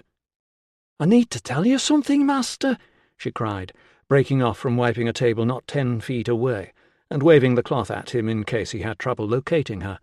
"Have you found Brannan?" "Not yet." "I've remembered the soldier." Ruso looked at her, wondering how she knew what he was about to ask, and then realized they were thinking of different soldiers. "Candidus?" He fingered the forgotten letter to Albanus, still tucked inside his belt. "He was here, but they called him Perky. I thought that was his name. That's why I didn't tell you before." According to Nissus, one of the last things Candidus had said was that he was meeting someone for a drink. A man he'd seen before, he didn't know where. Now, when Ruso did not have time to deal with it, the search for Candidus might be leading somewhere. He sat at a corner table and ordered a cup of spiced wine, noting the sidelong glance from a middle-aged woman across the room when he invited Verana to join him. "I need to know who Perky was with," he said. "He asked me to come and sit beside him, but I told him I had to light the lamps." "Was he on his own?" "I told him, master, I don't go with just anybody." "Of course." Verana shifted one end of a bench to make more space for herself. "I don't know why nobody believes me." "It must be very annoying," agreed Ruso. "Who called him Perky?" "Besides, I can't keep getting up and down now unless I have to. Rhea says I can sit by the bar as long as I get up when there's serving to be done." Verana collapsed onto the bench with a sigh, then lifted her skirts, stretched out pale, bare legs, and circled her feet in mid-air. Aware of the woman turning round to stare, Ruso took refuge in his wine. "See?" Verana demanded. "It works. Not swollen like they were before. Rhea says I can keep a stool by the bar." "Very good," said Ruso, adding with deliberate clarity, My wife will be very pleased." He lowered his voice to ask, "What about Candidus?" She pointed toward the woman. "He was sitting over there." She stopped as if this had answered the question. "Verana, I'm in a hurry. Could you—" "With some men from the fort here," she added. "They were playing dice." This was new. "How many men? Do you know their names?" She scratched her head, dislodging one of the pins that never held her hair in place for long. "I think there were 2 of them," she said, shifting sideways and grunting with the effort of bending to pick the pin up. "I'm not sure. Is there one called Gallus with fair hair?" Gallus? This was worrying. His deputy had not mentioned a social evening with Candidus. "I know he works at the hospital," said Verana, inadvertently confirming his identity. None of the other staff had fair hair. "And the other one was the hospital cook." This was even more unexpected. So Candidus, Gallus, and the cook were playing dice, he prompted. Then what happened? "Then they finished the game, and the other 2 went away. Perky wanted to talk to me, but I didn't sit with him, because I don't." She registered the expression on his face. "Anyway, he carried the oil jar for me when I filled the lamps, and we talked for a bit, and then he finished his drink and he went back to the camp." "On his own?" "I felt sorry for him. He said it was cold at night and his tent mates weren't very nice." "Do you think he might have gone somewhere else instead?" Verana frowned. "Where would he go?" Where indeed? Did he mention meeting anyone he hadn't seen for a while? Verana's face brightened. "When he first saw me, he said, 'Haven't I seen you somewhere before?'" She looked puzzled. "But I don't remember him. And he said he's never been to Iberacum." "He was probably just making conversation," Ruso told her, wondering if Candidus had also invited her to come and help him polish his equipment, or whatever euphemism they used these days. "Can you remember anything else at all? Did anyone follow him?" Verana pondered this for a moment. "This is important," he explained. "You may be the last person who saw him before he disappeared." "Oh, no, master." Her confidence was unexpected. "I'm not the last person who saw him." It was all Ruso could do not to grab her and shake the rest of the pins out.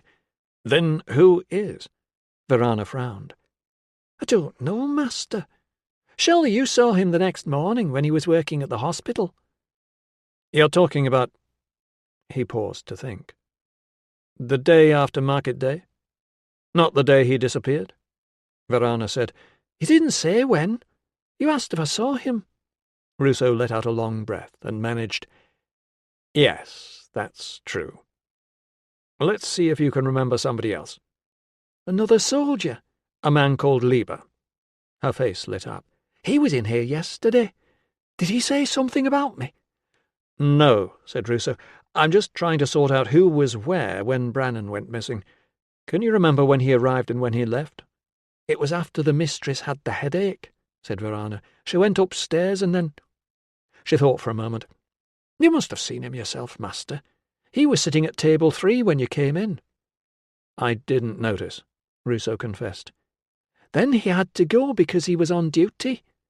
She pushed her hair back from her face, leaned across the table and whispered, "I think he likes me." "I think he likes quite a few girls," Ruso told her, wishing he did not have to disappoint her and wondering yet again why Verana's experience had failed to conquer her optimism where good-looking young men were concerned. He downed the last of the wine. "I need to go. Thanks for your help."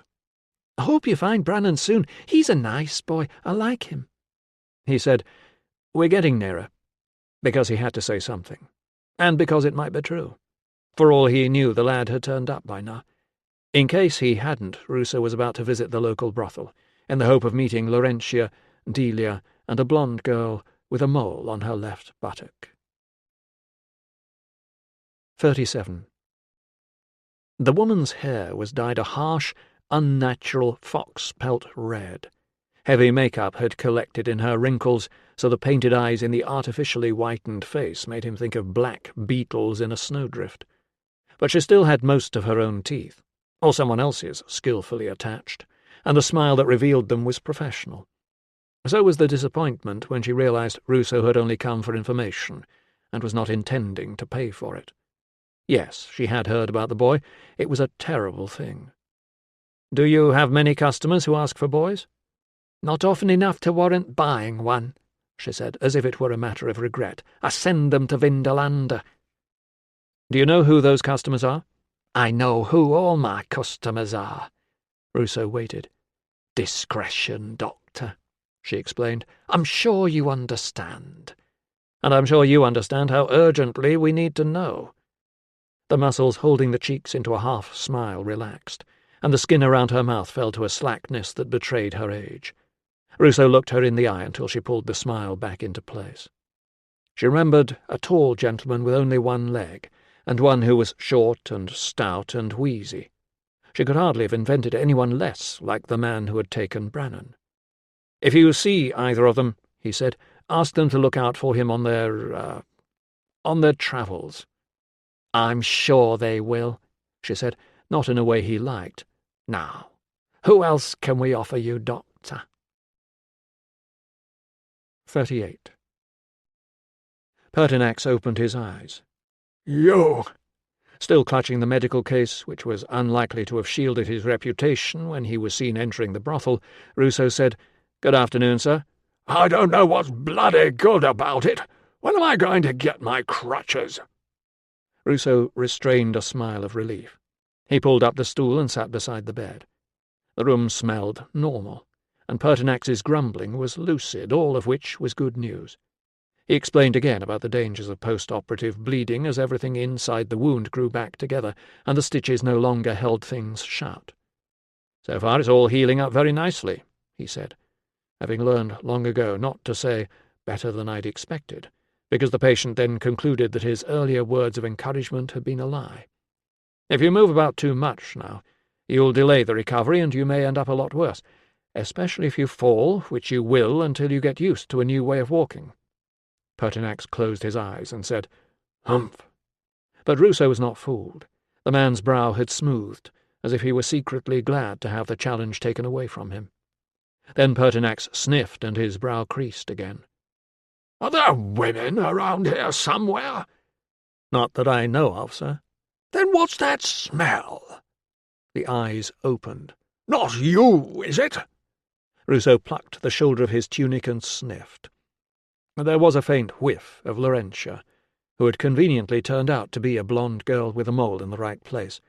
He had declined her invitation to inspect it. She could vouch for Malleus being fully occupied in the early afternoon, and for Liber being in the brothel at the time when he had told Virana he was on duty. He cleared his throat. "I think it might be me, sir." "You smell like a cheap whore." It was too complicated to explain. "I must have picked up some woman's scent in passing, sir." "Humph! My late wife never fell for that one." Ruso, who was supposed to be reporting back to Axius, opened his mouth to say what he had come to say, which was that Valens was taking over. But Pertinax said suddenly, "Women! Don't suppose you could have one sent in?" "I don't think that would be a good idea, sir." Pertinax grunted. "Shut 'em way in here all day. No idea what's going on. Half-baked stories about bodies in the wall. Some idiot came in here earlier and told me your father's just died. I told him your father's been dead for years.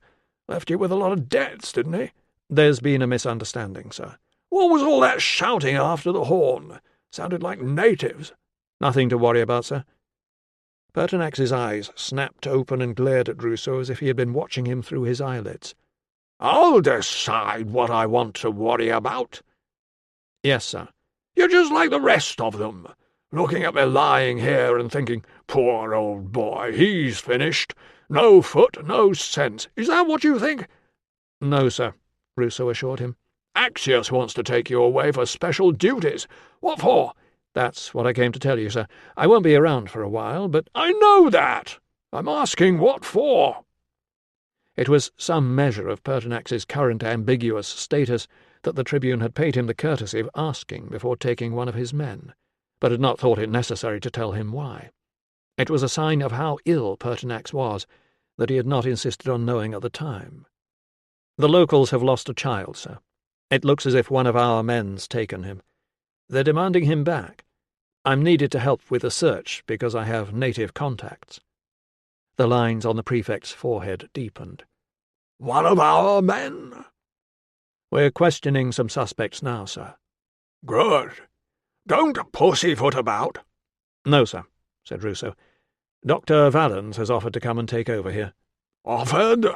My son-in-law never volunteers for anything." "He really did, sir," Ruso insisted. "He's a good doctor. You'll be in safe hands." For once Pertinax did not argue. Instead he asked how long the child had been missing.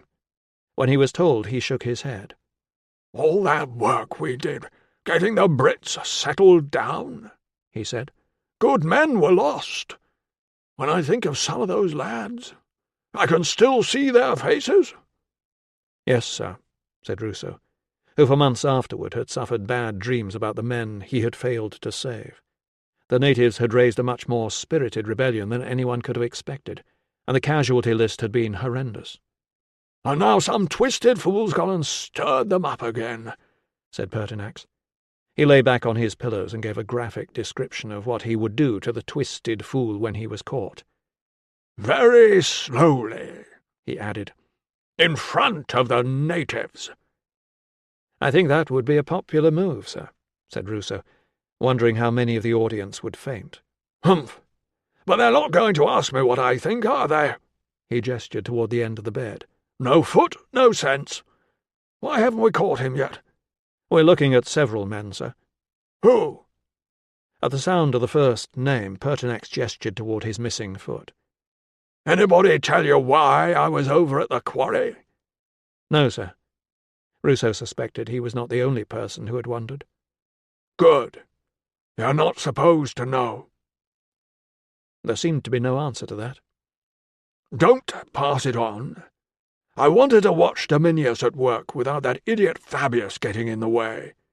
He's up for centurion. Or was." "Do you think he could have taken the boy?" Pertinax grunted. "If he did, my judgment must be going. Who else?" Pertinax did not recognize the other names whose movements were being checked. "Whoever it is, he'll make a mistake before long," he said. "He's scared. Must be. Have they checked the rolls to see who's missing?" "It's being done, sir. There are search parties and roadblocks, and local forts and slave traders have been notified. Nothing's come up so far." The eyes closed, and Pertinax let out a long sigh. "And I'm lying in bed." Ruso watched him for a moment, then picked up his case and tiptoed toward the door. His hand was on the latch when he heard a voice behind him. "I'm not asleep," it said. "Tell them to find that boy. They must find that boy alive and well, or everything our lads fought and died for will be thrown away." 39. The sacrifice was done, perhaps with the right words and perhaps not, but the smell of roasting lamb drifted off into the woods, and the neighbour's dog was hanging around looking hopeful. Most of the visitors were long gone, promising to search and offer prayers for Brannan, and to visit their neighbours and try to track down the real source of the body in the wall rumour. They had seemed quietly relieved to go home. There were cows and goats to be milked, hens to be shut away before the fox came, and husbands and children to be fed. They had been given a good excuse to go and do all those things without looking as though they were abandoning Ennica with neither husband nor son. Ennica had gathered names of rumour-mongers, promising everyone that whatever came to light would be kept secret from the soldiers. "Nobody will be punished." Tilla had kept silent. The soldiers had been accused of child-stealing. They would do their best to find out everything, and when they did, there was no telling what they would do. You couldn't blame them. They had put a lot of work into that wall, only to find themselves with enemies on both sides of it. Tomorrow they would chase the rumour. Tonight the day was coming to a close with Brannan still not found. The remaining women stood around the fire, Ennica with the dried blood of the slaughtered lamb dark on her forehead, Kata with her bruised face and bandaged fingers. Even the woman with the lisp had nothing to say. There was no sound around the fire but the crackling of the wood and the odd hiss as the lamb's fat dripped into the flames. Somewhere beyond the gate a blackbird was singing his close-of-day song. Tilla felt as though she could reach out and touch the absence of people who should have been there. Brannan, of course. Senesio. The dead brother she had never met, Con and the other men who were out searching. She pulled her shawl tighter around her shoulders and repinned it. She felt guilty about leaving Enneke, but she, too, had something to do. "I will speak to Verana," she promised. "She will know if there are any fresh stories about the body in the wall. If there is any news—" She broke off. Everyone was looking toward the road. The blackbird had sounded the chack-chack of a warning cry, and almost straight away the soldiers appeared. It seemed Tribune Axius had ridden his grey stallion down the long track to the farm with only 4 guards in attendance. Beside him, on a bay horse whose coat needed brushing, was Tilla's husband. The horses stopped outside the gate. Enneke hurried forward to greet them. Tilla did not need to see the men's faces under the helmets. She could tell from the way they moved as they swung down from the horses that there was no good news. A mule cart drew up on the track behind the riders, Con and the other searchers from the house. They too looked weary. She guessed both groups had already spoken on the way here. Her husband unfastened his sword, then murmured something to Axius. They seemed to be arguing. Finally Axius handed over his weapon. Leaving the cart to his companions, Con slung both swords over his shoulder and went into the house without a second glance, as if he disarmed legionary tribunes every day. Tilla wondered what role he had played in the troubles. Enneke stood back, allowing the soldiers to enter. Leaving the guards outside, the officers walked into the yard.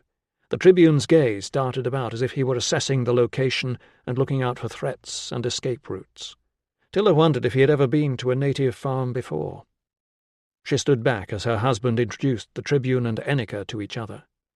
After a quiet conversation, the 2 men walked up to the fire, bowed, and threw herbs into the flames as a mark of respect. Then they stepped back and waited as the scent of rosemary and bay wafted into the air. Enneke went to fetch Con and the others. They emerged from the house, several of them carrying drinks. Con wrapped a cloth around his hand and hacked some untidy slices from the outside of what remained of the lamb, now that the proper portions had been burned for the gods. None was offered to the soldiers. Axius was still glancing around, taking it all in. Tilla guessed he would rather have spoken privately with a man in charge than face a group of locals whose language he neither spoke nor understood. But the man in charge would have been Senecio, who was not here, and even if Romans had been good at negotiating with women, which they were not, Enneke was in no fit state to deal with them. She had wisely called everyone together, and he was outnumbered. In spite of all the army's weapons and armour and discipline and shouting, and despite the great wall that would help them to control everybody's movements, they had been unable to stop one of their own people committing a terrible wrong. Yet the disgrace of having a child-snatcher in the ranks did not seem to have taught Axius humility. Tilla listened as he introduced himself, and then to her husband's translation of it. Axius regretted that he had brought no news. He had just spoken to Senecio, who was well, and he had come to say personally how sorry he was that the boy was missing. Tilla felt they could have worked out for themselves that he had come personally. He could only be speaking of it because he wanted to make sure that they understood what an honour it was. Then he told them that the army was taking this allegation very seriously indeed. Her husband did not translate it as she would have done. Allegation was a cautious word, but not a good one. It suggested that the tribune thought somebody here might be lying. Her husband translated it as bad news. Either he did not know the word, or he knew the offence it would cause. She wondered how many of the Britons had noticed. After that, the tribune told Enneke that the army was doing everything in its power to find her boy alive and well. He seemed annoyed when, instead of falling at his feet and thanking him, Enneke interrupted. "She says," Tilla interpreted, before her husband had the chance, "the boy has no coat with him." Axius replied that they knew what the boy was wearing. That was not what Enneke had meant, though. She was worrying about her son out there enduring a second night with no warm covering. "The description of the boy has been sent out with dispatches to all military establishments in the province, together with official posting stations," the tribune announced, "and the legate has ordered a reward to be offered for his safe return." Tilla left her husband to translate that into British. The Britons looked unimpressed. Con was more interested in what had happened to the soldiers who had come to search the farm. Axius told him they were now under arrest. "Then why are you here?" Enneka demanded. "Why are you not making them tell you where my son is?" "Let us have them," put in Con. "We'll find them." There was a chorus of agreement. When he could make himself heard, Axius explained that the men had been questioned and their stories were being checked. Meanwhile, other searches would continue. "We need to coordinate our efforts." He placed a hand on her husband's arm as if to introduce him. "All messages will go through Medical Officer Ruso. He will keep you informed. If you have anything to tell us, speak to him." When her husband announced, "From tomorrow morning I will be based at Ria's snack bar," the Tribune looked at him in surprise, as if this was something they had not talked about. Con wanted to know why, if the army was serious about the search, everyone was being forced to give up for the night because of the curfew. "Our patrols will be looking throughout the night," Axius told him. Con said, "But you don't trust us near you in the dark." "See," put in Kata's sister, taking Enneka's arm. "They say they care about Brannon, but they care more about themselves." This time, to her husband's credit, he translated every word back to the Tribune. Axius tried to wriggle out of it by saying the local searchers needed to sleep, whereas the soldiers had plenty of men and were used to patrolling through the night watches. Con asked how he thought the farmers managed at lambing time, then. It was Enneka who told him to be quiet. Axius looked relieved and suggested that searchers might go out together. "No thanks," said Con, in Latin. Tilla watched confusion spread as the conversation rolled by too fast for her husband to catch it and clothe it in a different tongue. Axius's scowl deepened. He repeated that they wanted to find the boy. Then, glancing at each of the faces around the fire and lingering on Con, he added that nobody should hinder the army's search parties, otherwise they might not be able to continue. Con said in swift British, "They're threatening to call off the search if our people don't let them do anything they want." "That is not what he meant at all," Tilla burst out. "What he is saying is—" "Tilla, I can't translate if you interrupt." "But Con is telling them all wrong." "Stop!" The medicus held up both hands and waited for silence. In slow and clear British, even to Tilla it sounded odd to hear a Roman with her own accent, he said, "What the Tribune says is that if there is trouble between the local people and the army, both sides will be too busy defending themselves to look for the boy." "Exactly," said Axius, in the same tongue. There was a moment's stunned silence. It was hard to tell in the poor light, but Tilla was fairly sure that Axius's fierce features had turned pink under the helmet. Con said, "Where did that come from?" Axius did not reply. "I told you," Con exclaimed. "You can't trust them. He knows our tongue. He's been listening." "Then he knows you mean no harm," said Tilla. "How do we know they're helping to find my brother? They might be hiding him." "You do not know," said Tilla.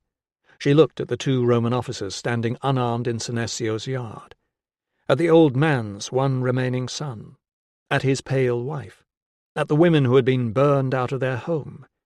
Then she glanced back at the guards by the gate.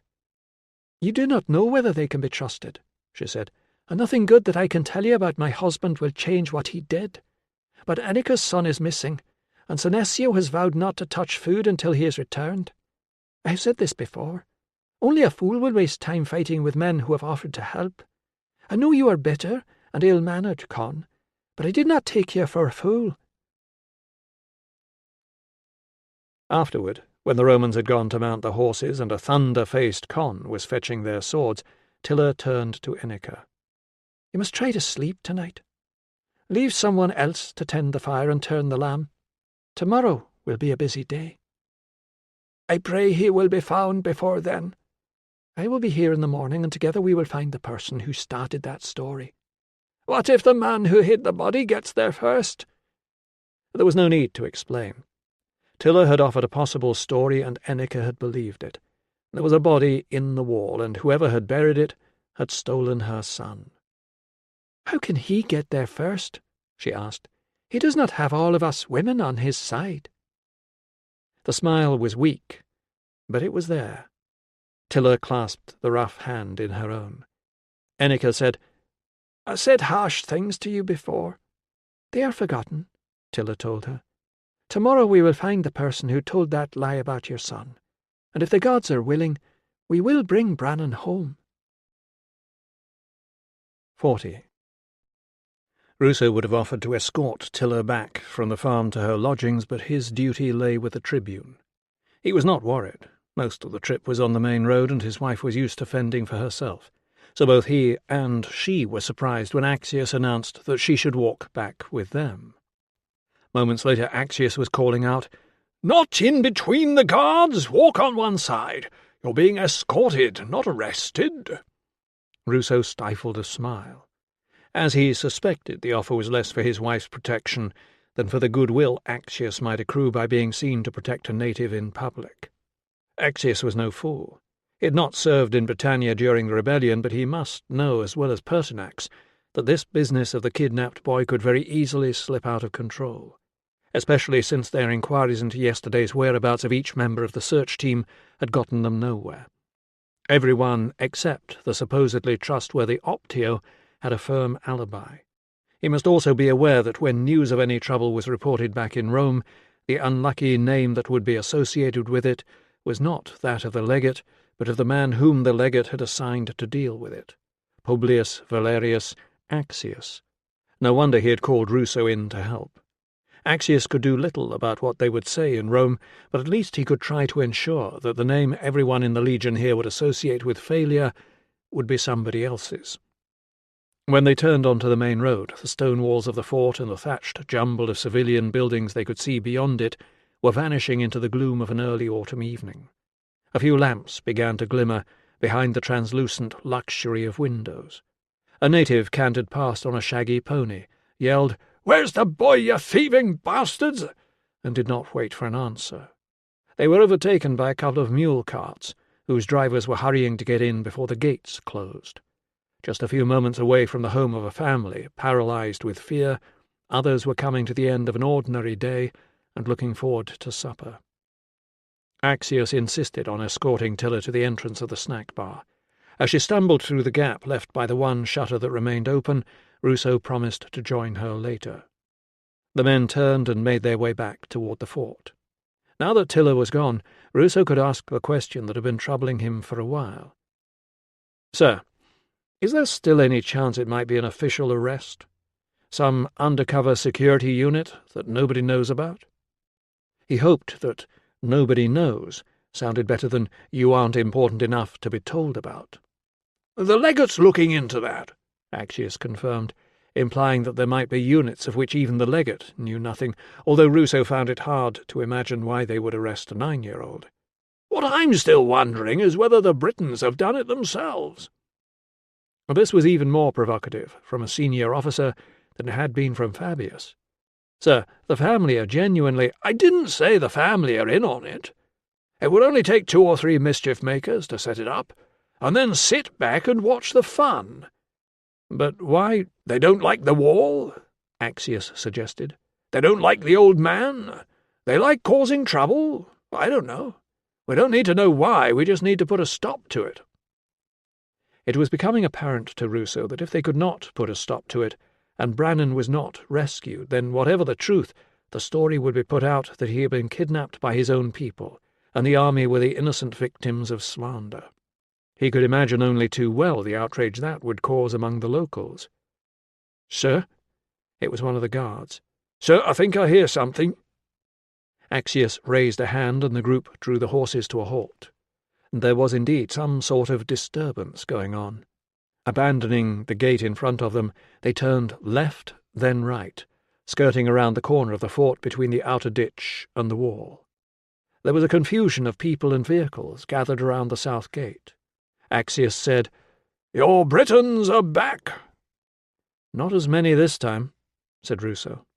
There were 8 or 10 of them, both men and women as far as he could make out, clustered around the second of the 2 drivers who were still waiting to take their vehicles in. This time there was no chanting. Instead, some sort of argument was going on in British. Axius shook his head. "I can't follow it." Ruso listened for a moment. "I think the locals are trying to persuade the driver not to deliver," he said. "They want him to join them instead." He paused. "You are bringing food to the soldiers," he translated, glad Tilla was safely behind the shutters of the snack bar. "He's saying he has hungry children to feed. They're calling him a traitor." Suddenly the Britons noticed Axius and his men, and the complaints switched to Latin. "Give us Regulus! We want the child stealer!" The yells coalesced into a chant of "Regulus! Regulus! Regulus!" Axius rode forward a few paces and listened for a while as if he were accepting a hymn of praise. Then he raised one hand to call for silence, and to Ruso's surprise, it worked. "Regulus has been transferred elsewhere for punishment," Axius announced. "He could not have taken the boy." As he spoke, the cart jerked into motion, the driver perhaps hoping to take advantage of the distraction. One of the protesters shouted, and they all abandoned Axius and rushed toward it. There was a brief scuffle around the head of the mule, with the driver lashing at his fellow Britons with his whip and yelling at them to let go. The cart lurched as the mule tried to back away. Behind him, Ruso heard the bark of an order, and a swish of blades against leather as Axius's men drew their swords. Half a dozen gate guards stepped out, shields up and spears raised. Caught between the two, the Britons abandoned the cart and scattered, yelling, "Traitor!" and "Friend of the child-snatchers!" Axius ordered his men not to give chase. Under the protection of the guards they put away their swords and followed the cart under the archway. Once they were inside, the guards lowered their spears and put their shoulders to the gates. The sound of British jeering was overwhelmed by the screech of hinges. "Marvellous," observed Ruso, temporarily forgetting that he was in the presence of a senior officer. "Now we're protecting a wife-beater." "Yes," said Axius, "but unfortunately he's our wife-beater." He swung down from his horse. "If this goes on, we'll have to clamp down on movement and gatherings and cancel market day." Ruso handed the bay's reins to the waiting groom. "It's the Showan festival tomorrow, sir." "Then they'd better start behaving themselves," said Axius, just as a trumpet blast announced the curfew. "Or they'll find that cancelled too." He pulled off his helmet and tucked it under one arm. "Right. I hope my cook's made it down here with my dinner. Go and get something to eat and then come over to HQ. We'll work out where we are and decide on our next move."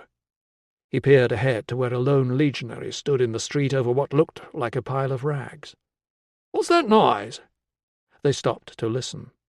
Weaving its way through the usual clump of boots and shouts of orders, the distant clatter of spoons in mess tins and a sudden burst of laughter, came a thin, reedy voice that rose and fell in what Ruso recognized as one of Tilla's tunes. Senesio was singing. "Doctor," ordered Axius, "get that old fool under cover before he freezes to death." 41. Tilla's thoughts were heavy with sorrow, and her stomach weighed down with unwanted food. Enneke was not hungry, so she had forced down most of what she had mistakenly piled on the platter, and then realized she could not refuse some lamb from the sacrifice. Straight away, instead of a quiet stroll back to her lodgings, she had been forced to hurry to keep pace with the horses. She stumbled as she made her way past the one open door shutter, entering the bar with more of a fall than a step. An elderly couple looked up from a corner table. They pushed their empty bowls away and got up to leave. The woman was frail and struggled to stand, clutching at her husband's arm, while he stood patiently until she got up on the third attempt. Tilla, unable to tell them she was no more drunk than they were, straightened her skirts, squared her shoulders, and walked past them with as much dignity as she could manage. Rhea came out to clear the bowls. The bar was empty, apart from the two of them. "Hardly spent a thing," Rhea observed to the empty corner where the couple had sat. "What with the curfew and that missing boy, trade's collapsed." She clapped the empty bowls down on her tray and leaned across to wipe the table. "No news, I suppose?" Tilla shook her head and slumped down on the bench. She wanted peace and quiet, a cool beer, and then a warm bed.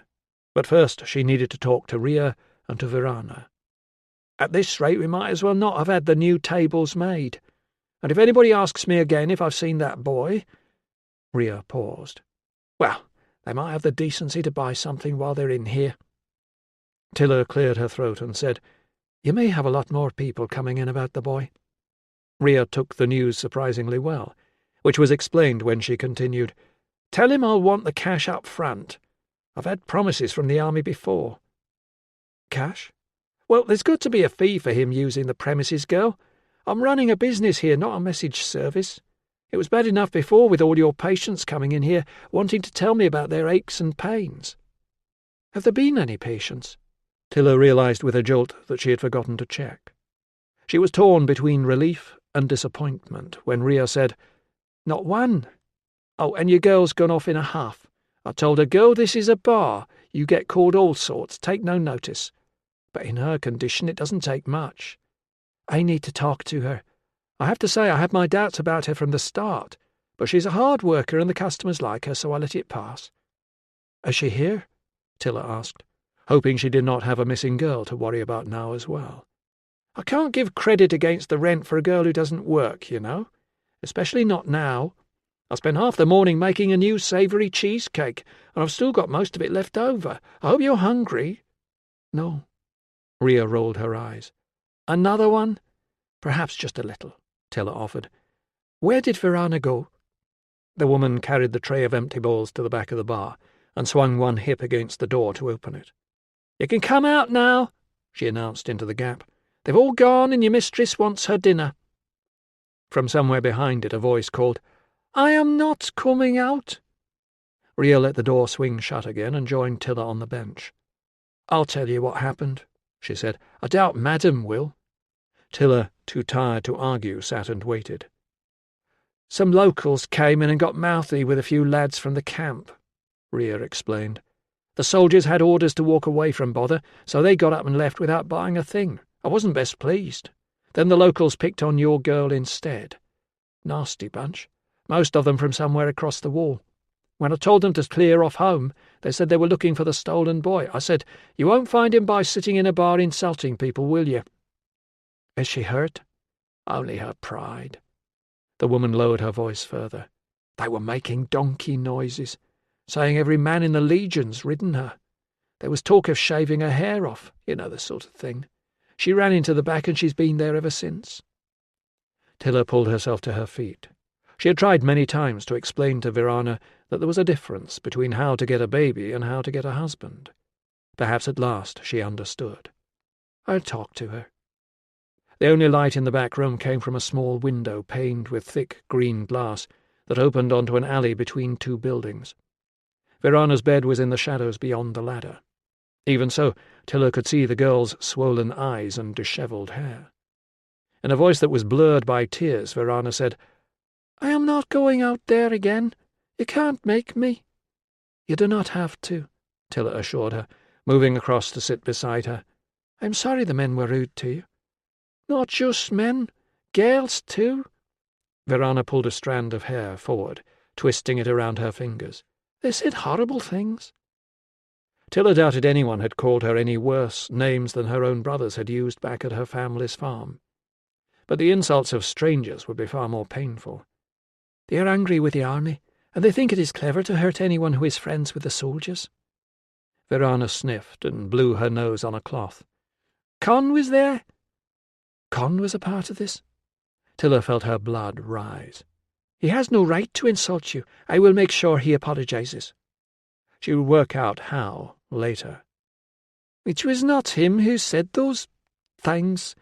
He came in at the end." "But did he tell the others to stop?" Verana shook her head. "He just looked at me." Tilla said, "This is very wrong. I will speak to him." "I know it is terrible about his little brother," Verana said, "but it's not my fault, is it?" "Of course not. He has no reason to hurt you. Anyway, he was nasty before that." He had never been anything but gruff to Tilla either. She had seen a different side of him during the search, hard-working, determined, but he was still stubborn and rude. No wonder Ennika's friends thought her stepson was a miserable offering.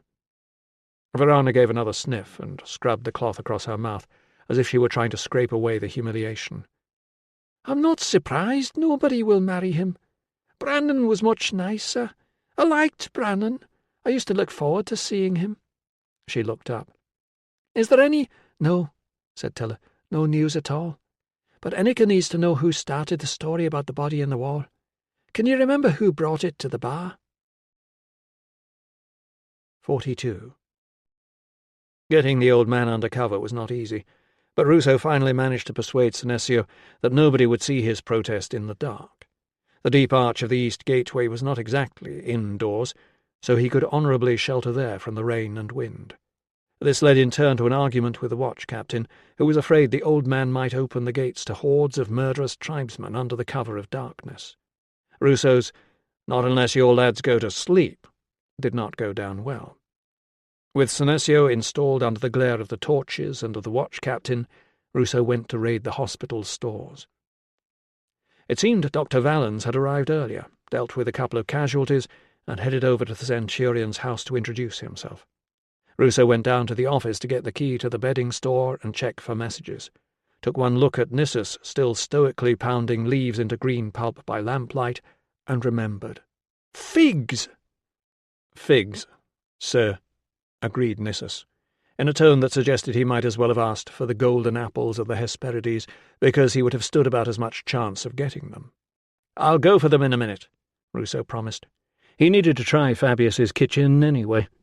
The hospital cook, having been told that Dr. Ruso was no longer on duty, had fed his dinner to a friend's dog. Nissus went back to pounding. Ruso was less of a disappointment to the new clerk. Gracilis looked pleased to be complimented on the reduction of the former shambles to 2 small piles of documents on the desk and one large one propped against the wall behind Pandora's cupboard. Observing that the door handles were no longer tied shut, Ruso wondered if the man had removed half the contents and burned them, and noted with mild interest that he no longer cared. "If you have a moment, sir, just 1 or 2 queries." "I'm not really on duty here now," Ruso told him, reaching up to where the key hung on a nail. "You need to ask Dr. Valens." Gracilis, a man who could wrestle order out of chaos, was not going to be put off that easily. "He won't know the answers, sir." "I'm on the way to see the Tribune," Ruso explained, "but I'll have a quick look." Gracilis's 1 or 2 queries turned out to be only a fraction of the large "Ask the Doctor" pile behind him. Apart from the usual difficulty in deciphering handwriting, he needed advice on how to deal with one man who seemed to have 3 different names, 3 men with the same name but different conditions, and several conditions with no name at all, or some tantalizingly useless piece of information, such as Bed 11. Had they not been in his own handwriting, Ruso would have sworn he had never seen most of them before. Some wax tablets contained 2 sets of records, the top one apparently created by Candidus, and below it the remains of the one he had half obliterated in order to have something to write on. If any of them held the name of the mystery man Candidus had set out to meet, it was impossible to know which. Ruso set aside 4 difficult questions, resolved 3 easy ones, deduced that Bed 4 wobbly legs was carpentry rather than medicine, and promised to take a proper look before long. His raid on the hospital stores produced a couple of clean blankets and a reasonably clean straw mattress, which he lugged over to the east gate. "You gave me hospitality," he explained. "Now it is my turn." Senecio made no attempt to take them. "Why should I have a comfortable bed when my son has none?" "Because," Ruso said, his patience giving way, "if you do not stay warm, your son will have no father either. Use the mattress and put those blankets around you. We have enough to worry about already." Axius need not have worried about his dinner. His cook was indeed at the fort, and was now in Fabius's kitchen, poking at something that crackled and spat back at him over the hot coals. Meanwhile, Fabius's cook had his back to him, and was hacking up carrots with a force that suggested they had just insulted his mother. Both glanced up to see who had come in, ascertained that it was nobody important, and went back to the tasks of sharing a kitchen and ignoring one another. Ruso was put in mind of 2 cats, pretending not to notice each other rather than fight. He was wondering how best to scrounge both figs and dinner, when he heard a familiar voice saying, "Allow me." To his left, the door swung open and revealed a beaming Valens. Tottering in beneath his outstretched arm was Fabius's kitchen maid, clutching a tray of dirty crockery. "Lovely girl," Valens observed as the crockery was placed on the table. "Just served me the most marvellous spiced pork. I had no idea you lived so well over here." "We manage," Ruso told him, wishing he had arrived earlier. "Any news about the boy?" "None." "Your centurions offered me a very decent room. Come and see." The reason Valens wanted to show him a very plain bedroom with a damp stain under the window and a dead wasp on the sill only became clear when they were alone. Valens heaved one of his bags of luggage off the bed and indicated a trunk for Ruso to sit on. "I saw the father out there. I'd say his mind's going. He's desperate. If somebody took one of my boys." "He's too lame to go out searching," Ruso explained. "He's exercising the last freedom left to him, the freedom to be bloody awkward. Have someone keep an eye on him overnight, will you?" Valens nodded. "You need to make sure somebody knows about the patients I saw just now. One's a 9th Batavian, with a broken nose and bruising. He's gone back to his quarters." Ruso waited to be told why anyone should care about a 9th Batavian's nose. "He was taking a shortcut to join up with the Epiacum road and got stopped by a bunch of natives who wanted to search his vehicle in case he had the missing boy in there." "Why didn't he just let them?" "Some of the load was his own. He thought they were thieves." Ruso sighed. "I've also admitted a blow to the left temple who started vomiting. That was a Briton-on-Briton fight. Somebody looked at somebody's wife the wrong way over a water fountain." "They're fighting each other?" "Different tribes," Valens explained. 3 locals against a lad from somewhere in the south who's serving with the Legion. From what I can gather, the southerners hold the view that the tribes here are like herds of wild animals." "I believe so." "The locals accused him of being soft and collaborating with child stealers. I'm told the locals are going around armed with sticks, allegedly for beating down vegetation, while they search for the boy they think we've stolen." Ruso shook his head. How had things got so out of control so quickly? It was like the landslide. The underlying situation must have been far more unstable than anyone suspected. "Oh, and your centurion wanted to tell me about his palpitations." Ruso looked at him blankly. Palpitations were one of the few symptoms he could not recall Fabius ever mentioning. "He also said that you don't listen and just tell him there's nothing wrong with him." "What's wrong with him," Ruso explained, "is that he reads medical books." "I thought so." "So what did you tell him?" "I gave him an examination that left no possibility unexplored."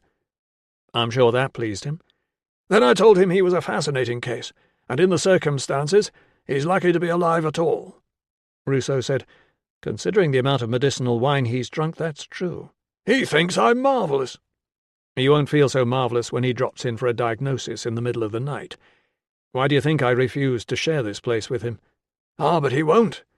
I've told him that the latest thinking is completely different to anything he's heard before. His only hope is to build himself up with lots of fresh air and exercise during daylight, and rest in his bed through the hours of darkness. For a man like him, indoor air during the day is poison." "What did he say?" "He looked a bit stunned," Valens confessed. "But he said he was very grateful and he wished he'd consulted me before." "If that fails, try putting him in a room with your father-in-law. That should buck him up." Valens grimaced at the mention of Pertinax. "I'll go and see him in a minute," he promised. "Incidentally, in between symptoms, Fabius told me how difficult it was to find out where all his men were yesterday now that some chap called Dominius has been confined to working in the quarry." "He's Fabius's optio," Ruso explained, "and he's confined for his own protection in case the natives get hold of him. He's a useful man. That's how Fabius has got away with doing next to nothing for so long." "The optio's fallen out with the natives?" Ruso explained about the search party and the list of alibis. "It must be this Dominius. You've discounted everybody else." Ruso scratched one ear with his forefinger. "If I were intending to commit a crime, I'd make sure I could prove I wasn't there at the time." "Perhaps he did it on the spur of the moment." "Perhaps it isn't him. And perhaps he genuinely didn't stop to talk to anyone." "So if it's not him, who is it?" "If I knew that," said Ruso, getting to his feet and feeling a sudden pang of hunger, "I wouldn't be here. In fact, I shouldn't be here anyway." He paused at the doorway. "It's good of you to come over. I appreciate it." Valens grinned. "Just occasionally. I like to confound the wife's low opinion of me. Meanwhile, if there's anything else I can do, just say." The loss of the boy seemed to have brought out a sudden generosity in Valens. Perhaps the impending arrival of his wife had helped. It occurred to Ruso that he might as well benefit from this magnanimous mood while it lasted. "Our pharmacist's running short on figs for cough mixture," he said, "and I haven't had any dinner. Do you think you could charm something out of the kitchen?" 43. Edic had eaten everything Peta had offered him for supper, and the hunger had almost gone away for a while. Now she wanted the unbrother in bed and out from under her feet. For once Edic carried him behind the partition without arguing.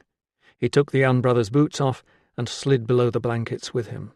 Peta wanted to know why Edic didn't do it like that every night. See, there was no need to make a fuss about it, was there? Edic, who was not the one making a fuss, took no notice. He cuddled the wriggly unbrother in the darkness, even though everything was mostly the unbrother's fault, for making too much noise and getting on Matto's nerves and scaring away the fish so there was a fight. In the end the wriggling stopped, and the soft breathing told him the unbrother was asleep. Edic did not sleep. Instead, he curled up tight and poked his fingers into his ears, trying to shut out the sound of the unbrother snuffling and the adults talking about the boy who had been kidnapped. But it was hard to keep his fingers rammed far enough into his ears all the time, and when the sounds drifted back, he could hear his aunts still going on about how terrible it was. Who would do such a thing? And he thought, I know who would do it. I said he would come and get Brannan, and he did. I made it happen. It was not really the fault of the unbrother. Edic himself was the one who had told them Brannan's name, even though he knew Matto would never keep it quiet. When the man found out that Brannan knew nothing after all, he would cut Brannan's throat and bury him in the wall too, and then start hunting for the one who really had seen what happened. Edic. He pulled out the blankets where the unbrother had thrown them off, and put a hand on one warm, chubby leg. The unbrother was all right when he was asleep, sometimes even when he was awake. When he laughed, it made you want to laugh too. He was all right when Edic threw him up in the air and he shouted, "Again! Do it again!" Edic wished he was still 2 winters old, like the unbrother. The unbrother didn't have to know anything about dead bodies, and keeping secrets, and telling lies and getting other people into terrible trouble. He didn't know about the man who would murder Brannan and find Matto and then come after Edic and bury him in the wall. All he had to do was run about and shout and try not to fall in the fire, or break things. If only Mam were here. He could have told her all about it, and she would have known what to do.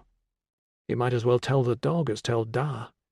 He could hear Da now over by the hearth, saying the things everyone had heard 100 times before. You couldn't trust the Romans, and you couldn't trust your own people either. One of the uncles told Da to give it a rest. This wasn't about him, it was about a missing kid, and why didn't he think of somebody else for a change? And Da said, "It's all right for you. They didn't steal your farm." Edic stuffed his fingers tighter into his ears and put his head down under the blankets until he could hardly breathe. By the time he came up for air, the argument had stopped. He could hear the scrape of the fire being banked up and the musical trickle of wee into the night bucket. One of the aunts said something about an early start, and the uncle said they would be searching over by broken crags in the morning, and the aunt said again that it was a terrible thing. And how must that poor family be feeling, going to bed knowing their boy was out somewhere in the cold? Edic wished everybody would stop talking about it. It was as if they had heard about something exciting and they all wanted to be part of it. It wasn't exciting. It was a snake that writhed inside your stomach and hissed that something very, very bad had happened, it was going to get worse, and it was all your fault. 44. I can't make him go indoors, Tilla.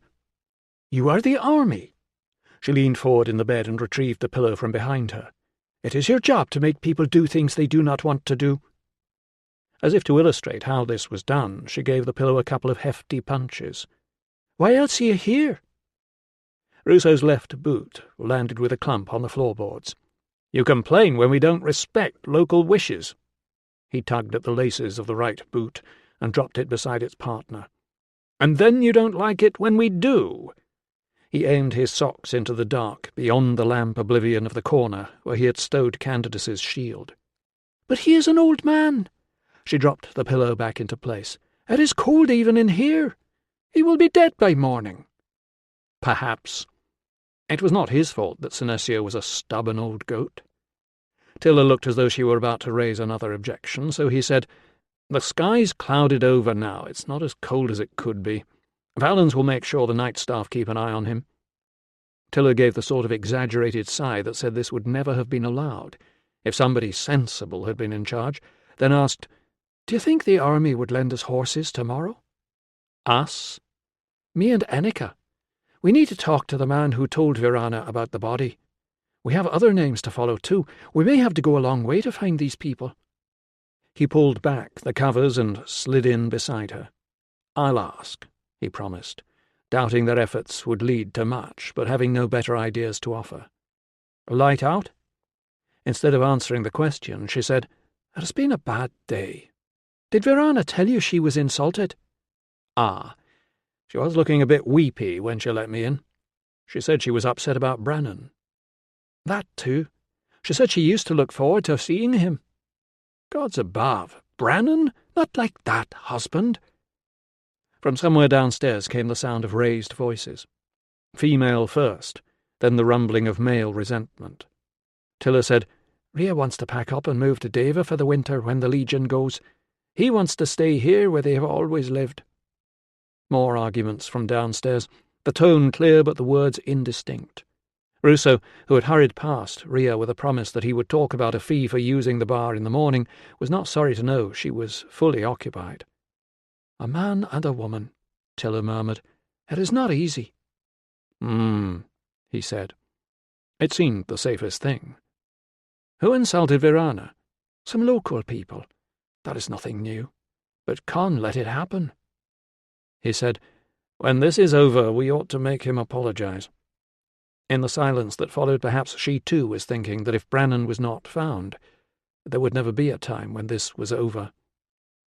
"If I didn't think he was fond of his father," he said, "I'd have Con first on the list of suspects, hiding his brother somewhere just to cause trouble." Tilla rolled over to face him. "I have wondered this, whether he is jealous of Brannan." "The doted-on younger son, clever and popular, and the bitter older half-brother." "His girl snatched away by the army?" "What girl?"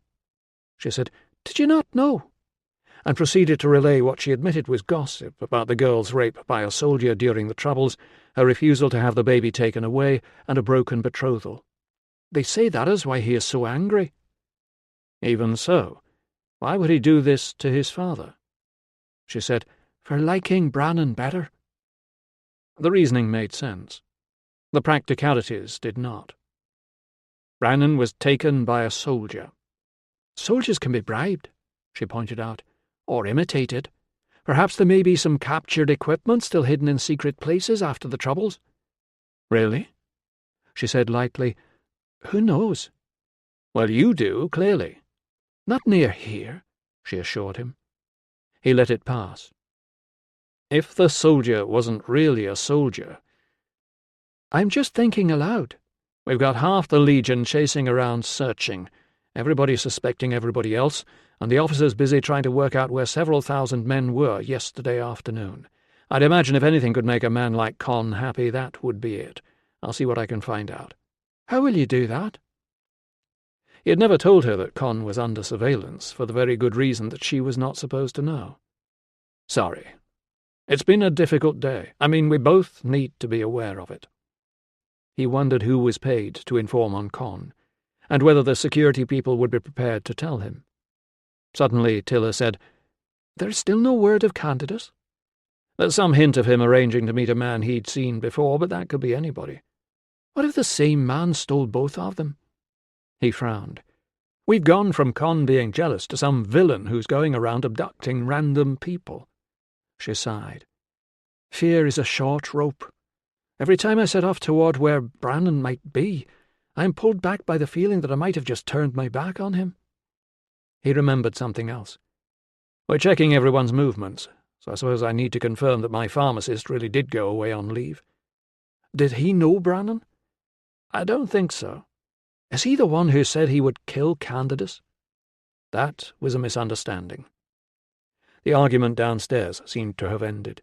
She said, "I keep thinking about Brannan." "Me too. It's the not knowing." "And the fear that the knowing might be worse," she said. "I feel as though I am swimming in a soup made of confusion. What does a child stealer look like?" If he could tell by looking, we'd have caught him already.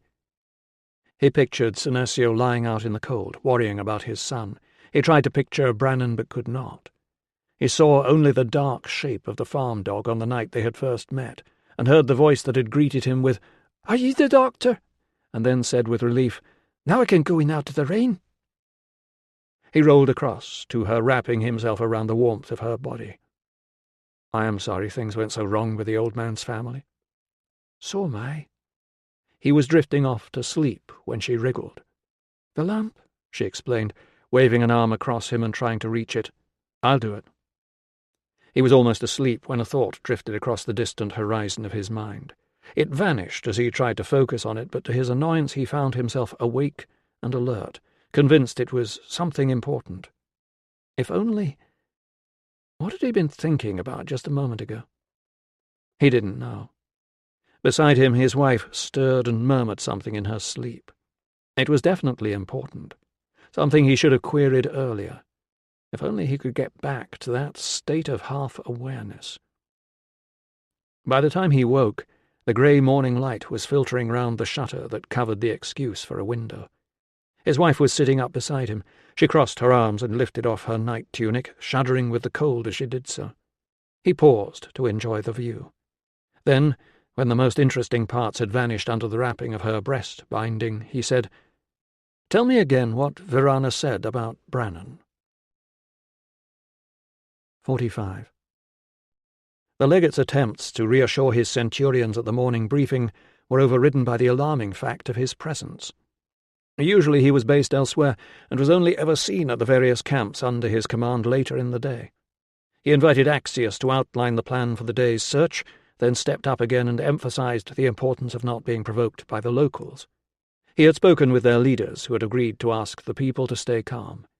Since Ruso had never heard the locals so much as mention any leaders, he doubted that would have much effect. He listened with interest as the legate dodged the question everyone wanted answered: what would happen if the boy was not found? And went on to announce that the curfew would remain in place tonight, but that Shawan celebrations would be permitted as long as the locals stayed on their own property after dark. It must have been a difficult decision to make. There would be no celebration in Brannon's home, but if he was not found, the Shawan gathering elsewhere would provide the ideal breeding ground for trouble, especially once the fear of meeting the dead in the dark had been overcome by beer and bravado. On the other hand, banning them would stoke more resentment. It would be tantamount to punishing the locals for having one of their children stolen by the army. Ruso was glad he was only responsible for the life of one man at a time. Some of the other officers paused to offer a polite, "Sorry about your father," to Ruso before leaving with their comrades to relay the day's orders to the men. He waited until they had gone before he made his own contribution. When they heard what he had to say, the three officers who were still there looked as though they wished he had kept it to himself. "Why didn't you say this before, man?" demanded the legate, who had the sort of rolling, fruity voice that only authority and an expensive education could bestow. "I only found out late last night, sir." The thing that had floated over the horizon of his mind was his wife's statement that Verana looked forward to Brannon's visits. "So what you're saying," said Axius, "is that any man who happened to have been in the bar when the boy delivered the eggs could have learned his name and made the link between him and your wife?" "The barmaid remembers mentioning family matters to him, sir." It was hard to imagine a 9-year-old boy being interested in a wedding blessing, but that would not have stopped Verana from chattering about it. "Any man at all?" echoed Fabius, dismayed. The legate said, "Why didn't we think of this earlier?" Fabius looked at Ruso, who in turn looked at Axius, and said, "We relied too much on speculation from the natives, sir." Axius said, "We're already getting every man to account for his movements, sir." "I'll talk to the commanders of the other units," the legate said. "The witness may have been mistaken about the kidnapper's outfit. I'll also put the word out amongst our own people that any man behaving suspiciously is to be reported to his centurion. Tribune, you can coordinate the lists of names." A list of names was necessary, and it was sensible, and Ruso knew it. He also knew he didn't like the sound of it. Tilla had once been put on a list of suspects, and it had proved almost impossible to get her name off it until the Emperor himself had intervened to wipe it clean. Who was to say what constituted suspicious behaviour? What if the accuser was simply settling an old score? Once you started along that route, there was no telling what betrayals and jealousies it would let loose, as several deeply unpopular emperors and their terrified subjects had discovered. Axius was speaking to him. "Sorry, sir." "Pay attention, Ruso. See what more you can get out of the bar staff." "I've already checked with them this morning, sir. They're trying to remember who was there when the boy came in." He hoped Rhea was trying harder than she had been earlier. She did not seem to mind being woken before dawn with a peculiar question about egg deliveries, but she did object to not yet having an offer of compensation for filling her bar with time-wasters. Despite being wrapped in a blanket, Rhea had stepped into her house shoes and pushed her tousled hair back as if she were preparing for battle. "They'll come in here training wet mud across my swept floor and smelling of sheep. They'll take up space at my tables and buy nothing."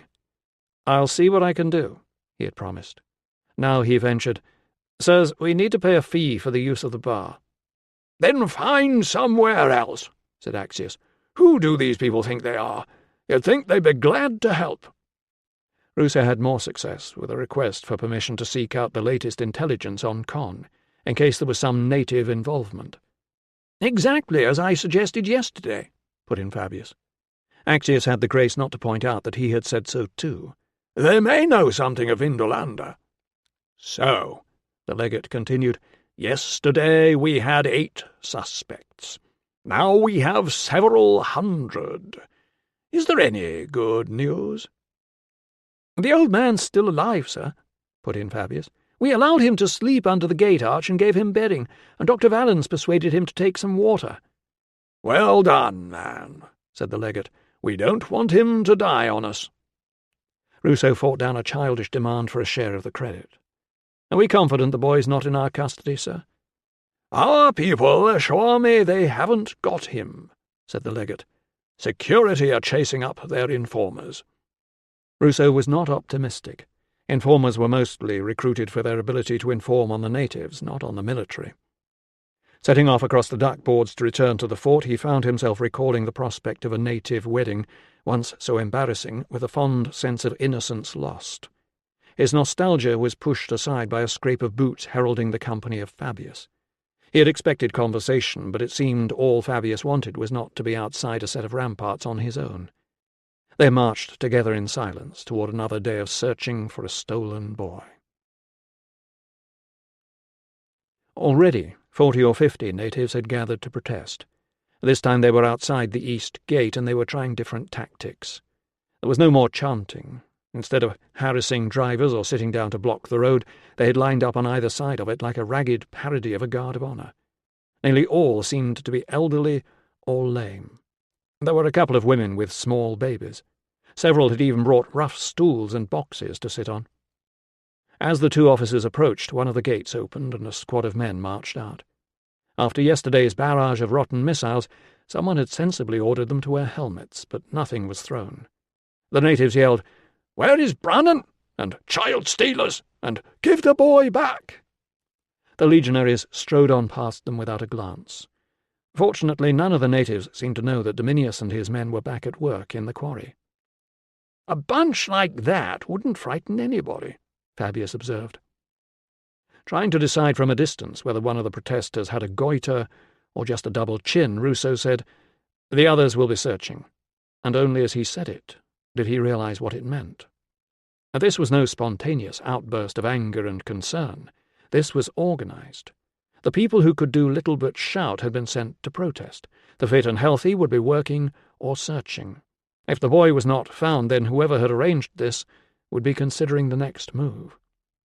Once you started to think of this whole business as a native setup, it changed everything. His thoughts were distracted by the solitary figure of Tilla clutching a bag that he knew held a day's supply of food and waiting to be let in. "My wife needs to borrow a couple of horses for the search." "Why don't you try asking at the stables?"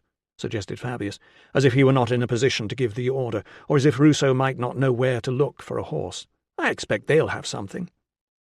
Ruso wondered whether Dominius ever felt the same desire he was feeling now. the urge to sharpen Fabius up by poking him in the eye with his own vine stick. He escorted Tilla across to where Senecio had now resumed his position, beside the guard in front of the HQ hall. The old man's singing had lost much of its vigour this morning. He looked pale and weary, but if he would not eat, there was little Ruso could do about it. He left Tilla crouching beside him while he went to organise some horses. Perhaps she would get some sense into him. Better still, some food. He was relieved to see that of the dozen or so animals usually available, 4 were still in their stalls, munching idly on their hay nets. They might as well not have been, though, because, according to the man in charge, "I can't let no military property out to no civilians without no written authorization, sir." Not, it seemed, even if Centurion Fabius already knew about it. "You never know with them natives, sir, especially not the women." At that point he noticed the look in Ruso's eye and kept the rest of his views on natives, civilians, and women to himself. Ruso was not going to go running back to Fabius to ask for written permission. Finally he managed to get 2 animals released by pointing out that one of them native civilian women was a Roman citizen, promising that he would pay for any loss or injury, and agreeing that the military property would be escorted by an armed guard. His negotiations failed to impress Tilla, who could not see why she and Enica needed a guard at all. "Nobody travels with me when I go to help women have babies." "If you want the horse," he told her, "you have to have the escort." "He's only there to stop us from stealing your horses." Tilla gave a delicate sniff of disdain. "Tell them we will take an unarmed man, and he must do what he is told and stay at a distance when we go to the houses. Otherwise nobody will talk to us." In the end, they agreed on a dour-faced stable slave with greasy hair. Ruso watched his wife and the slave ride out to collect Enica with a piebald horse trotting beside them on the leading rein. Some men might have relished the prospect of a day's ride in the countryside with 2 attractive women, but clearly Tilla's escort was not one of them. Ruso went to offer a pouring of wine and a swift prayer at the altar of Fortuna. Then he made his way across to the hospital.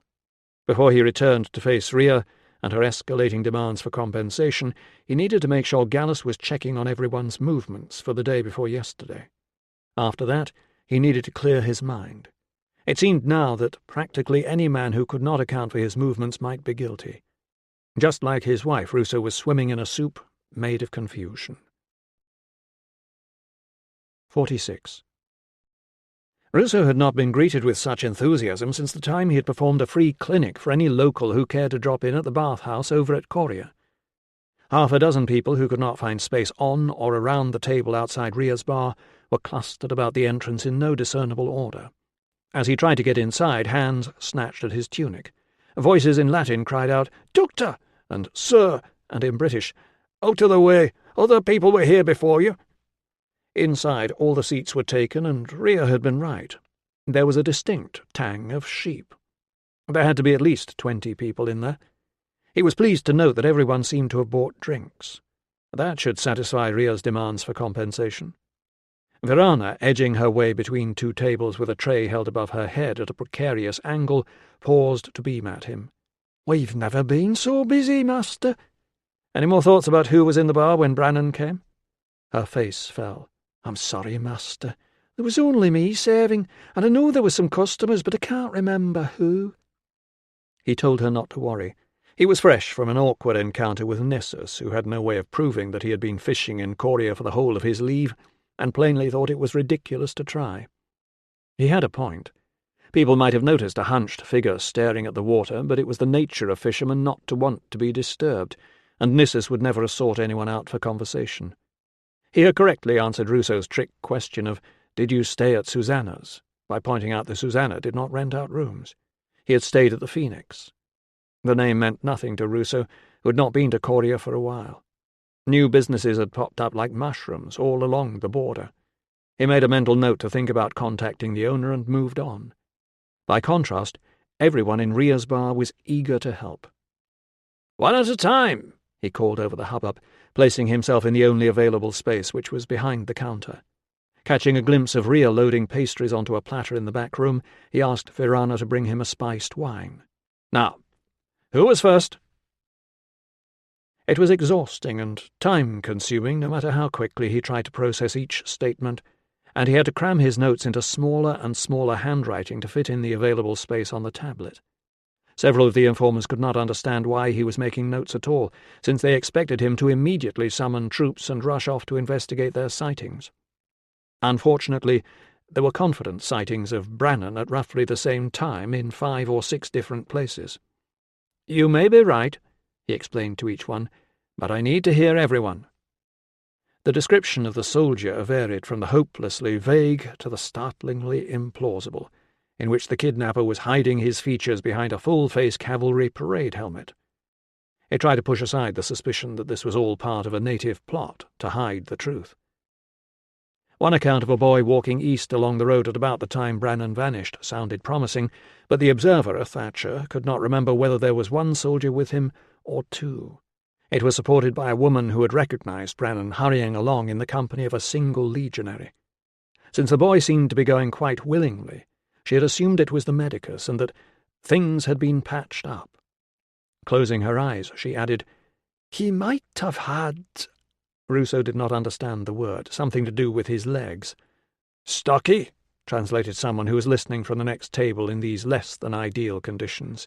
"Muscular."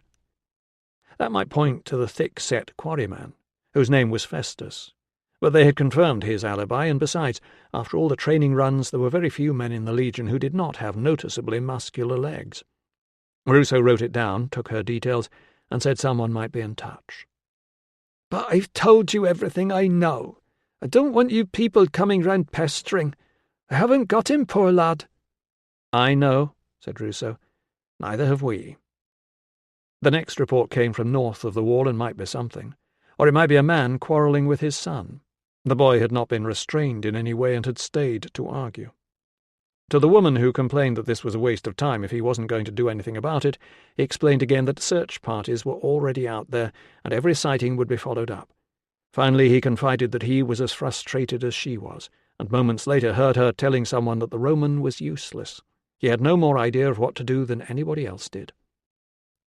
To the man who told him that Brannan was on a wagon headed for Pons Aelius, and now had dyed red hair and new trousers, while the soldier had changed into civilian clothes, he said, "Did the boy have a gap between his teeth?" "I couldn't see his teeth." "How did you know it was him?" "There was something about the man. I didn't like the look of him." Ruso hoped Tilla was making better progress than this. He wrote it all down because these people had had the decency to give up part of their morning to try and help. At least it was better than the last time he had helped to find a missing person. The man had been not only an adult but a tax collector, and he and Albanus had been reduced to knocking on doors and promising rewards to persuade anyone but the man's wife to care.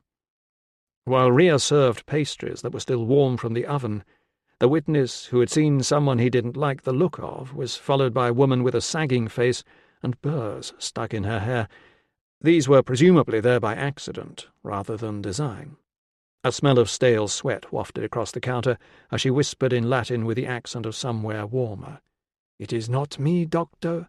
It is a friend." "That's fine," he assured her. "Thank you for coming. Just tell me your friend's name and what she saw." "No names." "Just what she saw, then." "It is the spirits," the woman whispered. "They speak to her." "Spirits?" "Of the departed." No wonder there were no names. She was not going to risk an accusation of illegally summoning the dead. What did they say?" "They see a boy like him you seek. He is lost." He supposed even spirits sometimes stated the obvious.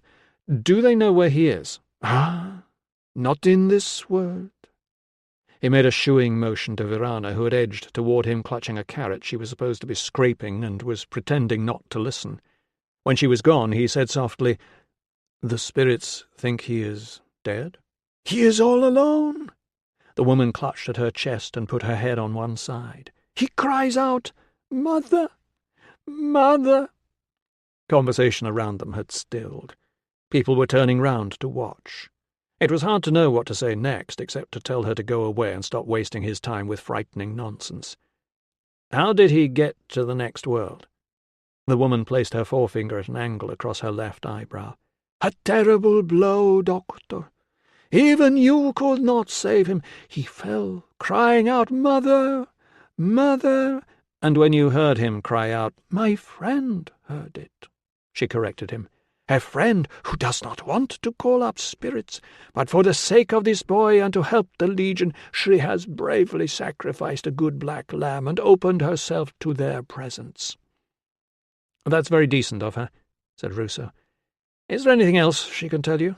Where the body is? Who did it?' 'Why do you not write this down?' 'I'll remember it,' he promised. The woman informed him very seriously that the culprit was a grey-haired centurion with the 6th Legion, and that the body lay under some trees on a hillside overlooking a beautiful river. No, the spirits knew neither what sort of trees nor which river, but the sun was shining. He thanked her and proffered a final question. 'When the spirits heard the boy calling out,' he said, 'what were his exact words?' The woman frowned. 'Mother, mother.' 'I see. Thank you very much. That's been very interesting, especially the part about a native boy calling for his mother in Latin.' 'The lamb was very costly.' 'Then it's especially generous of your friend,' he said, drawing back and slapping his writing tablet shut. 'Give her our thanks.' 'She has no money left.' 'She has our gratitude.' 'Ha!' The woman withdrew and spat on the floor. Someone at the next table called, 'Never mind, missus. At least you got a free drink.' The show was over. People were standing now, gathering up coats and bags and beginning to make their way out. Ria was grinning at him from the far corner. It was a grin that said she would not be asking for compensation, because if he wished to retain his wife's lodgings, he would be paying for all the drinks and pastries. He did not have long to dwell on this. On turning to pick up his notes, he was greeted by the sight of a large hand covering them. 'My brother is still missing,' said Con in his own tongue. He leaned across the counter, picked up Ruso's cup and sniffed the dregs. Ruso felt his fists tighten. 'Are you going to look for him, or sit here drinking fancy wine all day?' He fought down the temptation to rearrange Con's nose. As calmly as he could manage, he said, 'I have a list of ideas to follow up. Can your people deal with some of them?' 'We can deal with all of them.' 'I'll pass them on in just a moment,' he said. 'First, we need to talk about my wife's friend, the girl from Iberacum who works here.' 'What about her?' 'She's been insulted.' 'Not by me.' 'You were there.' Con shrugged. 'She's a whore. We need to talk about my brother.' 'She's been doing her best to help find your brother. You should go and thank her.' Con opened his mouth, failed to think of a response, and gave a derisive bark of laughter. It was not very convincing. 'When you've thanked her, we'll talk about where he might be.' The Briton's eyes narrowed. 'Your fancy officer said you had to help us.' 'She's in the back room. Make it sincere.' Con lifted his hand and glanced down at the notes he could not read. Then he turned on his heel and strode toward the back of the bar. 47. Tilla wished she had brought a second writing tablet.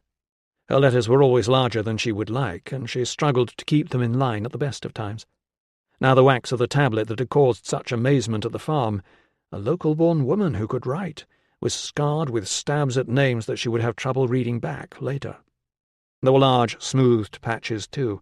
One had been the name of the man who passed the rumour on to Virana, but who turned out to have heard it from his wife, who had already been named as a source by 2 of Enica's friends, and so it went on, the story of the story looping round and tailing back, and blundering into dead ends where the person they needed to see was somewhere else, visiting relatives, trading, or out helping with the search.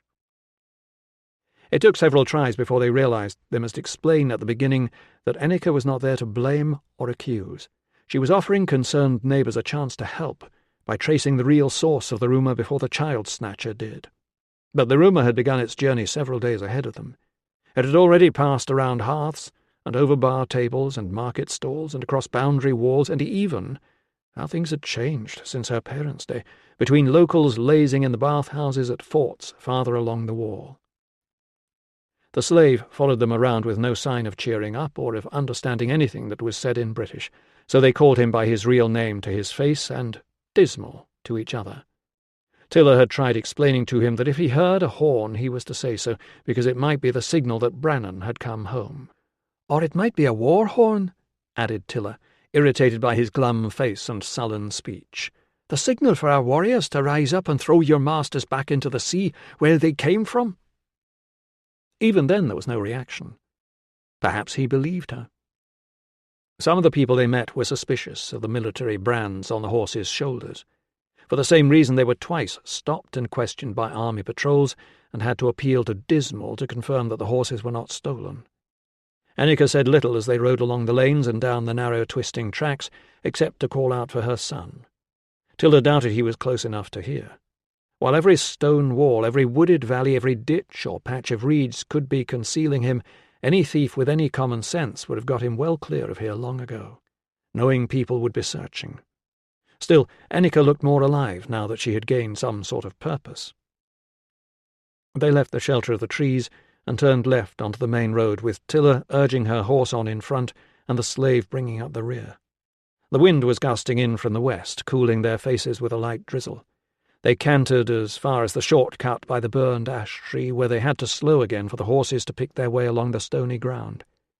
In the distance Tilla could make out the overgrown ruins of a farm that might have been abandoned by choice, or more likely during the troubles. She thought again about the conversation with Senecio at the fort earlier this morning. The tune he had been singing was one she had learned from her mother, a very old song about the offering of one man in order to save a people. Not a murder, but a human life sacrificed in the way it had always been done, through the threefold death. She had crouched down beside him and joined in, very softly, with one hand on his arm. When it was over, he murmured, "I am lacking in courage, child." "I do not think so." He shook his head. "My 2 older boys believed the gods were with us," he said. "My boys believed it was the time to rise up. I told them, yes, this is the time, because that was what we wanted to believe." "Your boys were heroes." His laugh was bitter. "No matter how many you kill, the Romans still have more soldiers to send." "They have an empire. We are a scattering of tribes." "We showed them, though, for a while." "We did," she agreed, wondering if he really believed the price had been worth it. He said, "I will not lose another son to them." "Everyone is helping, grandfather. Today I'm taking Annika out looking." She sensed he did not want a complicated explanation about rumours and sources. He nodded slowly. "You have grown up well, daughter of Lu. Your mother would be proud." The words warmed her inside, even if she could not imagine Mam ever approving of her marrying a Roman. She wanted to hear them again, but a group of soldiers was marching past, and then while she was still repeating them in her mind, she heard Senecio say, "It may be the only way to find Brannan." The sky-blue eyes looked into her own.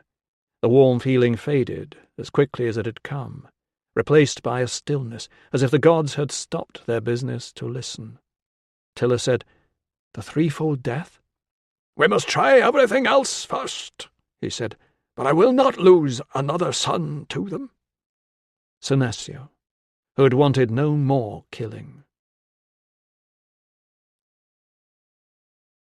Tilla urged her shambling mount into a livelier walk. Surely the old man had not meant it. The threefold death was a thing of the past, something to sing about, not to do. Besides, how would he find a victim? Perhaps he had not thought of that. Worse, perhaps he had. Perhaps he already had someone in mind. Holy Christos, she prayed, because Christos was one of the gods who could listen anywhere. Let it not come to that. Help us find Brannan before it comes to that. "They are searching the hill," Annika said, pointing. A few hundred paces to the east, Tilla could make out 8 or 9 of their own people strung out across a slope of common land, forcing their way through tall bracken that nobody had harvested. Through the veil of drizzle she could see distant arms rise and fall as they beat a path. From time to time, one of them would stop and crouch down for a better look at something. Tilla found she was holding her breath with each pause. "Find him. Find him now. Do not let the old man do something that will never be forgiven." but every time the searcher straightened up and moved ahead to keep in line with the others. Tilla glanced across at Annika, who was no longer watching. Instead, she cupped a hand around her mouth and shouted, "Brandon! Brandon, where are you? It's Mum come for you!" The piebald horse tossed its head at the sound, and the dying hedge brambles swayed in the breeze. The women rode on.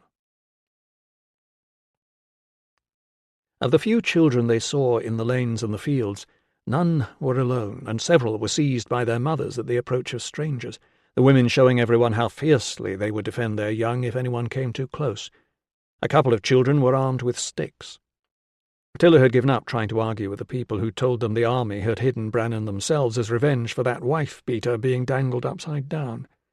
Nobody suggested what Tilla privately thought more likely, that the boy's disappearance might have something to do with a jealous older brother. When she asked whether it was possible that Brannan might have been taken by a local person, Annika was both shocked and dismissive. Every parent they met was warning children to keep away from strangers, especially soldiers. Several people complained that children were no longer available to run errands or fetch water on their own. One father even wanted to know if he could claim compensation from the army if he had to put his sheep onto winter feed this early in the season. Watching far too many ewes trying to nibble the last blades of grass in a bare paddock, Tilla protested, "But there is grass still up on the common land. I have seen it." "Exactly," exclaimed the father, as if she had just proved his point. "It's no use to me up there, is it? Not if I can't send the children out to shepherd. You go and ask your husband. Whose fault is that? The army's." So far no one they spoke to had been approached by anyone else trying to track down the source of the rumour. Tilla was not sure whether this silence was good news, or just a sign that they were on the wrong trail altogether. She said nothing of this to Annika, who seemed to be clinging as tightly to the hope of this search as she was to the saddle of the piebald horse every time it went faster than a walk. Tilla had wondered out loud if she should have asked for a cart instead, but Annika insisted she was fine, just a little out of practice. Indeed, after a while she did seem to remember how not to bounce about uncontrollably during the trot. By the end of the morning more names had been flattened back into the wax, and others had been added. 3 had lines drawn underneath them as well, to show they were boys of about Brannan's age. 2 of them were brothers, so it made sense to visit them first. According to Annika, the family of Lucano and Matto had lost their farm when the line for the wall was laid out. The army had moved them all to an abandoned homestead on poor land farther north. They were on the way there now, easing their way down a steep shortcut across a rocky stream. Tilla, riding in front, urged her horse to jump the tumbling water and scramble up the opposite bank between the trees. Dismal's horse followed her own, leaping up the steep slope. At the top, where the shortcut met the lane, she circled back to wait for Annika and more directions. The piebald horse reached the stream. Annika let go of the saddle, one hand at a time, leaning forward and grabbing 2 fistfuls of mane.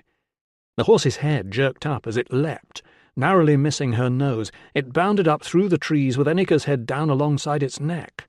She clung onto the mane while her body bounced farther and farther to one side. She was almost out of the saddle by the time she reached the top. Tilla seized one flapping rein and drew the horse up beside her own. "Are you all right?" Annika grasped one of the front pillars of the saddle and heaved herself back up. "I am sorry." "How long is it since you last rode?" "I think I was 10 winters old, and then only a few times." Tilla, who had grown up riding her father's horses, stared at her.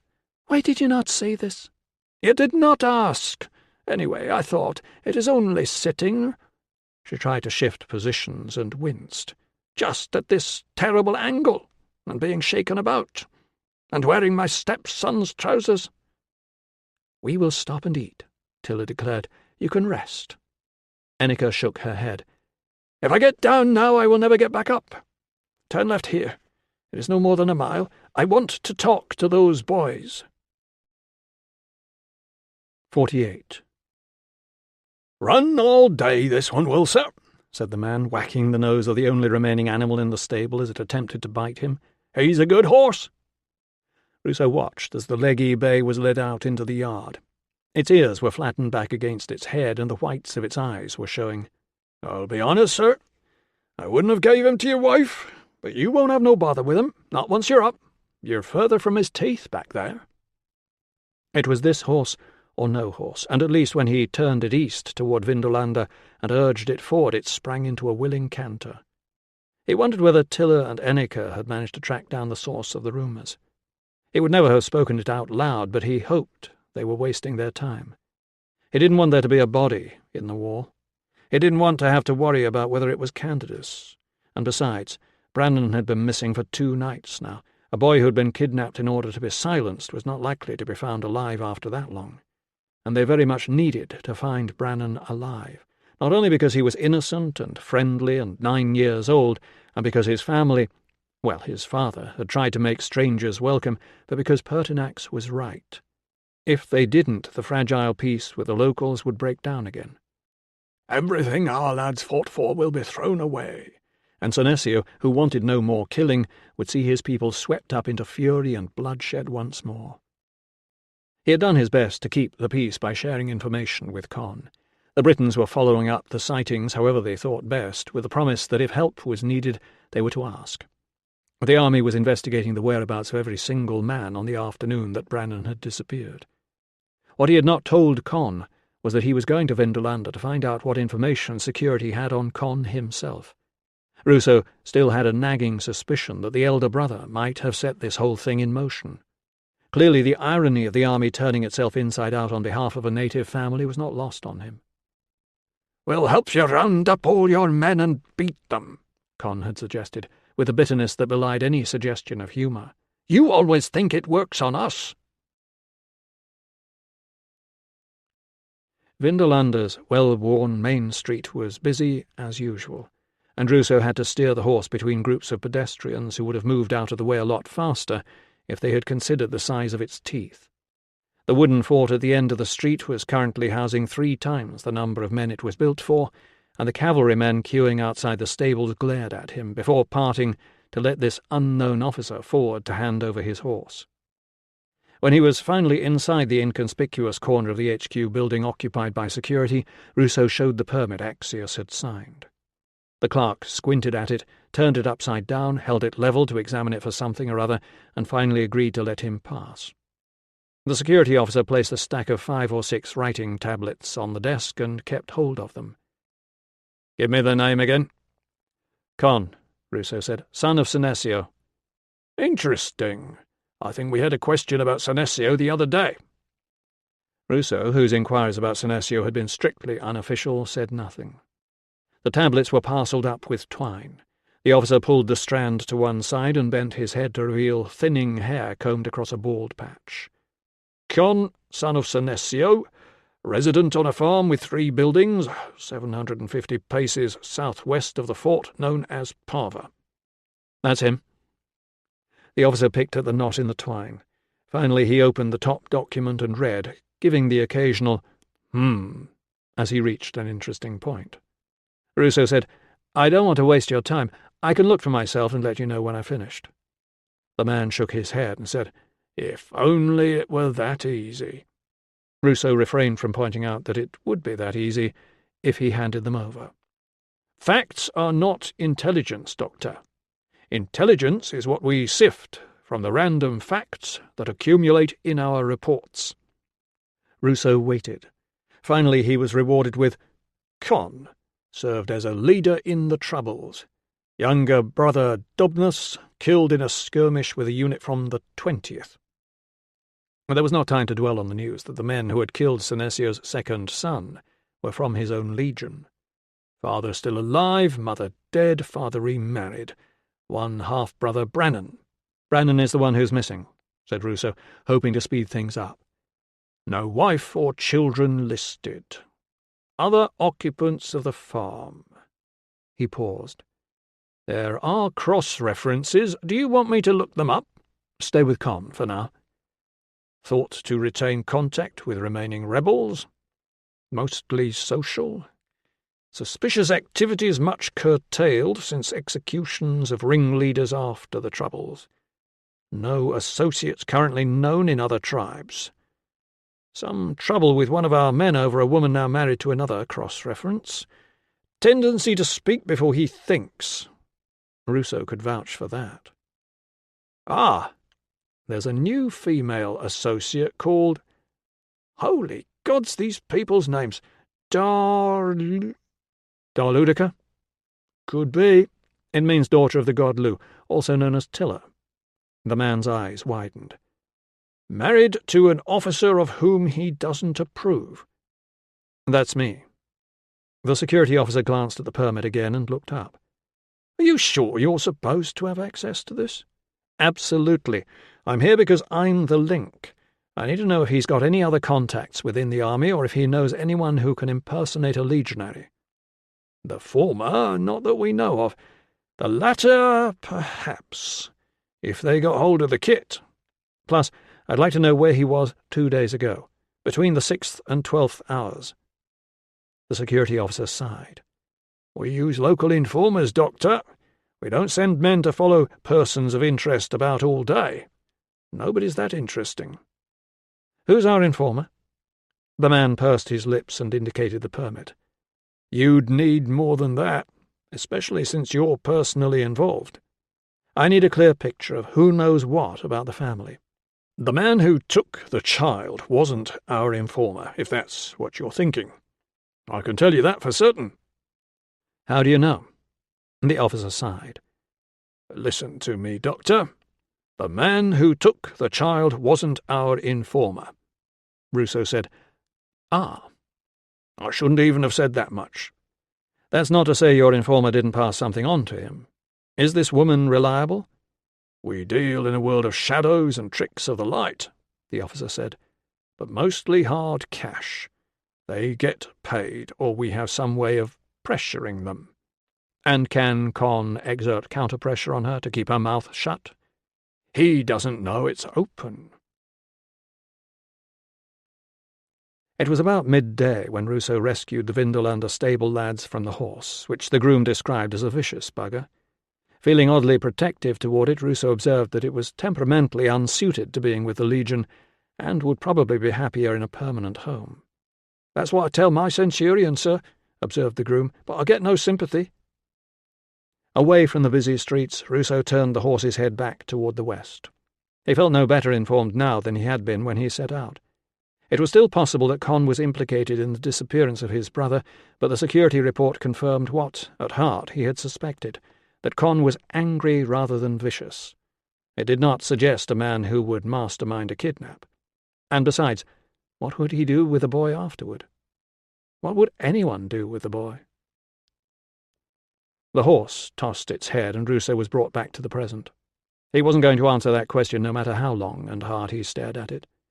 Instead, he would leave the main road and head up the farm track that was part of the short training run, the route Dominius said he had followed on the afternoon Brannan went missing, the route on which Dominius could not remember seeing anyone at all. He turned off the track onto a flattish expanse of rough grazing, following a broad, muddy swath that indicated the passage of many studded boots. A couple of sheep lifted their heads and stopped chewing to stare at him as he passed. On a whim, he aimed the horse at a clump of nettles. It leapt over them without objection. The route was a favourite because it ran through striking scenery. Long, narrow lakes and reed beds shivered at the base of spectacular cliffs, whose natural defences would soon be crowned with a long line of wall. Waving cheerfully up to a clutch of small figures waving at him from the top, it occurred to him that they were probably trying to tell him that the north side of the wall was not the most sensible place for a lone man to go for a ride. Luckily, he was too far away to be identified. As he left the water behind, the track was less clear, and it occurred to him that Dominius could have taken a different path, closer to the wall line or farther north, and that anything he saw now might not be relevant. But when he turned left to follow the stream, he was confident that he was on the right route. It was the only crossing from north to south of the wall here. And that was unfortunate, because instead of facing a clear passage, he found himself riding toward a mass of yellowed greenery dangling from branches that stuck upward at the wrong angle. Several Britons were clambering in amongst the branches, and he heard the rasp of saws punctuated by the thud of an axe. Someone was looping chains around a broad trunk. It was an old ash, and no doubt as soon as the locals had done the work, the army would commandeer the wood for making weapons to keep them in order. But for now it was an obstruction, and beyond it a team of oxen was stationed ready to drag it out of the way. The man setting the chains paused to usher him around to the left. Ruso coaxed the horse through the narrow gap. There was a tangle of black roots grasping at the air on one side, and on the other the deep hollow in the bank that they had failed to cling on to. He nodded his thanks and asked in Latin, "When did this fall?" "It will be gone very soon." "But how long has it been here?" Instead of answering, the man called to a companion in a brown woolen hat and repeated the question in British, prefaced by, "The officer wants to know." To Ruso's surprise, the companion was a woman. "Tell him yesterday." He looked at the drooping leaves, yellow rather than autumn gold, and the way the rain had washed the mud off the roots, and observed in British, "It looks like longer." The woman put down the axe and scrambled between the branches until she was close enough to sit on the trunk, level with Ruso. "We had to get a team together," she said. "There is only me and my son to work the land here, and then your people told us to go and look for a lost boy." "It may help me to find the lost boy if you think very hard about when this tree fell." She scratched her head through the wool and then carefully straightened the hat. "Now that I have thought," she declared, "it was market day. Then it rained the next day when we started cutting it. Then we had to search for the boy. Does this matter?" "It might," Ruso told her. "Thank you." He rode on. He doubted the business of the tree would help find Brannan, but at least it might help consolidate Dominius's alibi so that he could be restored back to his full duties. And if it wasn't Dominius and it wasn't Con, who had taken the boy? Now that Verana had unwittingly extended the suspicion to the entire legion, he had no idea how anyone was going to find out fast enough. The task of examining every possible suspect was overwhelming. He would have to begin with the small things he could do, and then think about the rest later. He would ask at the bar for messages. He would make sure Senecio was all right. He would tell Axius about the fallen tree on Dominius's route, and while Axius dealt with that, he would think how to check the alibi of the one suspect for whom he was responsible, even if it did seem ridiculous that Nissus might have moved far or fast enough to kidnap anybody. Or wanted to. Ruso would do it because nobody knew what a child snatcher looked like. 49. Several miles farther north, another axe swung down and landed with a thunk. Two halves of log flew apart and tumbled onto the yard. The young man retrieved one and tried to balance it back on the tree stump. It fell sideways. He upended it, and this time it stayed. The axe swung again. The process was repeated. It was only when the dog started barking that he noticed the approaching riders. Axe still in hand, he shouted, "Mum! People!" Then he recognized Enica and opened the gate. "Is it about Brannan?" "We have looked, but found nothing," Enica told him. "Now we are looking in a new way. We need to find out who saw the body being put in the Emperor's wall." Lucano, whose upper lip was only faintly fluffy despite his muscular build, looked puzzled. "But I thought Brannan saw nothing." The youth considered this for a moment. Then he turned round, propped the axe against the stump, and cupped his mouth with his hands to bellow, "Worm! Where are you?" A couple of chickens sidestepped away from the sound. A goat paused in its efforts to reach under the hurdles that fenced off the vegetable patch. "Worm! Come out! You're wanted!" A woman appeared in the doorway of the nearest house, wiping her hands on her skirts. "If you tried calling your brother by his name, boy... Enica, is there news?" Enica shook her head. "We searched everywhere here. We're all very sorry." "He was here just now," Lucano was saying. "Where is he?" The woman's cry of, "Marto, where are you?" was sharp and fearful. "Don't worry," called the brother, heading round behind the house toward a wooded area. "I'll find him." They waited. The piebald horse shambled over to crop a tuft of grass sprouting at the foot of one of the houses. He seemed not to notice Enica tugging on his reins. Dismal approached, smacked the piebald on the rump with his stick and led it back. The mother said, "You must come and sit by the hearth. There is not much but what we have." Enica thanked her, but explained that she could not dismount. The woman managed a smile, but instantly glanced away, looking for her boy. A shriek from the woods alarmed the guests and their horses more than the mother. It was followed by a shout of, "Let go! Let me go! Ma'am, he's hurting me!" "Come when you're called, Worm. Think I don't know where you hide?" "I never heard you." "Liar!" With that, Lucano reappeared, dragging a younger boy by the ear. "See, You've worried Mam now." Matto had contorted his body to follow the twist in his ear. "I didn't do anything. You got us into trouble, you little liar. You know who this is?" Unable to lift his head, Matto circled round crabwise until he could see the visitors through the tangled hair that had fallen over his face. "I didn't do anything." "Liar!" Lucano gave the ear an extra twist to make his point. Matto's shrieks drowned his mother's protests. Just as Tilla swung down from her horse to intervene, the older brother let go. The younger one dropped into a crouch with both hands clamped over his ear. Lucano seized the back of his brother's tunic as if he were holding the collar of a dog. "You said," he said, bending down, "that Brannan saw somebody hiding a body in the Emperor's wall?" "He did. Now he's gone missing and his mum wants to know why you are telling lies about him." "I didn't lie." Tilla stepped forward and touched Lucano on the arm. "May I speak with him?" Lucano looked at Ennica for guidance, then shrugged and stepped back. Tilla crouched beside the boy and spoke into his good ear, which was no cleaner than the rest of him. "We are not cross with you," she explained. "We just need to know what happened, because we think it might help us find Brannan." Matto sniffed and wiped tears away with a grimy fist.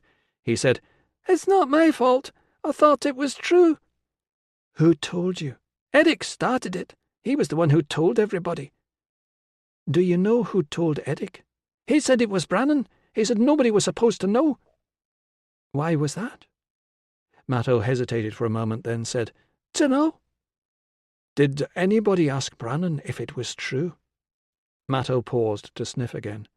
"I was going to, when I saw him, but now the man's got him." "Which man?" Matto looked at her as if it was a silly question. "The man who put the body in the wall. He came and got Brannan like Eric said he would." "Do you know who this man is?" Matto shook his head. "Will he get me now?" "You must stay at home with your family so you'll be safe," Tilla told him. "I will warn your mother and brother. Now tell me about Eric." 50. "Face it, Ruso," Valens said, checking the apple for maggot holes before chopping it in two on the scarred surface of the operating table and handing half of it over. "You're not thinking straight. I grant you he's not the friendliest of characters, but it's a bit much to imagine he spent his leave abducting and murdering people." "I'm not imagining anything," Ruso told him. "The orders are to pin everyone down. Nissus left on the day that Candidus disappeared, and he came back the day after Brannan vanished. I've already sent a message to the Phoenix. I'm just asking you to keep an eye on him." Valens flicked an apple seed onto the floor. "There must be a quicker way to do this than eliminating several thousand men one by one. Gallus has already wasted half the morning asking all the staff where they were the day before yesterday and then checking it. Besides, what if the chap who took the boy has deserted? It's not much use knowing his name if we don't know where he is." "There would be a quicker way," Ruso told him, "if Verana could remember who was in the bar when Brannan delivered the eggs." "Will it help if I ask her?" "No, thanks. I've just come from there and she's upset enough as it is." Although she had been pleasantly surprised by Con's visit to thank her for her help. "He's not nasty, really," she explained while marvelling at his change of heart. "It's just that nobody understands him." "I have to say," Valens observed, leaning back on the sill of the window, "that it's lucky I was over at the baths, with about 40 people when the boy went. I'm not sure how well I could account for my movements most of the time. Could you?" Ruso, his mouth full of apple, was chewing his way through to stating, "I'm never alone," when it occurred to him that this was not true. Most of the time he felt besieged by patients and staff and rarely escaped except to fall asleep or spend time with his wife, often both at the same time. But he frequently travelled alone from one place of work to another. Although his time, like that of everyone else, was marked by the trumpet calls, anything between them was guesswork. How could he prove that he had gone straight from one location to another? Conversely, if he chose to lose some time in between two of them, who would notice? "It's a messy business," he observed, "and all the time we're looking, the boy could be getting further away." "Do you remember playing that game with a blindfold?" Valens asked. "You know, the one where you blindfold someone and tell him to find certain people in the room, but everybody keeps tiptoeing about from place to place, so that no matter how hard he tries, he never finds them unless they want him to." "No," said Ruso, trying to picture Valens as a child. "Really?" His friend sounded genuinely surprised. "Of course, it was much more fun when there were girls playing." "I can imagine." "And plenty of wine." "Is this happy memory supposed to help?" "I thought it might help to express the situation you find yourself in." "Not just me," Ruso pointed out. "All of us. Except that one of us is only pretending to wear the blindfold." Ruso stood in the street outside the hospital and realized he had done everything he could think of. There had been no new messages at the bar to follow up on. No wife either, but waiting for him instead was a very large bill that he promised to deal with later. Deal with, not pay. Rhea could make of that what she would. He had spoken briefly with Senesio and told him that there was no news, which was at least better than bad news, but not by much. It was surprising how easily everyone seemed to have grown used to the sight of the old man sitting there. He had noticed the guard twitching the toes of one foot at regular intervals, as if he was singing a song in his head to relieve the boredom. Beside him, Senesio might as well have been a broken-down vehicle awaiting repair or removal. Ruso had filled a whole morning with activities that were supposed to help rescue Brannan, and none of them seemed to have achieved anything. Valens was right. This one-at-a-time thing was hopeless. He straightened his belt and his tunic, checked his bootlaces, ran both hands through his hair and went to see if Axius had any better ideas. Or any ideas at all. Inside the HQ, Axius was gathering up his cloak. With him was a man whom Ruso had seen before but never spoken to. He had a thick neck and cropped iron-grey hair. There was something vaguely bovine about his slow, deliberate movements and the way he breathed heavily through his nose. He looked like a man not easily distracted from his task. With a neck like that, he was probably also a man who snored, although Ruso never knew how men like that managed to sleep at all. Were their dreams haunted by the screams of their victims? Axius caught sight of him. "Any news, Doctor?" "No, sir." "Go and find out how the natives are getting on. Come and find me in a couple of hours and we'll see where we've got to." Axius turned to the questioner. "Do you know where you're going?" "Yes, sir." "Lead the way, then." The Tribune's expression was set in a manner that suggested he was about to face an unpleasant task. Ruso asked, "Is Optio Dominius in the clear now, sir?" Axius looked him in the eye. "No. Thanks to you, we now know the Optio is lying about where he went that afternoon. Go away, Ruso." They made an odd couple as they turned immediately right outside the HQ building. The heavy questioner and the upright aristocrat who might one day be a highly respectable senator charged with approving legislation. Ruso, watching from beneath the covered walkway of the barrack block, knew he should stay out of this. He should let whatever was going to happen, happen. He had no authority to question it, and besides, Axius had probably wrestled with his own conscience anyway, not about the pain, but about the illegality. The men turned right again almost immediately before the granary. Ruso reached the corner of the granary just in time to see them turn in at the entrance to the workshops. He knew exactly why he had been sent away. Axius was trying to make sure none of his officers could be accused of being complicit in the application of torture to a serving soldier. It was a peculiar form of decency, sacrificing one's principles for the sake of the child. If only Ruso could convince himself that the result would be worth it.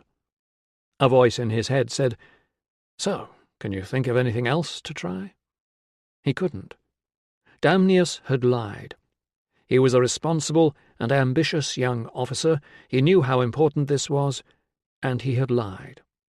A dozen or so men in rough working tunics came out of the maintenance yard. They formed up and marched off in the direction of the barracks. So the workshops had been emptied of their regular occupants.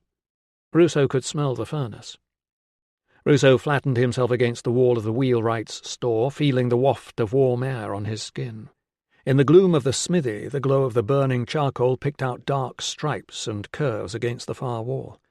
He understood now why the questioner seemed to have brought no equipment. Hanging there were all the implements anyone could possibly need to loosen a man's tongue. He felt his own tunic prickle with sweat. A confused shuffle of footsteps was coming toward him down the street. He stepped back into the wheelwright's shop until the footsteps had passed. When he looked again, a barefoot and gagged figure was standing in the yard, surrounded by 4 men. Ruso did not recognize the guards. They were certainly not from the 20th. Axius was not going to risk a mutiny by putting Dominius in the custody of his own messmates. The tribune stepped forward and spoke to the prisoner. "Optio, Dominius. None of us want this, but a child is missing, and I will do whatever is necessary to find him. Do you understand?" Dominius nodded. "Do you have a fresh account of your movements 2 days ago?" Dominius shook his head. Axius stepped back. There was a moment's silence, then he said, "Carry on." The questioner spoke to the guards. One of them entered the workshop, squinted up into the rafters, and then slung a rope up over something and caught the other end. The others stripped a struggling Dominius of his clothes and prodded him forward. Meanwhile, someone pumped the bellows and a roar of white flame shot out from the charcoal. Ruso caught a glimpse of something hanging beside the identity tag around Dominius's neck. "My lucky charm, sir. Never fails. If you're in trouble, just shout." Ruso turned and ran. 51. There must be someone in. Why was nobody answering the door? Ruso pulled out his knife, used the hilt to rap on the wood, and yelled, "Fabius!" He must calm down. He must steady his breathing and try to think logically. He was not the first medic to be put in this position. He had more than once had to tidy victims up after torture, but he had never been present at the time. Several of his unluckier colleagues had been ordered to keep prisoners conscious during the process. Afterward they had not wanted to talk about it, and he had not wanted to ask. He saw now how sheltered he had been. By fortune and by a law to which he had barely given a thought. Regulations stated that a soldier, being neither a slave, an enemy prisoner, nor a barbarian, was not to be condemned to the mines or to torture. But what if Dominius was guilty? What if he was a convincing liar, and it was Dominius whom Candidus had gone to meet for a drink? What if Candidus had cheated at dice, and there had been a fight, and Candidus had ended up dead and hidden in the wall, and then Dominius had found out there was a witness, and wanted to silence him, and— Ruso shook his head violently, dislodging the elaborate fantasy that had sprung from a man's simple refusal to reveal where he was on one particular afternoon. He banged on the door again. "Fabius!" A voice over his shoulder said, "Everything all right, sir?" It was Fabius's clerk. "Fine," Ruso assured him. "I just need to talk to the centurion." The man said, "Very good, sir," and carried on past. From somewhere inside the house he heard the approach of footsteps. A female voice said, "The centurion is unwell, sir. Please come back later." "I need to see him now. Open the door." "Sir, I can't—" "He knows what this is about. Tell me if he doesn't let me in, I'll stand outside his room and yell through the window." "Sir, please." More footsteps. A male voice. "It's all right, girl. Ruso, have they found the child?" "No." "Then I'll deal with whatever it is tomorrow. Go away." "I meant it. I'll shout outside your window." The locks rattled. Finally the door was wrenched open, juddering with the force needed to get the damp wood free. Fabius appeared with the face of the little kitchen girl pale behind him. Fabius dismissed her, and she scuttled away down the corridor. Ruso shouldered his way in, closed the door, and leaned back against it. For once Fabius looked genuinely ill. His breath smelled of wine and vomit. "Doctor," Ruso said, "you know what's happening?" "No." "Is that no you don't know, or no you've been told to stay out of it, or no you're too drunk to know anything?" "There's no need to be rude. I'm not feeling well." "What did you say to the tribune about Dominius?" "Nothing." "You didn't attempt to defend your own man?" Fabius winced. "Don't shout, Ruso. My head is aching." Ruso restrained an urge to punch him and lowered his voice. "How are you hoping to get better, Fabius, knowing they're out there interrogating him?" "We need to find the boy. He's your man. He's loyal, he's hard-working, and the men like him. I like him. That's not the point." Fabius might have been drinking, but he was sober enough to argue cogently. "Do you have any idea of how much you owe that man?" Fabius raised a forefinger. That, Doctor, is why I am not involved. Nor you." Ruso dropped his voice to a whisper. "We are not involved because this is illegal and you know it. You think I'm callous, don't you? It doesn't matter what I think. I'm not callous. Do you know why I'm not lying in bed? Because until they tell me it's over, I shall be standing in there." He wheeled round and pointed back toward the corridor. "In there, in front of the shrine, asking the gods to make Dominius tell the truth." Ruso turned and lifted the door latch. He had no idea how to deal with a man whose response to the torture of his deputy was to drink wine and stand around praying. Fabius even seemed to think that staying out of bed was heroic. "Where are you going?" "I'm his doctor. I should be there." "To do what?" "Oh, don't waste my time."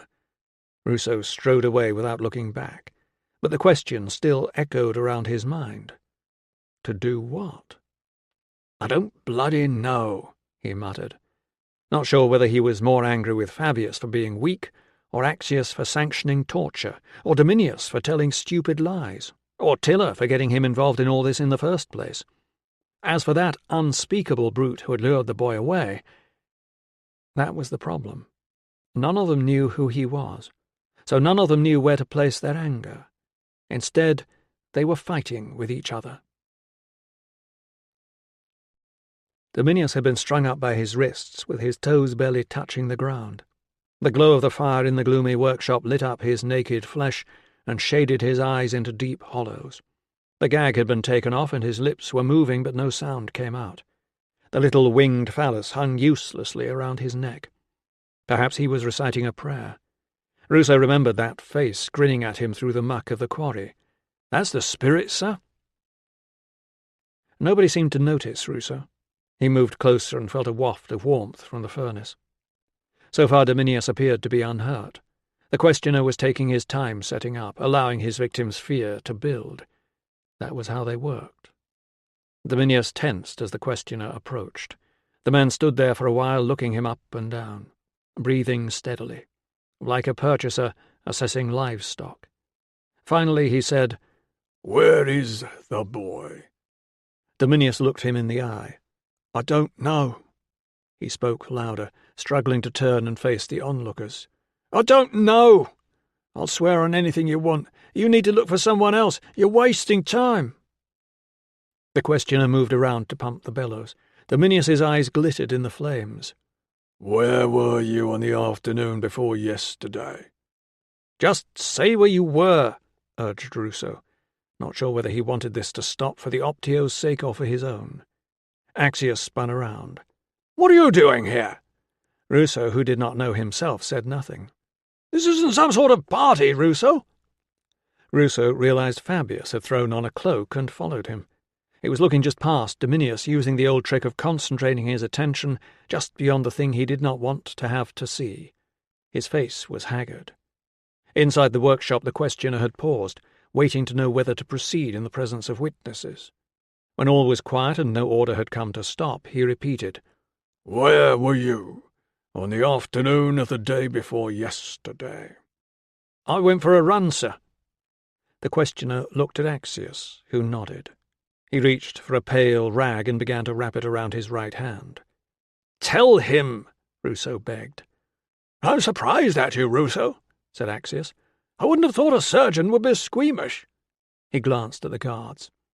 "If the doctor interferes again, take him back to his quarters." Ruso swallowed. There were 4 guards, the questioner, and a tribune, all determined to go through with this. All doing it to find the boy and to keep the peace with the Britons. Fabius was doing nothing to stop them, and perhaps he was right. The usual objections to torture, the people would say anything at all to make it stop, and that it was impossible to tell whether the victim was hiding the truth or didn't know it, did not apply. Everyone knew Dominius had lied. All he had to do was to explain exactly where he had been when someone dressed as a legionary lured Brannan away. The questioner moved across to the furnace and lifted out some implement that had been propped in the flames. The tip glowed white, golden, and then red, as he turned back to Dominius. The Optio twisted to try and avoid it, but with no foothold he swung helplessly back. Ruso held his breath. The red-hot tip had just made contact with the skin when the scream came. not from Dominius, who grimaced and gasped as the stink of his burning flesh hit Ruso's senses. The screaming came from beyond the yard, and it was getting louder as the footsteps approached. "Stop! Please, master's officers, I beg you, stop! He knows nothing about the boy. Dominius, tell them—" Axius gave an order. The iron was withdrawn. Dominius twisted himself around, struggling to look at the girl. It was Fabius's kitchen maid. She was trying to reach him and being held back by 2 guards. At the sight of her, Fabius seemed to recover his speech. "What are you doing here?" Dominius said, "I don't know what this woman is talking about, sirs." "Tell them." Dominius still said nothing. Axius glared down at the girl. "Well?" The girl stopped trying to free herself from the guards. She looked round at the group of men and at the naked figure strung up in the light of the burning coals. "He was with me." 52. "Absolute waste of time," complained Fabius, and for once Ruso agreed with him. The smithy and the wheelwright's shop were now back in action. Dominius had been sent back to labouring duties in the quarry, where Fabius was probably hoping another landslide would bury him. Meanwhile, Fabius had asked Ruso to accompany him on a healthy walk around the perimeter track. "I shan't cause any disruption to the work here," Fabius continued, "but once we're back in Deva, I shall get rid of him." Having defied a tribune and trespassed on someone else's human property, Ruso was surprised that Dominius had not already been suspended from his duties. On the other hand, the tribune had sanctioned illegal treatment in front of witnesses. Dominius's future was going to be interesting. Unabashed by Ruso's silence, Fabius carried on. "I can see it all now, looking back. Always finding excuses to come to the house, volunteering for things, asking to take on more responsibilities. I should have guessed." These were the very qualities which Fabius had prized in him until just now. Ruso could not think of another man who would have covered up for his centurion the way that Dominius had, and he had no doubt that Fabius had taken the credit for most of the work his optio did. It occurred to him that the affair with the kitchen maid might have been the only thing that kept Dominius sane. "What will you do with the girl?" "She'll go back to the dealer." They both stepped across a broad puddle. "I can't have a deceitful little trollop like that in the house. I have a wife back in Deva to consider." Ruso supposed Fabius would buy himself a new maid to chase. "I need to write to the dealer straight away. I may need you as a witness." "To say she's not satisfactory?" This would hardly get Fabius a better price. It would certainly wreck the girl's chances of being bought by a good family. Why not just sell her locally? "I want my money back." She's still within the 6-month guarantee period. Ah. If the love-struck Dominius had thought about buying the girl for himself, he would have to beat the original price. "I'll have her confined to the kitchen until we get back to Deva, although why the cook didn't tell me there was something going on, I don't know." He answered his own question with, "I suppose she was sleeping with him too. The only place who might pay decent money for her is the brothel, and it's too much bother selling to them since the law changed." Considering the fate of slaves in brothels, Ruso took the view that the more bother involved in consigning them there, the better. "Anyway," Fabius continued, "with all this to deal with, it's just as well my headache has cleared. Dr. Valens was right. I should be staying out in the fresh air during the hours of daylight." "He is a good doctor." "You need to get up to date with the latest treatments, Ruso. The Greeks don't know everything. You should read about what Dr. Spiculus and his people are doing in Alexandria." "Really?" "I've asked Dr. Valens to find me a copy." "I'd like to see it." Ruso had never heard of a Dr. Spiculus in Alexandria, but he could recall a bartender of that name not 50 paces from where Valens used to live in Londinium. "Anyway, I've told the Tribune that the doctor and I can keep everything going here between us while you search for the boy. A huge quantity of routine work goes into keeping a century running smoothly, you know. People don't appreciate it." "It's the same with hospitals." "But you don't have quotas and targets in hospitals," Fabius pointed out. "Obviously it's a pity about the boy, but 2nd Augusta are already on the march back to Isca. My old comrades in the 6th expect to finish tomorrow and head south the day after, whereas our men have a turret and another 100 feet of wall to complete before we can all go home. I've explained that we've had a landslide and trouble with the natives, and I've practically lost my optio, but it makes no difference. Everyone still expects the stone to arrive on site as if nothing had happened. Even if they send us more men, which they won't, Dominius says we'll need at least a week." Dominius says. Dominius was not suspended from duty any more than was the kitchen maid, because Fabius could not manage without them. 53. "Leave that alone!" The young woman let go of the handle in the top grinding stone, grabbed the toddler, and lifted him away. Over his howls of outrage, she shouted, "Do you want to get your fingers mashed?" The toddler wailed louder. Still squatting, she held him at arm's length, turning toward the unkempt man who had just let Tilla and Enneke into the yard. "What's that boy of yours done now?" "I don't know." The man glanced around and yelled, "Edic! Edic! Get here now!" There was no response. "Where is he?" "How should I know?" The woman ignored the toddler's frenzied struggles to free himself from her grasp. "He's your son." Tilla glanced at Enneke, who was looking exhausted. The harassed mother thrust the toddler toward the man. "You take this one, I'll see to them." "I'm busy." "Oh, and I have nothing to do." The woman won. The man tucked the toddler under his arm as if he were a stray and very unruly lamb, and the sound of protest was muffled by the walls as they went indoors. The woman scrambled to her feet, slapping away the pale drifts of flour on her skirts. A couple of older women came out of the better-kept house across the yard. They recognized Enneke, and Tilla heard yet again the conversation that had been repeated at every home they had visited. The sympathy, the hope of good news, the promise of prayers and offerings, and behind it all, unspoken, the fear that Enneke's bad luck might rub off on them. Duty done, the women retreated and stood with their arms folded, as if they were waiting to say, "I told you so," about something. Enneke said, "We must speak with Edic, Peta. We think he can help." But Peta did not know where Edic was. "He wanders off," she said. "I tell him not to, but he never listens to me, and his father does nothing about it." "When did you last see him?" The woman scratched the back of her neck. "He brought in the firewood," she said, trying to remember. Then she appealed to her neighbours. "Did anybody see where Edic went?" One of them said, "Sometimes he runs errands for the soldiers." Enneke gave a gasp of concern as Tilla asked, "Do you know which ones?" Nobody did. As if to excuse herself, Peta added, "I have enough to do without worrying about a boy who never does what I tell him." Tilla wondered whether, if this Edic had been kidnapped, anyone here would notice. "Has there been anyone here asking for him?" There had not. Without much hope, she said, "Did he ever talk about seeing something at the wall one day?" The question reminded one of the neighbours of something. "My son says Edic sometimes hangs around near the old farm." Seeing Tilla did not understand, she said, "Where he was brought up." "Our farm?" demanded the husband, who had reappeared in the doorway. The toddler, damp hair still stuck to his forehead, was cramming bread into his mouth. The man turned to his wife. "Nobody told me."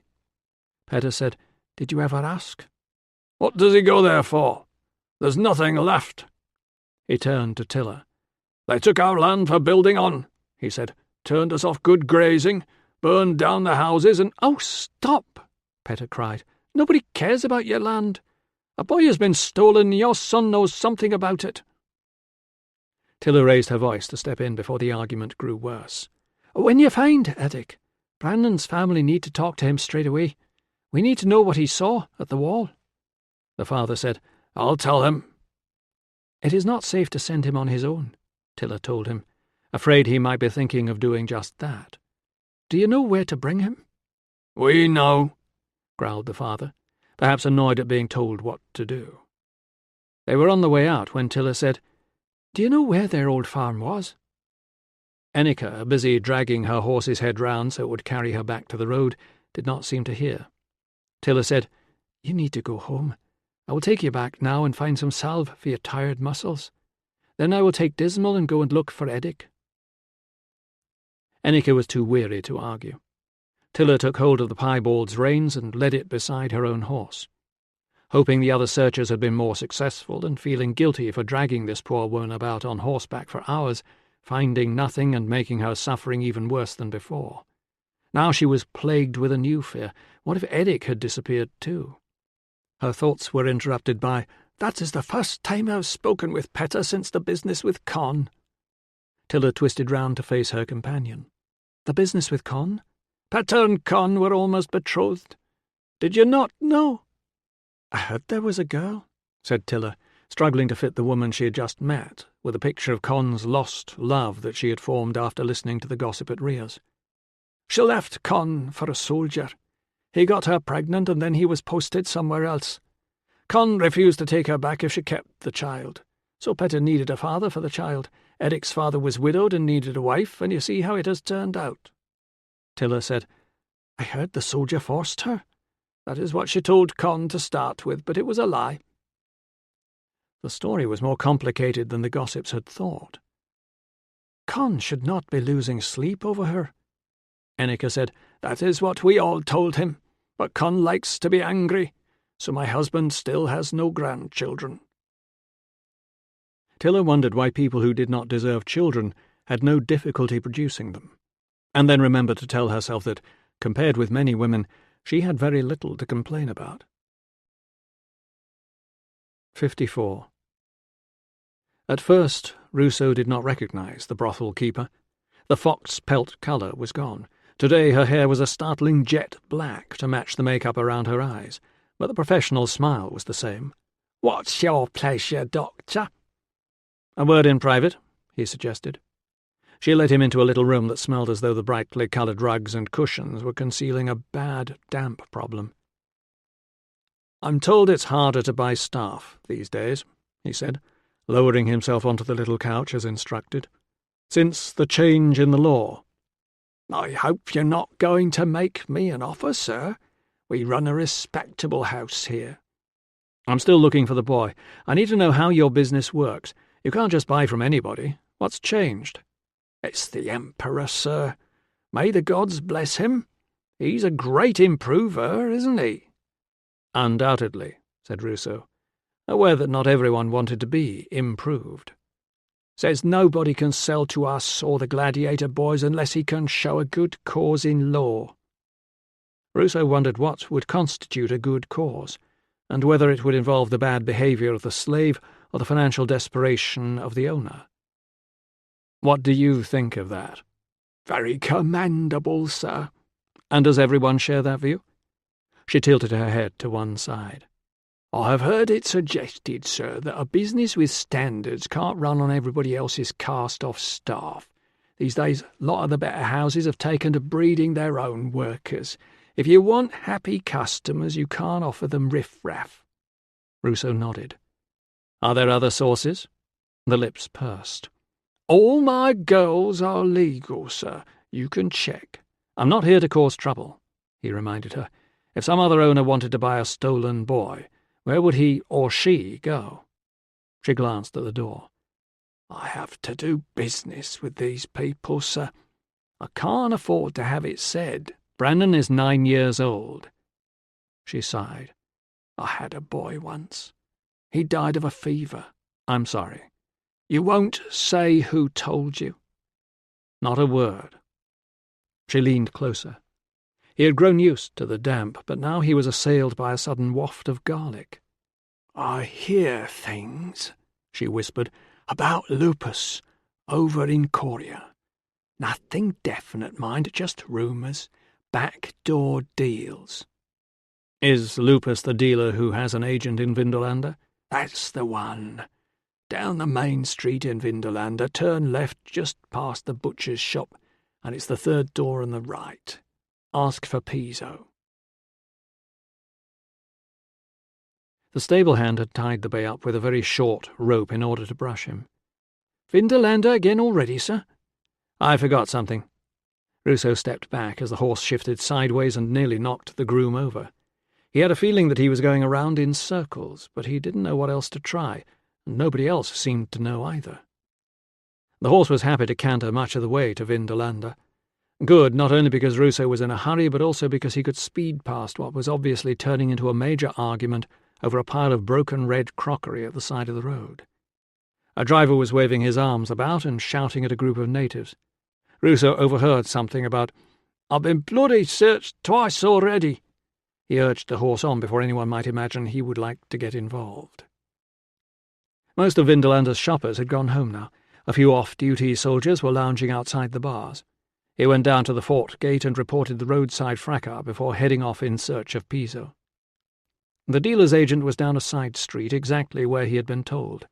He tethered the horse on a short rein, warning the small boys who offered to "watch him for you, mister," not to get too close. But whatever he might have hoped to learn from Piso, he was out of luck. According to the hulking house slave, the agent had gone away on business.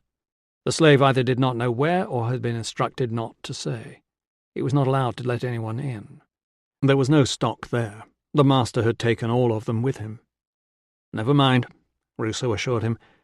"Perhaps you can get a message to him." He leaned closer. "I don't want to say this out in the street," he explained, "but there's a bit of a problem over the boy one of our men sold him the other day." "Yes, sir."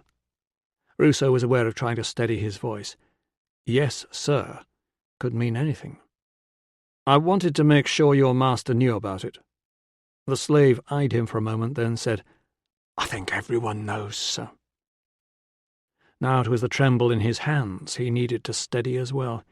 He waited until a gaggle of children had led a puppy down the street on a length of twine before he leaned forward again.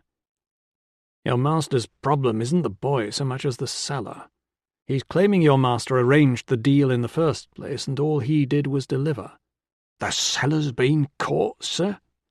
"He's singing like a bird in a cage," Ruso told him, "but nobody knows how much of it is true." The slave's eyes narrowed. "Why should you want to help my master, sir?" "Indeed, why would he?" "I can't explain it on the doorstep," said Ruso, truthfully.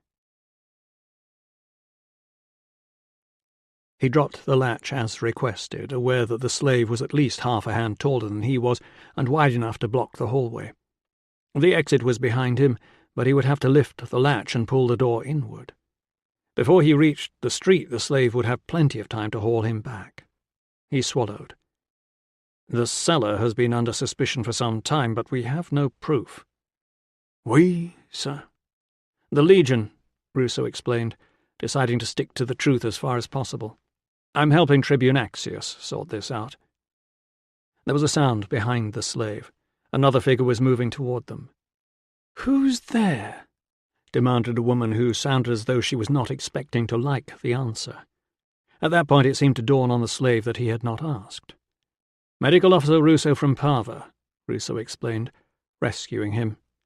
"He's come to see the master," the slave told her, shifting to one side in the gloom of the corridor to reveal a short woman with her hair pulled back from her forehead as if it were a nuisance. She looked Ruso up and down. "The master's not here." Ruso, wishing she would go back to wherever she had come from, carried on talking to the man. "We realize this puts your master in an awkward position, but if he's willing to testify, we're prepared to accept that he didn't know he was receiving stolen goods." "The master doesn't receive stolen goods," exclaimed the woman. "Who's been telling you that? This is an honest business." "We know," said Ruso, "but anyone can be deceived, so the sooner he brings the boy back, the better." The woman said, "What boy?" at exactly the same moment as the man said, "I'll tell the master when he comes home, sir." "Will that be today?" "Probably not, sir." "When?" "We don't know," said the woman. "What do you do if anyone arrives to conduct business?" "This great oaf takes messages," the woman said, prodding the man in the ribs. "Tell me how to find your master," he said, "and I'll go and sort things out with him before he gets into worse trouble." The man looked at the woman, who said, "We don't know where he is." Ruso was losing patience. "Then how do you get messages to him?" "He'll send someone," said the woman primly, "when he's ready." Ruso wondered if it would be possible to get the official questioner back from wherever he had gone. This dancing around the truth was a waste of time. The gods alone knew where Brannan would end up unless they got hold of him fast. Recalling the name mentioned by the brothel keeper, Ruso asked, "Has he gone to Coria to see Lupus?" Again the man looked at the woman, and that told Ruso what he needed to know. He put one hand on the latch.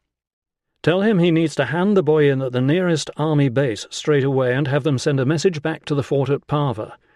The longer the boy is away, the worse it gets for your master." He stopped himself just in time from saying, Everyone will be looking out for the boy, so he can't be sold. If that were the case, their master might think his safest course was to do away with Brannan, deny all knowledge of everything, and blame his slave for talking nonsense. Instead, Ruso thanked them for their help and stressed the urgency of the message. He was at the end of the street, searching his purse for small coins for small boys, when he heard the man's voice behind him requesting, "A quick word, sir." His spirits rose as the slave looked round to make sure the woman had not followed him. They sank again when he heard, "I wanted to ask about joining the Legion, sir." Ruso looked at him.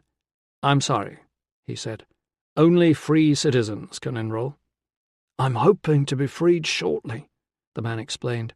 "Freed men can join now." "Are you sure?" Ruso had heard this somewhere before. It seemed to be a common misconception. "Your man who sold the boy. He's a freed man. I recognized him." Ruso was about to respond when he heard the woman shout, "What are you doing out there?" "You must be mistaken," Ruso told him, willing the woman to go away. "What did you think his name was?"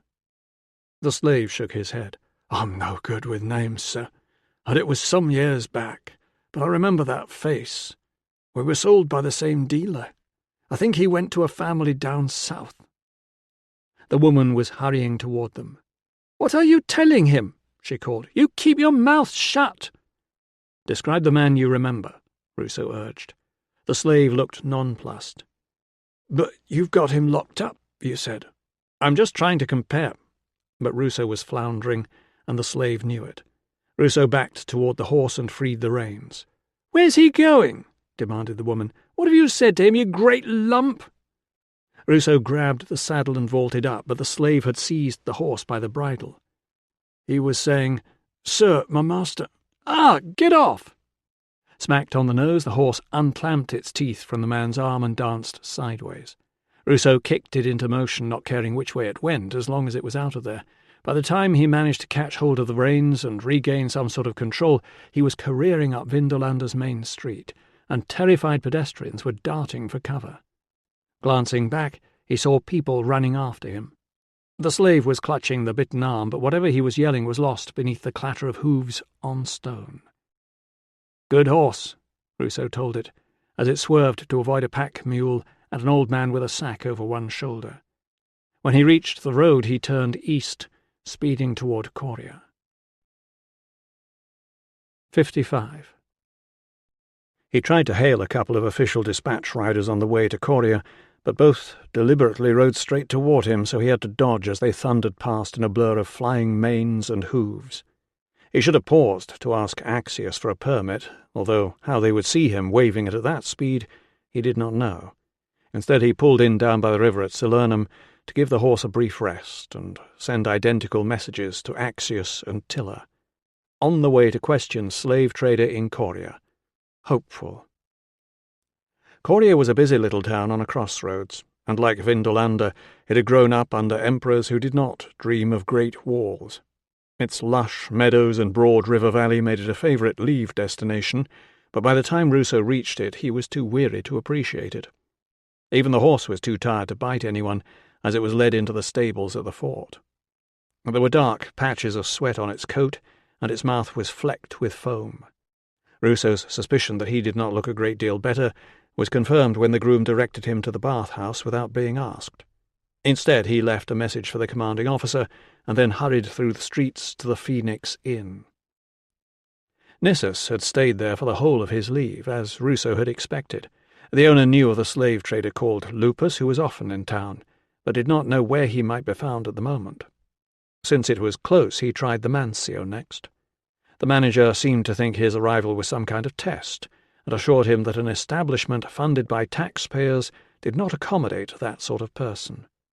Ruso was willing to bet that it would accommodate almost any sort of person if there were no official visitors in residence, and the guest was willing to pay, but he did not bother to argue. He and Tilla had spent some time in Coria a few years ago, and he knew someone who would be far more helpful in the hunt for the slave trader. "Doctor!" cried Susanna. Her tone of surprise caused several of her customers to look up from their food. "What are you doing here?" "I'm trying to find someone." She looked perplexed for a moment, then held out both arms, offering a public embrace he wasn't expecting. "It is good to see you. How long has it been?" "Too long," he said, glancing around the brightly decorated snack shop and comparing it favourably with Ria's. He could not imagine Ria hugging anyone, or paying anyone to paint scenery on the walls. Susanna's necklace sparkled, and her hair was more subtly coloured than before. He said, "You look well." "Hard work and the goodness of God, Doctor. Sit down, you look worn out. What can I get you?" He had intended to rush, but she was right. He was tired, and he needed to eat. He sat, leaning back against a wall on which peacocks and doves strutted in a rather blotchy garden. Before he could order anything, Susanna had joined him and dispatched one of her girls, not one he remembered, to bring them both drinks and him a bowl of pancakes with honey. "You'll like them," she promised. "Now, let's see, what's happened to everybody since you were here? I hear you and Tilla are married and having a blessing." "We married in Gaul," he told her. Her face fell when he explained who he was looking for. "We heard. That poor family, such a terrible thing. And in daylight, too. They're lucky they have you there to help." It was not a popular view, but he enjoyed hearing it anyway. Conscious of the couple on the next table now straining to catch every word, he leaned closer to ask a delicate question. "Lupus?" Susanna considered her answer for a moment. Then she said, "Yes. Yes, I'd say he might. It's a pity you weren't here yesterday. He was sitting at that table over there." He blinked. Surely it couldn't be that easy. It wasn't. "But he was leaving town today." "I need to know whether he sold the boy on while he was here," he said. "If he didn't, I need to find him." A soft hand closed over his. "You leave the locals to me, Doctor. If that little boy's here, I'll find out." After a faintly embarrassing pause while she gazed deep into his eyes, Susanna let go. "Amelia will be sorry to have missed you," she said. "They're out of town." "That's a shame," he said, relieved. Tilla's cousin Emilia meant well, but today he did not have time to listen to her. "In fact, I thought—" She stopped. "Well, I must have misunderstood." She patted him on the hand. "You enjoy your meal while I just pop out and ask where Lupus went. I'll get the girls to pack you up some food to take with you." Ruso allowed himself to relax back against the doves and peacocks. Finally, somebody was pleased to see him. Better still, she seemed to know what to do. The pancakes arrived, generously dolloped with honey, and as he sliced each golden surface and rolled it onto his spoon, he began to word his next message to Tilla.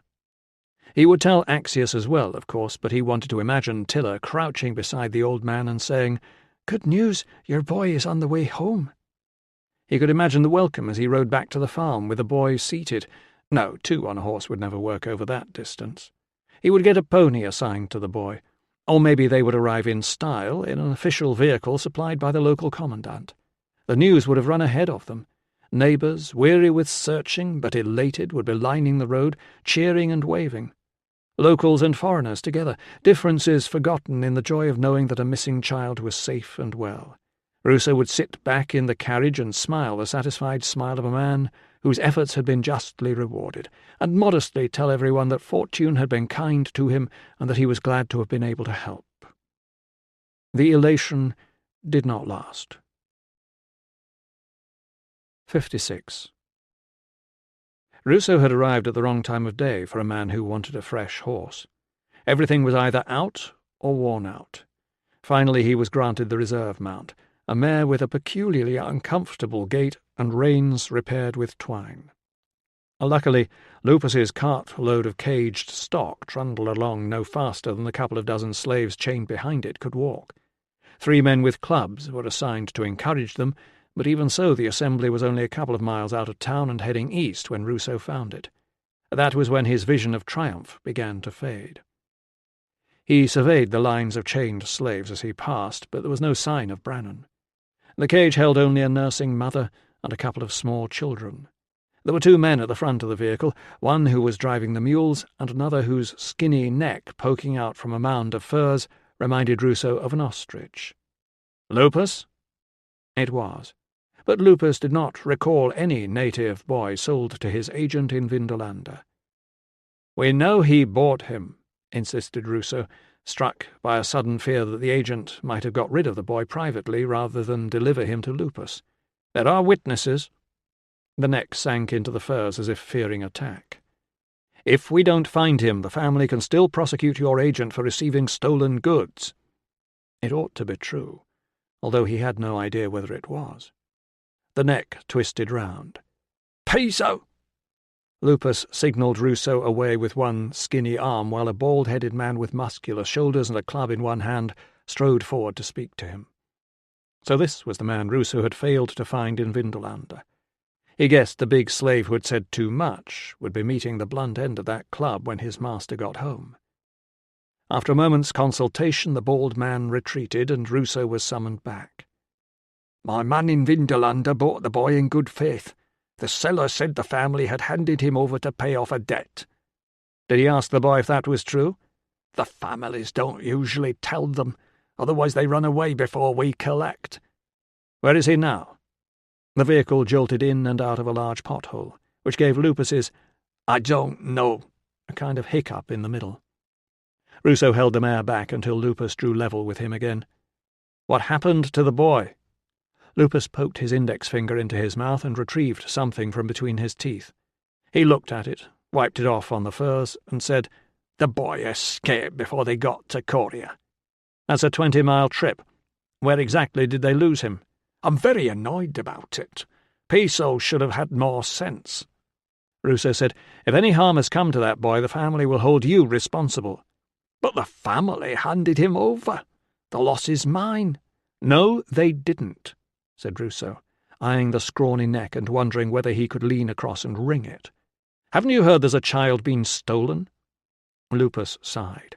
"Every time someone goes missing, traders like me are the first to get the blame. But the moment they want stuff, it's a different story."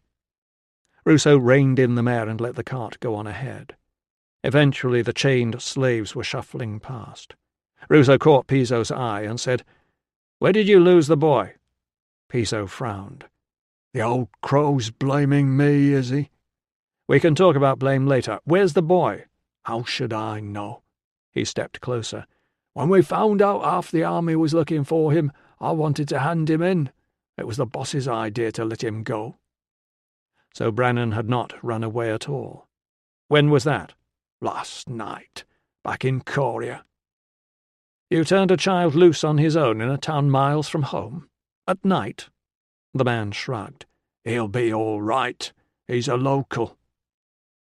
Ruso leaned sideways and grabbed Piso's club with one hand and the back of his tunic with the other, pulling it up so the front rose tight under his chin.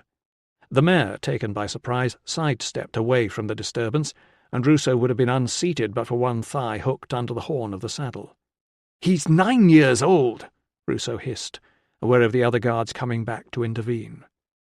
Trying to lever himself back up without letting go, he said, "Do you know how much trouble you're in? The legate of the 20th has ordered this search. The governor himself has asked to be kept informed." "It wasn't my idea to let him go." "You bought him. You knew who he was, and you didn't bring him back. You'd better help us find him, and catch the seller. If you're lucky, the governor just might not throw you to the Britons." With that, Ruso dropped the club and pushed himself back up into the middle of the saddle. It was hard to make a credible threat if you fell off your horse while doing it. Several natives who had paused to watch returned to clearing the roadside ditch when he glared at them. Piso retrieved his club and straightened his tunic before saying that he had no idea where Brannan had gone last night. Yes, it was after dark, down by the bridge. No, he had not been given any supplies or warm clothing. The boss had said the natives would take him in. "In the middle of the night?" Ruso demanded. "What was he supposed to do, knock on doors?" Piso shrugged, as if these things were no concern of his. "Ask the boss." "How do I know you didn't just kill him and dump him?" "A body is hard to get rid of. It was easier if he wandered off." Ruso shook his head. "You people. I was just doing what I was told." "Tell me something useful. Tell me who sold him to you." "A legionary called Marcus." "Marcus what?" But of course the man did not know, and since there were probably several hundred Marcuses serving with the 20th alone, it was a fine name to pick if someone wanted to stay anonymous. "Had you seen him before?" "Maybe. I see a lot of people. Try harder. What did he look like? Sort of brown hair. Not tall, not short. Not fat, not thin. Of course not. This was hopeless. Ruso was gathering his thoughts, ready to head back into town, when Piso said, He had one pale arm. He had what? Asked Ruso, wondering if he had heard correctly. One arm. It was paler than the other one. You didn't notice until you saw the two together, but it was. The left, I think. Ruso eyed the bald head for a moment, wondering whether there was any point in persisting or whether already Piso was starting to make things up. Finally he said, All this is going in my report. If you've lied to me— If I'd lied, I'd have come up with something better. 57. He went to Susanna's first because that was the place to get things done.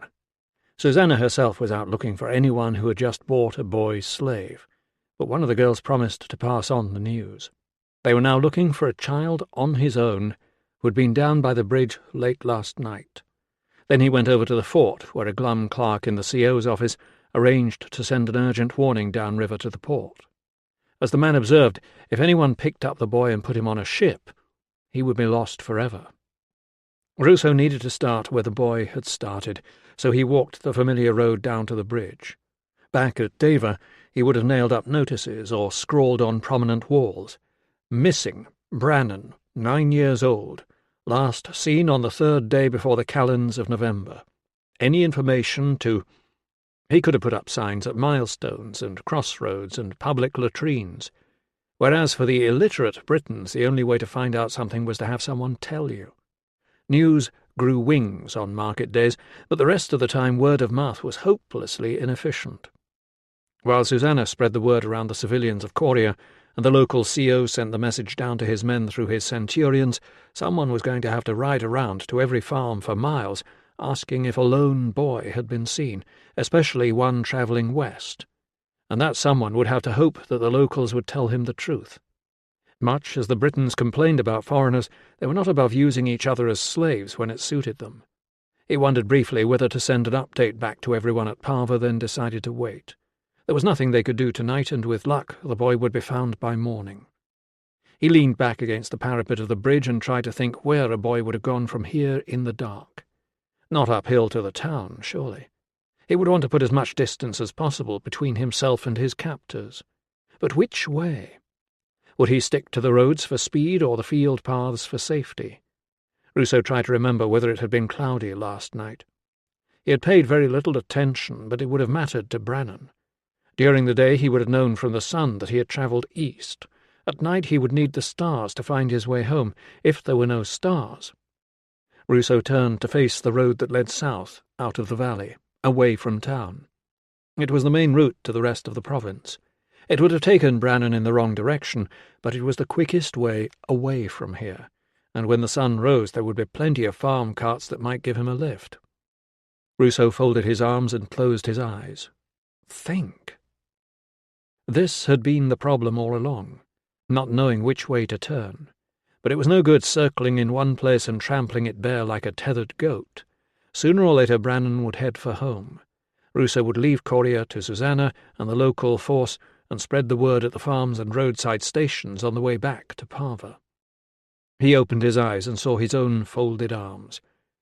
How could a man end up with his left arm paler than his right? Nobody carried a shield for that long.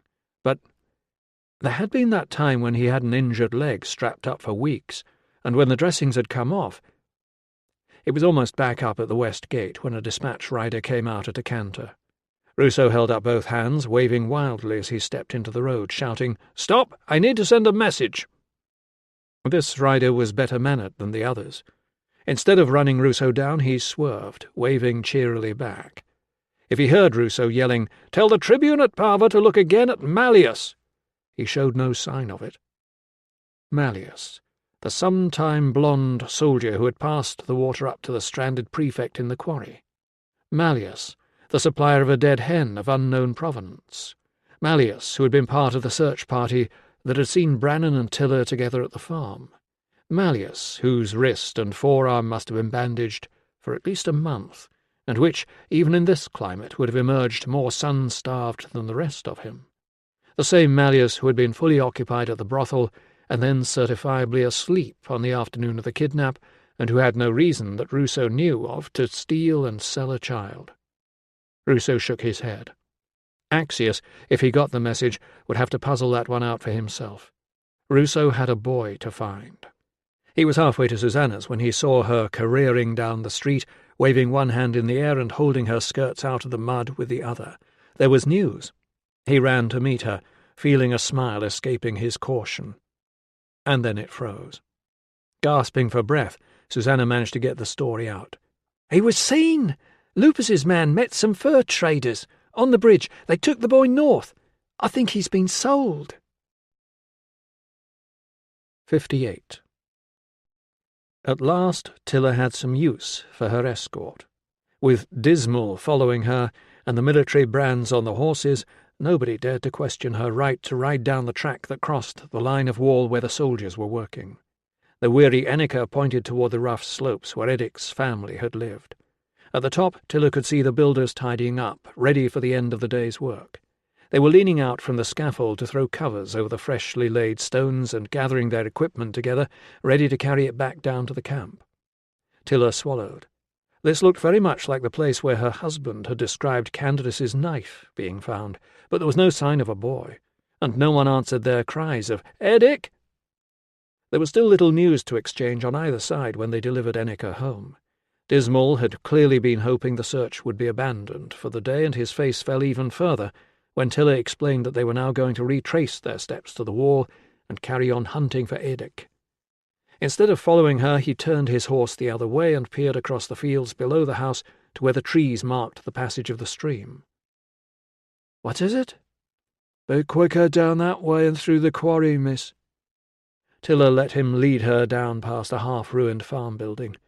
After some exploring, during which Dismal appeared to be lost but was not going to admit it, they found a place where they could jump the horses over a tumbled section of wall. They scrambled down a bank and cantered north, following a broad track that was in unusually good repair along the course of the stream. After a couple of 100 paces, it curved into a large, cleared area where the side of the hill had been hacked away. Part of the cliff had tumbled into a steep slide of loose earth and rock. She held the horse back, gazing up at it. This must be what her husband had climbed across to rescue Valence's father-in-law. How simple everything had seemed just a few days ago, when the biggest problem of her afternoon had been the thought that her husband would be late for supper. Now they were both out hunting for other people's missing children, and she had no idea where he was or whether anything would ever be quite the same again. "Miss!" The voice made her jump. She recognized the man who had led the search party. What was his name? Dominius. But instead of telling her to clear off out of the quarry, he was slipping his work hammer into a loop on his belt and asking, "Any news about the boy, miss?" "They would have sounded the horn," she told him. Since he was free, she supposed they must have decided he had nothing to do with Brannan's disappearance. "Have you seen my husband?" "I heard he was going to Vindolanda." There was something about the man's expression that said there was more, but all he said was, "Keep well clear of the landslide, miss, just in case." She explained about the search for Edic, and he nodded. "There's a big clump of bushes up toward the wall where they've got the scaffolding, about 100 paces east of the stream. He sometimes hides there." "You know him?" "Warn him to watch out. Most of the lads know he's harmless, but my replacement might think he's a spy." "Your replacement? Are you being sent away?" The Optio shrugged, and she thought there was a slight flinch, as if he had disturbed a forgotten injury. "This is the Legion, miss. You never know." "I wish you well," she said, and meant it. She was about to ride on when she noticed what was hanging around his neck. "Did you lend that to my husband?" He picked up the little winged phallus and grimaced. "I don't know what he did to it," he said. "I've had nothing but bad luck ever since he got his hands on it." "Miss, are you the one who helped Fabius's kitchen maid?" He was a man full of surprises. How did he know that? She wondered whether he knew about the girl's plea for a charm against pregnancy. "I have met her. Why do you ask?" From across by the little hut a voice shouted, "Hey, are you working or talking?" "You might not see her again," he said, Her master might send her away. I thought I should tell you she was very grateful." Then, before Tilla could ask what was going on, he said, "I hope you find both those boys soon, miss," and went back to work, twisting the hammer out of his belt as he walked. 59. Tilla crouched down in front of the bushes, which stank of urine. "I know you're there," she said gently. "I can see your foot." The foot was snatched back out of sight.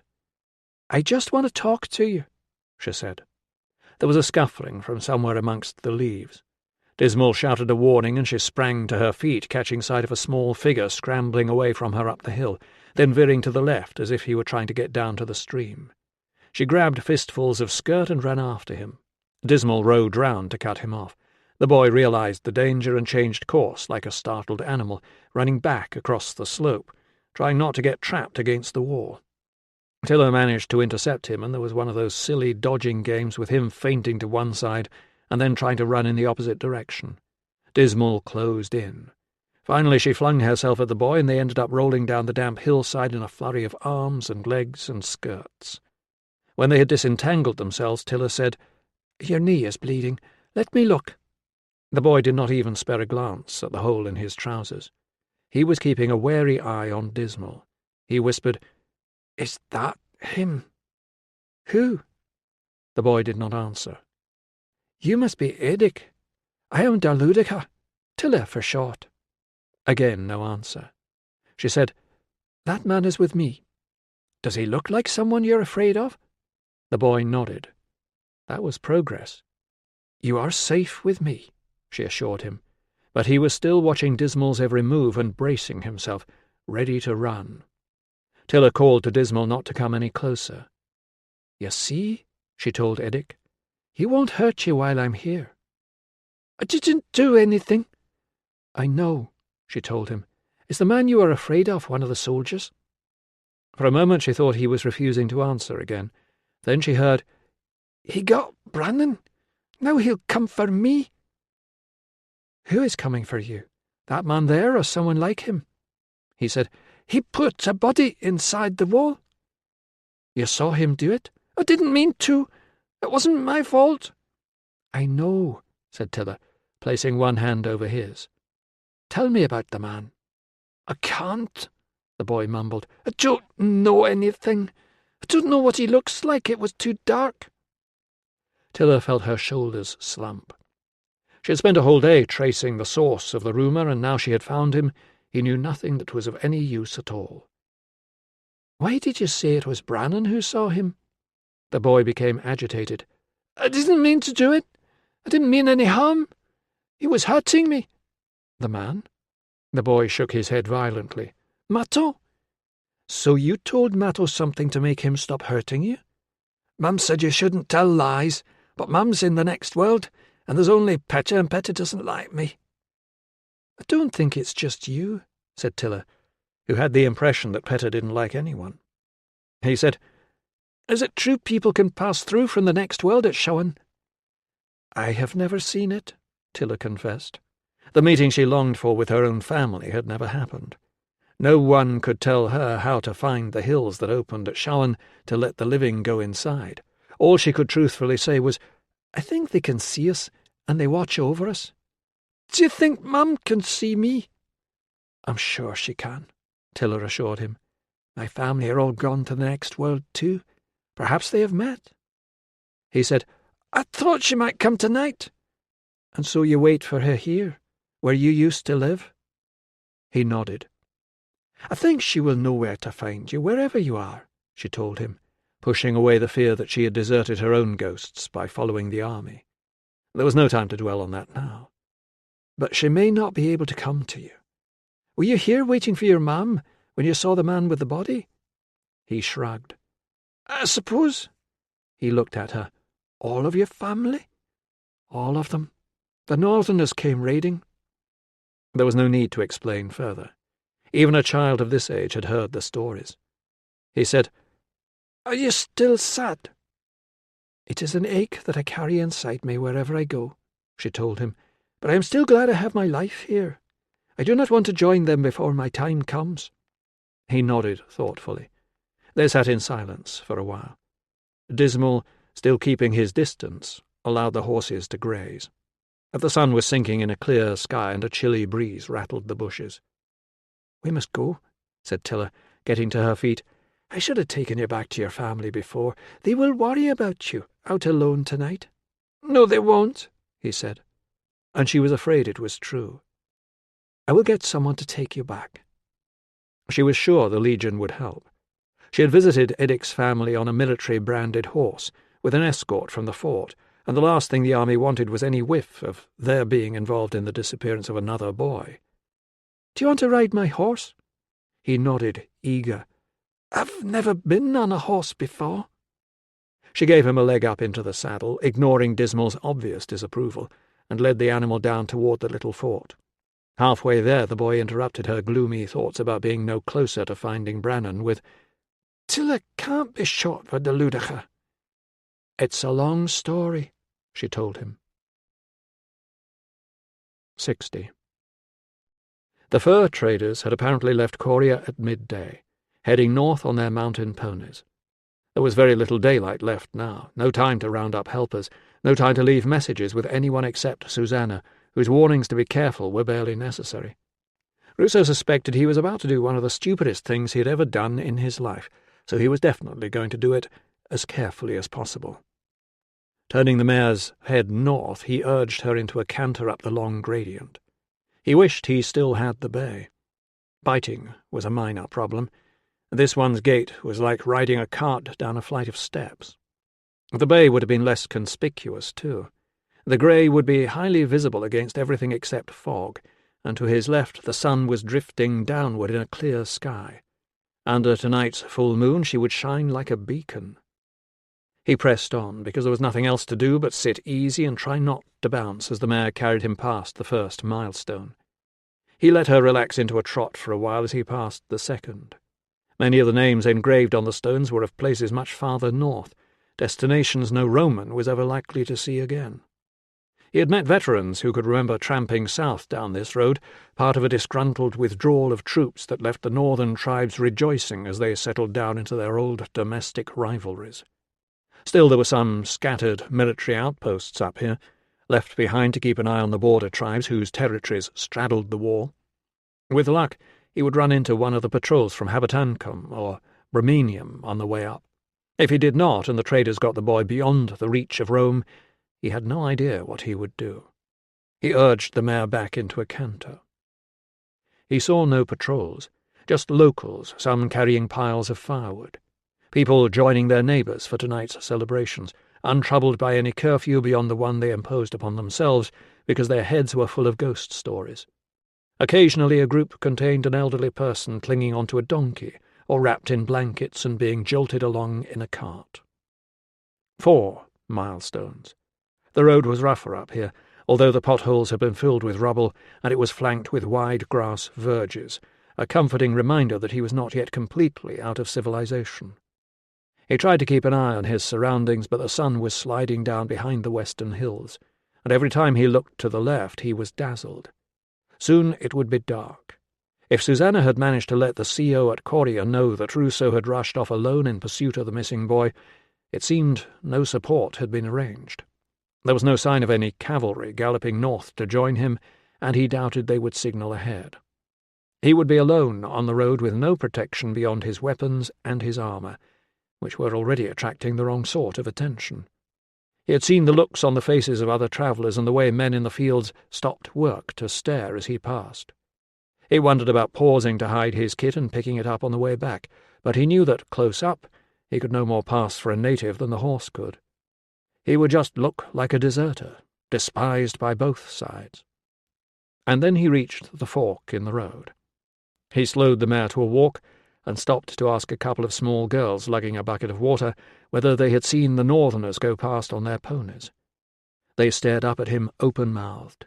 One of them let go of the handle and fled as the water sloshed all over the remaining child's feet.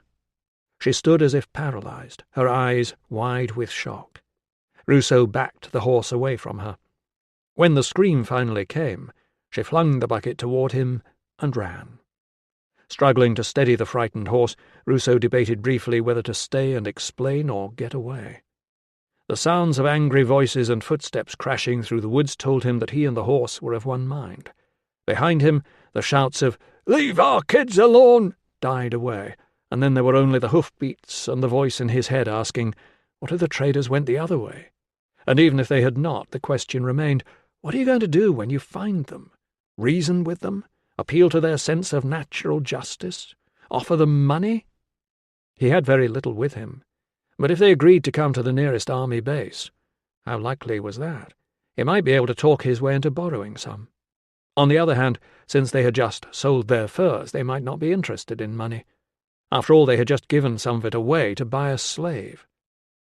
His courage was fading with the light. What had he been thinking back there on the bridge in Coria? That he could tackle half a dozen tribesmen by himself? That the fur traders would be businessmen like Lupus, pretending to respect the law and eager to retain a little goodwill in exchange for the army's protection? That he could catch up with them and say, "Can we have our boy back, please?" Ahead of him, a figure was pulling up the staked chain of a pony that had been grazing on the grass verge. Keeping his distance this time, Ruso asked his question. He was in luck. The old man looked him up and down for a moment as if deciding whether it was wise to speak, and then admitted that he had seen the fur traders pass by some time ago.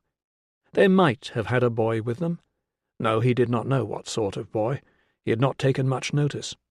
It was best not to have anything to do with the fur traders if he could help it. When asked why, the old man told him that they lived in the wild and hunted things for a living and were half bear themselves. They had a manner of speaking amongst themselves that nobody understood. Now that they had been to town and traded furs for their winter supplies, they would go back into the mountains and not be seen for months. Ruso tried to ignore the shrivelling sensation inside his stomach. When he asked how long ago they had passed, the man looked blank. Presumably it was not the sort of question he was used to answering.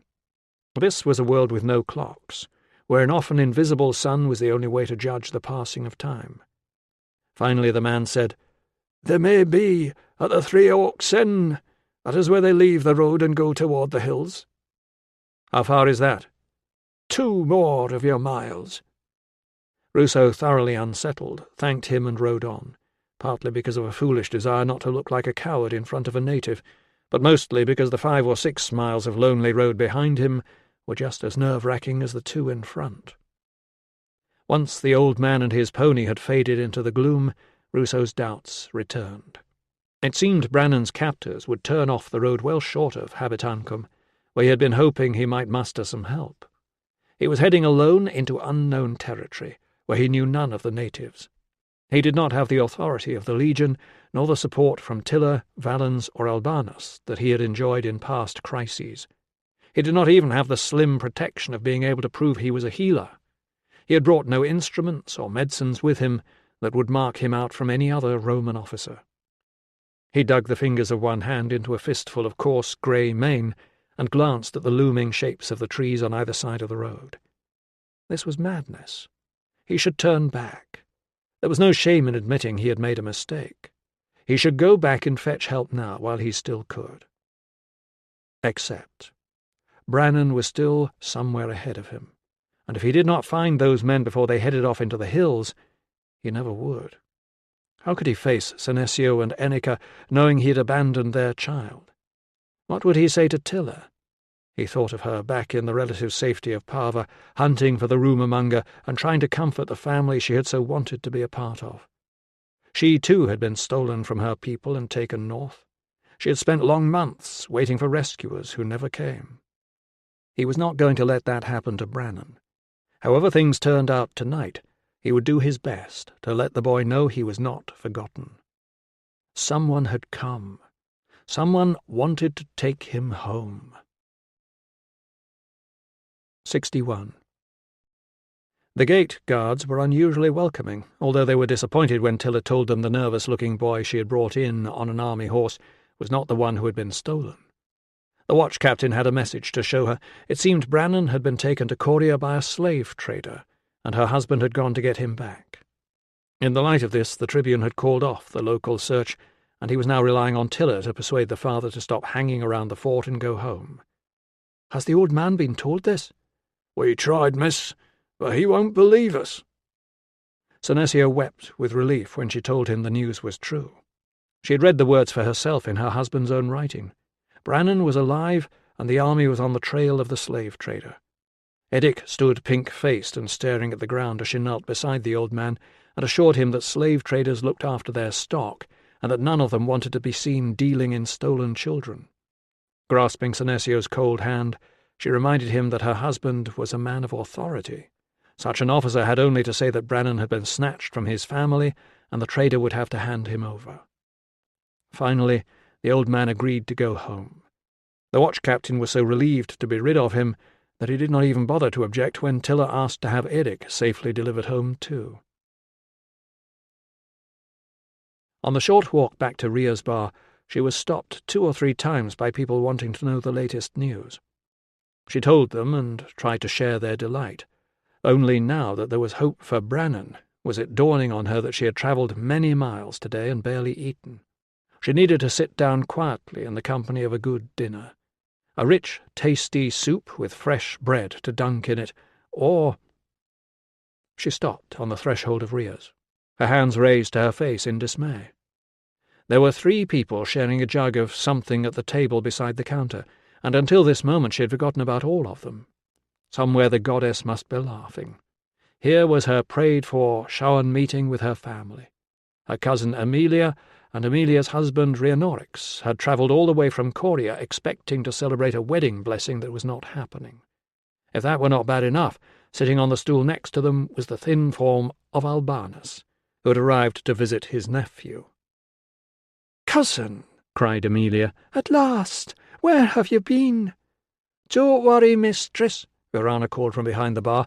"I've told everybody everything." Everything? That the wedding blessing was withdrawn, that Albanus's nephew had disappeared days ago, and that a child had been stolen? No wonder nobody was looking happy.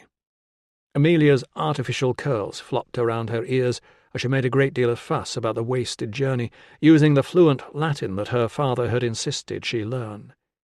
"We would never have gone to find you at the old man's farm if we had known, cousin. It was so embarrassing. Thank goodness we brought our own cart for the luggage and we left the children at home." They'd even brought a gift, a pair of fine linen sheets that she managed to mention several times, while her husband poured himself another beer and drank it. He looked away when Tilla caught him sneaking a glance at her. She was glad she was not alone with him. It must be at least 4 years.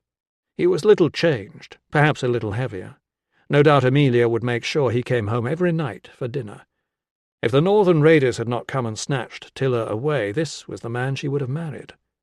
What was that expression Senecio had used about her mother? "We were very close at one time." Had her mother and Senecio expected to marry too? And if the pair of them had met again in later years, after they had both grown into different lives, would Senecio have hidden behind his beer and left his wife to do all the talking, as Rhiannorix was now? Albanus was clutching his wine-cup with both hands and looking intently at Aemilia, as if he were waiting for a sign that she might stop talking. "I can only say I am sorry," Tilla said, when she could get a word in. "We heard about the stolen boy all the way over in Coria," Aemilia continued. "But of course we didn't know you had anything to do with it. What a dreadful thing to lose a child. We left strict instructions with the staff, didn't we?" She did not wait for her husband to respond. "The children are to be watched at all times. The nursery slave is to watch the children, and the housekeeper is to watch the nursery slave and make sure she does what she's told. You can't be too careful." Tilla said, "Brannon is with her." As Albanus said, "I hear your husband is searching for the boy." But before Tilla could explain, Aemilia exclaimed, "We did our best to help, you know. I got the staff to search the whole of the brewery and the yard and check the malting house in case that poor boy was in there, although I don't know why he would be unless he escaped and tried to hide. Of course, if we'd known it was his father doing your wedding blessing, we would never have set out.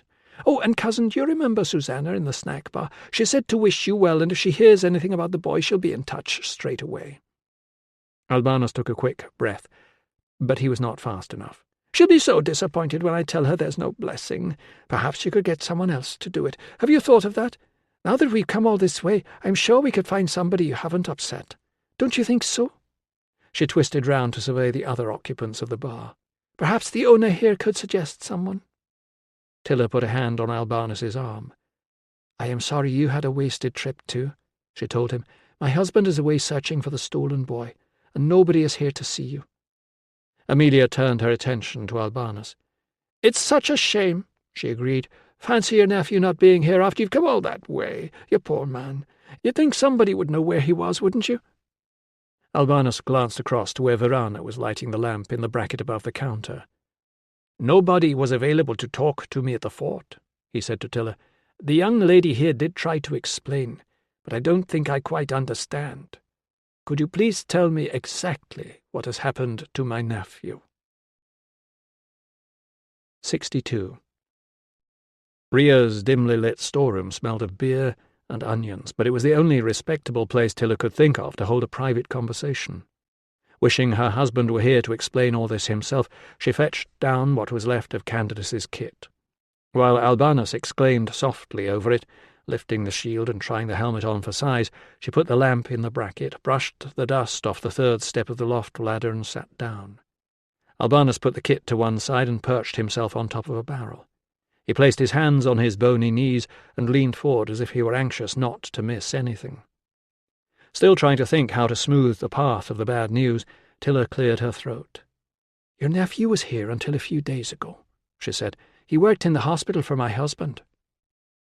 When she hesitated, Albanus prompted, "And then?" "Then one day he did not come. My husband waited, but he did not turn up." "Did he send a message?" "No. So my husband spoke to lots of people and sent letters asking for him, and found some of his things still in his tent, but nobody knew where he was. Then he arranged for the army to search all the local farms, but Candidus was not there either." "I see." Albanus pressed his hands between his knees. "Everyone's gone to a great deal of trouble." She would not tell him that the search had wrecked her own chances of a wedding blessing. "The officers think he has run away." "I see. Oh dear, I had so hoped that joining the Legion—" His voice trailed away into a disappointed silence. Tilla shifted uneasily on the ladder and wondered if it would be kinder to stop there. Albanus seemed to have no trouble believing that his nephew had run off, but then he looked up.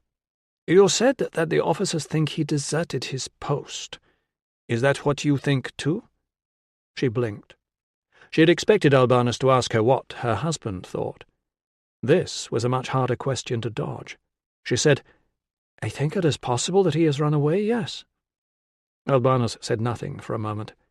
Tilla thought she heard the curfew being sounded. Out in the bar, Ria was shouting that it was closing time. Then he said, "Please, do me the honour of being completely honest with me. Is there reason to think that something worse has happened to him?" "That is possible too," Tilla confessed, wondering how to explain. "That is all very complicated." To her surprise, this seemed to bring Albanus to himself. He delved into the folds of his tunic and pulled out a writing tablet, followed by a stylus. "Perhaps I can help," he said, flipping the tablet open and sitting poised for dictation like the clerk he had once been. "Please, tell me everything." When she had finished, he spent a moment rereading his notes, tapping the blunt end of the stylus on the edge of the tablet. Finally he said, "This is all very worrying." "It may not be Candidus," she said, carefully avoiding saying the word body. Albanus tucked the tablet into his belt and propped the stylus behind one ear. "It may not," he agreed, "but his knife was found near the right place at the wall, and you have not mentioned anyone else who was missing at the time." "It could be someone that nobody knows." She tried to make that sound more likely by adding, "from a long way away." "Perhaps it is," he agreed, getting to his feet. "Yes, of course. Thank you for explaining. Thank you for everything you and your husband did to help find my nephew. I'm so sorry to have caused everyone all this bother." Her "Where are you going?" came out harsher than she had intended, and Albanus looked startled. He began to apologize again. "Don't you want to look for him?" He scratched his thinning hair.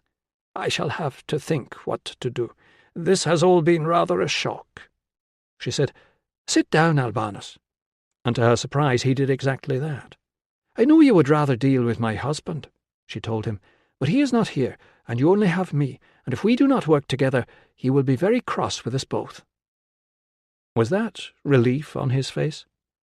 "Tonight I am tired from trying to find missing boys," she said, "but my husband is dealing with all that now. In the morning we must think of a new way to look for candidates, something the Tribune will not find out about." Albanus's eyes widened. "You think a Tribune is involved in this?" "Axius is a good officer," she explained, "but his orders are to get the wall built. He's never going to agree that there may be someone buried inside it, even though I have met the person who saw it happen.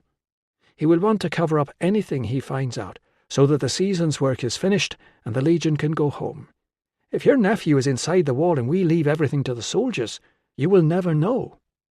Albanus shuddered, and Tilla knew he was thinking of Candidus's spirit, condemned to wander these wind-swept hills without the proper rites that would send him on his way to the next world, or whatever it was that Romans thought was on the other side of their gloomy river Styx. Then he straightened his shoulders and drew himself up to his full height so that his gaze met her chin. "I promised my sister I would look after her son," he said. "I will be grateful for any help you can offer." "Good," said Tilla, stifling a yawn and feeling her stiffening muscles protest as she rose from the step. She was too tired to feel hungry now. She led him out into the bar where Verana was sweeping up and Rhea was setting out clean cups for tomorrow morning. Her cousin and Rhiannorix had gone, and she had failed to wish them good night or even find out where they were staying. "I have kept you past the curfew," Verana said. "He's staying here," just as they were all startled by a bang on the shutters. They exchanged glances. Rhea shouted, "Too late, we're closed." "Open up," came the voice. "News from Coria." 63. A native youth with wild hair and bleary eyes stumbled over the threshold and looked at the three women. "Which one of you is the medicus's wife?" Tilla stepped forward. "Has the boy found?" The lad sniffed and wiped his nose with the back of his hand. "Message from Susanna. She says to tell you the boy's been taken north by some fur traders. The medicus has gone after him, and he wants you to tell the Tribune to look again at Malleus." "North?" Tilla put a hand to her mouth. She remembered being taken away by strangers from another tribe. The thought of something like that happening to a child made her shudder. "Who went with the medicus?" The youth shrugged. "That's all I know. I came as fast as I could. Thought I'd never get here. There's patrols out." "You are very brave coming all that way," Verana told him, "especially tonight." "And now you'll be wanting a drink and some supper," put in Rhea, as if he had arrived specially to inconvenience her. The youth grinned. "Thanks, missus. And the horse, too?" Verana pointed out that he would need a bed for the night as well, but the youth said he would be happy to sleep in the stable. Rhea told Verana to bring food and went to rouse her husband to deal with the horse. When she was gone, Verana said, "Are you all right, mistress? You look very tired." "You should rest," Albanus agreed. "There is nothing we can do tonight." Tilla stared at them both. "Rest?" she demanded. "My husband will be murdered by foreigners, and Brannan will be taken up into the mountains and never seen again. How can I rest?" Albanus gulped. "Are you quite sure?" She subsided onto a bench. "No, of course not. I'm sorry." She pressed her eyelids with her fingertips to relieve the tiredness. "Why has the Tribune got to look at Malleus?" asked Verana. "I don't know." Tilla opened her eyes and blinked the dryness away. "Don't tell anyone." "Has he done something bad?" "I am not even sure who he is," she admitted. "Oh, you know," Verana insisted. "The one who used to make his hair lighter. The one who hurt his wrist. He likes wine and not beer." None of those things was a reason for the Tribune to take an interest in him. "You must have seen him," Verana continued. "He was one of the ones who went to search the farm, and they upset everybody looking for candidates, and then people thought one of them might have stolen Brannan, and then they didn't." The youth had gone to see the horse. Verana was in the kitchen fetching his food, and Tilla was alone with Albanus in the bar. He looked as downcast as she felt. She tried to think of something hopeful to say, but could not. Finally he said, "Your husband is a good man." "I know," she said, ashamed of wishing that sometimes he would be a little less good and a little more safe. She had no idea how she would sleep tonight after hearing Susanna's message. She must try to think about something else. "We should look at this Malleus ourselves," she said. "He might know what happened to Candidus."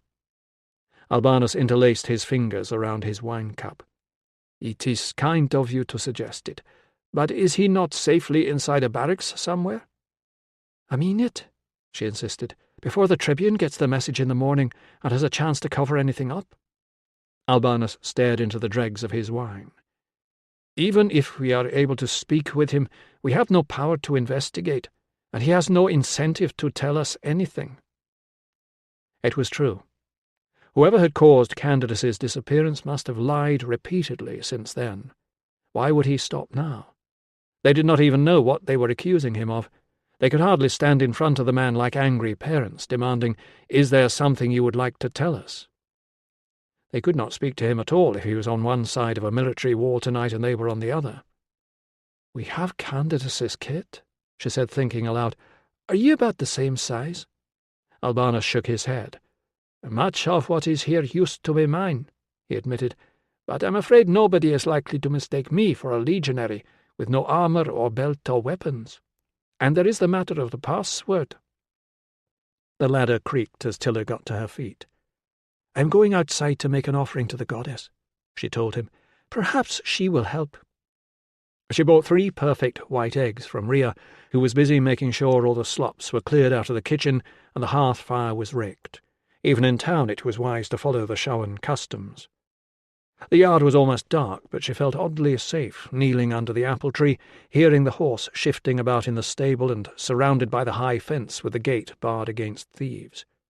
The gods were listening tonight, she was sure of it. They had already answered one prayer, even if it was not in the way that she had wanted. She had asked to see her family. She had been shown Emilia. Scraping a little hole between the roots of the tree, she said the new prayer and then poured out the contents of the eggs one by one. As the glistening liquid sank away into the earth, the idea came to her. Back in the privacy of the storeroom, with the youth gulping down a late supper in the bar, Albanus was not impressed with what he heard. It was not, he felt, an approach that her husband would recommend. "Perhaps not," Tilla agreed, "but my husband is not here. Do you want the man who killed Candidus to be punished or not?" Albanus shifted his position on the lid of the barrel. "That apparently simple question is rather difficult to answer," he said. "You see, those are not valid alternatives." He raised and lowered his hands in parallel, as if he were shaping the argument he was about to present to her. "The premise behind your question is that my misgivings about your plan indicate an unwillingness to pursue the disappearance of my nephew, whereas what I am questioning is, if you have a better plan, I will be glad to hear it." The hands dropped. "No." "So," she continued, wondering if Albanus's nitpicking was one of the reasons Grata had called off their betrothal. "We know that we cannot make this man confess anything. We know we may never find out the truth. But if this works and he is guilty, the memory of tonight will haunt his waking fears and punish him in his nightmares. If he is innocent, we will all go home to bed, and it will be just another strange story of Shawan." Albanus, as she expected, raised objections, but he could come up with nothing better. "So," she said, "will you help me or not?" 64. Getting past the curfew was simple enough. All Tilla had to do was to wait until the patrol had passed the bar and count very slowly to 20. The soldiers were not her main concern tonight. She pulled the hood forward to hide her hair and slunk down the deserted street in the moonlight, clutching her bag against her chest and with her fist closed around the little pouch of snakeskin she had hung around her neck for protection. She did not want to be noticed and thus have to risk replying to a greeting.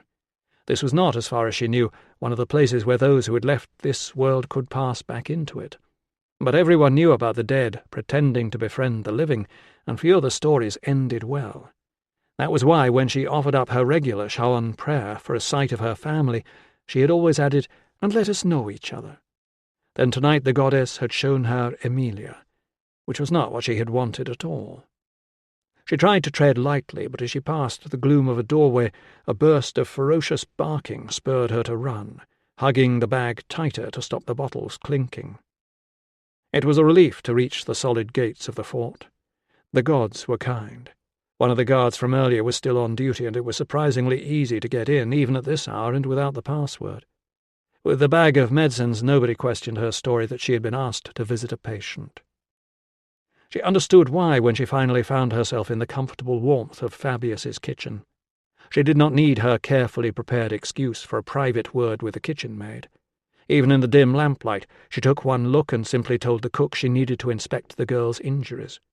When she saw the bruises hidden beneath the drab tunic, she wanted to get hold of Fabius's vine stick and beat him with it until he looked even worse than his victim.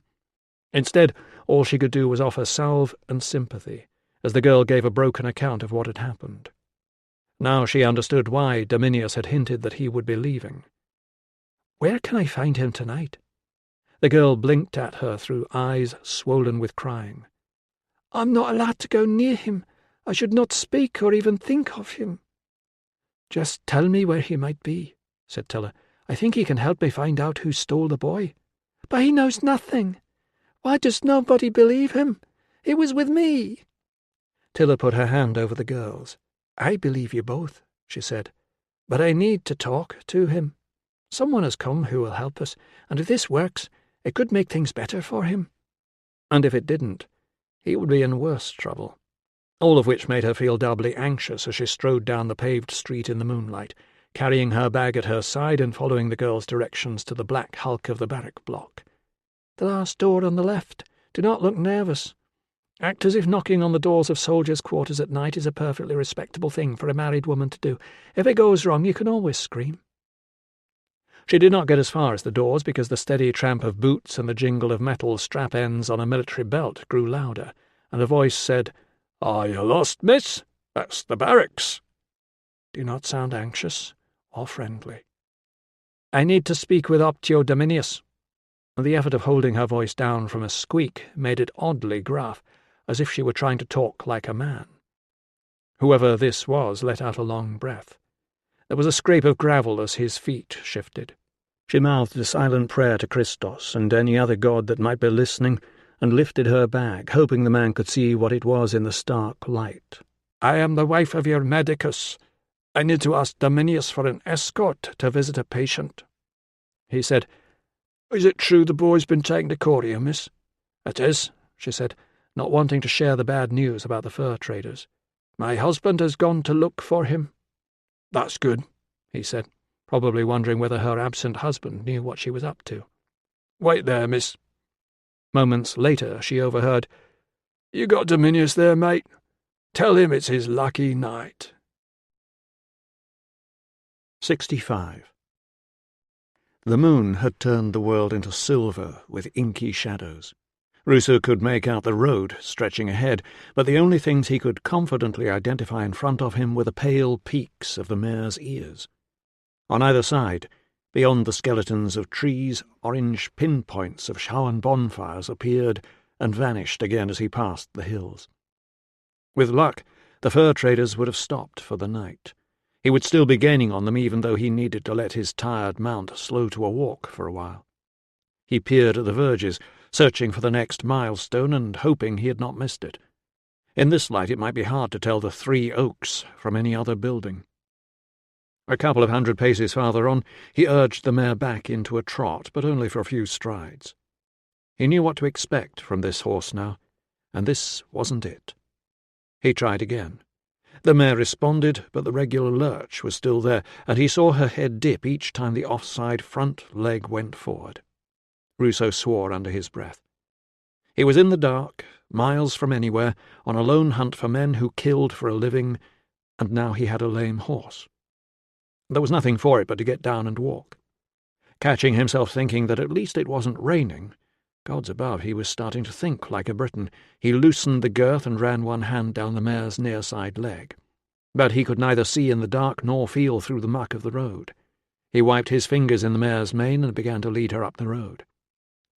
He need not have worried about seeing the 3 Oaks. If he had not spotted the sparks rising into the sky from the bonfire, he would have heard the wailing pipes and the shouts of people cheering on the dancers. Of course. They would be celebrating Shawan here too, rejoicing in being alive as they frightened each other with stories about the dead walking. The Three Oaks was set well back from the road.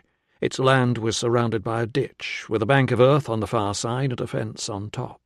The gates were shut and nobody seemed to be about, so he scrambled across the ditch.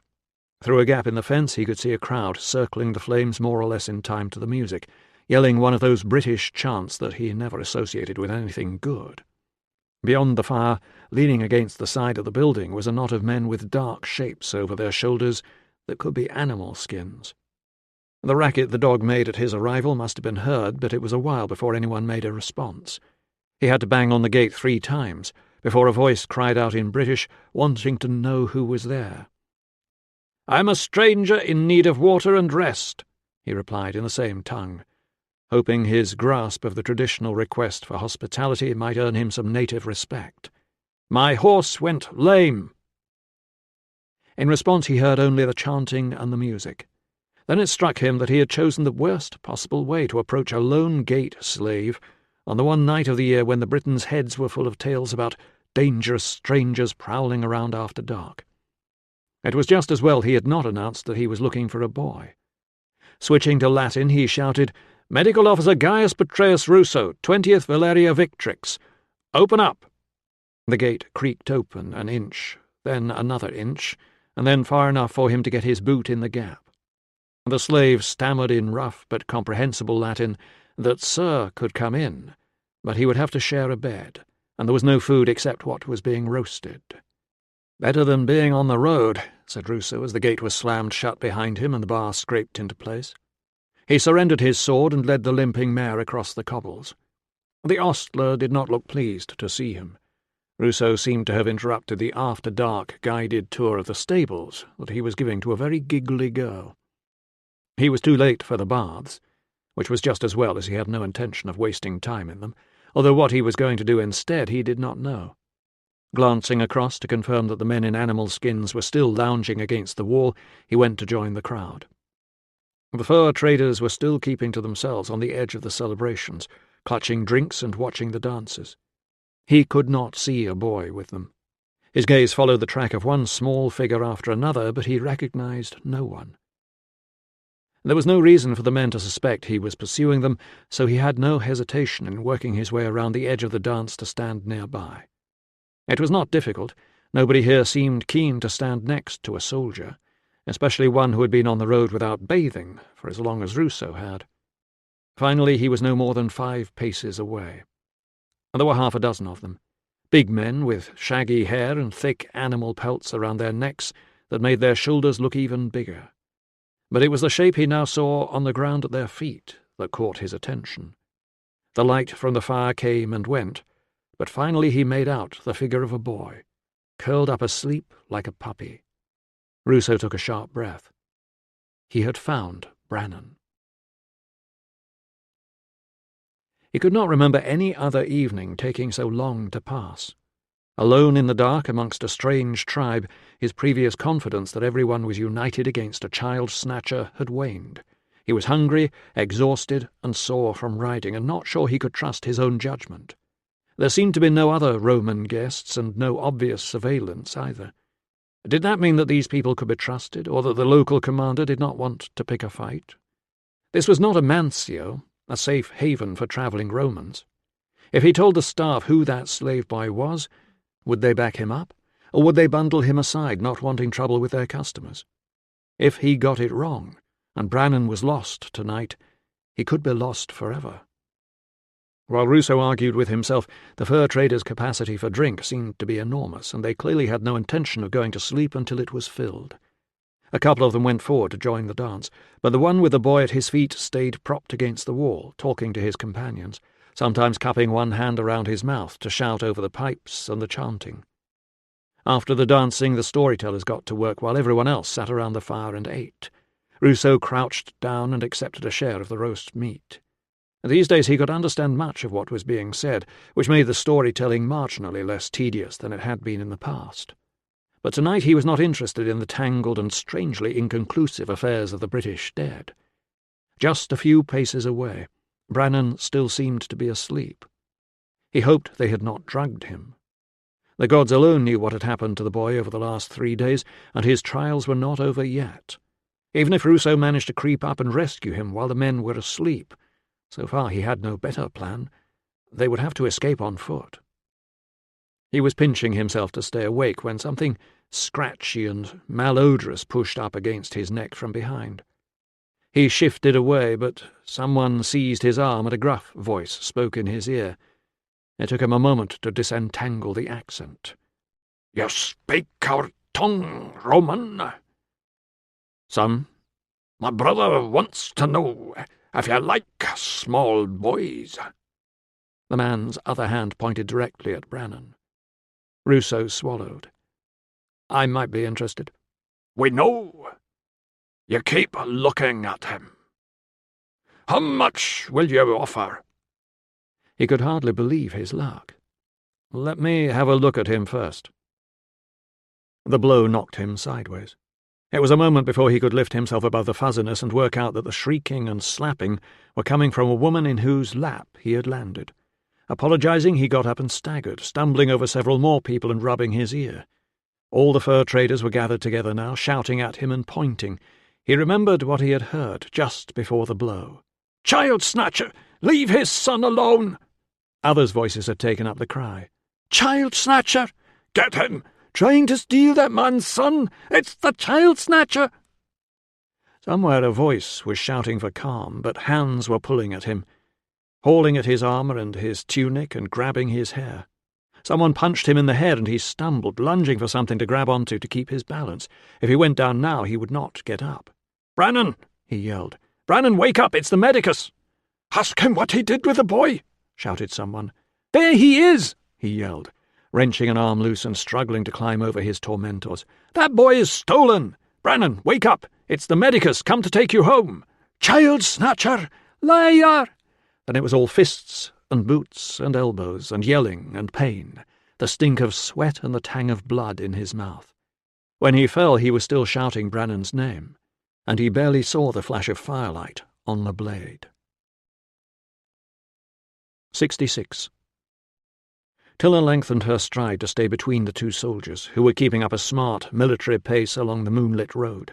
The breeze snatched at her clothes and sent cold fingers down her neck. There must be Shawan bonfires all around, but they were hidden on the left by the whispering black woods, and on the right by the rise of the land and the half-built wall that ran in silhouette along its crest. She had guessed well. She had been able to persuade a bitter Dominius to help her, and to her relief he still had enough influence to bring Malleus with him, which was the whole point of asking. So here she was, a healer, with 2 legionaries kindly guarding her as she answered a night-time call to a patient who did not exist. At the time it had seemed like a clever plan, but now wandering spirits sighed in the trees with every gust of wind. All of Albanus's objections made sense, and she wished she was back by the fire at Rhea's. Seeing her glance at the woods, Dominius said, "All right, miss?" "I thought I heard something." "A fox or a badger, miss?" he said, loud enough for Malleus to hear. He chuckled. "Or one of your ghosts." "You should not show disrespect. You do not know who is listening." "Sorry, miss."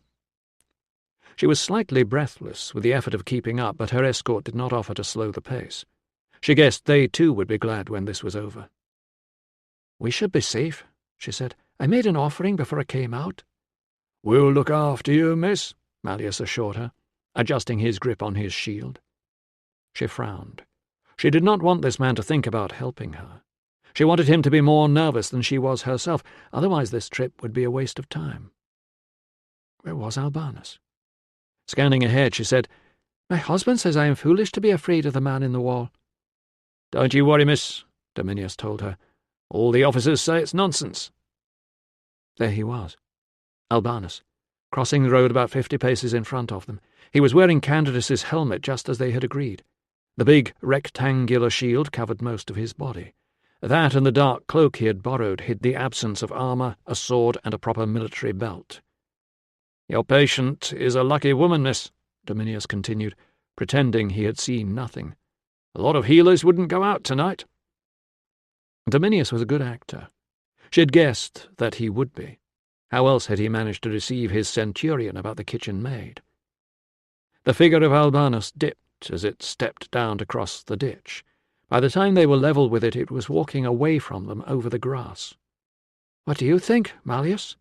Tilla asked, forcing herself not to watch as Albanus approached the woods. "Is there a man in the wall?" No reply. "Answer the lady, soldier," ordered Dominius. "Well, is there a dead man inside the wall?" Malleus, who had turned to stare at the departing Albanus, returned his gaze to the front and mumbled that he didn't know. "Of course you know," snapped Dominius. "There's nothing up there. It's official. The lady's husband is quite right." Malleus said, "Yes, sir," and glanced behind him again. "People are still saying things," Tilla observed as the road climbed the slope. "Only today I spoke to someone who swears he saw the body being hidden. He even says he saw who did it." "He's lying," Dominius said. "Perhaps," said Tilla, "but I think in the morning I will take this person to the tribune. Then they can go and open the wall in the place he shows them, and everybody will see if there is anything there." "I'd pay to join that work party," said Dominius. "It will be good to know the truth," Tilla continued. "People are afraid. They are saying the man's spirit walks at night, searching for someone to give him the proper burial rites." She risked a glance and caught Malleus staring at her. She hoped she had not said too much. It had been a long day, and she was not at her best. "Anyway," she said briskly, "it is good news about the boy. My husband will bring him back safe tomorrow, and we will find out who stole him. Then perhaps this curfew will be—" She stopped. They all saw it at the same time. Something moving on the road far ahead. The sound of hoofbeats came toward them on the wind.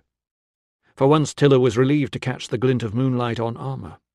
Moments later, they were surrounded by 4 riders on stamping horses, and Dominius was explaining who his small party were and what they were doing out here. She dared not look to see where Albanus was, but she saw that Malleus was glancing round, as if he were wondering the same thing. That was good. Satisfied, the cavalry patrol cantered off into the night. Malleus propped his spear against his shield and loosened his chin-strap with one finger, gazing after the riders as if wishing he could join them. 50 paces farther on he glanced back again. Tilla turned. The sight of the soldier striding along behind them made her jump, even though she was half expecting it. Albanus was too far away for his features to be visible in the poor light, but close enough for his slight frame to recall that of his nephew. Malleus said, "We're being followed." They stopped. Gazing at Albanus, who now stood like a statue in the road, Dominius said, "Where?" "Did you see someone?" asked Tilla. She watched Malleus narrow his eyes to squint at Albanus in the stark pallor of the moon. "Description?" Dominius prompted. "I thought one of our men." "Moonlight," said Dominius, as if that explained everything. "But I wouldn't put it past the natives to creep around in the dark. Keep your eyes open." Malleus hissed, "Look again, sir." He had his spear raised now.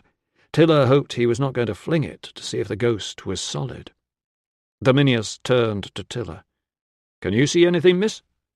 "I see the road," she said, "and the trees, and the moon." Malleus looked from one to other of them, then back at the statue-like figure on the road. His voice had an oddly strangled quality, as if all the muscles in his throat had tightened up. "There's nothing there, is there?" "I can see there's nothing there," Dominius retorted. "You're worse than a bloody native. Sorry, miss, no offence. How far now?" "The next turn on the left." Tilla tried to signal "go away" behind her back. The ghost had done his job. She wanted to get back to the warmth and safety of Ria's. "Isn't this where the missing boy lives?" Now Dominius was sounding nervous too. "We are going to their neighbours," said Tilla. Brannan's household was the last one she would want to disturb tonight. "It is about 100 paces," she said, taking the left fork onto the track and stepping into an empty blackness where the overhanging trees blocked out the moonlight, and it was impossible to see their footing.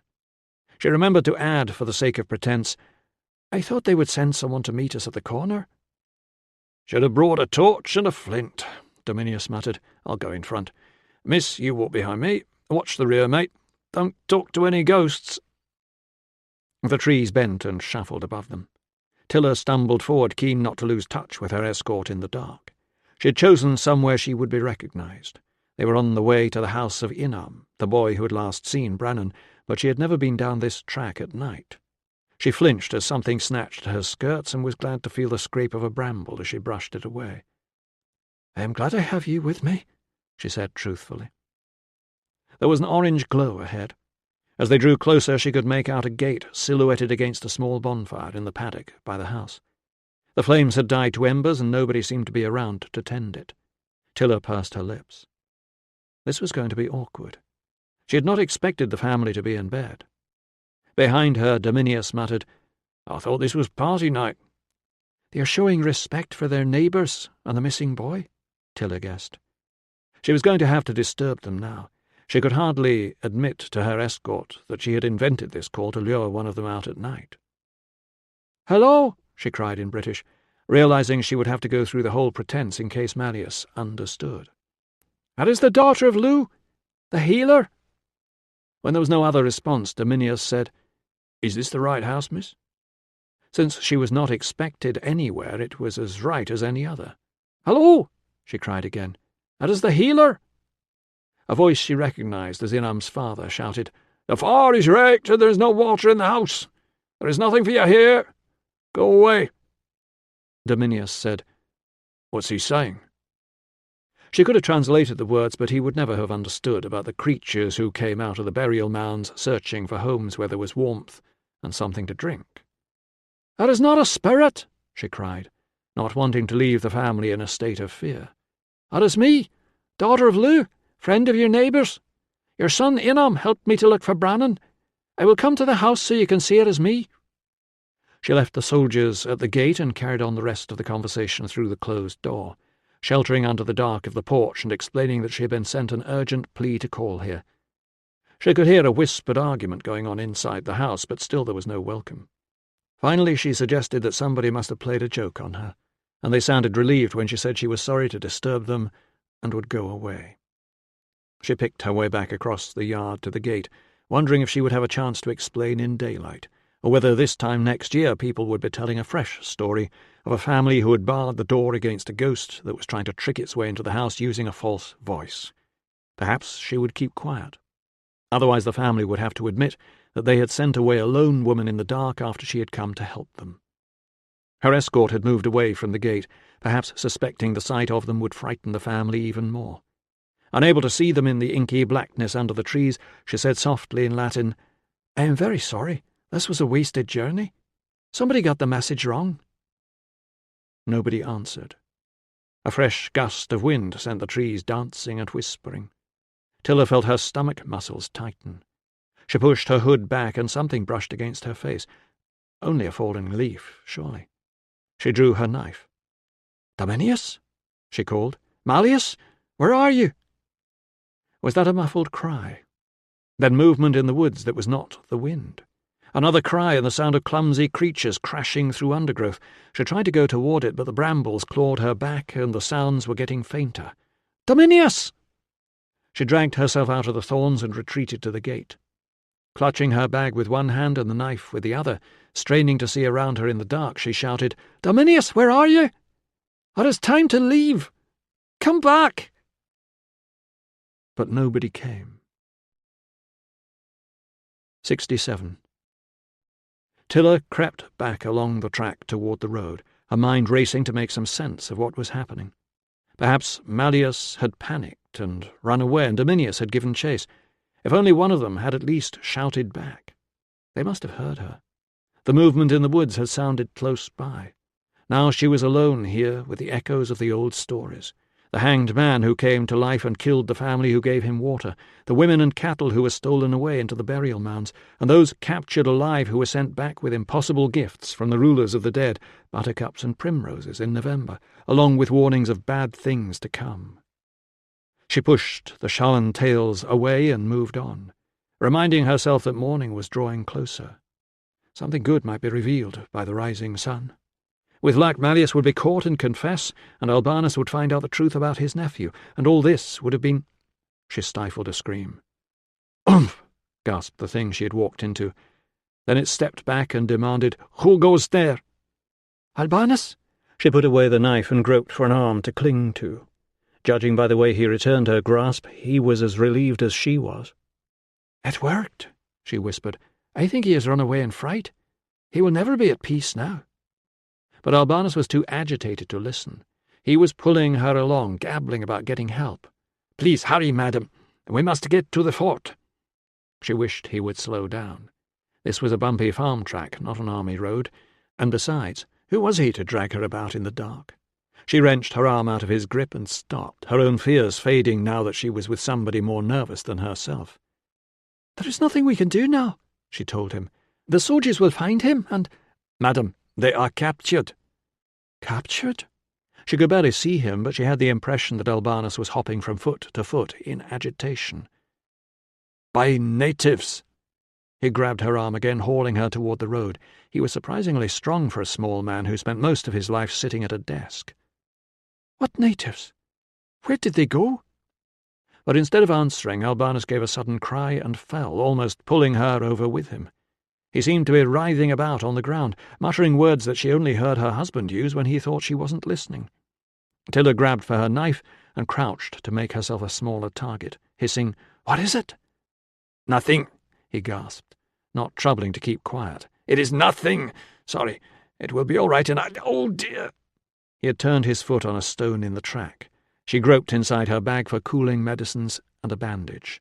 "No need," he insisted. "I can't get up if you give me your arm. Epictetus teaches that pain is— Ow!" Whatever Epictetus said, it was soon clear that Albanus could barely stand, let alone walk.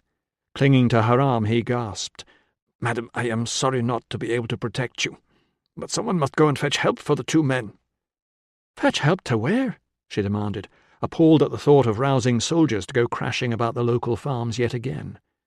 "Who took them?" She sat Albanus down again inside the smooth, dry curve of the shield. "Tell me what you saw." Albanus had not seen very much. Following at a suitably ghostly distance, he had heard movement in the woods and hidden himself inside the borrowed cloak. He heard people creeping past him and a soft whisper of British. Too late he realized he should have shouted a warning to the soldiers. There was a scuffle, muffled cries, and then he thought he saw struggling figures being dragged away into the woods. The next thing he heard was Tilla calling for her escort. "Are you sure you saw them struggling?" "We must have the woods searched with torches in case they lie injured." "Let me go to Senecio," said Tilla, trying not to put pressure on the damaged ankle as she unrolled the bandage around it. "We must raise the alarm," he insisted. Ow! "Sorry. We need search parties out here immediately, before the natives get away." "The soldiers will start a riot." She paused with a roll of bandage under his heel. "There will be fighting in every house they enter." "Madam, please. We gain nothing by arguing. Let me finish the dressing. I am sure your husband would want us to fetch help." He was right, of course. That was exactly what her husband would want to do, and with good reason. But if her fears were correct, then it would be the end for Senecio and his family, whether or not Brannan turned up. "Albanus, if we fetch the soldiers, they will find out that Dominius was helping us, and he will be in terrible trouble even if he is rescued. Is that what you want?" Albanus gave a shuddering sigh. "If I believed the gods cared, I would believe they are punishing me for taking part in this foolish plan." Tilla suspected he would have liked to add, "with this foolish woman." "We were trying to give justice for your nephew," Albanus groaned. "I should never have—" "Well, you did," he gasped as she tightened the knot. "Sorry. Now put your hand in mine and try to stand." He managed to stand on one leg, but insisted on leaning on the shield. He did not want her to help him walk. He wanted her to hurry away and fetch the legionaries, and when she said she would only do that, when she had spoken to Senecio, he gave an "oh" of exasperation and took a hop away from her, using the shield in place of a stick. "Where are you going?" "You must do what you think is your duty, madam." There was a grunt of sudden effort, as if he were hauling the shield out of the mud, then a crunch as he placed it back down again. "I shall do mine. I have been part of a—" Here there was a splash and a muttering of "Oh dear," before "I have been part of a rash venture that has left 2 of our men in enemy hands." Another grunt, another crunch, another splash. "No matter that I believe one of them has done something terrible to my nephew." His voice was fainter as he hobbled away. I must do my utmost to save them.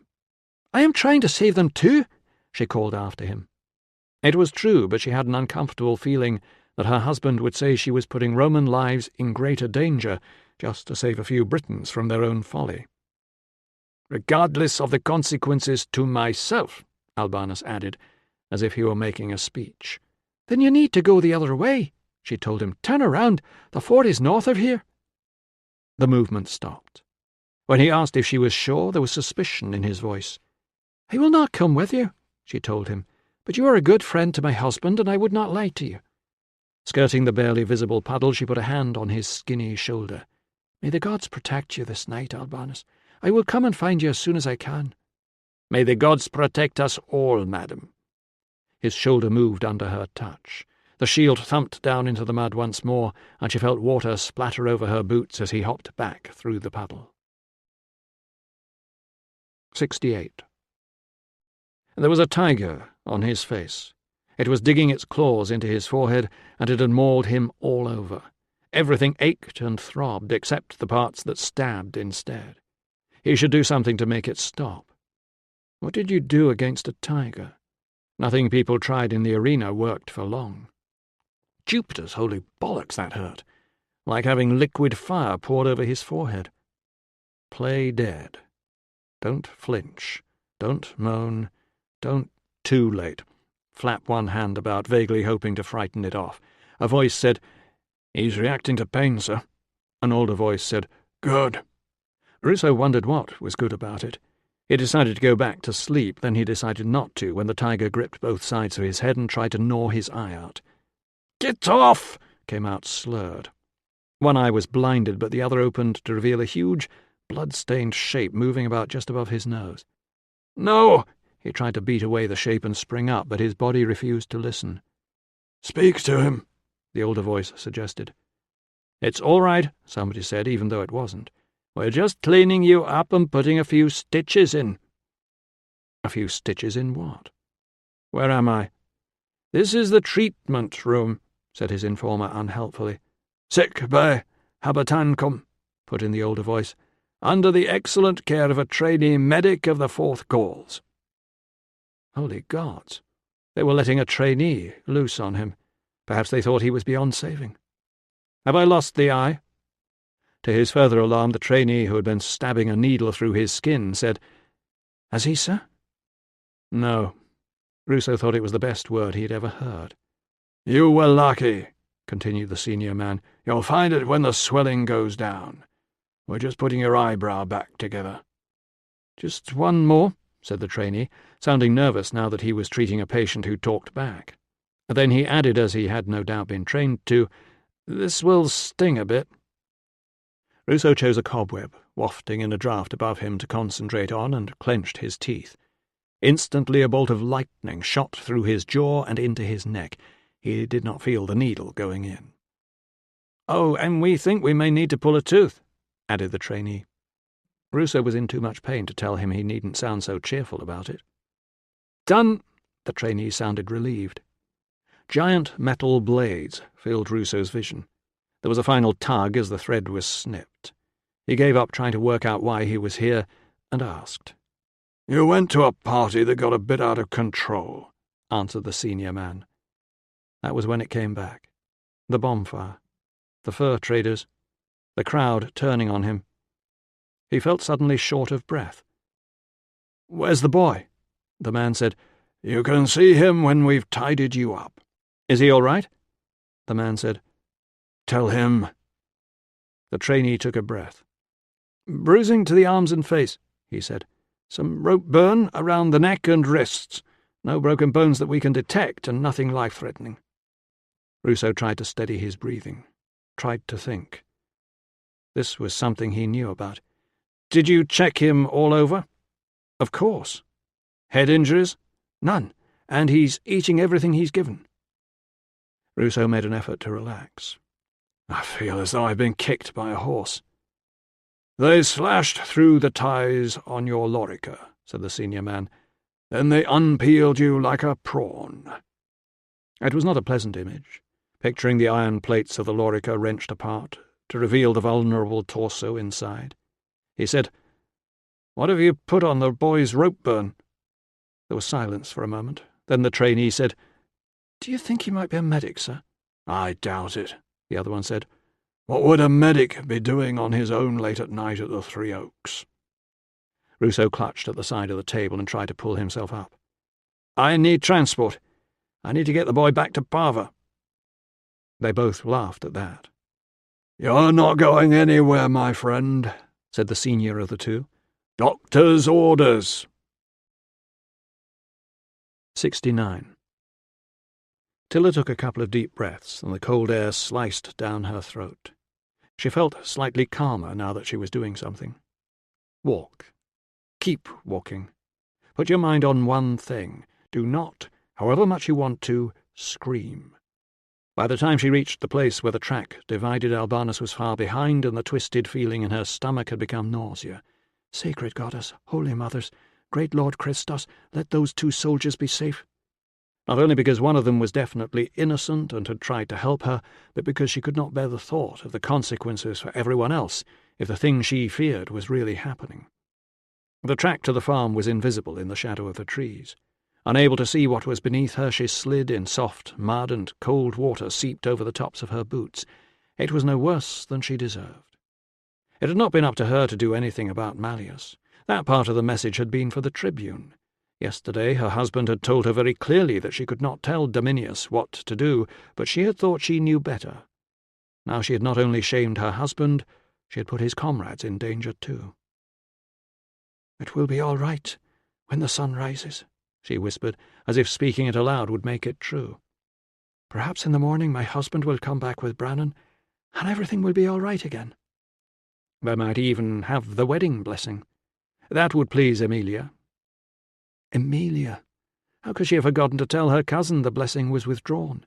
Was there anything she had not made a mess of lately? "You should not have used Dominius." "Oh, shut up!" There was no sign of the dog as she pushed open the gate, which was not good. Holy Christos, Mothers and Goddess, let them all be asleep in bed. Let them not be a part of whatever is happening. Then I can run to the fort for help. Tapping a knuckle on the door, she said, "It is the daughter of Lou. Is anyone awake?" To her surprise, the creak of someone getting out of a chair was immediate. A quiet female voice that she recognized as Cata's mother came from the other side of the door. "Go away, daughter of Lou. It is not safe for you here." "I need to talk to Senesio and Con. They are not here. Nobody is here. Only me and Cata, looking after the children." "Where did they all go?" Silence. "Are you still there?" "Go," the woman insisted. "They do not trust you. They know Brannan has been taken north into the high mountains. Somebody spoke to a messenger from Coria." "What have they done with the soldiers?" Silence. "Are they here?" "You can do nothing for them. Go a long way away. Go back to Deva with your Roman before Con takes you too. He does not listen to the old man any more." "Are the soldiers still alive?" The woman hesitated for a moment. "They said if we did not want to watch, we should mind the children." Tilla swallowed. She felt shaky with exhaustion and fear. "Just tell me where they went." There was another pause before, "The old hut down toward the stream. But you cannot get there. They will have lookouts." She had passed that old hut this afternoon with Dismal. It was 200 or 300 paces down through the pasture. The sensible thing would be to hurry back to the fort now and summon help, but if she did that, even if the family escaped, they would be hunted down and executed. Besides, even if Dominius survived, when the officers found out that he had helped her to betray one of his own men, he would be in just as much danger from his own people as he had been from the Britons. "I thank you," she said, and set off to pick her way across the rough pasture alone. The lookout had not thought to hide. He was standing by the gate, stamping his feet and blowing on his cold hands. It was a simple matter to creep along by the wall and throw a stone so she could slip past while he looked the wrong way. She was almost annoyed. If this was how her people fought, no wonder they lost. She bent to summon the dog as she arrived. It ran up to her, pushing its nose into her hand and circling around her, its tail thumping against her skirts. The simplicity of its welcome made her eyes well with tears. Dogs knew nothing of guilt. Once she could make out the wall at the lower end of the pasture, she heard voices raised in argument. The breeze carried the smell of baking bread. It was not a pleasure. There could be only one reason to bake bread down here, and at this hour. She had never seen the threefold death take place, but everyone knew about it. It was something that parents rarely spoke of until their children were old enough to know, but by then it was only one of the many frightening things that the children had already learned about from their older brothers and sisters. "That's what will happen to you if you tell on us." When older people spoke of the threefold death, they did so with respect but with no sign of intent. It was a thing for others. The ancestors, the elders, the chosen, the seers, the courageous and the powerful. She had never dreamed that anyone she knew would dare make it happen. But Senecio was a man who sang to dying trees and shouted at the thunder. She had no doubt that Senecio was serious. Now that she had moved closer, she could hear that they were arguing over whether to kill both of the prisoners or just Malleus the child-stealer. Con, of course, wanted to do away with both. Senecio and Enica thought the life of the child-stealer would be enough. "And we leave the other one around to betray us?" She had to stop this before it was too late, and before Albanus reached the fort and brought help. It would not take long to feed the sacred bread and mistletoe to the victims. They would be stripped naked and told to kneel. First came the blow to the head, always hard enough to stun. This was not an especially cruel death. It was not about causing pain to the victim. It was a sacred, awe-inspiring gift of a human life to the gods. Second, the offering of breath as the twisted sinew tightened around the neck. Then the offering of the blood as the throat was slit and the head was held down over the bowl. If a prophecy was needed, the victim's entrails would be examined for omens. Finally, his body would be offered to the earth, firmly staked down in the wettest patch of ground the gift-givers could find. Ideally, where water met land in a bog that never went dry. After a summer like this, there would be no shortage of gift-giving places. She crept around the outside of the building, testing each step as she picked her way over a jumble of loose stone. The building was ramshackle. She had seen that in daylight, but she could not find any gaps large enough to peer through. She thought again about running for help. Con was too bright to leave witnesses alive. Once she was inside, she was a prisoner too, and who would show Albanus's rescue party where to go? Then she had what she hoped was a better idea. She took a series of short, shallow breaths and thumped on the door with both fists. "Run!" she gasped. "The soldiers are coming!" The dog, excited, started to bark. A voice shouted, "Who is that?" "The Ludica, wife of the doctor. I've seen men from the fort. Get out before they catch you." A sliver of orange light appeared, widening as the door was dragged open across the dirt floor. The crowded gloom of the hut smelled of fresh bread, old animal droppings, and fear. People parted to let her approach the fire. "You must get away," she cried, glancing from face to face and trying to make each person think she was talking especially to them. On one side stood men she guessed were Con's friends. On the other, familiar faces from the farm. "I have seen them on the road. They will be here at any moment." There was a murmur of anxiety, people looking to each other, to Con, to the old man. Senecio was in his chair, and Con had moved forward to take charge. Now he nodded to one of the men who got up and left. Enica glanced up from where she was crouched over the bread on the griddle. She did not meet Tilla's gaze. Tilla noticed that the dog had followed her into the warmth. She saw Dominius and Malleus now lying on the far side of the fire. Their arms were tied, their eyes looked blank. She supposed they were drugged. She stepped up to Con. "While your man goes to look, the soldiers are getting closer."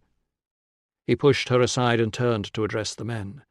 "Take no notice," he ordered. "This woman is a liar like her mother before her. She says whatever suits her at the time. She is trying to stop the offering." Tilla said, "If you kill these men, even if you escape, the army will hunt you and your families down and crucify you all." "She told me my brother was with a slave trader." Con, too, was trying to convince the onlookers. "She said he would be brought back soon. It was a lie. She is working for the Romans." "I was told—" "How will any of us get Brandon back from the far mountains? We have no peace with those tribes, and the soldiers dare not go up there." She said, "My husband has gone after him." Nobody looked impressed. Dominius was looking around as if he were trying to make sense of what was happening. A streak of dribble glistened at the side of his mouth. Either he was drooling or he had spat something out. "I was taken to the far mountains," Tilla reminded them. "I came back." "You were not 9 winters old," Con pointed out, and there was a murmur of agreement. She needed to keep him talking. She could do nothing more. Soon they would know for certain that she had lied about the soldiers. Albanus could not possibly have hobbled as far as the fort yet. She said, "You will not get Brannon back if you are all sent to die in the arena for murdering 2 of the Emperor's men." "So the soldiers are not at the door, then?" Con smirked at his audience. "She thinks we are as stupid as the people she works for." He ordered the men to wake the prisoners up. "We will take the officer first," he said. "The child stealer can watch and see what awaits him." People craned to see what was happening on the far side of the fire. Some of the men began to kick and slap the prisoners to rouse them, and she saw Cuta's sister trying to force Dominius's mouth open, while somebody tipped up a jug and water splattered over his face. Someone struck up a chant of, "Wake them up! Wake them up!" All this time Senecio had not spoken. She shouted over the chant, "You cannot let this happen!" He shook his head, and when she leaned closer he told her, "I am an old man, daughter of Lo. I do not have much longer. This offering is the only thing I can do for my son. If the gods are pleased, they will show us where he can be found." So it would be the entrails, then. Or he might prefer to read death throes. There were many ways of interpreting the threefold death. Dominius was squirming and gasping for breath. She heard Malleus cry out in pain. From somewhere deep in her memory came her husband's voice telling someone that he could never reason with Tilla because reason was a blunt weapon in the face of belief. "Has this way my mum left you?" she shouted, "because she would not be a part of things like this? You said no more killing." The chant faltered as if people had dropped out to listen. "A life for a life!" Senecio's cry cut through the last of the voices. "I will have my son back!" That was when she said it. The thing she had not even been aware of thinking. "Will you not listen to your own daughter?" It had been a guess, a tiny suspicion that had taken root. He did not deny it. He did not even seem surprised. All he said was, "This is not the time, child." And that was how she knew it was true. On this strange and terrible night, her Shawan prayer had been answered. "This is the only time," she urged. "There will be no other time after this. The gods will turn their backs on you when they see you murder this man Dominius, who was sent to help you. Con will have to kill me too, because I will not keep silent. Then my husband and his men will hunt you all down." "If it will bring my son back," Senecio said, "I will do this thing. And you, child, you must decide whether you are with your father and your brothers, or with your Roman husband." "For what? Is this what you want Brannon to come home to? Burned houses and memories and ghosts?" She knelt beside his chair. "Am I worth less to you because I was not raised in your home, or because I am a woman? Will you lose your only daughter too?" "Enough!" Con roared, seizing Tilla by the arm and dragging her away from Senecio's chair. "You talk too much." "I am trying to help." Con shoved her so hard she stumbled and fell. He told Enicha to get the bread ready and his men to strip the victims. "You call yourselves heroes and warriors?" Tilla shouted from the shadows by the hut wall, seeing a dark stain of urine spreading on the front of Malleus's tunic as they cut his bonds ready to drag off his clothes. "You cowards torment 2 helpless men, while a real warrior has gone to rescue Brannon. Why are you not riding to join him? Why—" But nobody was listening to her, because the door had crashed open and a voice was yelling in British with a Roman accent, "Nobody is to move!" 70. Too late, Ruso realized he had just scooped up somebody else's son in an enormous hug. He was not given to displays of affection. The closest physical contact he usually had with children was when his nieces and nephews leapt on him uninvited, and now here he was with a boy helpless in his arms. How long should one hold on before letting go? Brannon was surprisingly heavy and beginning to slide out of his grasp. Ruso lowered him to the floor, aware that various parts of himself that had stopped hurting were now starting again. He patted the boy on the shoulder, cleared his throat, and said, "I'm glad you're safe." Brannon retreated to a safe distance and peered at Ruso's battered face in the lamplight with unashamed curiosity. Then the boy said, Are you not going to thank me for rescuing you?" Ruso sat down on the bed, hoping the room would stop dancing around him. "Did you?" "I shouted at them not to hurt you," Brannon explained. "I kept on shouting, 'Help me, I've been stolen,' and the horrible man with the furs round his neck said he would slit my tongue if I didn't shut up. And then a lady said, 'Are you the missing boy?' And I said, 'I'm Brannon,' so she started telling everybody who I was, and then most of them stopped hitting you." "Then I thank you very much," he said, trying to focus on the boy's face and remind himself that his jaw was not broken. It was only toothache. "Very much indeed." Brannon bowed his head graciously. At that moment an orderly poked his head around the door and asked if he could come in. He turned out to be the advance guard for a squad of hospital staff who all wanted to see the famous Brannon. "Everybody knows about you," they told him. A couple of them pressed small gifts into his hand. One was a honey cake. The boy grinned, showing the gap in his teeth. Ruso thought he had never seen such a fine sight. "Shall we go home now?" "I'll see to it," Ruso promised. Ruso was aware that he was behaving just like his most annoying patients, the sort who had no time for doctors, always wanted to do too much too soon, and refused to listen to advice. At last he felt Pertinax had a reason to be proud of him. The man himself could not have done a better job of complaining about his confinement. Finally, the local doctor agreed to let him leave on the first carriage that would take him tomorrow morning, but only after Ruso had promised that nobody here would be blamed if he dropped dead on the road. "The only other problem is," Ruso confessed, "I've got no money." "We'll club together," the medic assured him. "It'll be worth it to get rid of you." Ruso attempted a smile and wished he hadn't. He suspected it came out as more of a lopsided leer. Then, remembering, he said, "I left a lame horse at the inn." "They'll sort it out. It's a decent place. They would have helped you get the boy back if you'd asked." "I didn't know who to trust." "No?" The medic grinned. "Welcome to the border, soldier." 71.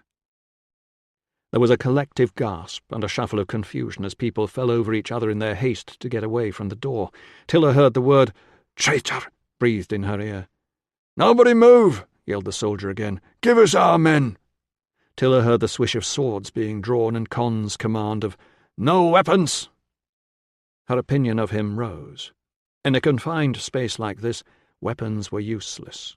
They might hold the soldiers at bay, but he would know that none of his people could escape, even if they broke the walls down. The soldiers were not fools. They would have the place surrounded. The doorway was wide enough only to show a couple of iron helmets in silhouette, but there were torches blazing outside in other hands. The dim-witted lookout and the man sent after the soldiers must have been captured. "Give us our men! Now!" Dominius and Malleus were staggering to their feet, Malleus pulling down the tunic Con's people had tried to tear off him. Tilla did not recognize the voice of the soldier. She had no idea what he knew, or how they had found this place so soon, but she knew that if she did not think of something quickly, then everything she had feared would come to pass. Malleus would tell them he had been lured into a trap, and leave out the reason why. Dominius would be punished for his part in it. Senesio's family would be executed, and her husband would be disgraced by the shame of a treacherous wife. Dominius was wiping his mouth and straightening his damp clothing.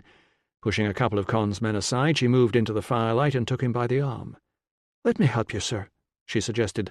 "The show and beer was stronger than you thought. My brother should have warned you."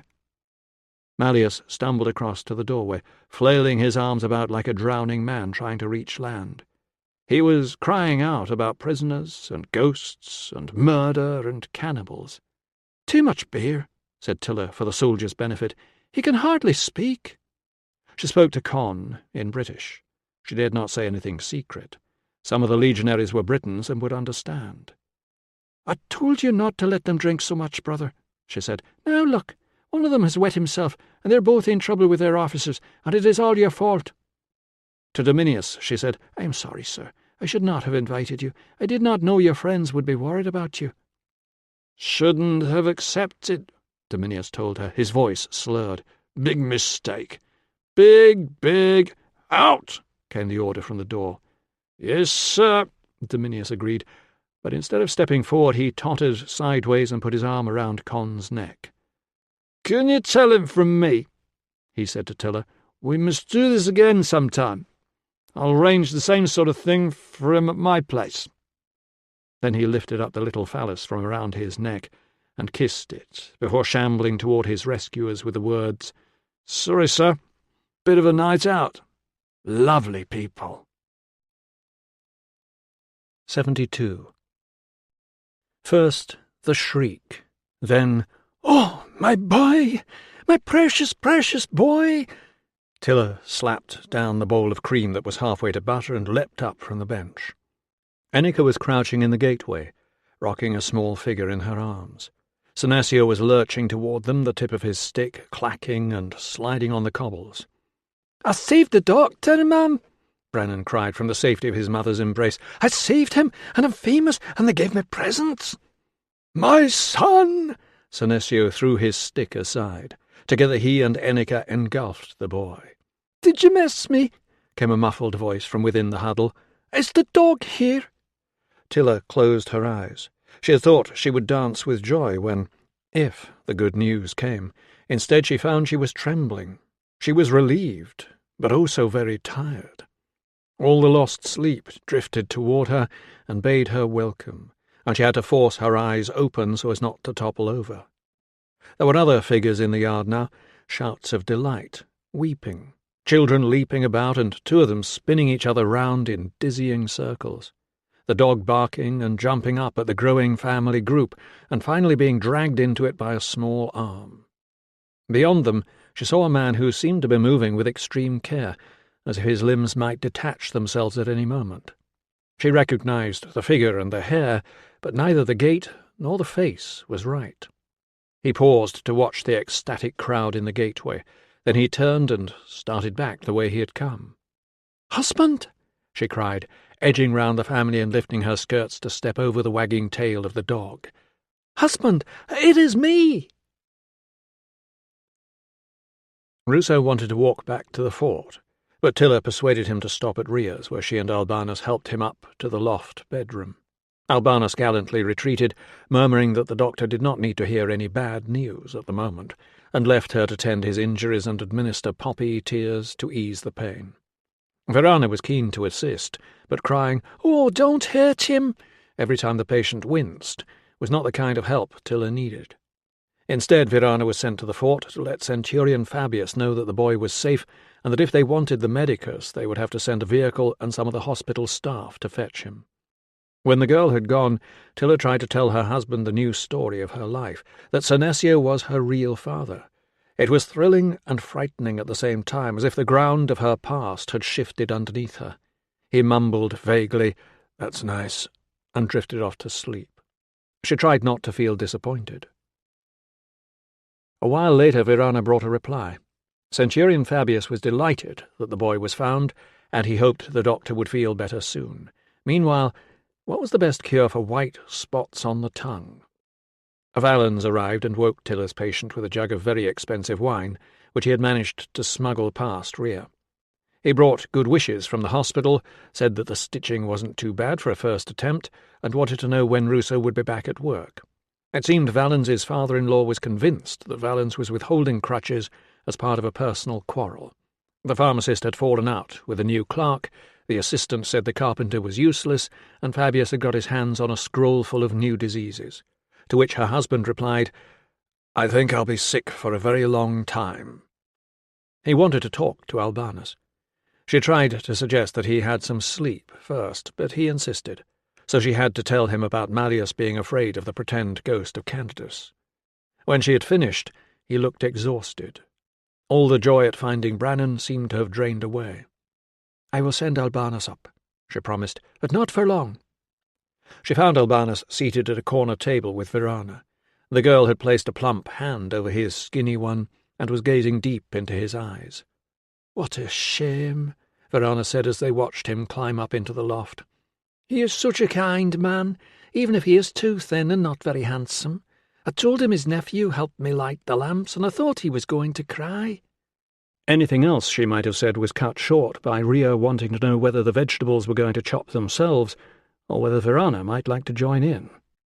Tilla, aware that she had taken the girl away from her duties, offered to help.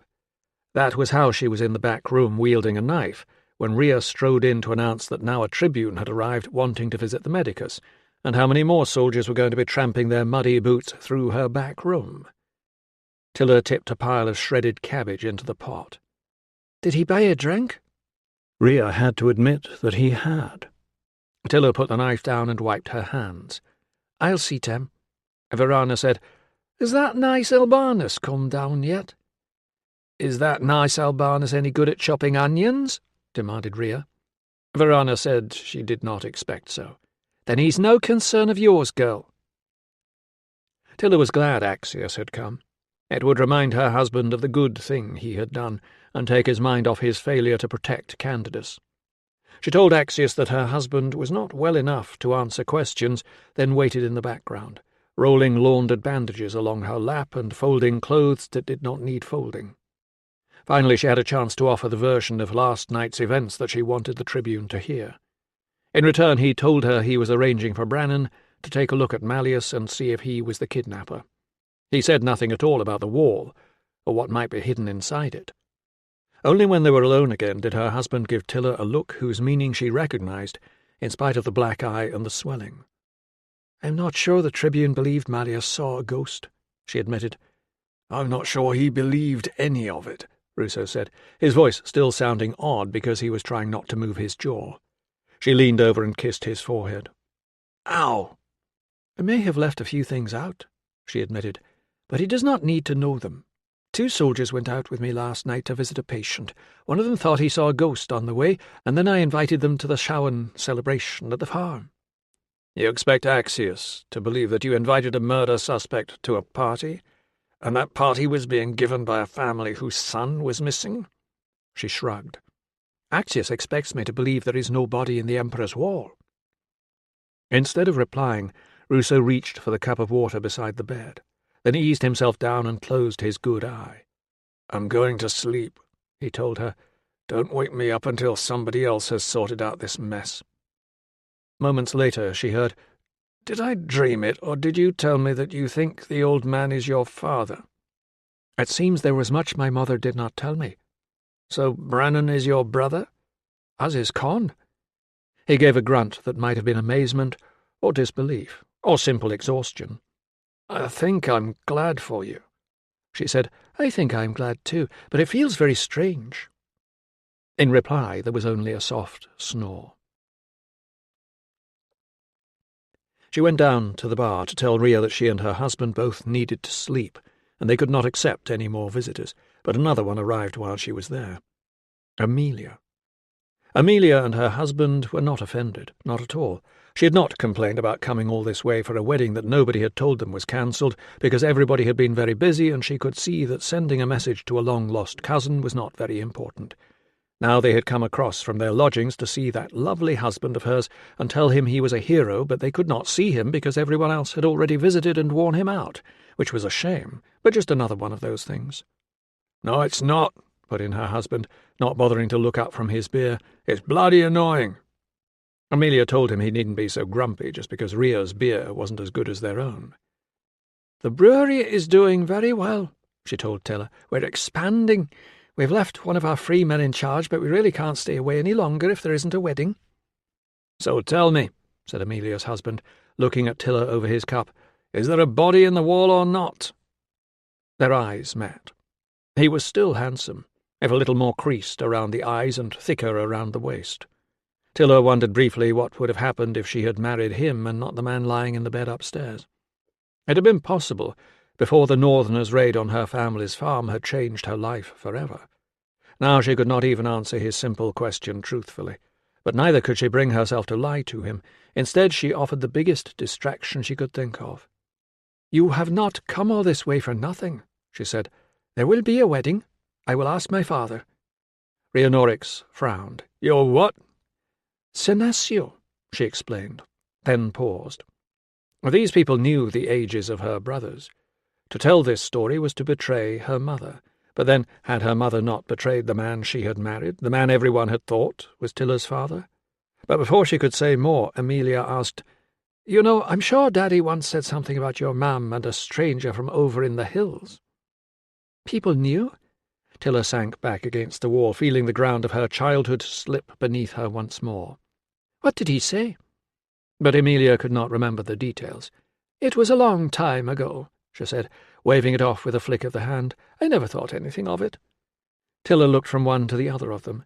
"Why did nobody ever tell me?" Emilia's husband poked his forefinger into his beer and hooked something out. "Perhaps the same reason you won't tell me there's a body in the wall," he said. 73.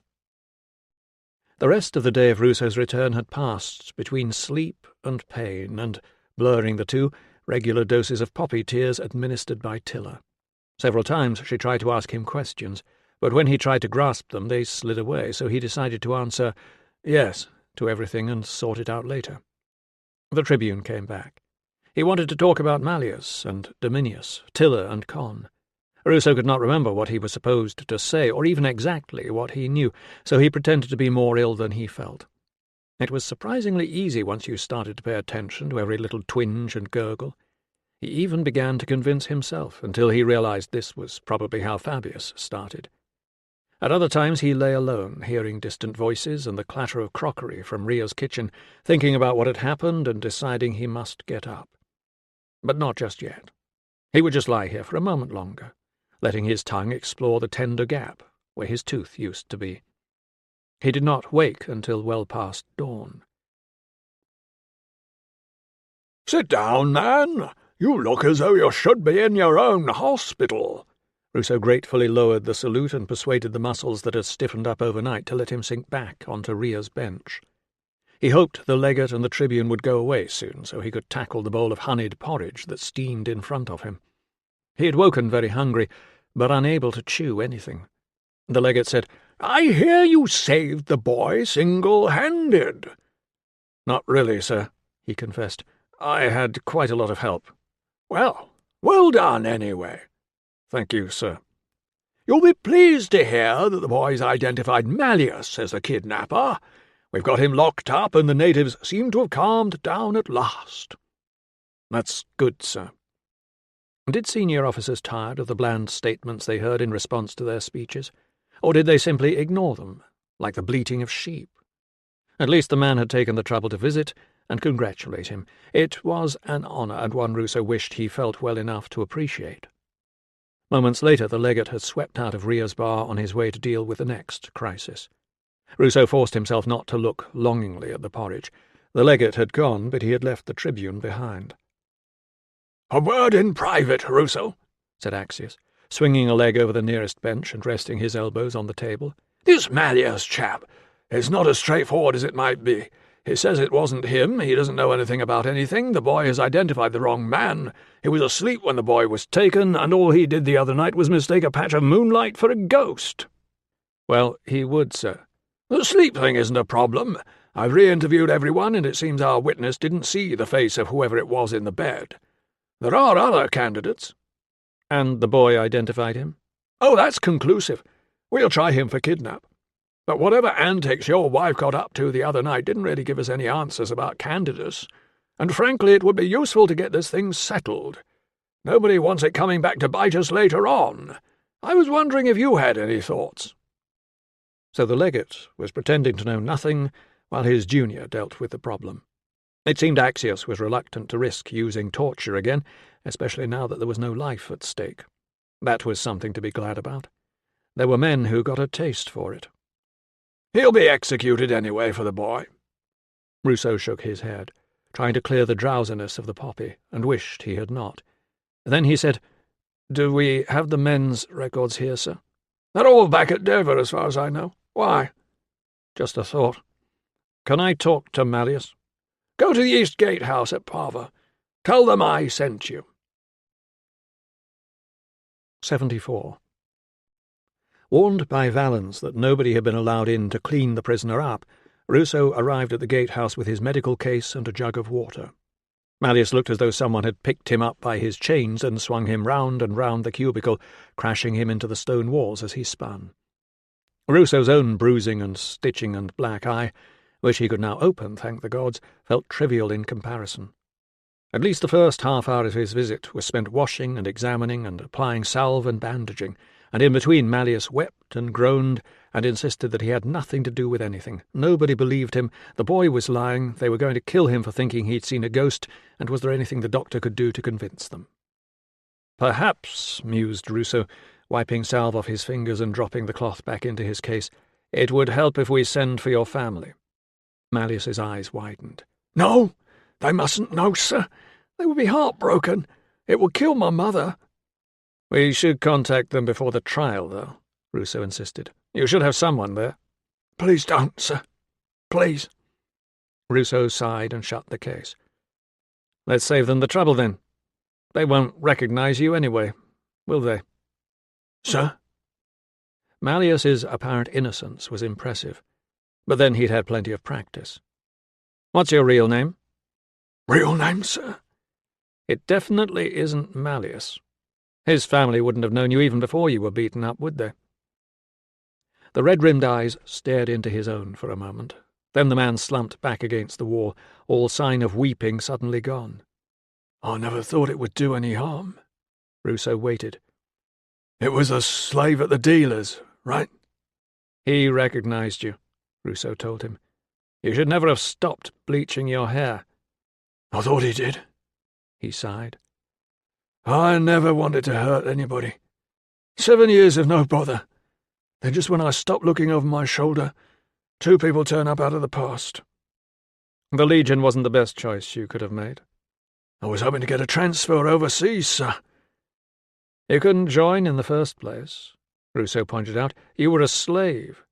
Were you ever freed?" "I wasn't far off," said the man who was not Malleus. "I had plenty saved up to make a good start in business. And then the new wife came."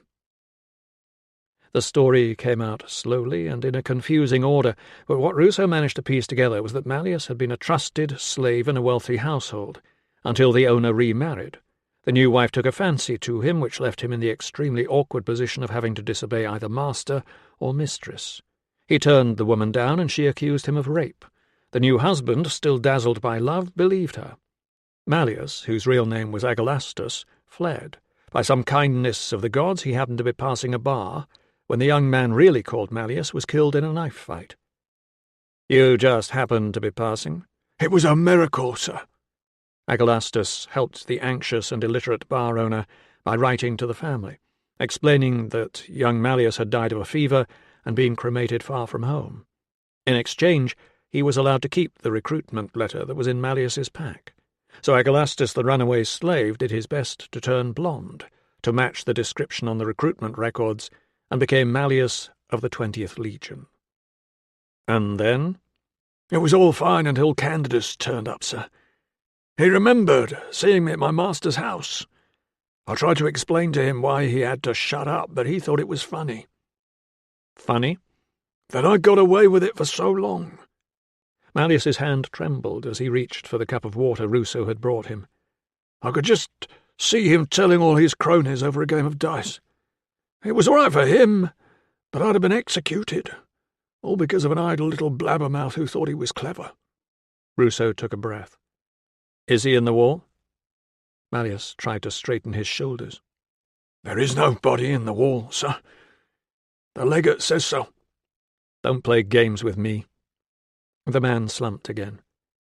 "I didn't know the kid was watching. When I found out, I had to do something. But I didn't hurt him, sir. I sold him to somebody who promised he would feed him." "Brannan didn't see you hide the body," Ruso told him. "Somebody else did." Malleus let out a long breath. "He must have told you that he didn't see anything. Why didn't you just make up some excuse and release him?" "He was acting scared, sir. He was acting like he was lying." "He thought he was in trouble for playing a prank on the road," Ruso told him. "What did you do to him?" The man who was not Malleus was talking to his chained hands now and mumbling. It seemed that even he could feel shame. "I didn't hurt him, sir. I swear.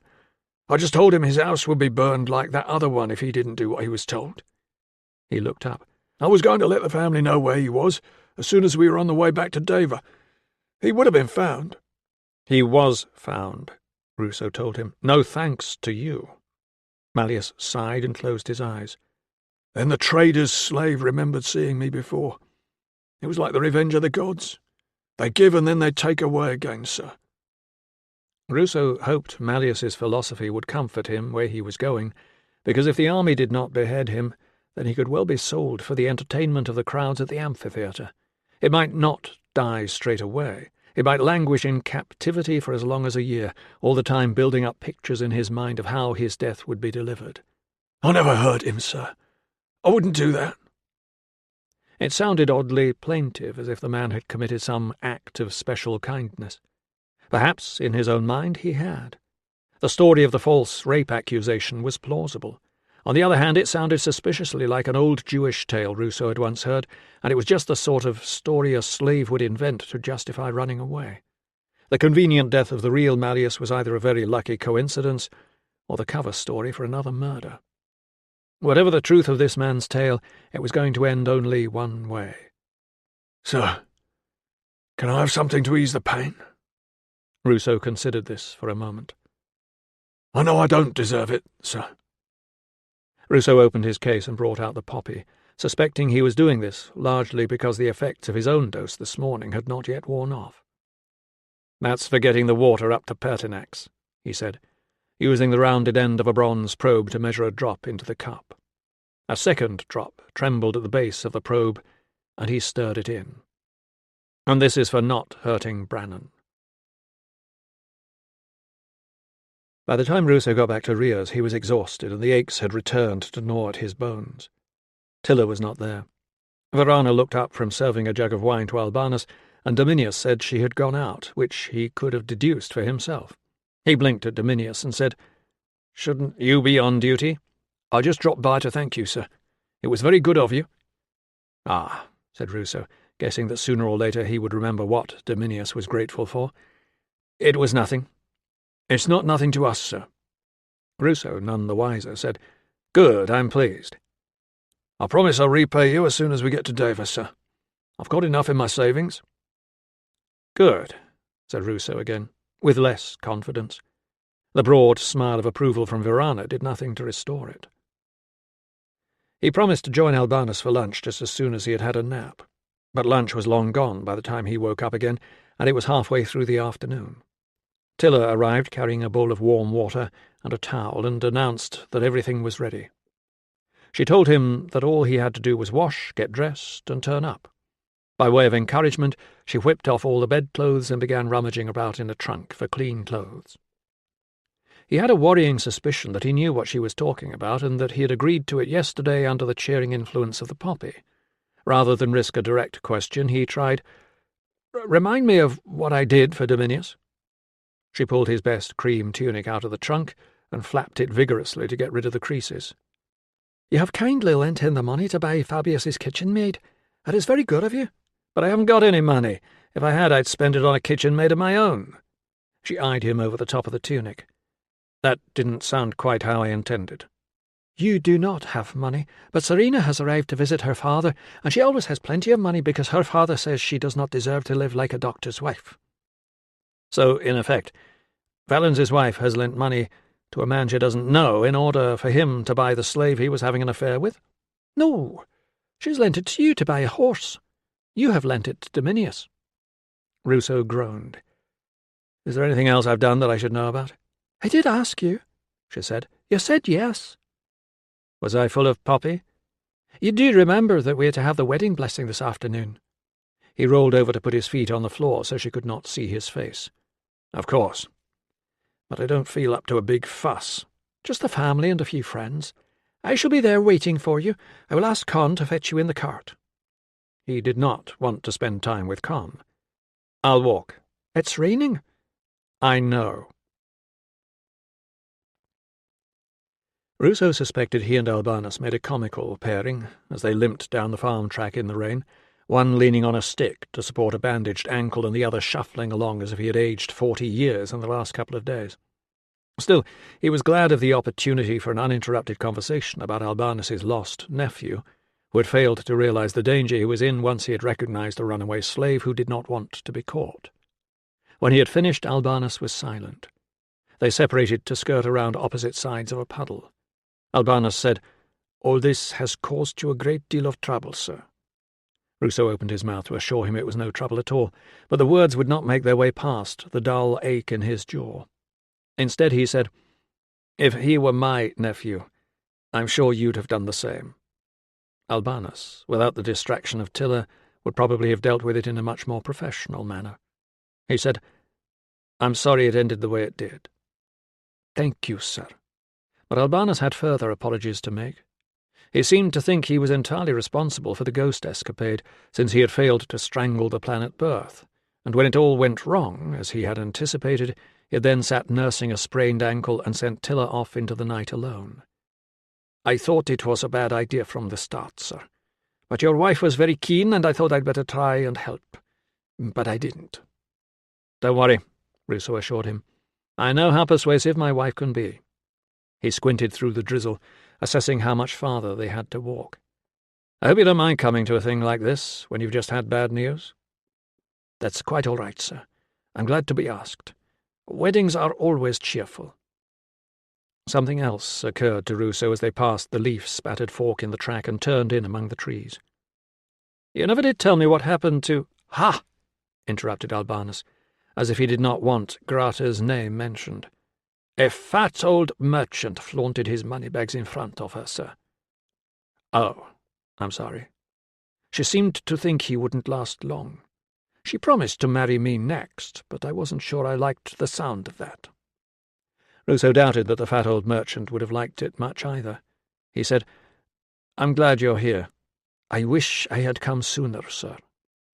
From up in the oak tree there was a cry of, "There you are!" and Brannan scrambled down to where the dog was waiting for him. Ruso glanced across the yard and saw Ennika watching her son from the porch. "Your eye looks even worse today," Brannan exclaimed. "Come and show everybody." 75. Just a small affair, Tilla had said. Just the family and a few friends. The roar that went up as he arrived made him wonder if he had come to the wrong place. Perhaps there was a cockfight going on in there somewhere. Brannan gave him a push and whispered, "Go on." The air inside the house was vibrant with cheering and heavy with the smell of smoke and wet wool and beer and pork crackling. There were people sitting on skins around the hearth with their knees jammed into other people's backs, and human shapes filled all the space back into the darkness behind the wicker screens. Ruso was led forward to sit next to Tilla on the bench with the tickly fur, which had been moved nearer to Senesio's chair. Tilla was pink-faced with the heat and unusually demure in a pale green dress he was fairly sure he hadn't seen before. Her hair was swept up into some sort of complicated knot, and adorned with what he at first thought were large spiders but turned out to be flowers. Maybe the poppy was still affecting him. "Mostly family," she whispered in answer to his question. "Just a few neighbours." Ruso gazed round at the unfamiliar faces and foresaw a lot of "You must remember them, you met them at our wedding" conversations. "The friends are yours," she added. Someone handed him a brimming cup of beer and said, "Pass it on." As his eyes adjusted to the poor light, he could make out Amelia and her husband, Con and the other people from the farm, Verano sitting awkwardly next to Ria, Ennika by the door where she could see if Brannan tried to leave. He thought he recognized the baker from outside the fort, and then, over by the wall behind all these natives, he found himself looking at Axius and Dominius, with Gallus from the hospital, standing upright in full parade kit and looking deeply uncomfortable. Dominius in particular looked as though he would rather be almost anywhere else. Ruso assumed Tilla had invited him by way of apology for whatever had happened last night, but it might have been kinder to leave him alone. Fabius, he supposed, was too ill to leave the fort. Senesio heaved himself to his feet almost unnoticed and said, "Friends!" This brought on a chorus of "shh" and "Stop shushing, we can't hear." "Friends," he said, indicating the bride, "this is my precious daughter, Darludica, whom the gods have sent home to me at last. She's even more beautiful and brave than her mother, so already we have enjoyed several arguments." He paused to let the laughter die away. "This is Gaius Petreius Ruso, a man of great courage who brought our son back to us. His people and his farm are far across the sea in the south of Gaul. We welcome him into our family." There was movement over by the door, with more people crowding in and a loud whisper in Latin, "Sorry we're late. You know how long women take to get ready." Ruso, spying a true friend, stood and beckoned Valens over. Serena, stouter than Ruso remembered, picked her way between the seated guests with obvious distaste. She accepted a beer cup from a grinning native with buck teeth and wild hair, and passed it straight on. Ruso wondered if he should thank her for the money. The next part was as long and tedious as only a Briton, or a politician, could have made it. As Senecio sang the history of Tilla's people from the time they had descended from the gods, Ruso found himself watching the progress of the beer and willing it to come round again. Even Serena relented and took a sip before passing it on. While the locals cheered at the mention of each familiar character, he felt himself starting to nod off. He was woken by a painful elbow in the ribs. "What is your turn?" Tilla hissed. "What?" "Thank him for the beautiful verse about us and tell the story of your people and how we met." Everyone was looking at him. "Me?" he whispered. "Why didn't you warn me?" "I did." "You said yes." It was Tilla who spoke up. "His people do not sing their story," she explained. "They write things down instead." "Perhaps he will read it to us," suggested Senecio. Bride and groom exchanged glances. She said, "He has not brought the writing with him." And there was a faint murmur of disapproval. "That is the problem with writing." The old man shook his head, apparently in pity for the simpletons who had to rely upon the work of pens and styluses. "It has to be carried, and is very easily left behind." Ruso cast around frantically for something suitable to say. Surely there was some poem that mentioned Britannia without saying how remote it was and how brave the Emperor was to go there. And then he remembered. Of course, tell the story of your people. He eased himself to his feet, glad his jaw had almost stopped aching. "I sing," he declared, although he was not singing at all, "of arms and of the man fated to be an exile." The first few lines of the Aeneid were schoolboy stuff, but by the time he reached the part about the famously pious man driven to suffering, he was already beginning to falter. With some prompting from Valens, he got as far as bemoaning the heaviness of the cost of founding the Roman race before he ground to a halt. Then he remembered he was supposed to be adding a verse about Tilla and could not think how to start again. "The Trojans were barely out of sight of Sicily," continued a voice beside him, "in deeper water, merrily spreading sail." Albanus, the son of a teacher. Albanus, the loyal friend who with luck would know enough of the poem to give him time to think of something to say about his wife. Albanus was enjoying himself now. The Trojans' merriment had been swept away, and they were in the middle of a shipwreck. The Romans present were listening and nodding at the familiar passages. Most of the Britons were listening politely, even if they understood very little of it. Only Verana was fidgeting and shifting about, disturbing her neighbours. Ruso frowned at her, but she was too busy whispering to Rhea to notice. Ruso decided to let the story run until Neptune calmed the storm. That would be a good place to end. He definitely needed to stop Albanus before it became clear that the Aeneid was the story of a man who had fallen in love with a foreign woman and then abandoned her to grief and suicide while he sailed away to Italy because he had more important things to do. The Trojans were still floundering in heavy seas when there was a shriek from the other side of the hearth. Verana was bent over, clutching the sides of her vast belly. "It's coming!" Albanus faltered for a moment, then pressed on, not wanting to abandon the Trojan sailors in mid-shipwreck. "It's coming!"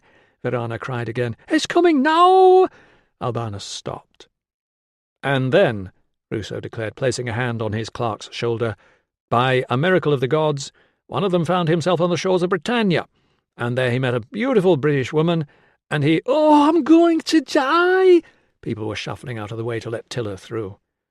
"You are not going to die," she told Verana. "Be quiet. I never liked this poem either, but it is nearly over." "And he married her," Ruso continued.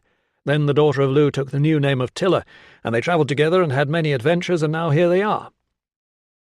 It was not a grand ending, but the fact that it had ended at all seemed to merit applause and the passing of more beer. Senecio raised one hand in blessing toward the groom and one to the bride, who was now well out of reach of either of them, helping Verana toward one of the wicker partitions and whispering to the women about lights and water and a birthing stool. "Daughter of Lo and Gaius Ruso, son of Petreius, may our mighty Brigantia and her land and her trees and her waters look kindly upon you. May there always be warmth at your hearth and plenty at your harvests. May you bring honour to our people and live to see many grandchildren. The words were kindly meant, and who knew? Perhaps now that they had a local blessing, the British gods would indeed grant them children. It seemed to be all over. Senecio was leaning back in his chair and smiling fondly at his youngest son, while Verana was wailing and Tilla was calling sharply for more lights. Ruso leaned close to Albanus and murmured, "Thank you. I didn't know it as well as I thought." "Nor me," said Valens. "I don't remember some of those lines at all." "I'm not surprised, sirs," Albanus said. "I had to make quite a few of them up." Ruso was saying, "But we got away with it," when he heard Con's voice in British booming above the chatter. "Welcome to the family, Roman." "It is an honour," Ruso told him in the same tongue. "Now you can tell us what we all want to know." After another shriek from Verana, Con looked round to make sure his audience was still with him. "Is there a body in the Emperor's wall or not?" Ruso looked at Axius, and knew from the expression on his face that he had understood the question. "Never mind the wall," put in Senecio. "Why did that man steal my son?" "Breathe with me," came a soft voice from behind the partition. "Breathe with me. You are not going to die. Annika, we need more light here." Ruso began, "My wife was right," and from behind the partition came, "Thank you." There was a ripple of laughter, but Ruso knew that if he got this answer wrong, then he, Gaius Petreius Ruso, would become the man who had undermined the Emperor's great project for the province of Britannia. He caught Axius's eye. The scowl was fiercer than usual, and Axius mouthed, "No." "My wife was right to say that Brannon was taken because of the rumour of a body in the wall," he continued. "Legionary Malleus murdered one of his own comrades, and when he heard that a boy was claiming to have seen someone hiding a body, he panicked." "That was hidden in the wall?" put in Con. "You left that part out." "The rumour said it was in the wall," Ruso agreed. "The rumour also said Brannon saw it happen." "That was a lie." "Exactly. And now we know where listening to gossip leads." Albanus was glancing from one to the other of them as though he knew something important was going on but didn't know what. From behind the partition Ruso heard Tilla asking for a knife. There was something in her voice he did not like. Besides, the knife should sever the cord after the baby was delivered, but there was no sound of a newborn cry, just Verana's wailing that she was dying, and sobbing and begging someone to make it stop. Several of the women exchanged glances. Con said, "So, is it?" Ruso placed a hand on Albanus's skinny shoulder. "My friend came many miles to see his nephew being properly and decently laid to rest." "So is the body in the wall or not? Con, stop it!" Annika emerged from behind the partition. She lowered her voice. "Stop all this talk of death! The child has the cord around its neck." "Push!" cried Tilla from behind the screen. "Push again now!" And Verana began to make a ghastly groaning, straining noise, something like a cow, while Tilla assured her she was doing well and to keep going. Finally their voices died away. There was a long and dreadful silence. Some people looked at the floor. Others looked at Con. There were whispers from behind the partition. People began to stir and mutter to each other. Senecio had both hands clutched on top of his stick. The scratchy, angry wail of a newborn was almost immediately drowned out by cheering. Hardly anyone apart from Ruso heard Con say to his father, "I should have killed that bastard Malleus when we had the chance," or Senecio's reply of, "The man is hated by them as well as us. One day our people will rise again. Until then we wait. Let them do the dirty work." 76. It was still dark when Tilla woke him and said Albanus was waiting. Ruso mumbled, "What for?" "You must go up to the wall." Even as he said, "Huh?" he remembered. Albanus had bowed to pressure. The Legion had decided they could get away with it, and he was too gentle to insist. By the time the three of them reached the wall, the night was giving way to a grey morning of murky drizzle. As Ruso hauled himself up the last few paces of the slope, Tilla took him by the arm. He did not have the energy to object. He was surprised and embarrassed by how exhausted he was. There were two shadowy figures moving about up there. Albanus had told him to expect the tribune. He assumed the other was a guard, but the voice that murmured a quiet greeting was that of Dominius. Axius handed his cloak to Dominius. dug into a bag Ruso had not noticed, resting by the wall, and draped a white toga over his military kit with practised efficiency. He pulled up a fold to cover his head and shook the metal rattle to frighten away any evil spirits. It was not the usual sort of funeral speech, but this was no ordinary funeral. It began by swearing all those present to silence in the name of Jupiter, best and greatest. Then it continued. In light of the fact that firstly there is no visible evidence for the location of Candidus, who is presumed dead, and secondly the exact spot under suspicion can no longer be identified, it has been decided to hold this ceremony here this morning in the sight of the gods. He gestured toward the anonymous rows of squared stones. By tomorrow, engraved lettering resembling a centurial building marker will have been created at an appropriate point. At least Albanus had got some sort of marker out of them. Those of us who can interpret the meaning of the engraving will understand its significance. Those of us who understand it, sir, put in Albanus, can be proud that my nephew has the biggest memorial in the empire. Axius, not looking pleased, cleared his throat, shook the rattle again, and got on with the official rites. Afterward, the toga vanished back into the bag. Albanus asked to be left alone there for a few moments. The others walked down through the wet grass in silence, only Axius pausing to accept the salute of the men trudging up the hill to start the day's work. 77. The 20th Legion finally left for Deva on a blustery day in mid-November. While her husband was busy getting his patients loaded onto transport for the journey, Tilla ran down to the farm to say a last goodbye. When she started to cry, Senecio told her she must go with her husband. What was the point of all that effort to bless their marriage otherwise? But his words were blurred. He was weeping too. She found Con down in the bottom field checking on the sheep. 23, he said, asking her to confirm. She counted, trying to mark their positions as they shifted about. No, yes.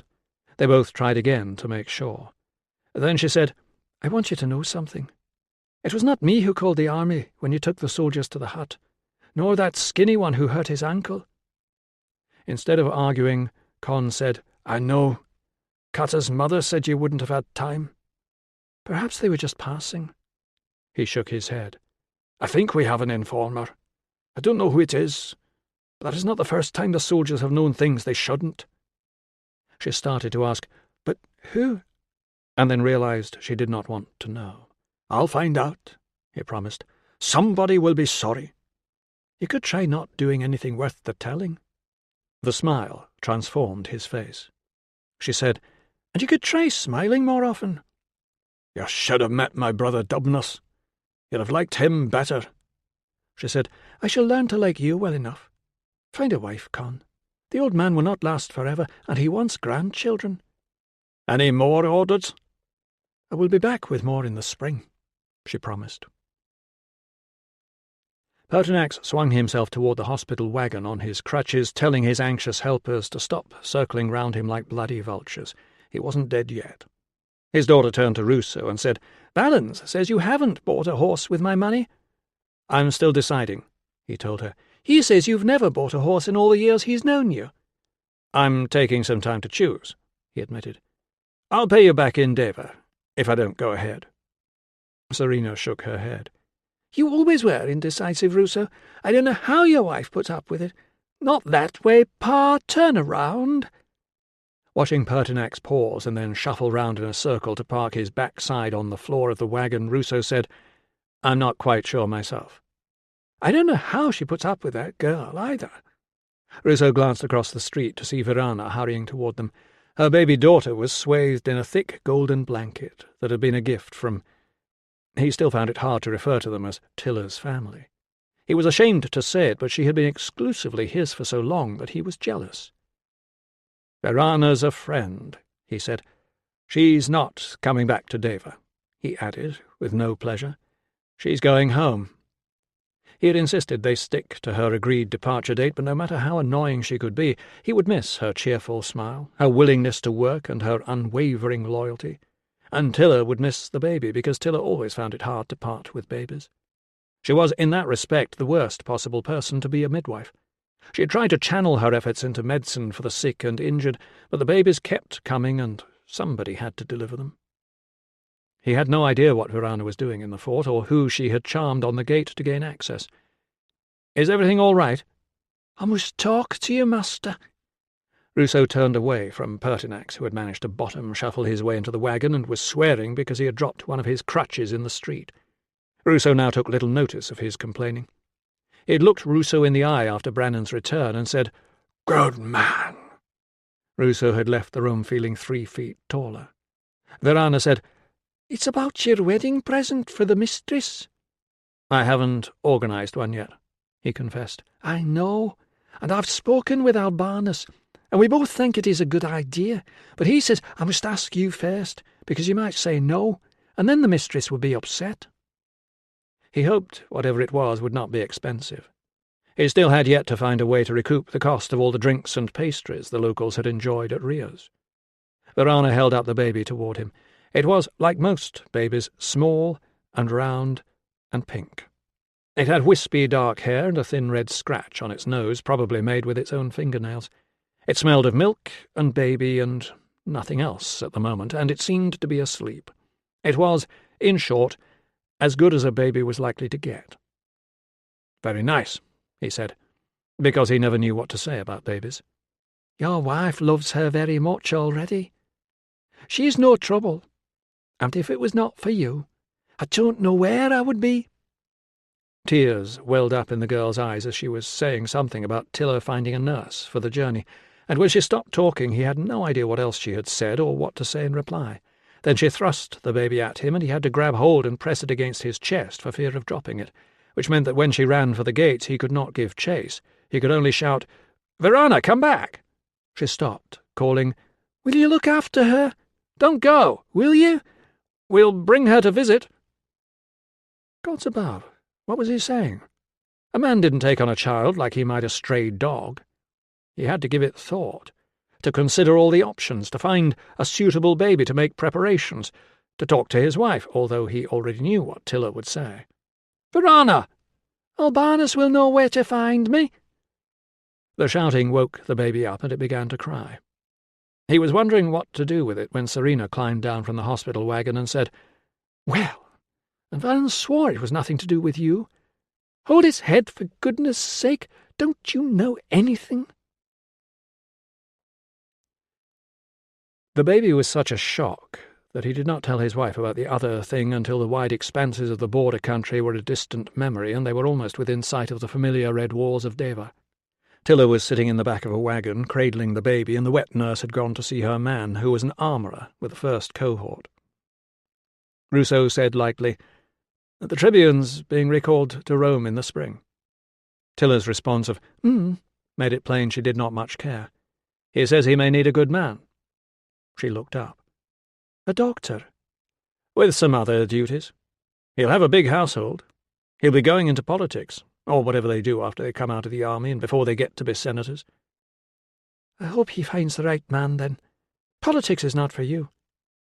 "It would be a chance to see Rome."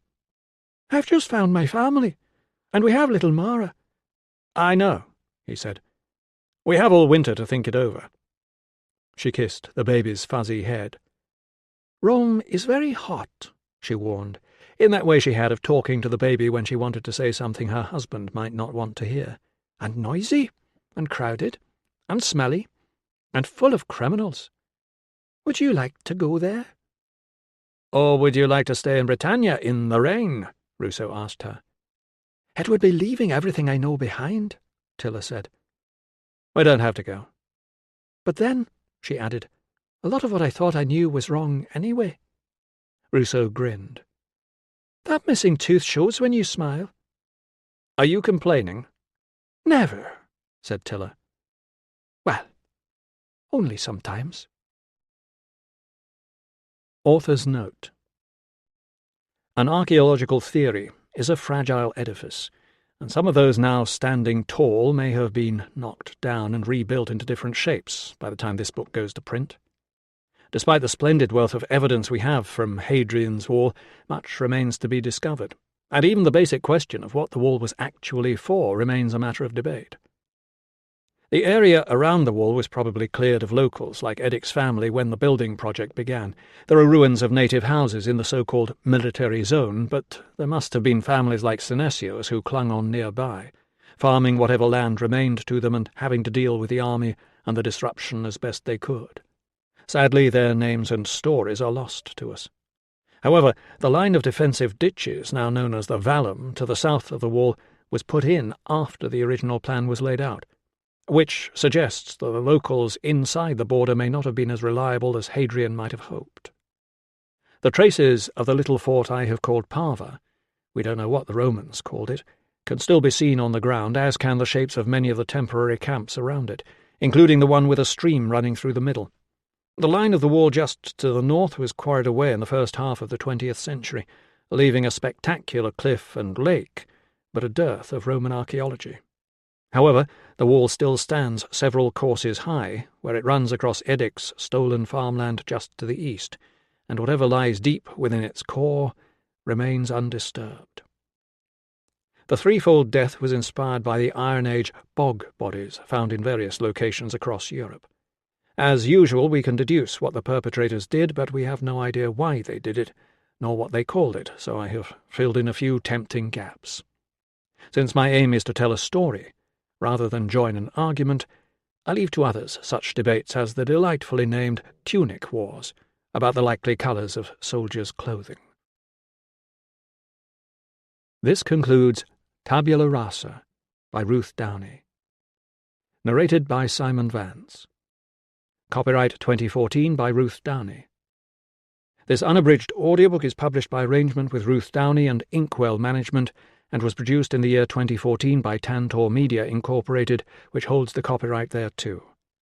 Please visit tantor.com for more information on our growing library of unabridged audiobooks and to take advantage of special offers, or call toll-free 877-7-TANTOR to request a catalogue.